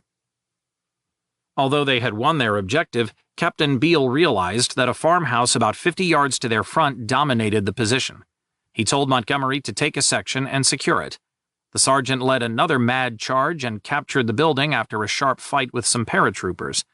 Looking back over the ground just covered, Montgomery saw that Private John Andrew was lying in the open after taking 2 bullets through his legs. He ran over, lifted the man in his arms, and carried him to the house. For all of his bravery, Montgomery was awarded the military medal. As Montgomery brought Andrew inside, the Germans counterattacked through the farm's courtyard. Sergeant Don Caswell, seeing that Montgomery's hold on the farmhouse was threatened, led a section over to reinforce him. Caswell burst into the courtyard, saw Germans occupying a stone stable, and charged it. One of the Germans spun and fired a Faustpatrone at close range that tore the sergeant apart. When the paratroopers tried to rush the farmhouse from the stable, Montgomery's Bren gunner cut 6 of them down with a sustained burst. By now, the corpses of more than 30 Germans lay scattered across A Company's objective and around the farmhouse. Beale realized that without tank support, A Company could not hope to hold its ground much longer. Every tank that tried to reach them was knocked out one after the other by 88mm guns firing from San Martino. There was no choice but to go back. But the ground over which they must withdraw was exposed to the German fire, and the men's pace would be slowed by the need to carry out the wounded. Company Sergeant Major Vic Jackson proposed a solution. He would stay behind with the 2-inch mortar and all its rounds. As the others went out, he would lay down a screen of smoke bombs to cover them. There was no other viable option. Beale led the men out while the sergeant banged out a furious rate of fire with the tiny mortar. His fire drew the attention of machine guns on San Martino and then direct fire from an 88mm on the ridge. He carried on firing smoke regardless until the last bomb was expended, then scooped up the mortar and made a run for it. The sergeant arrived back in the new company position unscathed and won a military medal for his valor. Unfortunately, the new position was hardly safe. Minutes after the company formed there, it came under fire from behind. German paratroopers had infiltrated in between them and the original start line for the attack. Beale reported his predicament to Lieutenant Colonel Mackenzie, who said he was calling down an artillery smoke screen and that the moment it started, A Company should beat a retreat to the rest of the regiment. Mackenzie gave the same order to C Company. When the smoke rounds started falling at 15-20 hours, the 2 companies came back, fighting their way through several hastily thrown-up German blocking positions. C Company's wounded commander, Captain Bates, was still out in the open. There was no way stretcher-bearers could reach him on foot and survive. Major Bill Joss, commander of the squadron of 48th Royal Tank Regiment that had been supporting the Highlanders, offered to send the lightly armored scout car that the tankers used for an ambulance. One of C Company's stretcher-bearers, Private James Gillard, volunteered to accompany the British scout car driver, who had also volunteered for the task. As the Red Cross-marked vehicle neared where Bates lay, some heavily armed paratroopers waved them down.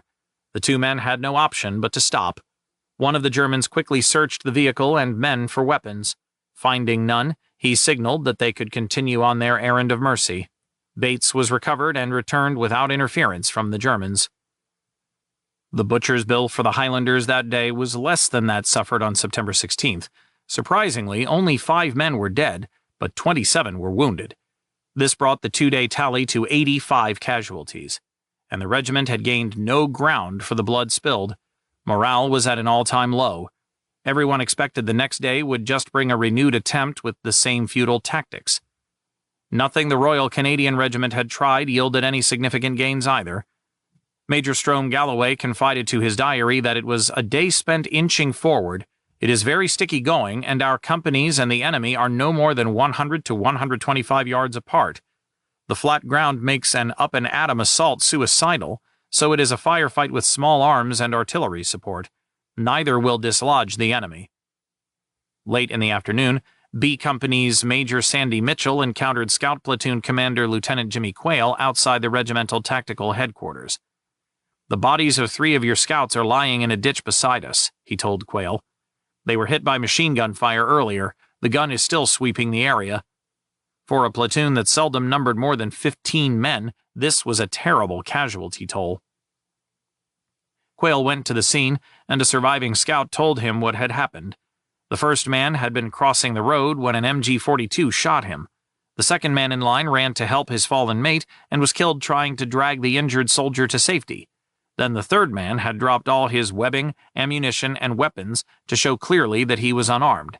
With arms held away from his body, he had walked out on the road, expecting the German gunner to allow him to retrieve his fallen comrades. A burst of fire cut him down. After dark, Quayle led a party of scouts to reclaim their dead. As Quayle gently turned the body of the lead scout, he was startled by a soft voice. "I really messed up, sir," the wounded man said. The scouts rushed him to the regimental aid post, but he soon died of his wounds. After 2 days of battle, the RCR had suffered 74 casualties. Brigadier Calder told Lieutenant Colonel Ritchie to prepare to launch an attack to capture Casa Rodella, a building standing alongside the little ditch of the same name that was situated on the extreme northwest corner of the Rimini airfield. The attack was to go in at 02:30 hours. He restricted the Highlanders' operations for the night to patrolling and probing of the objectives that had failed to fall during the day. Lieutenant Colonel Sid Thompson was also receiving a new set of orders for yet another attack. Brigadier Graham Gibson told him that the Seaforths should take San Martino by night assault. He made it clear that Thompson was failing to push the regiment as hard as the brigadier wanted. Neither officer was making any effort now to conceal his dislike for the other. Thompson thought Gibson, who would seldom come up to the sharp end, was once again refusing to accept that his regimental commanders were capable of appreciating a tactical situation and making sound recommendations that would not be apparent to regimental or divisional staff from their rearward positions. Because of this, there had been no tanks this afternoon, and now just 2 companies of unsupported infantry would attack at night. Dissatisfaction with the performance of superiors and subordinates was not limited to Thompson and Gibson. All 3 of 1st Canadian Infantry Division's brigades were subject to escalating levels of friction between officers. Throughout the day, 48th Highlanders Battle Adjutant Major Jim Council had endured constant calls from Brigadier Calder demanding to know if the attacking companies had secured their objectives. When Council passed these information demands down to the officers trying to get their companies forward in the face of mounting casualties, they would snap back, "Why don't the staffs of brigade or division or both get off their fat backsides and come up here and look at this country?" Thinking the same thing, Council offered no reply. September 17th ended with 1 regimental commander's replacement. Throughout the Gothic Line battle, Lieutenant Colonel Ron Waterman's handling of the West Nova Scotia Regiment had ill-pleased Brigadier Paul Bernatchez. After stepping in following Bernatchez's plane crash injury, Lieutenant Colonel Pat Bogert had been equally dismayed to see the West Novas he had once commanded repeatedly mauled while being ineffectually led. With every urging to move faster and more aggressively, Waterman seemed to become only more plodding, more cautious. Finally, at 09:20 hours on the 17th, Waterman had been called back to brigade headquarters. Then, at 1100 hours, Major F.E. Hiltz, the West Nova's second in command, took the regiment over. Waterman by this time was at divisional headquarters. Vokes had been concerned about him for some time, mainly because of his rumored affair with an Italian contessa, possible heavy drinking, and his having taken to living in a caravan of the style used by divisional and corps commanders. When word of the problems with the regiment surfaced into open criticism from 3rd CIB staff, including the brigadiers, Vokes had taken a closer look at the matter. He found that Waterman was running the regiment mostly from a headquarters 2 miles to the rear. Previously, Waterman had been noted for his courage, particularly at Ortona and the Hitler Line. In both cases, he had been right up on the front lines with his leading companies, roaming the battlefield in a jeep reinforced with a sandbag floor as protection against exploding mines. Vokes respected Waterman. but now he had the unpleasant duty of firing him. For such a gruff, tough-acting commander, Vokes found the task surprisingly difficult. Without announcing his intention, he invited Waterman to join him for dinner. Before the meal, Vokes broke out a whiskey bottle.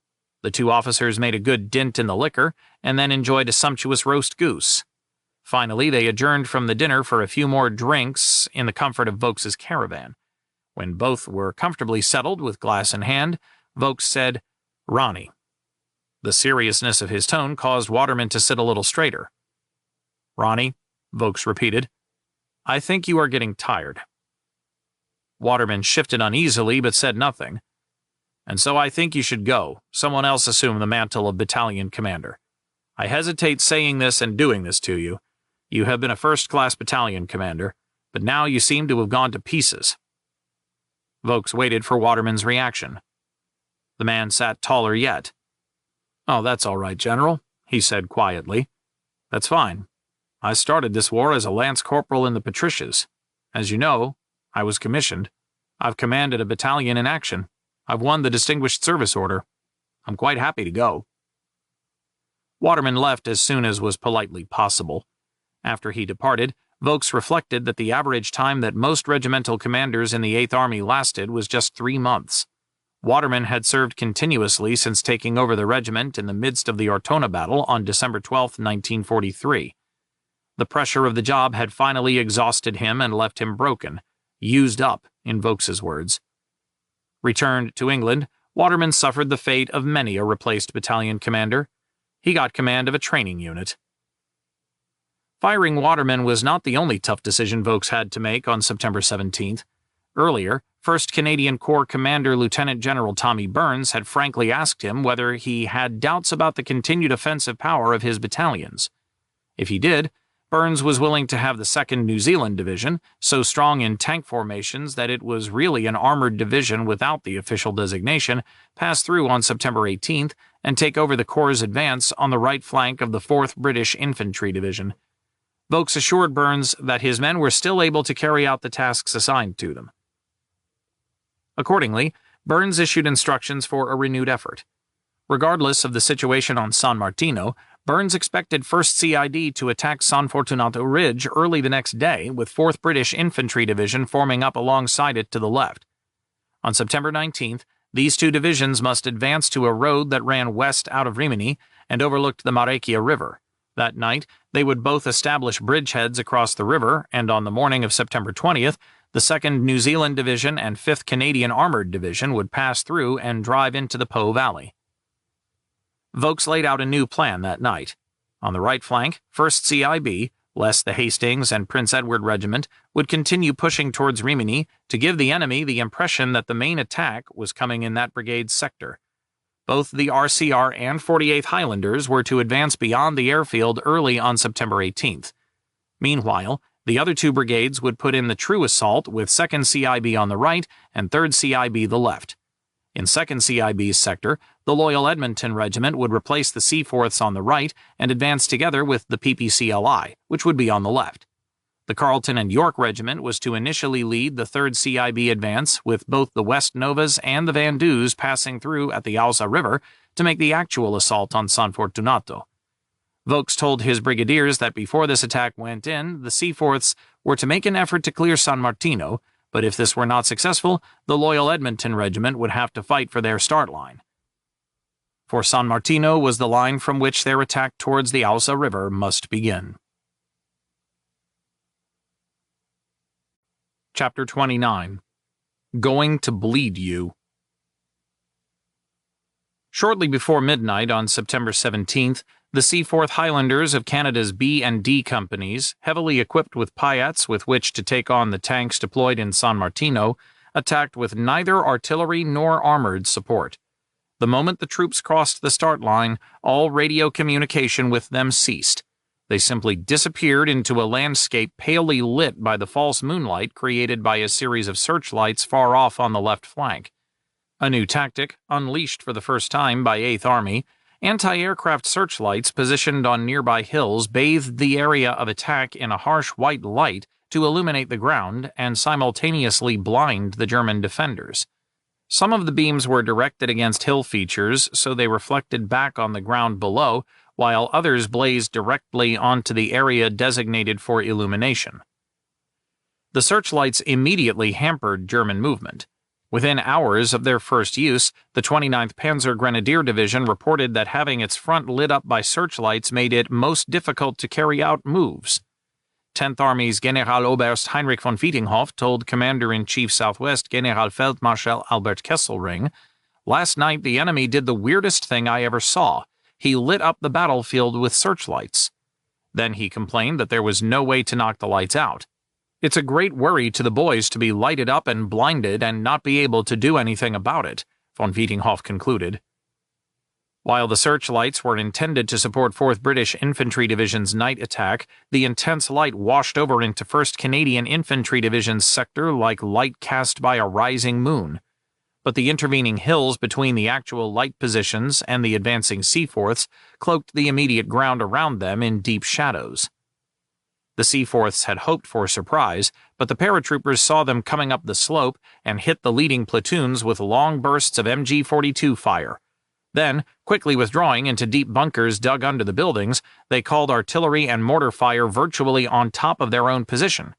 For 4 hours, the Seaforths unsuccessfully tried to get platoons around one flank or the other of San Martino, while the company commanders struggled to regain radio contact with headquarters in order to report and receive further instructions. Finally, at 0430 hours, contact was made, and Lieutenant Colonel Sid Thompson told them to come home. The two attacks by the Seaforths exacted a heavy toll. Almost 100 men were killed or wounded in less than 24 hours, but still the Seaforths had to swallow the bitter pill of failure, and the loyal Edmontons would have to fight for their start line. Doubting that the Seaforths could possibly succeed, Loyal Edmonton Regiment Commander Lieutenant Colonel Budge Bell Irving had included a plan to take San Martino in his briefing of company commanders, delivered while the Seaforth attack was underway. 2 companies, A and C, would move in battle order towards the village. If the Seaforths held the village, they would simply relieve the other regiment. Alternatively, they would fight their way in and clear San Martino so the other 2 Edmonton companies could pass unhindered on the left flank and continue to the Alza River. As the O Group broke up, Bell Irving walked over to C Company Commander Captain John Dugan. "This time I'm going to bleed you, Johnny," he declared in his typical breezy manner. The 2 companies learned the Seaforths had failed just as they crossed the start line at 0400 hours on September 18th, with 5 tanks of C Squadron, 145th Royal Armored Corps in support. Dawn found the 140 infantrymen overlooking a small valley that lay between their position and San Martino. A typical Italian cemetery surrounded by a stone wall inset with family crypts crowded up against the long slope rising up to the village. Dugan looked over the ground with his binoculars as a stream of Seaforths staggered out of the valley to pass his position. Glancing over at them, Dugan decided they were all shell-shocked. One said the Germans had at least 3 self-propelled guns or tanks inside San Martino. Dugan and Major David Blair decided that C Company would attack on the left with 2 platoons forward and 2 tanks in support.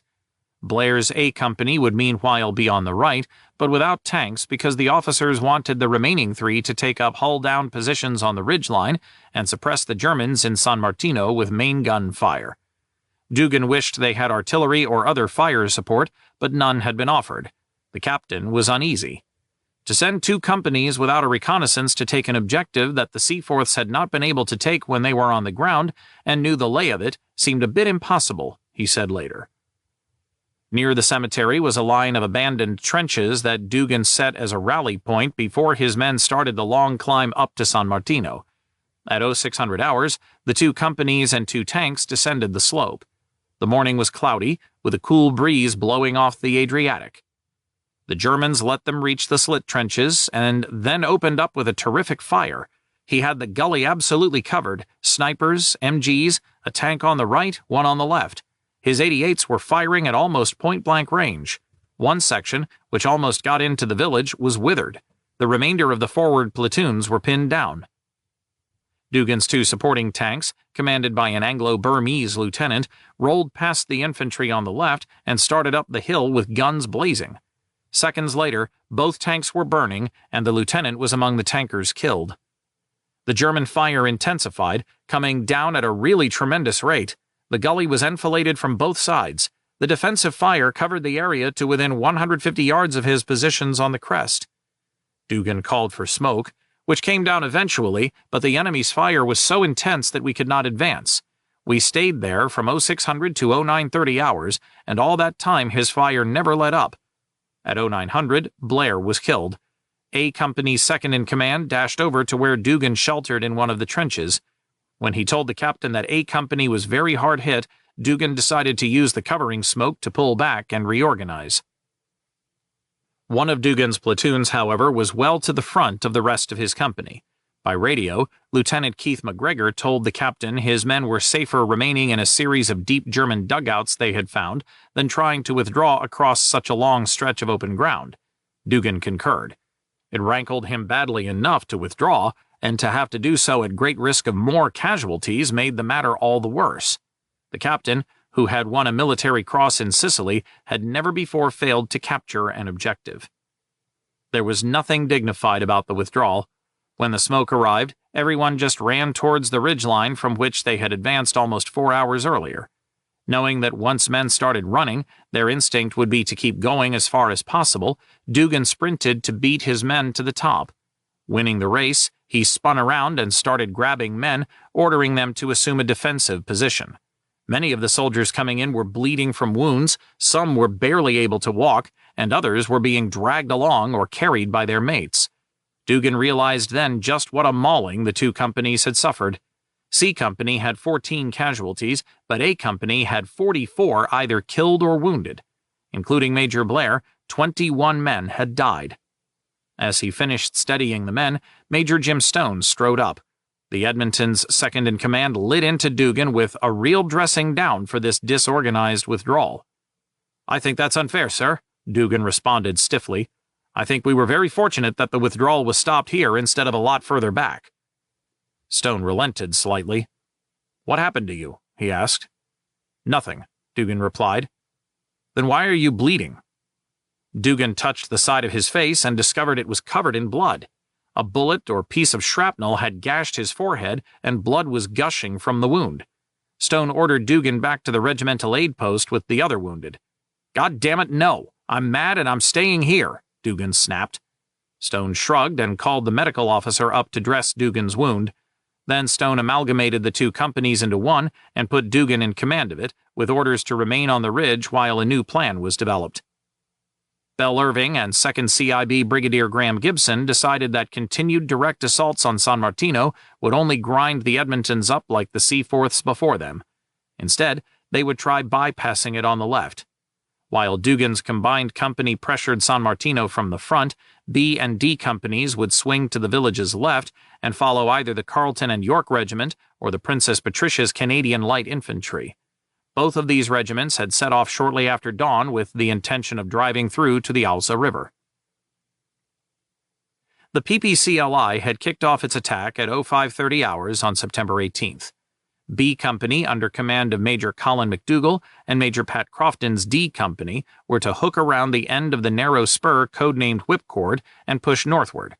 A railroad that bordered the Alsa River's south bank 1,500 yards away was the objective. On Whipcord itself, the PPCLI's C Company and D Company of the Royal 22nd Regiment were surprised to find themselves alone. The Germans had withdrawn. At 0640 hours, Major Tony Poulain passed control of the knoll to the PPCLI's A Company and marched the 22 men he had left back to the Vandeu's lines. From the base of the ridge, Poulain looked up at the still smoking summit that had cost so much blood to take and hold. What the hell for, he wondered. The strategic answer was to enable the PPCLI to perform precisely the maneuver it was now making. Had the two companies been exposed to German fire from Whipcord, the attack would have crumbled as surely as had those struck in the flank from San Martino. As it was, the PPCLI reached the western corner of the narrow spur unmolested. The moment the two companies turned that corner and struck northward at 0700 hours, however, they came into view of the German guns on San Martino Ridge's reverse slope. Crofton thought it was as if the Germans threw every shell they had left at us. McDougall's company was out front, with D Company following. Explosions sent men flying, and hissing shrapnel cut down others. The Shermans and Churchills of the 145th Royal Armoured Corps' B Squadron mired in the thickly overgrown rough terrain and fell far behind the infantry.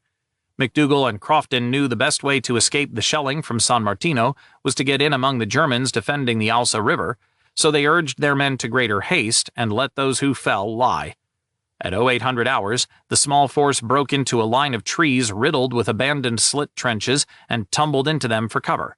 But the Germans had zeroed in the trenches, and the shell fire directed their way only fell with more deadly accuracy. Seeing that the tanks were still coming on, the company commanders ordered the men to sit tight despite the shell fire so the armor could catch up. When Crofton returned from conferring with McDougall, he found the decision had resulted in several of his men being killed in the trenches and many others wounded.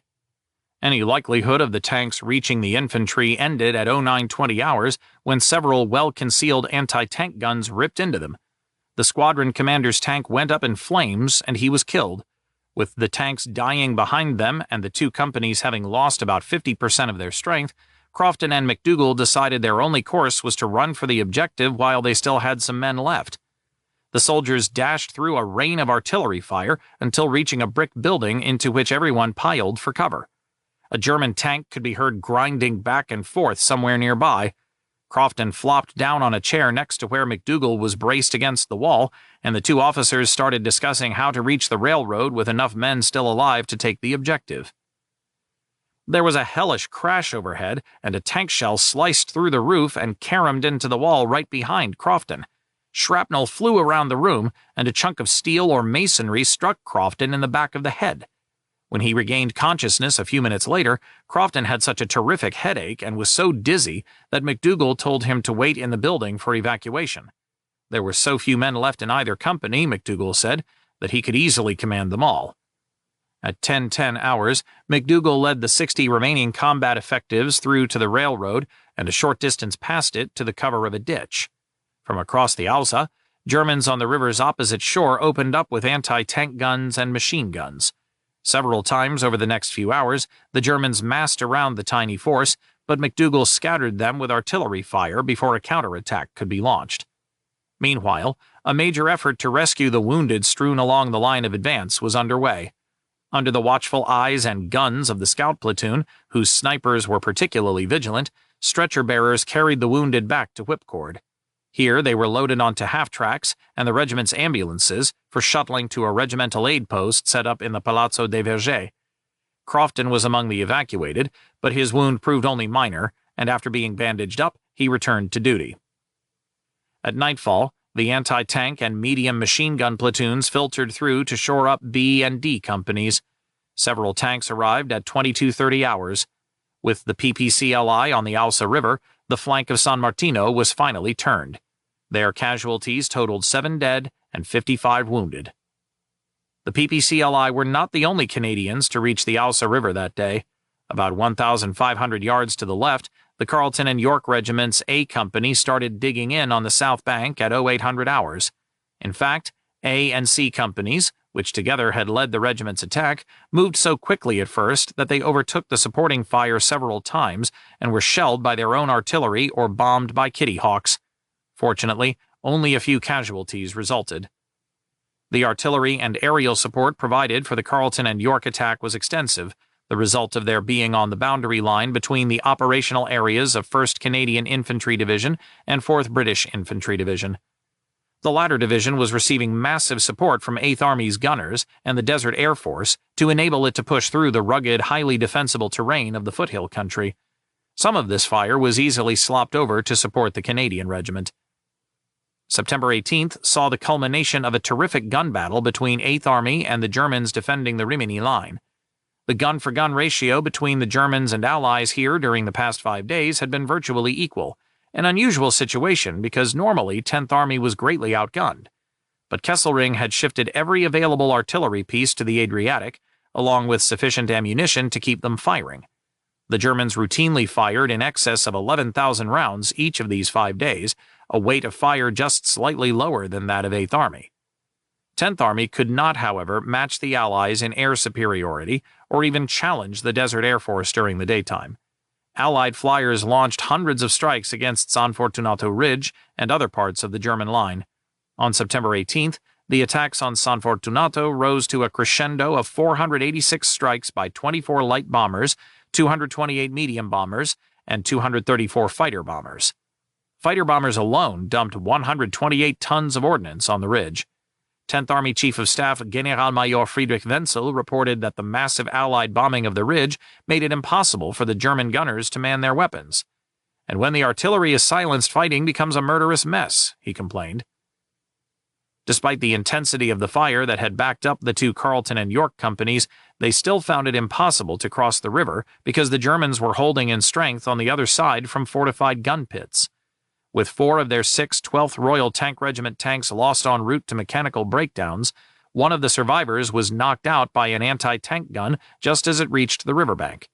Crossing the river without any help from an engineering unit was going to be impossible for any tanks because the wide streambed was cut down the center by a steeply banked channel that formed a perfect tank obstacle.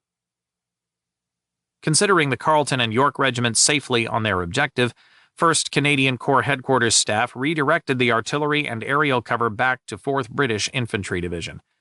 The German spotters on San Fortunato and San Martino crawled out of their holes, the gunners returned to their guns, and soon mortar and artillery fire began to rain down on the New Brunswick Regiment.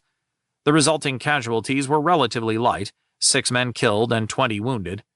At 11:10 hours, the company commanders reported there were at least 6 tanks and many machine gun positions ready to oppose any crossing. Major Jack Ensor estimated that the other riverbank could not be cleared without 75% casualties. But such a crossing was necessary, 3rd CIB Commander Lieutenant Colonel Pat Bogert told Ensor, in order to open the way for the assault on San Fortunato Ridge. Ensor replied that a daylight attack would be suicidal alike for the infantry and for the sappers who would have to prepare the crossing. Accepting Ensor's evaluation, Bogert ordered an attack just after nightfall and the construction of suitable tank crossings completed before dawn. Bogert promised heavy preparatory artillery fire to suppress the Germans holding the other riverbank. Despite the Carleton and York and PPCLI regiments reaching the Alza on September 18th, on the coastal plain between Rimini Airfield and San Martino, the 48th Highlanders of Canada and the Royal Canadian Regiment won only the slightest of advances. The Highlanders came face-to-face with a Panzerturm hidden in a farmhouse just 300 yards from their front lines, and no amount of artillery or mortar fire could silence the long-barreled 75mm Panther gun. The Highlanders hugged the ground out front of the gun and waited for nightfall. In the RCR sector, heavy casualties and the growing exhaustion of the men combined to hamper offensive operations. C Company Commander Major Rick Forgrave was so worn out, Lieutenant Colonel Jim Ritchie ordered him to take a 48-hour rest. The officer walked back to regimental headquarters to spend the evening and get cleaned up before leaving for the rear the next morning. Combining what was left of C Company with his own A Company, Commander Captain J. Milton Gregg still had fewer men than would normally form a single company.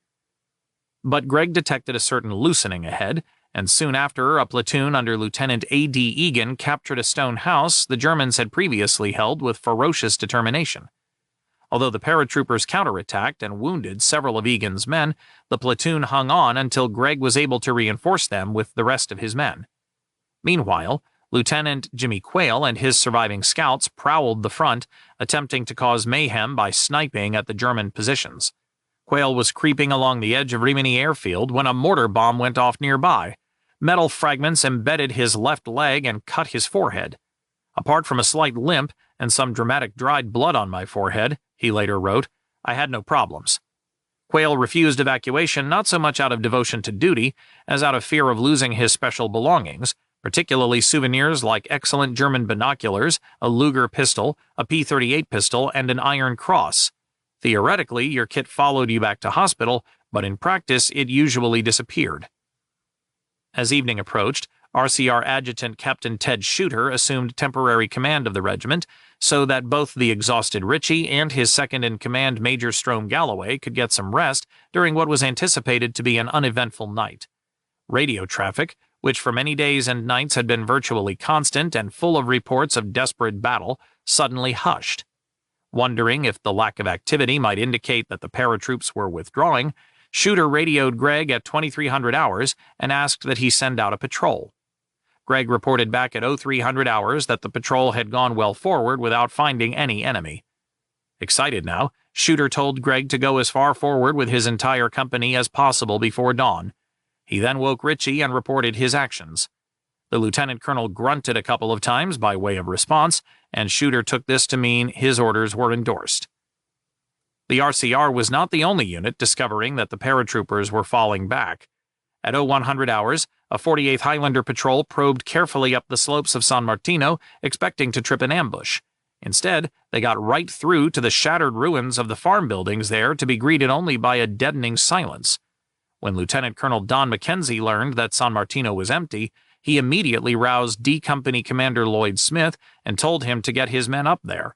This time, the Germans would not be allowed to infiltrate back into the bastion without a fight. By dawn, Smith's men were dug in, and San Martino was taken. The withdrawals by 1st Parachute Division were prompted by the advances 1st CID had gained on the left flank, particularly the Ausa River crossing made by the Carleton and York Regiment. At 2130 hours, D and B companies had moved down into the streambed just as the supporting artillery barrage lifted. They caught the Germans on the other side in the midst of a relief changeover and quickly scattered the disorganized opposition. By midnight, D Company was dug in on the river's north bank, and the engineers went to work with their bridging equipment. The necessary racket that No. 2 Platoon of 4th Field Company Royal Canadian Engineers made with its mechanical equipment drew German artillery and mortar fire, but the work proceeded. Like the 10th Field Squadron a week earlier, 4th Field Company went into the bridging operation seriously depleted. This time, however, it had not been a German shell that had caught the engineers in the middle of forming up for breakfast. Rather, it was a bomb from a Kitty Hawk that struck the church in which the sappers were preparing to take their morning meal. When the building collapsed, 3 men were killed and 8 wounded. To build the river crossing, No. 2 Platoon had a D4 bulldozer and a special bridging unit known as an ARC. This was a turretless Churchill with bridge decking built onto its body and long hinged steel ramps attached to either end. In this case, the incomplete ARC had only the rear ramp installed. As the sappers set to work, they were much assisted by the indirect illumination of searchlights once again lighting the night sky.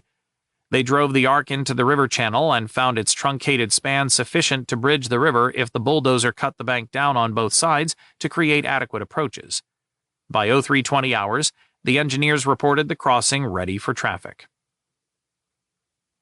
By dawn of September 19th, the Canadians were ready to finally mount a major attack against San Fortunato Ridge. Major General Chris Vokes ordered 2nd CIB to assume a holding position, while the West Nova Scotia Regiment expanded the Carleton and York Regiments bridgehead, and the Hastings and Prince Edward Regiment won another in front of the PPCLI. Once over the Ausa, both regiments were to push on to San Fortunato and clear that feature. By day's end, Vokes wanted 1st CID firmly established on the heights of San Fortunato, ready to force a crossing of the Marecchia River and end this battle. On the Canadian left, the 4th British Infantry Division had also crossed the Ausa and was consolidating its grip inside the major defensive fortifications of the Rimini Line at the extreme western end of San Fortunato Ridge. Farther inland, 1st British Armoured Division, 56th British Infantry Division, and 46th British Infantry Division were all either closing on or fighting through what constituted the final major German fortified line in Italy. The last section of the Gothic Line defense in depth was nearly broken. Once again, 8th Army's commanders felt all it would take was one final hard shove to win entrance into the Po Valley. That the entire army was worn out, both in physical and numerical strength, was not considered an impediment. Neither was the fact that the regiments given responsibility for carrying out the breakthrough had little idea of the state or strength of opposition they faced, or the nature of the ground in which they must operate. Hastings and Prince Edward Lieutenant Colonel Don Cameron returned from the orders group at 3rd CIB headquarters at 20:45 hours on September 18th with orders that his men immediately march to battle. The start line was 2 miles away. While the soldiers gathered their battle packs, Cameron held a hasty 45-minute O group with his company commanders. The entire attack plan was worked out purely by map consultation. There was no opportunity for on-the-ground reconnaissance. Cameron had been warned he might have to fight for his start line on the Alsa's north bank, but that the main German defenses were not expected to be met until he had crossed most of the 1,500 yards lying between the river and the base of San Fortunato Ridge. This was because the intervening ground was mostly grain fields that were completely commanded by the ridge. There were likely, however, to be some strong delaying forces dug in across the flat ground to ensure the defenders on the ridge had opportunity to brace to meet any attack. Cameron decided to commit only 2 companies, A and B, initially. His other 2 companies would remain at the start line and then leapfrog through the leading companies once they reached the base of the slope and set up a preliminary strong point there. Cameron thought it vital that his men be on the ridge before light broke, as to be caught in the flat would prove extremely costly, therefore no mopping-up operations would be undertaken. A squadron from the 48th Royal Tank Regiment would be in support. To help them cross the flats during the initial phase, A and B companies would follow a creeping barrage that lifted 100 yards every 6 minutes. Throughout the briefing, Cameron kept his voice calm and moderated. He could have been discussing a simple militia training exercise back in Canada for all the anxiety his manner betrayed. When a newly assigned company commander, looking at the map and the open ground that must be covered, said, "Sir, we'll never make it," Cameron ignored him. Orders finalized, the companies marched towards the Alsa River. Chapter 30. We'll All Be Heroes. The Hastings and Prince Edward Regiments A and B companies crossed the start line behind the creeping barrage on schedule at 0400 hours, September 19th, after a night spent marching hard to get into position for the attack. Soon they were sweeping past empty trenches and unmanned machine guns. Not expecting a night attack, the 1st Parachute Division had pulled its men out of the valley and onto the ridge for a meal and some rest. Resistance was limited to a scattering of listening posts that the Hasty Peas quickly pushed in. A few prisoners were disarmed and sent to the Canadian rear. Hopes started running high that there would be no fight at all when the 2 forward companies reached the base of the ridge at 0530.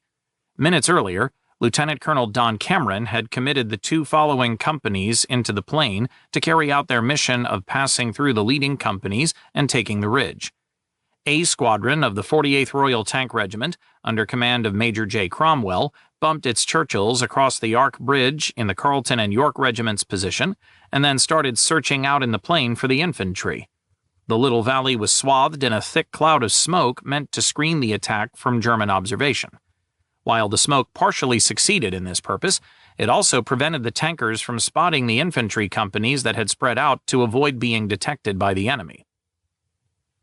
The morning dawned brilliantly clear, and the heat inside the tanks quickly became stifling. Despite the fine weather, the air pressure was lowering rapidly, which caused havoc with radio communication. The tankers' number 18 sets stopped working, cutting them off from the Hasty Peas. Every time either Cameron's tactical headquarters or the tank squadron commander tried calling the other on the number 22 set, all they heard was a squall of static.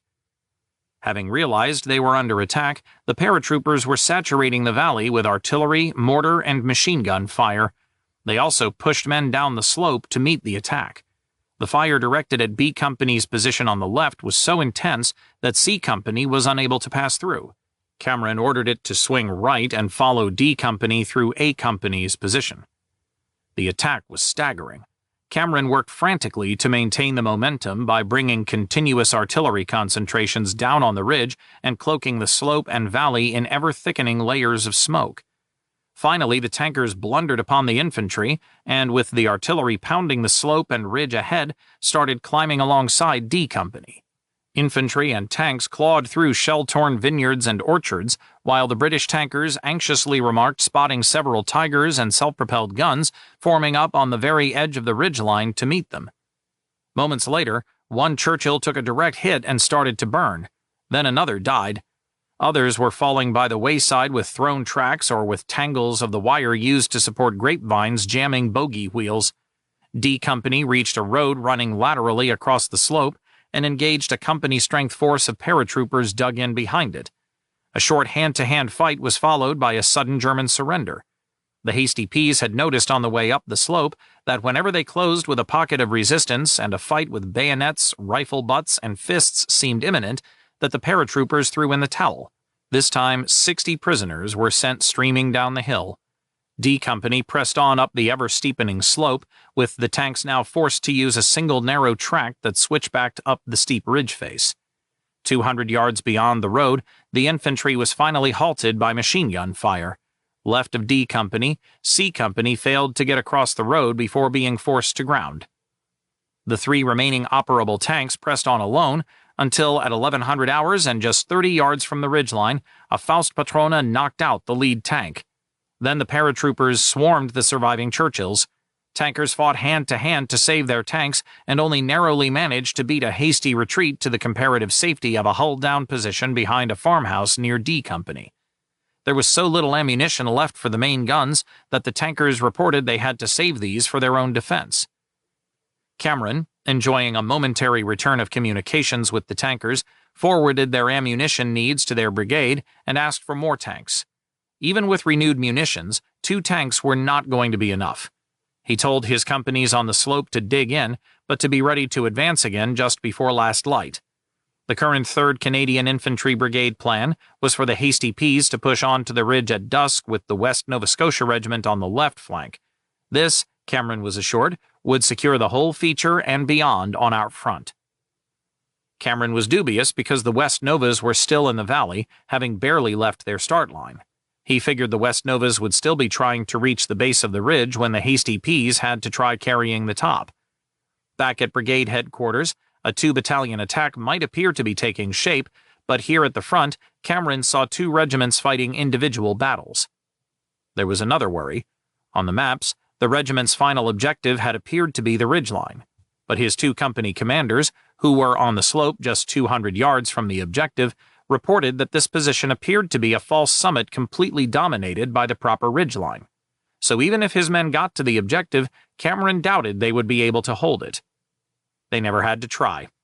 Late in the afternoon, Cameron received word that further tanks would not be forthcoming and that the 2nd Canadian Infantry Brigade, under heavy artillery support, were going to infiltrate through to our right. This artillery plan, received on short notice, necessitated withdrawing from previous positions to clear the danger area. When the shelling ended, the companies were to infiltrate back, but not go any farther up the slope. The Hasty Peas were to hold and let 2nd CIB take over the advance. In the valley, the West Novas had been pinned down 300 yards north of their Ausa River start line. While the Hasty Peas had attacked on schedule at 0400 hours, the West Novas had been an hour late. This gave the Germans time to rush men from the ridge to their positions on the valley floor. As the 2 leading companies moved towards the river, they saw the enemy clambering into their forward gun positions. When the West Novas emerged from the Ausa Channel, the Germans tore into them with close-range fire. No amount of smoke or artillery fire could suppress the enemy guns. Repeatedly, the infantry and tanks of C Squadron, 48th Royal Tank Regiment tried and failed to push forward. It soon became apparent that the biggest thorn in the flesh of both infantry and tanks was a certain Tiger tank which moved about from fire position to fire position on the high ground above. One of its positions from which its spotted firing was practically unassailable was between 2 buildings protected in front by a brick wall, apparently some 5 or 10 yards in front of the tank and below which the ground fell sharply. The only target which the Tiger presented was its gun barrel and the very top of the turret, which was just visible. By last light, the attack remained stalled, and the regiment had suffered 18 men killed and 45 wounded. The tanks, short of both ammunition and fuel, withdrew, leaving the West Novas to endure a night of intense shelling and mortaring in slit trenches zeroed in by the Germans. At 1600 hours, Vaux ordered 3rd Canadian Infantry Brigade to exploit the success of the Hasty Peas by sending the Royal 22nd Regiment to the left of the pinned-down West Nova Scotia Regiment to seize Villa Belvedere, a sprawling estate on the western flank of San Fortunato Ridge. While the Vendoux distracted the Germans, 2nd CIB's Loyal Edmonton Regiment would advance under cover of darkness onto the ridge between the West Novas and the Hasty Peas. Rather than securing a strong point on the ridge itself, however, The eddies were to cross right over and split into two columns to capture the villages of San Lorenzo and Monte Labate and Le Grazie. Then they would advance across the flats beyond to win a bridgehead on the north bank of the Marecchia River. Once the Edmontons departed the ridge, the Seaforth Highlanders of Canada would follow through to the ridgeline and swing right to clear the Germans completely from the eastern flank. At no time did Vaux seriously turn his mind to developments on his right-hand flank and consider exploiting the glimmer of success realized there on September 19th. His attention was entirely focused on bludgeoning a path over San Fortunato Ridge. Perhaps, however, this was due less to a failure to truly exploit the success won by one of his regiments than to the imposition of a political decision on his operations. By dawn, the combined Royal Canadian Regiment Company, formed from the remnants of A and C companies, was well north of the Rimini airfield. Captain J. Milton Gregg's men encountered only scattered opposition from forces obviously pulling back to Rimini or even the Marecchia River. From the city, the hard thumping sound of explosive demolitions indicated that the Germans were likely destroying anything deemed of tactical value preparatory to a withdrawal. Gregg's company was moving so fast he worried they might have moved north of the designated bomb line and be at risk of being strafed or bombed by the ever-circling Desert Air Force planes. His radio had malfunctioned, so the captain was unable to contact headquarters to warn the planes off. When a couple of fighter bombers roared low overhead to check the tiny force out, Gregg and his men dashed into a nearby house. Inside, they gathered up a stack of white bed sheets and threw these out on the road. Then the men hastily straightened and twisted sheets to etch out the letters Canada. When the planes made a return pass, they waggled their wings and returned to their cab rank. Gregg's intrepid little band carried on, and at 0610 hours were patrolling the outskirts of Rimini without finding any Germans. Realizing the city could fall with hardly a shot fired, Gregg sent a runner back to headquarters with the news, while his men took up defensive positions in some houses. Back at RCR headquarters, Adjutant Captain Ted Shooter, who had set the probe towards the city into action the previous night, was elated at the news. Orders were immediately issued for D Company to move up on Gregg's left inside the city. B Company's commander, Captain Len Corton, was called back to headquarters to receive instructions to also move up to support the Rimini lodgment.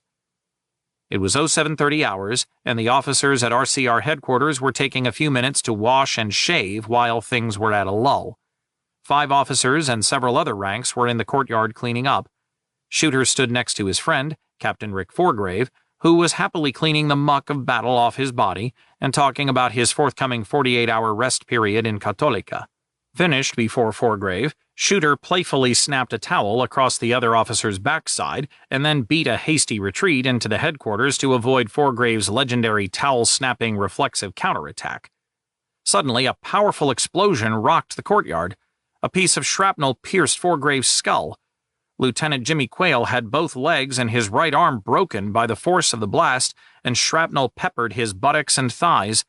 Lieutenant Benny Potts took shrapnel in his chest and forehead. Corton, who had just entered the courtyard en route to his briefing, had his face cut open in 2 places. 5 other ranks suffered leg and back wounds. Everyone, except Corton, who was only slightly hurt, was quickly evacuated to the regimental aid post. A badly shaken Shooter realized that, had he not fled Forgrave's certain retaliation, he undoubtedly would have also been injured. Word came soon after that Forgrave's wounds had proved fatal. The cause of the explosion was never fully determined. While possibly the result of an incoming artillery or mortar round, the regiment's war diarist believed it was caused by someone accidentally triggering a loose grenade while moving it. The courtyard by this time was littered with packs and weapons belonging to evacuated wounded, and a great deal of munitions was scattered about. While everyone was absorbing the shock of this tragedy, Shooter received a radio signal from Brigade that rendered him speechless. He was to immediately direct Gregg's company to get out of Rimini and recall D Company. Instead of stiffening the regiment's position in the city, the RCR was to withdraw from the coastal plain entirely to a holding position on San Martino. The 3rd Greek Mountain Brigade would occupy Rimini. Under no circumstances was any official record to mention RCR's foray into the city. Among the RCR, it was felt that an opportunity to achieve a decisive tactical gain was thrown away. The Greeks were neither in a position to quickly take over the RCR's line of advance, nor inclined to vigorously engage the Germans. In the 2 weeks since coming into 1st Canadian Corps' front lines, the brigade had taken 314 casualties. Like 2nd Polish Corps, this brigade had no readily available source of reinforcements, and such losses consequently reduced its combat effectiveness. As Gregg's company tromped towards the northwest corner of Rimini airfield in order to swing left onto a road that would carry them to San Martino, it encountered a company of Greek soldiers huddled in the roadside ditch. Apparently startled by the appearance of about 50 men marching up the road straight at them from what was still reportedly German-controlled ground, the Greeks had taken cover.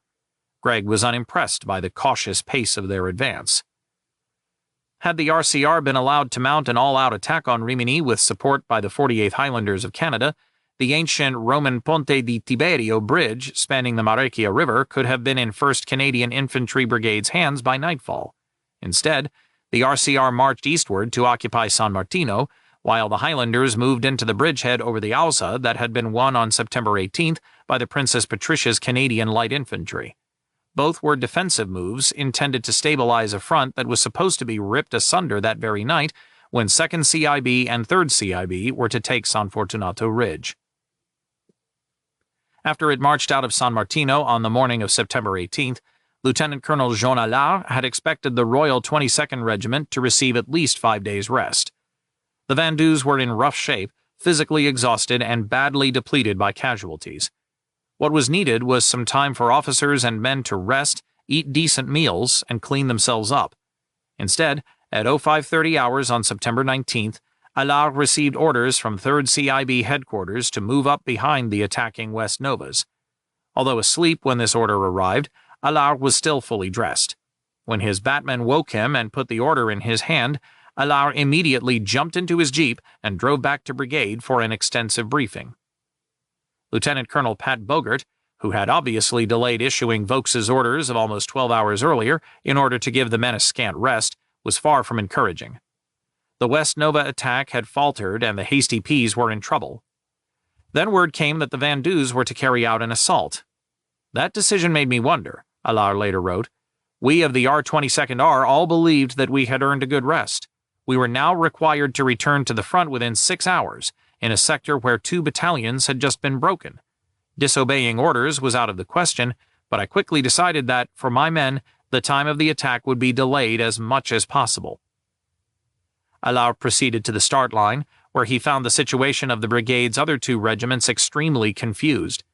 The West Novas seemed in total disarray as a result of the complete failure of the attack it had attempted at dawn.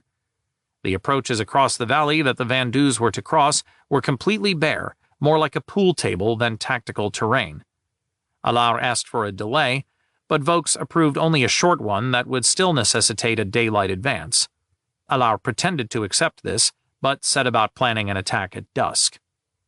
A Squadron, 145th Royal Armoured Corps, was assigned to support the Vendus. Because he wanted a silent attack, Allard had no initial need for tanks. To ensure that a delay was necessary, Allard gave the 21st British Tank Brigade a false rendezvous point. At 1500 hours, he gathered his company officers together in a ditch 100 yards behind the start line and briefed each man individually. A and C companies, under Major Henri Tellier and Major Fernand Trudeau, respectively, would lead. Their target was a sumptuous estate on the western flank of San Fortunato Ridge, Villa Belvedere. Tellier's job was to secure a firm base on the road running in front of the villa, after which Trudeau would hook right around A Company's position to seize the villa. B Company would back A Company up, and Major Tony Poulin's D Company provided the reserve. From the ditch, the company commanders enjoyed a good view of the ground to be crossed. The big villa was clearly visible on the skyline. "Do you see that house?" Tellier demanded of his platoon commanders. "That is our objective, and this is the way we will go." He then traced out the route on the map, while at the same time indicating physical points of reference on the ground itself. The planned artillery barrage started at 1550 hours, but Allard ordered no advance. Tellier and Trudeau had been told not to cross the start line until 1840 hours, and just believed the artillery was softening the Germans up. Allard now reported to brigade that the tanks were late. When A Squadron finally materialized at 1700 hours, Allard ordered the increasingly baffled tankers to conceal their Shermans and Churchills with camouflage nets in positions behind the cover of some buildings and await orders.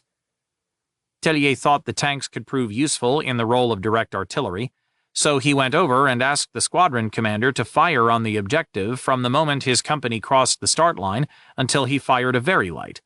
At that time, the tankers should shift their fire well over the crest. To his men, Tellier said, "Concentrate on speed, speed, get through his defensive fire, get close to him, run until you are exhausted." Later, he wrote, "The distance to be covered looked long and fearful. Villa Belvedere was just under a mile away, over half of this ground being up the ridge's steep slope." Just before 1830 hours, Allard reported that his attack had been unexpectedly delayed by the tardy arrival of the tanks, and he would require the artillery concentrations repeated so that the attack could begin at 1840. As the shells resumed falling, the light of day was fast fading. Tellier's men sprinted across the start line. "Probably we did stop every 300 or 400 yards to draw breath and cast an eye over our troops," he wrote, "but I remember only the running. The Germans spotted us as we started, but they could not be certain of our intentions, and we did make use of the dead ground, of which there was a fair amount beyond the flats as we began to climb. Whenever we passed a house, a couple of men were detached to chuck grenades into the window, then to dash in one door, sweep the place with a Tommy gun if necessary, and dash out another. We went so fast that we kept ahead of the enemy defensive fire, which chased us all the way up, but was always behind us. Only 2 men were wounded, and these were left behind to be attended to later. I made no attempt at fire and movement as such. Our fire was supplied by the tanks. All 3 platoons did the moving." As Tellier closed on the road, he could only see about 25 to 30 yards ahead. The men completed the last 200-yard stretch, firing on the run and yelling like mad. It sounded as if a division were coming in. Surprise was complete.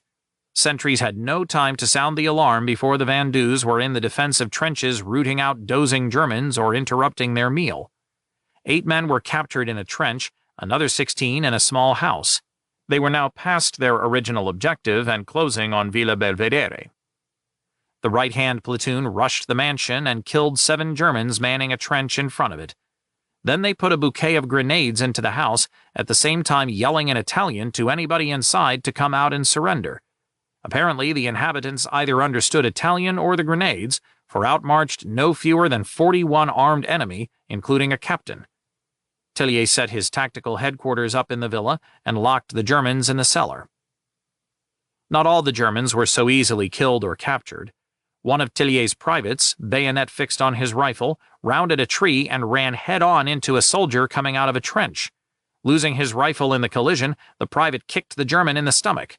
Unable to bring his Schmeisser to bear on the Vendeau, the German instead clubbed him on the head with the gun's butt. The force of the blow knocked the weapon from the German's hands, leaving both men with only their fists to fight with. As the 2 grappled, the private's section commander closed up with his Thompson machine gun, pressed the barrel against the side of the German's head, and blew it apart with a short burst. On Tellier's right, Trudeau's company had advanced by bounds from one preset objective to another. Each of these was a road junction, easily located in the gathering gloom. After passing the last preliminary objective, the right forward platoon went for a group of houses to the right of the already secured villa, while the left platoon filtered into some trees 200 yards to the left of the mansion and mopped this area up. Again, the Germans had been surprised, and the fighting was all at close quarters. More prisoners were taken at very little cost to the company. By 2010 hours, Villa Belvedere was secure and B Company was arriving on the objective. D Company set out from the start line at 2340 hours with the regiment's anti-tank and medium machine gun platoons in tow. This force arrived at 0210 hours on September 20th. For the past couple of hours, the 2 lead companies had been mopping up groups of Germans milling around in the woods, orchards, and vineyards. Because of the extent of the surprise achieved, the Germans had been unable to pull their support weapons out. They destroyed a Mark V Panther and an 88mm gun in place. The Vendeus had achieved a stunning victory at very little cost. They also were the first Canadians to be firmly ensconced on San Fortunato Ridge. Most of the prisoners were identified as Panzer Grenadiers, with a few paratroopers mixed in. Allard warned the forward companies to expect a counterattack just before dawn or shortly thereafter. Not only the Vandus enjoyed success during the night of September 19th through 20th, the Loyal Edmonton Regiment moved off from the edge of the Alsa River at 2100 hours, with the scout platoon leading D Company onto the ridge.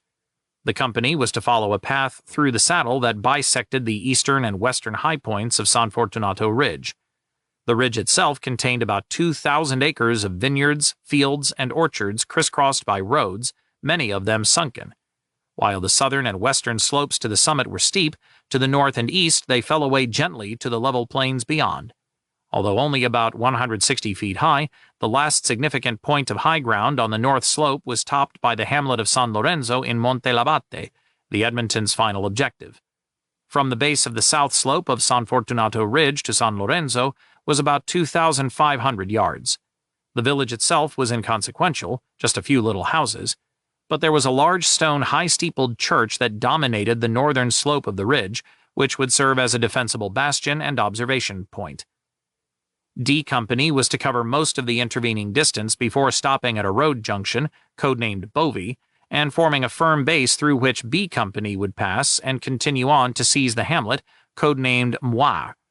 A and C Companies would then come up and dig in on either flank of B Company.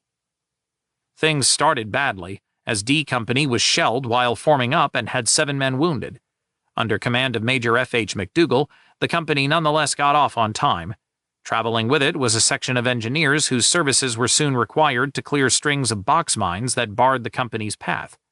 By 22:20 hours, these obstacles had been cleared and the company was moving again. The Germans seemed unaware of their presence. When D Company came up on the ridge, it passed the scout platoon. Because the rifle companies would be moving over the horizon, it was expected that radio contact between the regimental headquarters and the company would be lost. The scouts were carrying a number 18 set and were to set up a relay station on the ridgeline to maintain communications. Like many plans, this one failed immediately after D Company passed the scouts and disappeared into the darkness. The scouts could raise neither the company nor headquarters on their radio. Lieutenant Colonel Budge Bell Irving and his staff were left to fret and anxiously wait for any kind of news. Meanwhile, D Company moved carefully through the confusing terrain, trying to stay on course by use of compasses. Shortly after the company crossed the road running between San Fortunato and Villa Belvedere, its platoons became separated. The radios all failed, and runners sent by each platoon to find the others ended up wandering lost. After finally linking up with each other, 2 platoons strayed into a German position. A sharp firefight left Lieutenant H.F. Fritz Hansen dead and Lieutenant J.S. Wood wounded. After breaking contact with the enemy, Lieutenant L.E. Taplin managed to get his radio working and relayed the news of the fight to Bell Irving. He also said that Major McDougall was believed with the 3rd Platoon and lost to them. Taplin was instructed to assume command of the 2 platoons, reorganize, and clear San Fortunato village instead of pressing on to the objective, it being thought that the company was now too weak to succeed in its original task. B Company, by this time, had also passed over the ridgeline and vanished from the radio net. Its location was unknown. At 02:10 hours, however, radio contact was reestablished, and B Company reported reaching Bovey and finding McDougall there with 15 men. Heartened by this news, Bell Irving reversed his earlier order to Taplin and urged him instead to press on to Bovey and reunite with D Company. Captain John Dugan, whose C Company had arrived on the ridgeline and engaged in a futile search for the scout platoon, was directed to jump through the 2 forward companies and secure San Lorenzo. B Company and what was left of D Company would dig in and establish a strongpoint on Bovey. A Company, so badly beaten up during the previous failed San Martino operation that it fielded barely 2 platoons, remained at headquarters. Like the R-22nd R's Major Henri Tellier, Dugan believed speed would prove the key to success. This was no time for cautiously probing through the dark. If C Company did that, the Germans would have time to throw an ad hoc defensive line between Bovey and San Lorenzo. With barely 60 men, Dugan knew he lacked the strength to fight through any determined defensive force. Once again, the searchlights were blazing to the west, this time reflected back to Earth by bouncing the beam off a covering of cloud that had crept in early that evening. The resulting soft glow improved visibility enough for the men to move more quickly than would normally be possible. No amount of artificial moonlight, however, could rationalize the reality of the ridge's terrain with what his map depicted. Finally, Dugan halted his men next to a little farmhouse and stepped inside to consult the map with a carefully hooded flashlight. The map and terrain remained at odds. There was supposed to be a road running to Bovi and from there to San Lorenzo. It was probably out there somewhere, but not near Dugan's position. Blundering around in the dark with 60 men was asking for trouble, so, leaving the company at the house, he and his batmen set off to reconnoiter the area.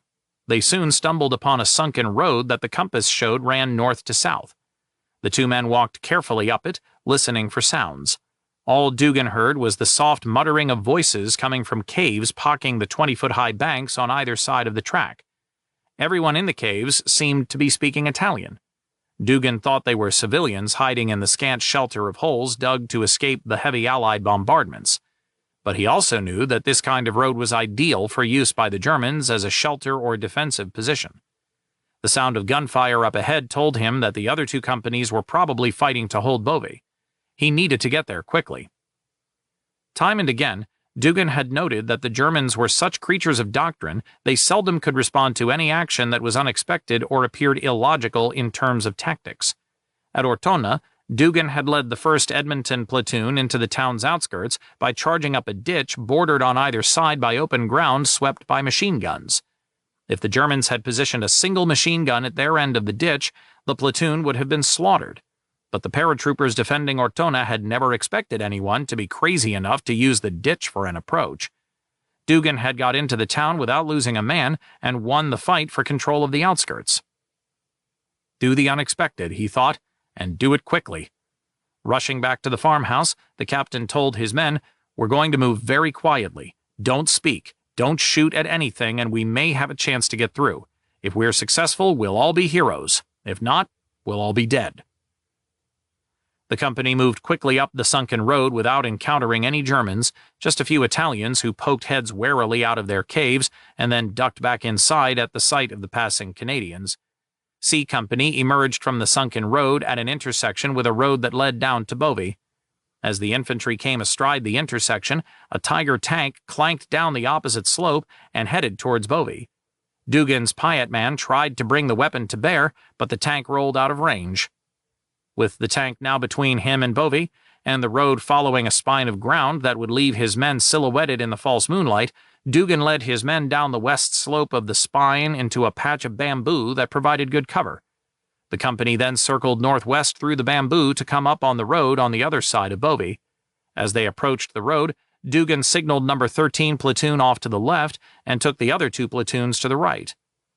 No sooner had the company split up than a column of men came marching up the road towards Bovi from San Lorenzo. Seeing coal scuttle helmets, Dugan knew they were Germans. They were just 40 yards away. The captain could see No. 13 platoon getting into position beside the road to the front of the marching column and knew its commander would automatically form an anvil, while the men with him became the hammer in a classic ambush operation. No. 13 platoon let the column almost into its midst before slamming the Germans in the front ranks with withering fire. At the same moment, Dugan brought his two platoons out of the road in a line and charged. Surprise was total. One German turned and started raising his gun towards Dugan, but the captain butt-stroked him to the ground. Most of the other Germans threw down their guns and surrendered. A few were killed, while a small number fled into the orchards on the other side of the road and disappeared into the night.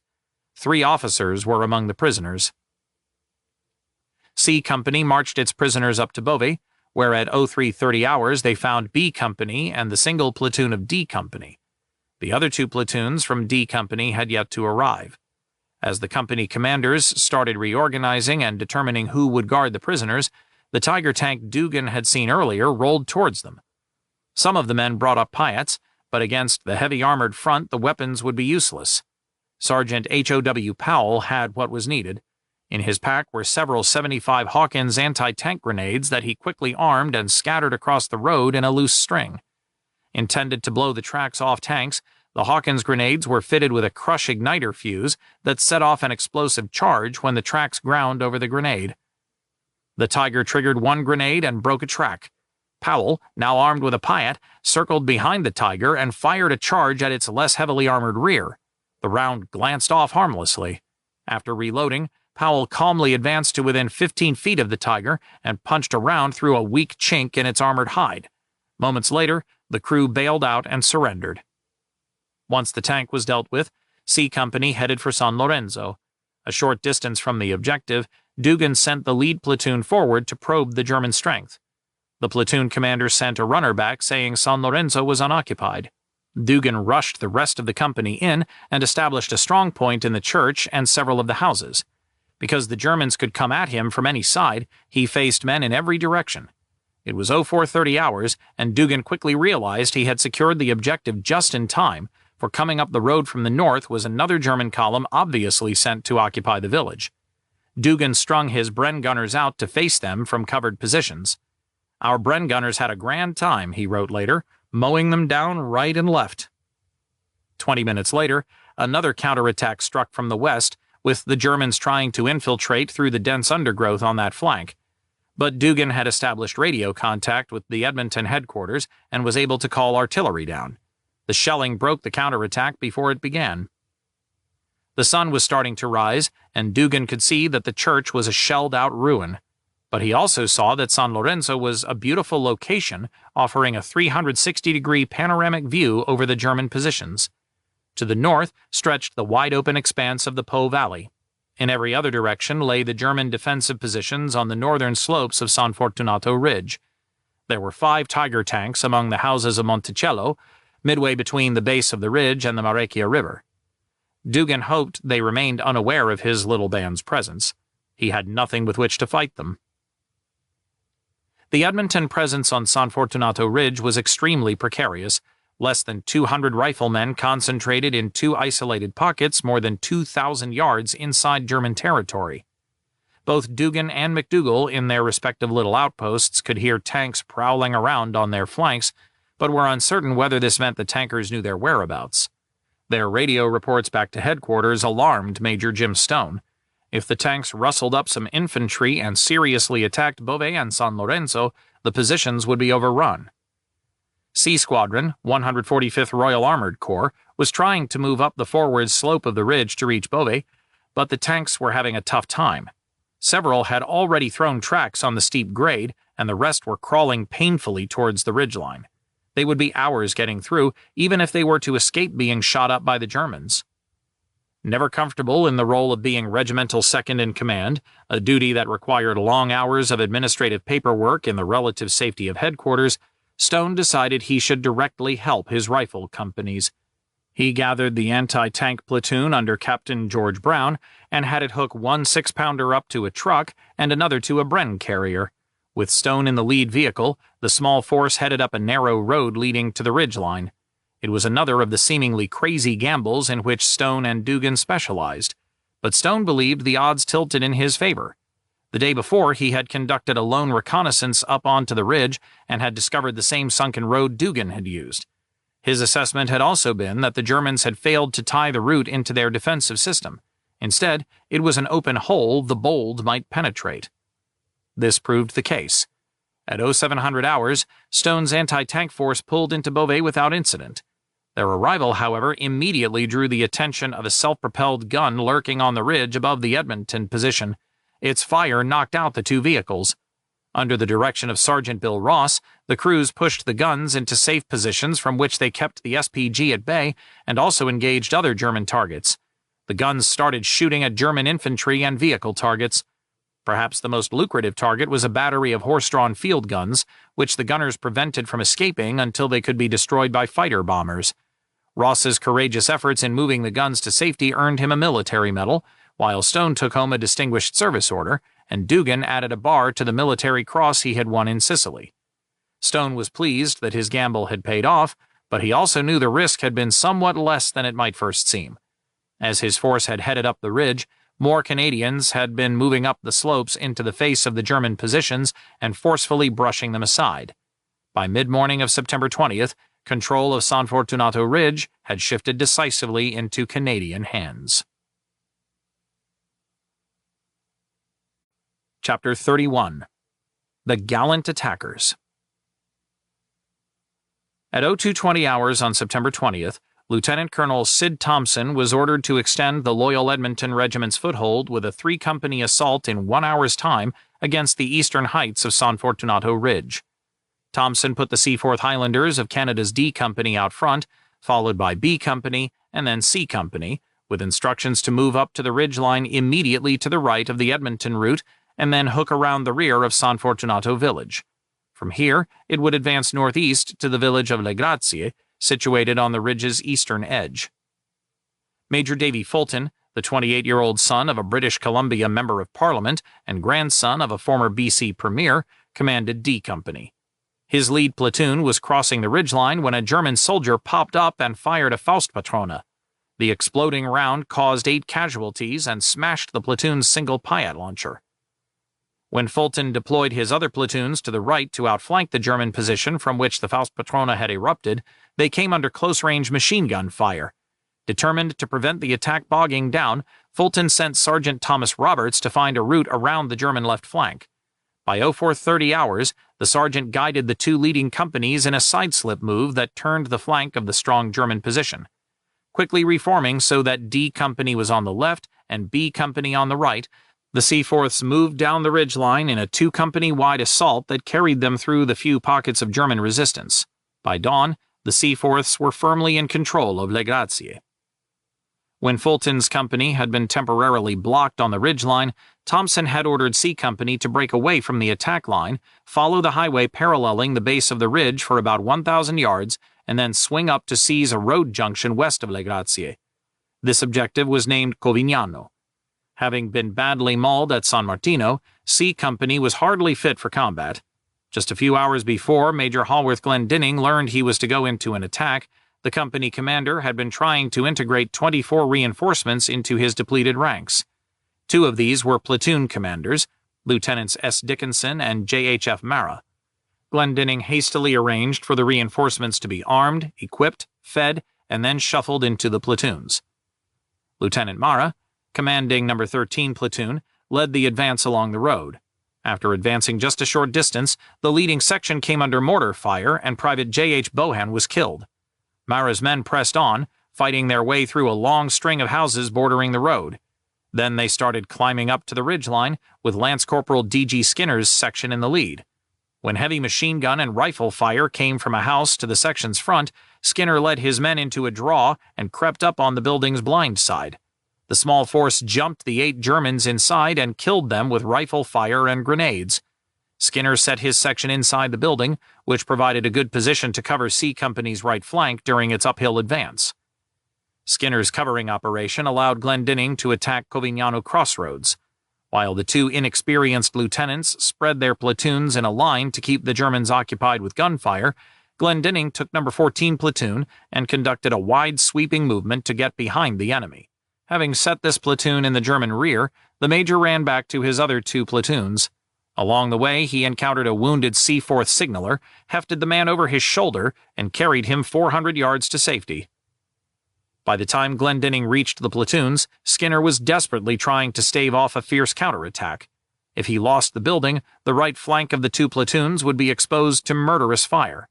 The little house was rocking from direct mortar hits, and machine guns were ripping bursts through the windows and doors. One German crawled up close to the house and started blasting it with Faustpatrones. Skinner climbed out the back of the house, crawled around to where he could see the German, and killed him with a burst from his Thompson. Returning to the building, he continued to lead his men in fighting off one counterattack after another from 0830 to 1130 hours, maintaining the critical protection of Glendinning's flank until the Germans withdrew.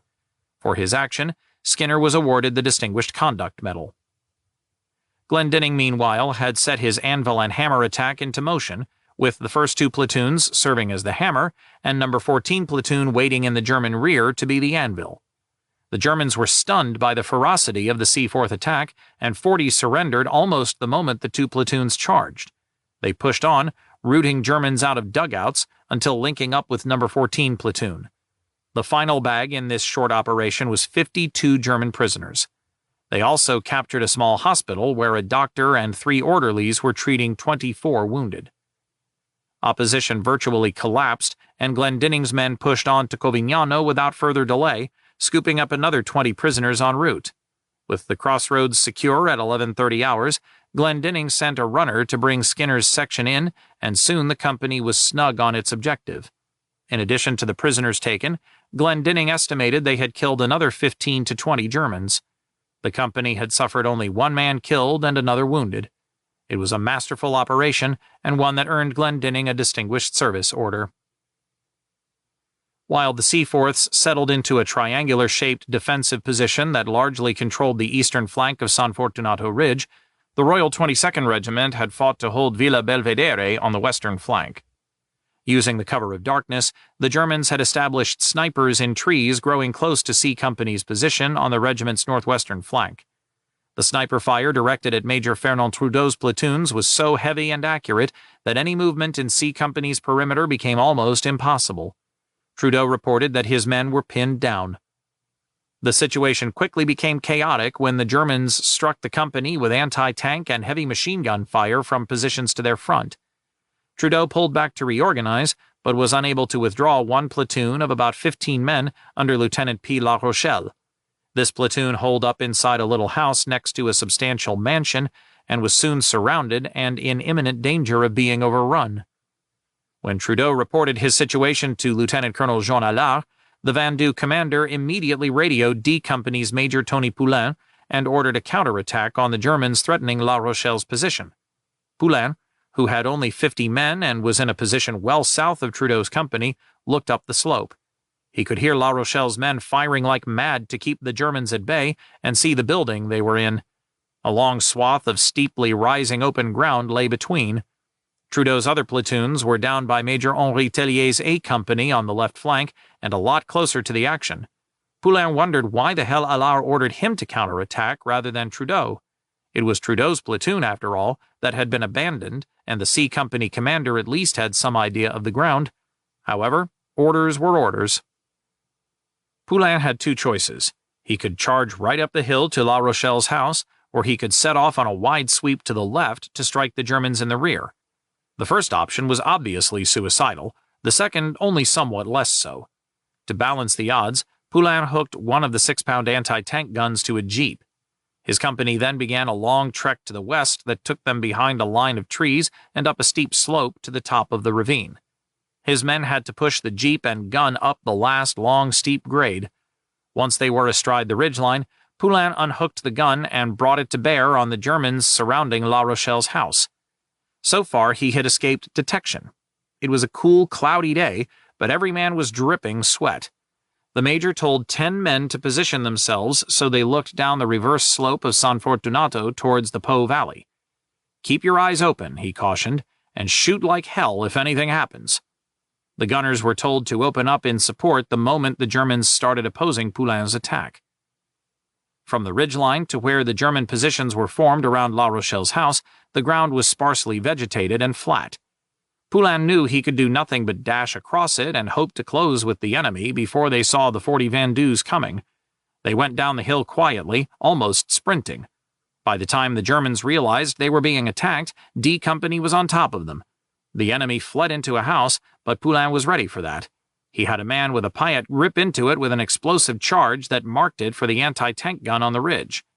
The gunners slammed the house with one round after another, knocking it asunder. After a few minutes, the Germans still alive inside were signaling a desire to surrender. The Piat man had meanwhile destroyed the enemy anti-tank gun, finishing the German resistance. Poulain hardly considered it a victory, however. He had gone into the attack with only 3 platoon and section leaders, and the best of these had been killed by a machine gun burst. The counterattack against the Vendouxs was part of a desperate last-ditch German attempt to regain San Fortunato Ridge. But the situation was hopeless. From his position in San Lorenzo's church, loyal Edmonton Regiment Captain John Dugan made it impossible for the Germans to reinforce the defenders on the ridge. Anytime he saw enemy forces gathering in the Po Valley, he directed artillery fire onto their heads. On all sides of San Lorenzo, German troops and vehicles were trying to escape from the ridge. He counted 24 self-propelled guns or tanks rolling by at ranges varying from 400 to 1,000 yards, all in flight. Then a 60-strong party of German infantry emerged from an orchard and marched boldly down the slope with a white flag flying overhead. Still heavily armed, these Germans were retreating rather than surrendering. Dugan's men tore into the column with small arms fire and inflicted heavy casualties. C Company's exposed position remained dangerous, however, for the British tanks had still not arrived and everyone was critically low on ammunition. Dugan feared that he might have to withdraw when an unusual source of help arrived in the form of 2 surrendering German soldiers who told him that they had abandoned a Red Cross half-track in a gully below San Lorenzo. Thinking the half-track could be used to evacuate his wounded, Dugan had some men take the surrendered German driver and retrieve the vehicle. Inside the half-track, they found a cache of about 1,000 .303 caliber rounds that were useless to the Germans, but exactly what the Canadians needed for their Lee Enfields and Bren guns. C Company was back in business. The half-track was used to shuttle the wounded, both Edmonton's and German prisoners, from San Lorenzo and Bovey back to the regimental aid post. Returning from the 3rd trip to the RAP, a shell killed the German driver and knocked out the half-track. By noon, the German resistance on San Fortunato Ridge consisted of only scattered pockets of fanatics. The entire defensive line was collapsing as more Canadian regiments and British tank squadrons attacked the ridge. The badly shot-up West Nova Scotia Regiment had struck again at first light. This time, with the Vandus having seized the ground to the left and the Seaforths clearing the right flank, the leading companies met only weak resistance and were able to quickly secure their objective, Palazzo Paradiso, another country estate like Villa Belvedere. To the rear of the Seaforths, the Hastings and Prince Edward Regiment mopped up the Germans caught between the 2 companies. Lieutenant General Tommy Burns, 1st Canadian Corps' commander, realized at noon that the battle for San Fortunato Ridge had been won by the gallant attackers, every battalion of whom had suffered repulse and heavy casualties in the actions against San Martino and in the plain they now looked back upon. It was time to exploit the success. At 13:30 hours, 2nd Canadian Infantry Brigade Commander Brigadier Graham Gibson ordered the Princess Patricia's Canadian Light Infantry to advance with B Squadron 48th Royal Tank Regiment in support to San Lorenzo. From there, they were to force a bridgehead over the Marecchia River. When the combined infantry and tank force reached San Lorenzo at 1500 hours, Dugan warned its commanders about the 5 Tiger tanks still in Monticello. His attempts during the day to knock these out with artillery or airstrikes had proved fruitless, and they were so positioned as to be able to block any daylight attack across the open plain. The British squadron commander deployed his Churchill troop behind the ridge with instructions to simultaneously roll into firing positions and attempt to hit the Tigers with armor-piercing shot.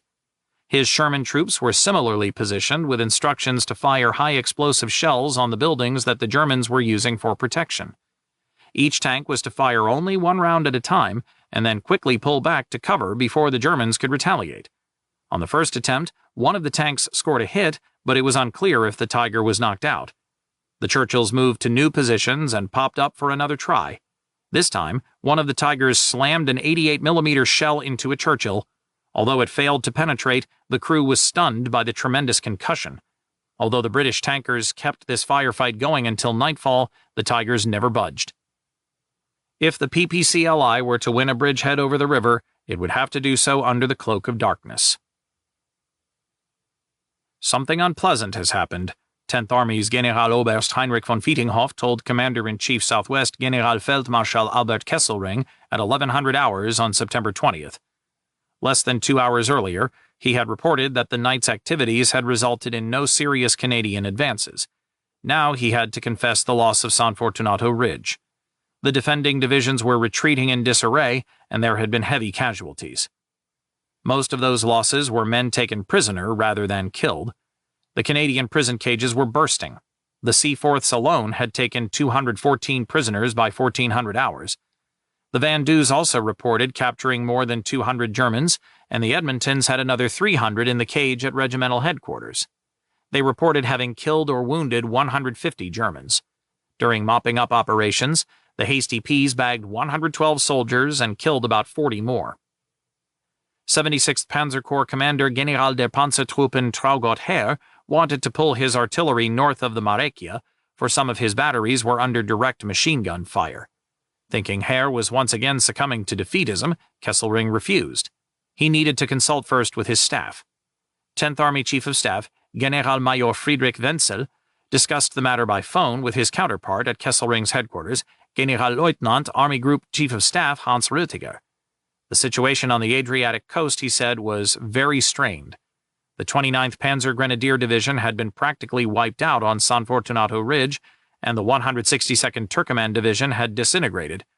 Things were little better for the 1st Parachute Division or 26th Panzer Division. I think it will be necessary to withdraw behind the river, he concluded. Yes, there is nothing else to do, Rütiger agreed. He asked Kesselring for permission to give the order. A moment later, the Chief of Staff said, "The Field Marshal agrees."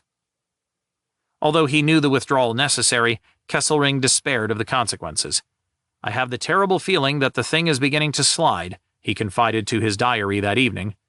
There was no expectation that his torn-up divisions would be able to offer serious resistance from behind the Marechia. The best he could hope for was to buy a little time for the rains to come. Kesselring knew his best remaining defense was mud to mire the inevitable 8th Army armored advance into the Po Valley. But the weather was unpromising. German meteorologists reported that the rains were 2 weeks late, and 2 weeks might be sufficient to allow the Allied tanks to drive the Germans back to Bologna or even farther. At 0230 hours on September 21st, a single infantry regiment moved cautiously out onto the marshy plain and headed towards the Marechia. The PPCLI constituted not only the point of 1st Canadian Corps, but also the entire 8th Army. They were pitifully few. Lieutenant Sid Frost had rejoined the regiment on September 19th and been given command of a platoon in Captain Sam Potts's D Company. Even after taking in some reinforcements, the company mustered only 60 men. Frost's No. 18 platoon was 21 strong. The other companies and platoons were in similar straits. Despite the collapse of the German forces on San Fortunato Ridge, the regiment's passage through to Bovey had not gone unchallenged. They were heavily shelled and mortared. By 1600 hours on September 20th, Frost's platoon had lost 2 men. Of the remaining 19, 2 had slight wounds he worried would fester, and another seemed to be suffering from malaria. None of the 3 would agree to be evacuated. Frost had an additional worry. He had come to the regiment unarmed and had yet to find a gun. When he finally stumbled across a Thompson lying next to a dead PPCLI section leader, he was unable to get the bolt action to move. Figuring a gun that didn't work was better than nothing, Frost kept the weapon. The PPCLI had originally been ordered to occupy Monticello with 2 companies and establish a base of fire to support the bound to the river.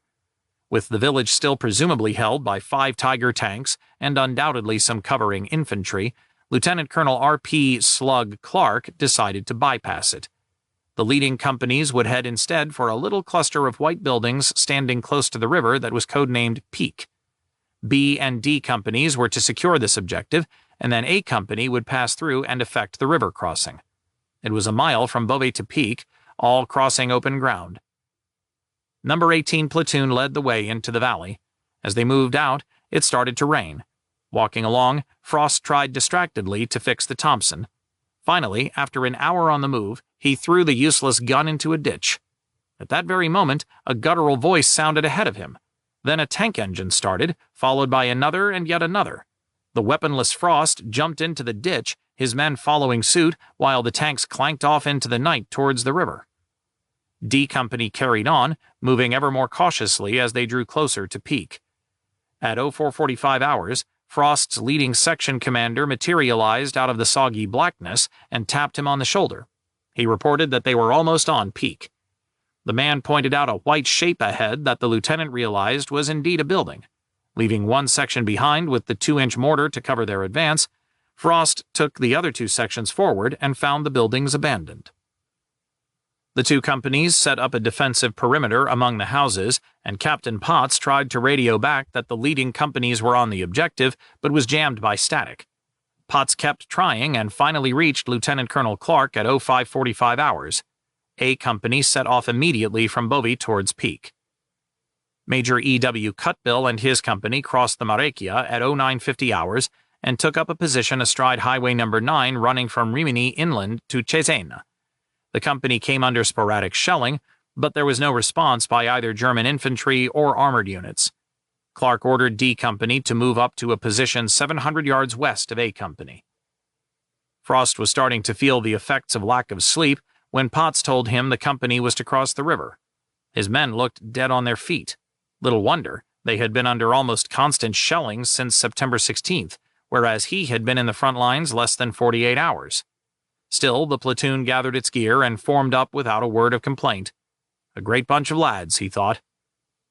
Moments before the company set off, a Bren carrier came slipping and sliding up the muddy road from the direction of San Fortunato Ridge. The men inside had brought ammunition and, to Frost's delight, some extra weapons. Frost slammed a clip into a Thompson and headed towards the Marecchia. The river was a wide, stony bed with only a little water running down a series of shallow channels separated by sand and gravel beds. But D Company never had to get its feet wet, for the Germans had neglected to blow a wooden bridge spanning the channel. The soldiers ran across it and dug in frantically on the other side, expecting any moment to be shelled or counterattacked. Potts told them to get up and start moving again, this time to the highway. Frost's men were beginning to stagger with exhaustion. By now, the Germans were throwing some artillery and Nebelwerfer fire their way, but it was still desultory. Finally, the roadway appeared ahead, and Frost shouted at his section leaders to seize a white house and assume defensive positions around it. Firing from the hip, the platoon moved forward by sections with one covering the bound of the others. As the leading section stormed into the house, 3 Germans jumped out a back window waving a white flag and then clasped their hands behind their heads in surrender. Inside were 2 dead Germans and 2 others who were wounded. It was 12:25 hours. D Company's left flank was completely exposed to some other houses gathered alongside the road. German infantry in these buildings started harassing the company with small arms fire. When Potts called an artillery concentration down on the buildings, the firing abruptly ceased. Frost set his headquarters up in the house he had stormed and positioned his sections to provide an all-round defense. Although he had 2 Piats covering the road, Frost knew he would have little chance against an attack by Tigers. He also had too few men to send the German prisoners back under guard. That problem resolved itself a few minutes later when the company started being shelled by 88mm guns. 2 of Frost's men were slightly wounded by shrapnel. He had them take the prisoners and go back for medical treatment. This left Frost with 17 men. The whole company was barely 50 strong. Potts and Frost were the only officers left. But D and A companies were across the Marecchia, and although they were unaware of it, by dusk another Canadian regiment was approaching their right flank. The 48th Highlanders of Canada had received orders in the mid-morning to advance to the immediate west of Rimini, establish a bridgehead over the Marecchia, and capture Celle. This hamlet was situated at the junction of the coastal highway and Highway No. 9, an important objective for controlling the immediate northern approaches to Rimini. D Company, under Captain Lloyd Smith, led off at 1000 hours with B Company in trail. From their start point at the Alza River to Celle was about 2.5 miles. The regiment's diarist noted that the weather was wet and the rain blowing in gusts, making the work all the more uncomfortable for the men. It was a rapid advance, slowed only by the presence of minefields and demolished crossings over the many little streams that were filling rapidly with runoff. At 17:15 hours, Smith's company was on the banks of the Marecchia, and Lieutenant Colonel Don Mackenzie ordered it across.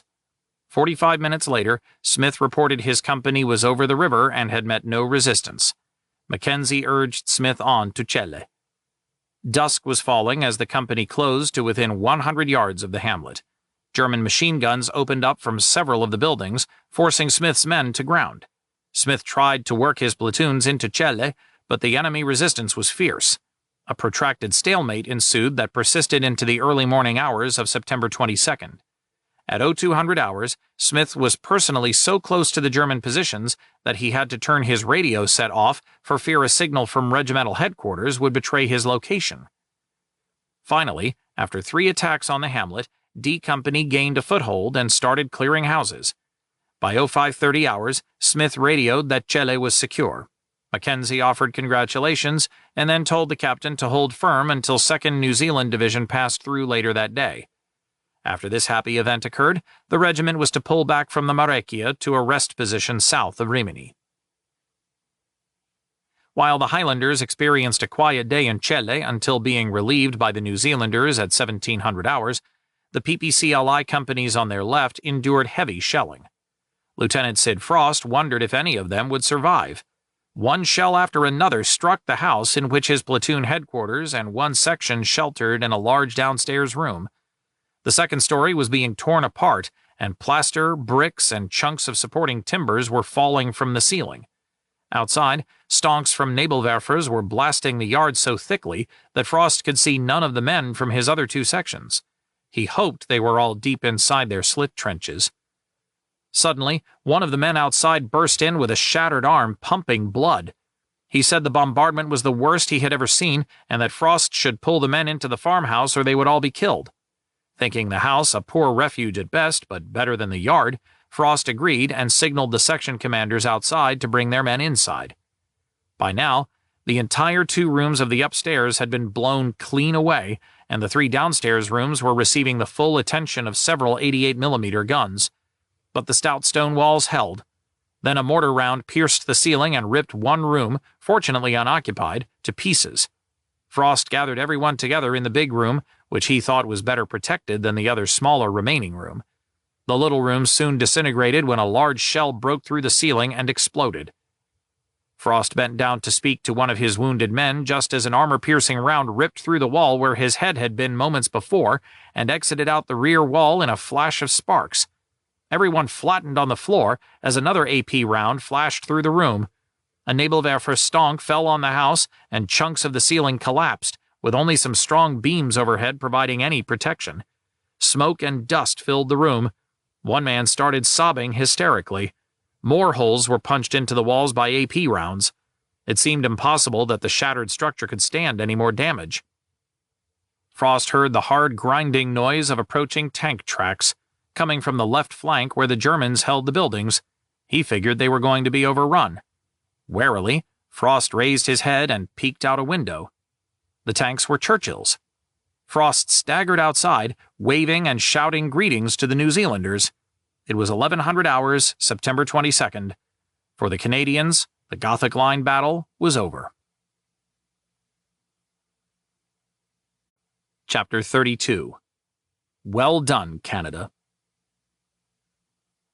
The Canadians walked out of the smoking wasteland of San Fortunato Ridge or back from the still contested north bank of the Marecchia River by companies or regiments.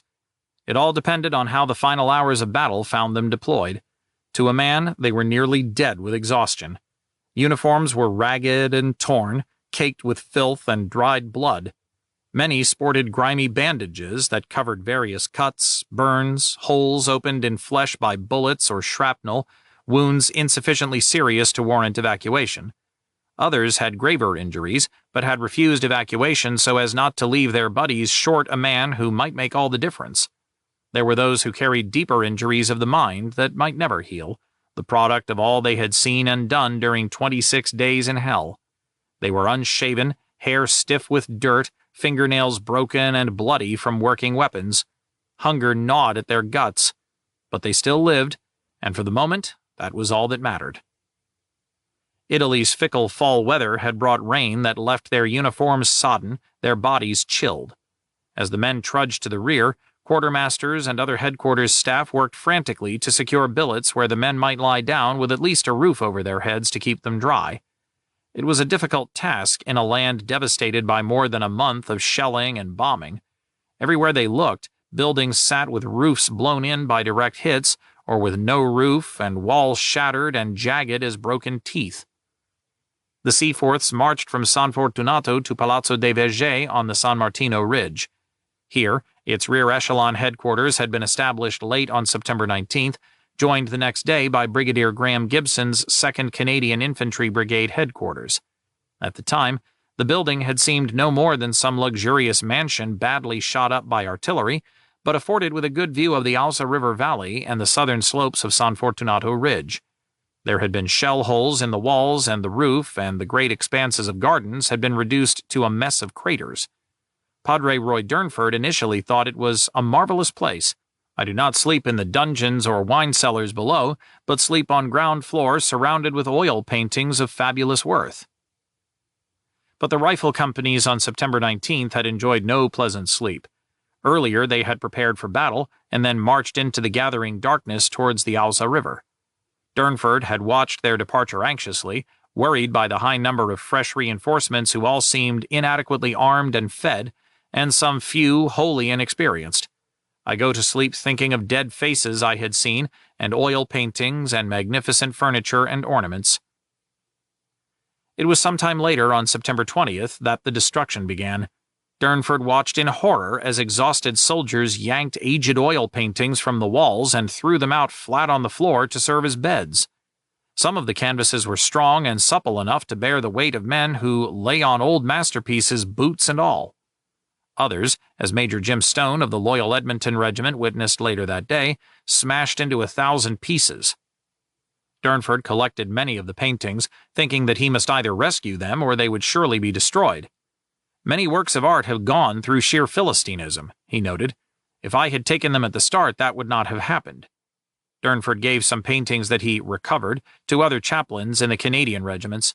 Meanwhile, some Seaforth and 2nd CIB staff officers cut paintings from frames, put them in rolls, and arranged their shipment to Canada. Among them was a young lieutenant, Norman Depeau, who had only joined the Seaforths on August 21, 1944.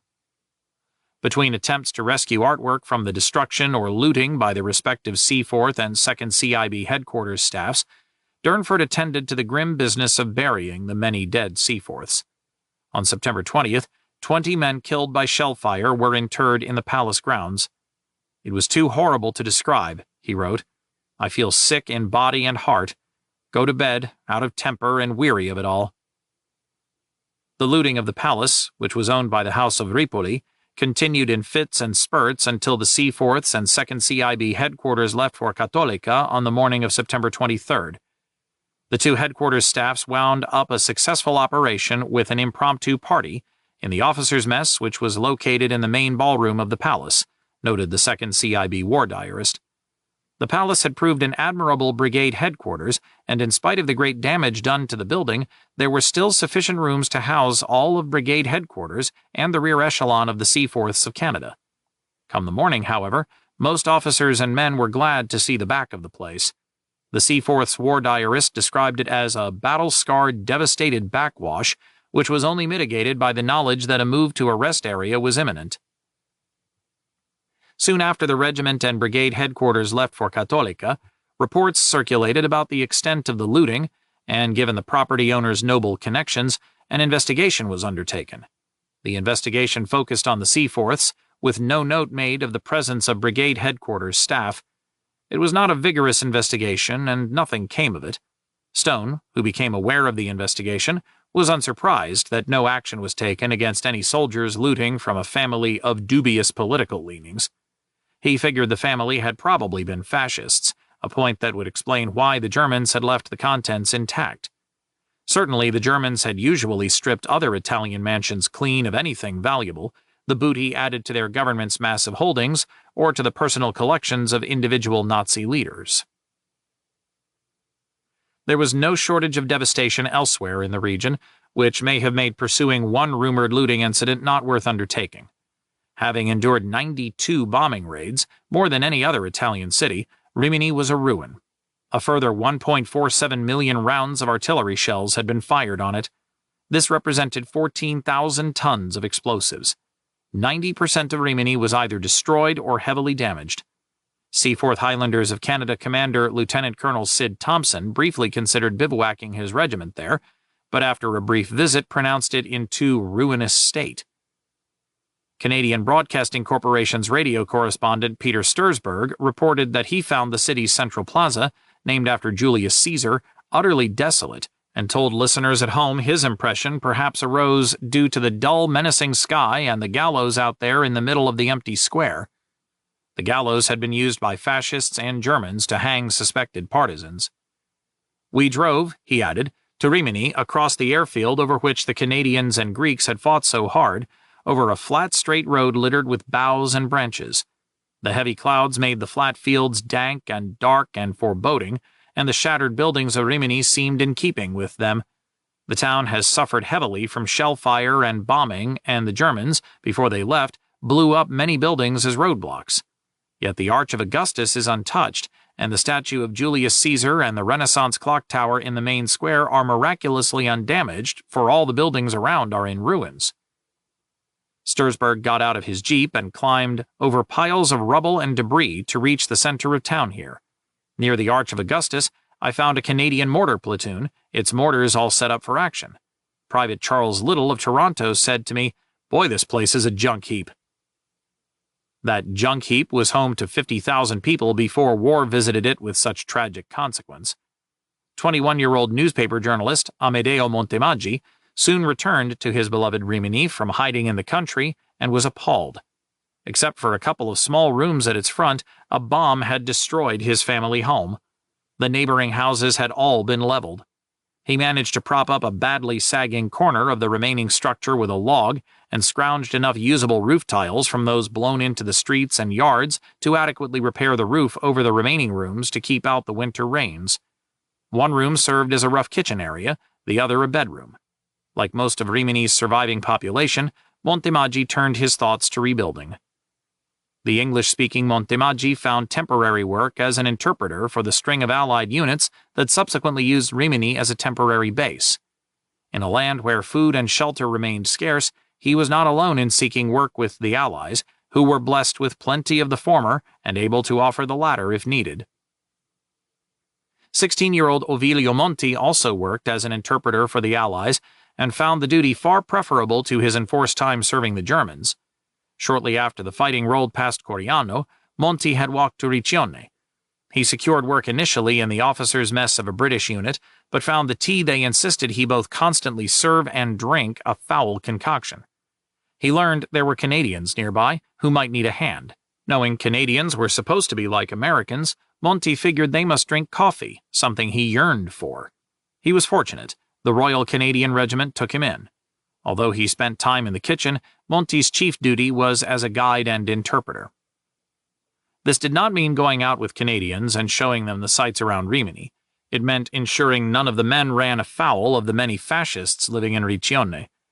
Monti, knowing a soldier who stayed too late in a bar or restaurant owned by a fascist or took his pleasure in the boudoir of a woman similarly persuaded might not live to see the dawn, took his job seriously. He scouted the various places that were opening and determined which were safe and which not. Then he shepherded the soldiers to and from their billets with a watchful eye. At one point, some officers arranged with a group of locals to hold a dance. The locals promised many willing young women would attend.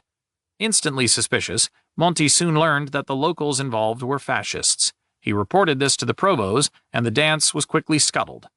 With each passing week and war's fortune tilting more decisively against the possibility of some fascist miracle recovery, Monti was bemused to see Riccione's fascists reshape themselves into communists, democrats, or monarchists. After every major battle, there followed a period of evaluation. Everyone agreed that 1st Canadian Corps had performed brilliantly and come very close to winning the decisive breakout. Had 1st British Armoured Division or even the 4th British Infantry Division been under the Corps from the outset, Burns might have had the strength to break through without the long delay suffered while Coriano Ridge was cleared so slowly and at such cost in blood. 8th Army Commander General Oliver Leese, who had finally given Burns the added formations when it was too late, demonstrated his usual penchant for widely distributing effusive praise. During the battle's last stages and immediately thereafter, messages burned across the radio wires to the many headquarters of 1st Canadian Corps. Each message referred to one or two specific moments where a particular formation had performed masterfully. All ended with personal thanks, best wishes, and a well-done Canada salutation. Major General Chris Vokes wrote of 1st Canadian Infantry Division that, throughout the whole operation, the division fought gallantly and well. The spirit of cooperation and teamwork between all supporting arms, services, and infantry was of a high order. Although we suffered local reverses at times, they were few in number. We gained our objectives one by one throughout 5 complete phases and over a period of 26 days, and in so doing we advanced a total of 32 miles. Brigadier D. Dawnay of the 21st British Tank Brigade, whose regiments had fought with 1st CID throughout, offered similar praise. He described the advance from the Metauro River to the Marecchia as most successful, and one during which the infantry have fought with great skill and dash. The battle for the San Martino and San Fortunato features was an epic struggle. He ended by saying that his brigade was proud to have fought with such a splendid division. The British tankers had paid their price in blood during the battle, reporting 306 casualties.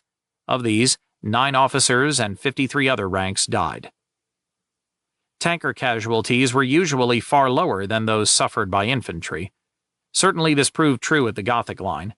From August 25th to September 22nd, 1st CID had 2,424 Canadian casualties. Of these, 30 officers and 412 other ranks were killed, 97 officers and 1,691 other ranks wounded, with 5 officers and 189 other ranks reported missing. The 3rd Canadian Infantry Brigade was hardest hit, reporting 781 casualties as compared to 692 in 2nd Canadian Infantry Brigade and 689 in 1st Canadian Infantry Brigade. The division's other units, including the artillery regiments, had 262 men killed, wounded, or missing at the close of September 22nd.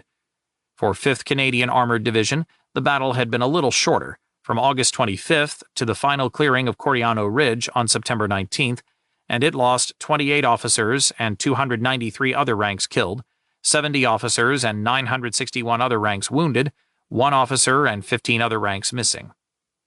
In all, Canadian casualties from August 25th to September 22nd totaled 4,511, the highest casualty rate experienced by Canadians during any battle in Italy. Throughout the entire Corps during the same period, another 1,005 men were evacuated because of illness. Many of these were soldiers who succumbed to exhaustion, either straight physical fatigue or battle fatigue. 8th Army as a whole had been through the grinder. Including the Canadians, it had 14,000 men killed, wounded, or missing after the 26-day battle. More than 200 tanks were destroyed. But as General Harold Alexander, Deputy Supreme Commander Mediterranean, ruefully noted, tanks were easily replaceable, but the men were not. The British infantry divisions were so badly mauled that every regiment could field only 3 companies instead of the normal 4. Several brigades were completely disbanded, their complement used to reinforce others.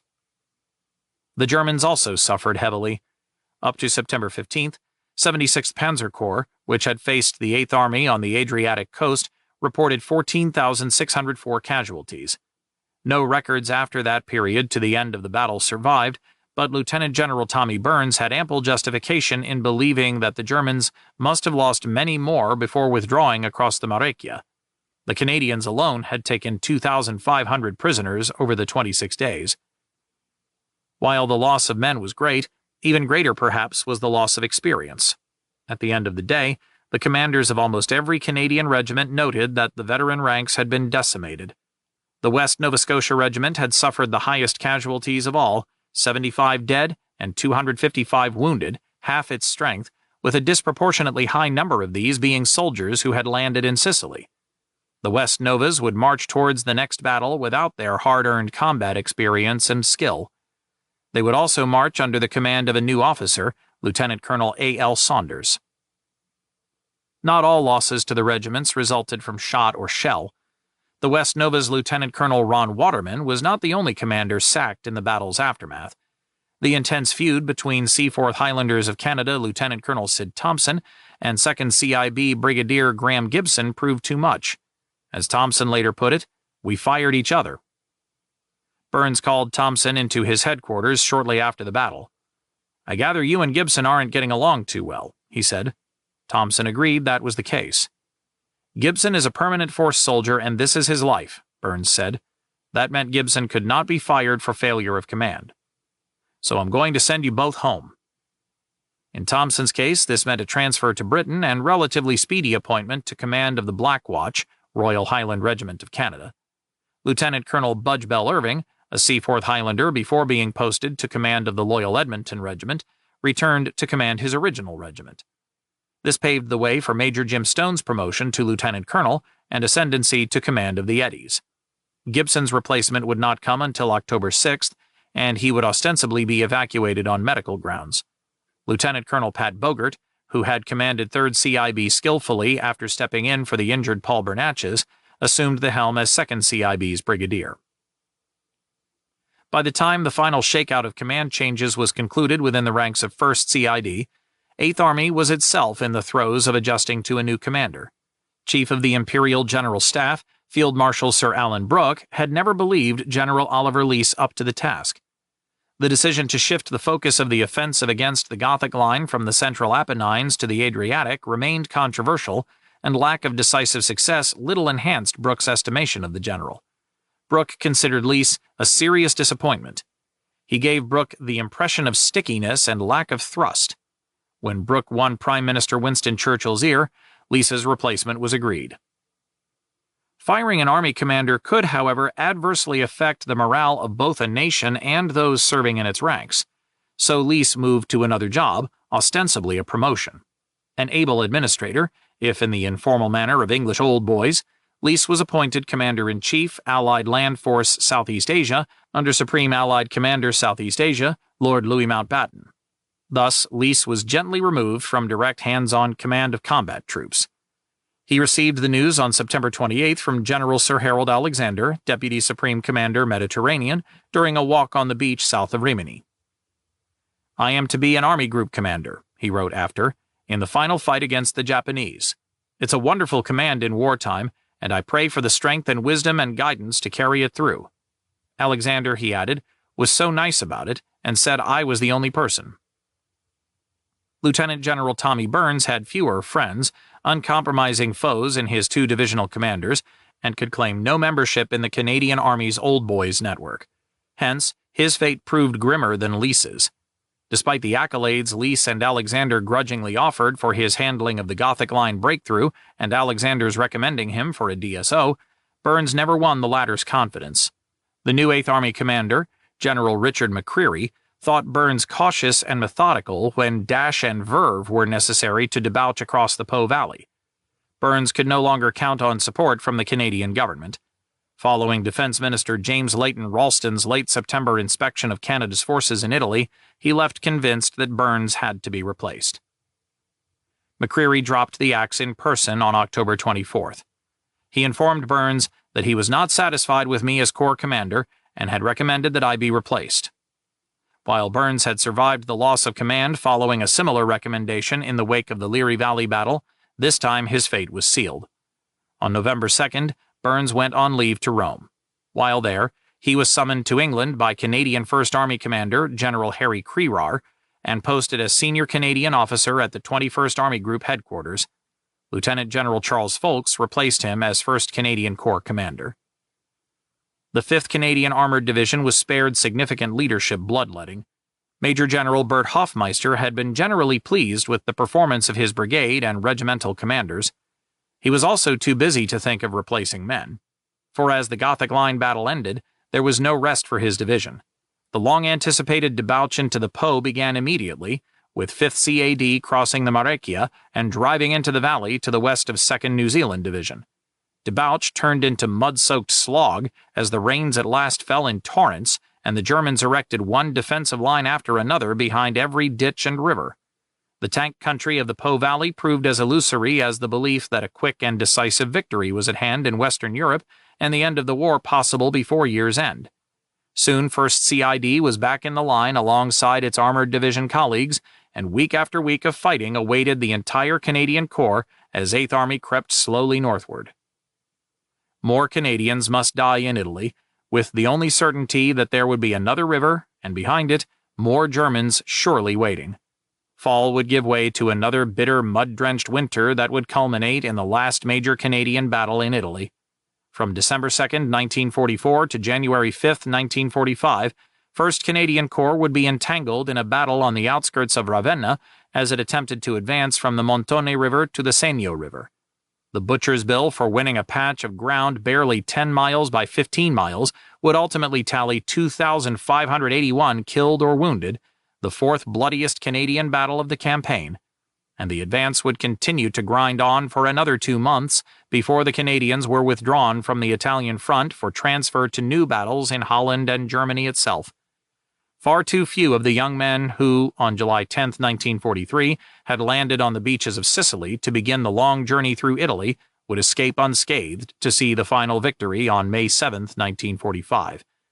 As for Bologna, the tactical target towards which the Allies in Italy had undertaken the great offensive against the Gothic Line, it did not fall until April 21st, less than 3 weeks before the war's end. Epilogue. The Gothic Line in Memory. It's a warm fall day, and I look out across the 1,940 white marble headstones of Commonwealth troops buried at Coriano Ridge War Cemetery. A breeze is rising, and the leaves are shaking out of the trees in a gentle red, orange, yellow rain onto the graves of soldiers who have lain here under Italian soil for more than 55 years. Most were half that number of years in age before they fell during the Gothic Line battle. As has proved the case at every Commonwealth cemetery visited over the last few years, Coriano is well tended. Pretty arrangements of flowers grow around and between the headstones. The sweeps of grass running between the orderly rows of graves and down the entrance concourse are freshly mowed to meticulous perfection. The tilling of the flower beds at times creates small hillocks around the gravestones, which obscure the lowest line of the inscriptions carved in the marble.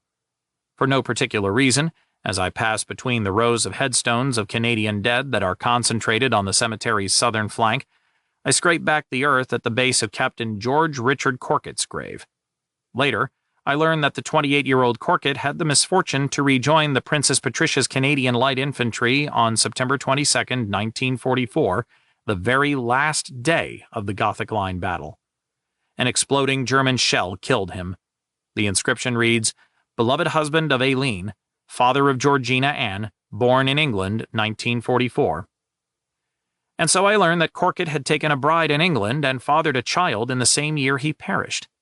Was he able to hold her in his arms after her birth? Or was he already bound for Italy? Or had he already perished on the banks of the Marecchia River?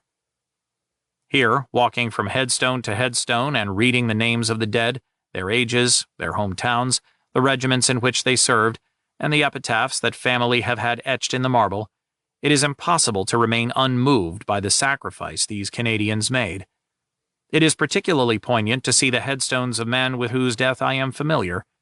There is Major Herbert William Patterson, the Seaforth Highlander officer that Corporal Charles Munro Johnson thought an elderly English gentleman, and who led his company towards San Martino on September 18th with a walking stick in his hand. Patterson was only 41 and hailed from Kelowna, B.C. There is also Captain Jack Burney Smith, who died at San Lorenzo in Strada's Church. He was 30 on September 6, 1944. Nearby is the grave of another Royal Canadian Regiment soldier who died that day, Private Lyle F. Douglas, aged 22. The epitaph on his headstone reads, "To those at home in Winnipeg, he is just away until the daybreak." I have come to Coriano this day with Ovilio Monti, whose home in Coriano was just a short distance south of this cemetery. He insists on being called Monti, rather than Ovilio, or, heavens forbid, Signor Monti. I soon learned that even his children refer to him by his last name.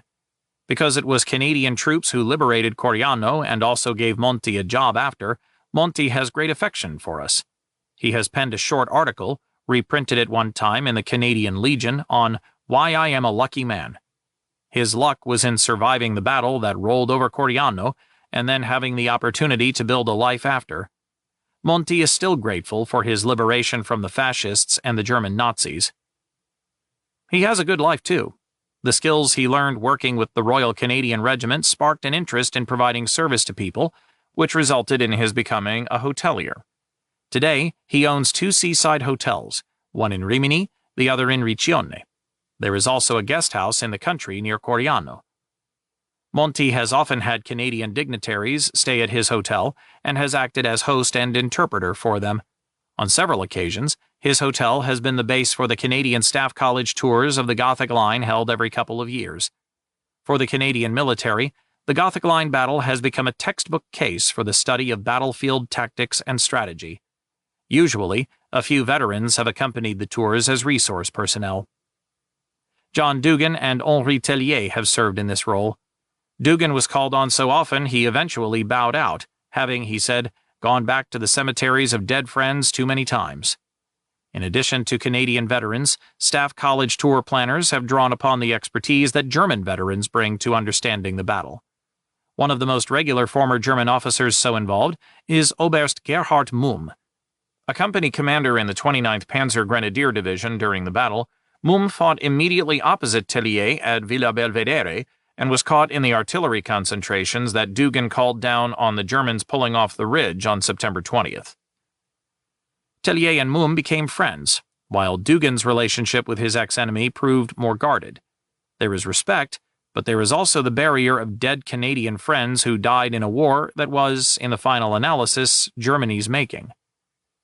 Today, the Italians in the Rimini area have largely forgotten the war. Most were not even born when this land felt the blast of explosions and witnessed the struggle of thousands of soldiers for its mastery. Tourists are today's invaders.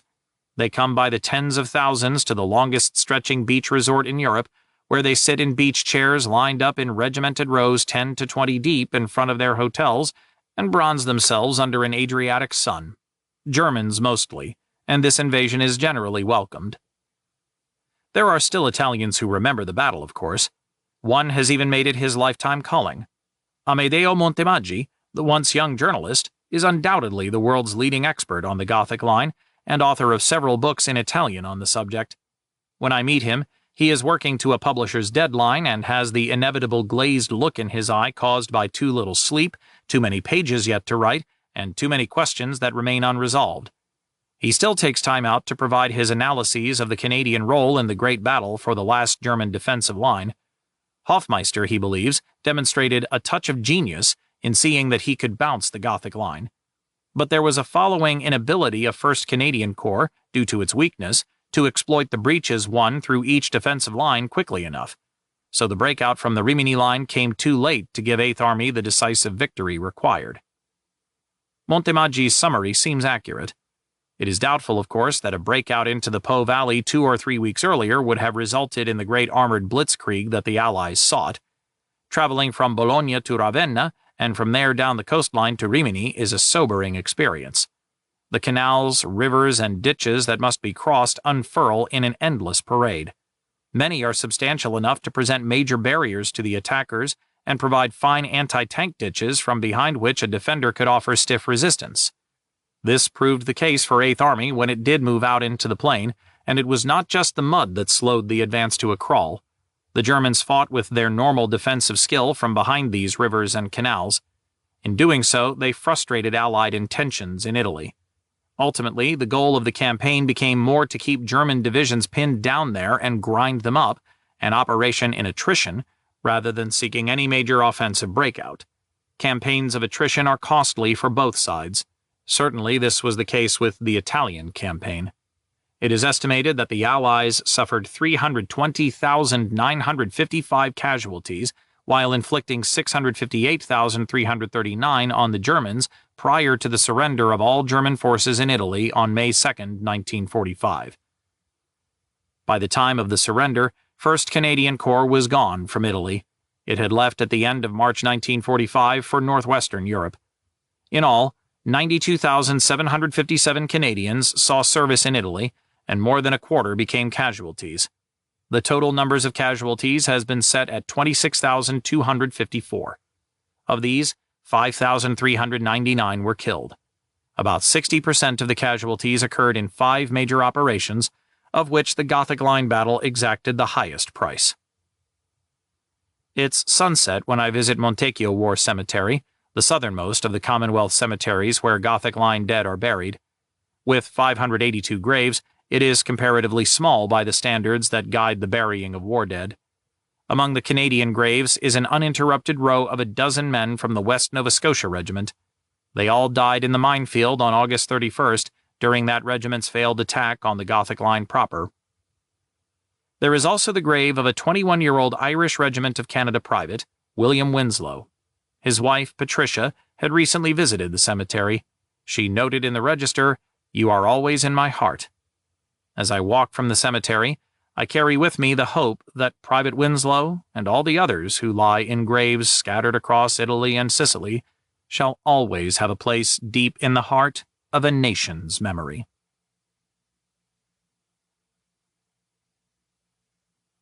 This has been an Audible Inc. production of The Gothic Line, Canada's Month of Hell in World War II Italy. Written by Mark Zelke. Narrated by Mark Ashby. Producer Mike Charzuk. Copyright 2003 by Mark Zelke.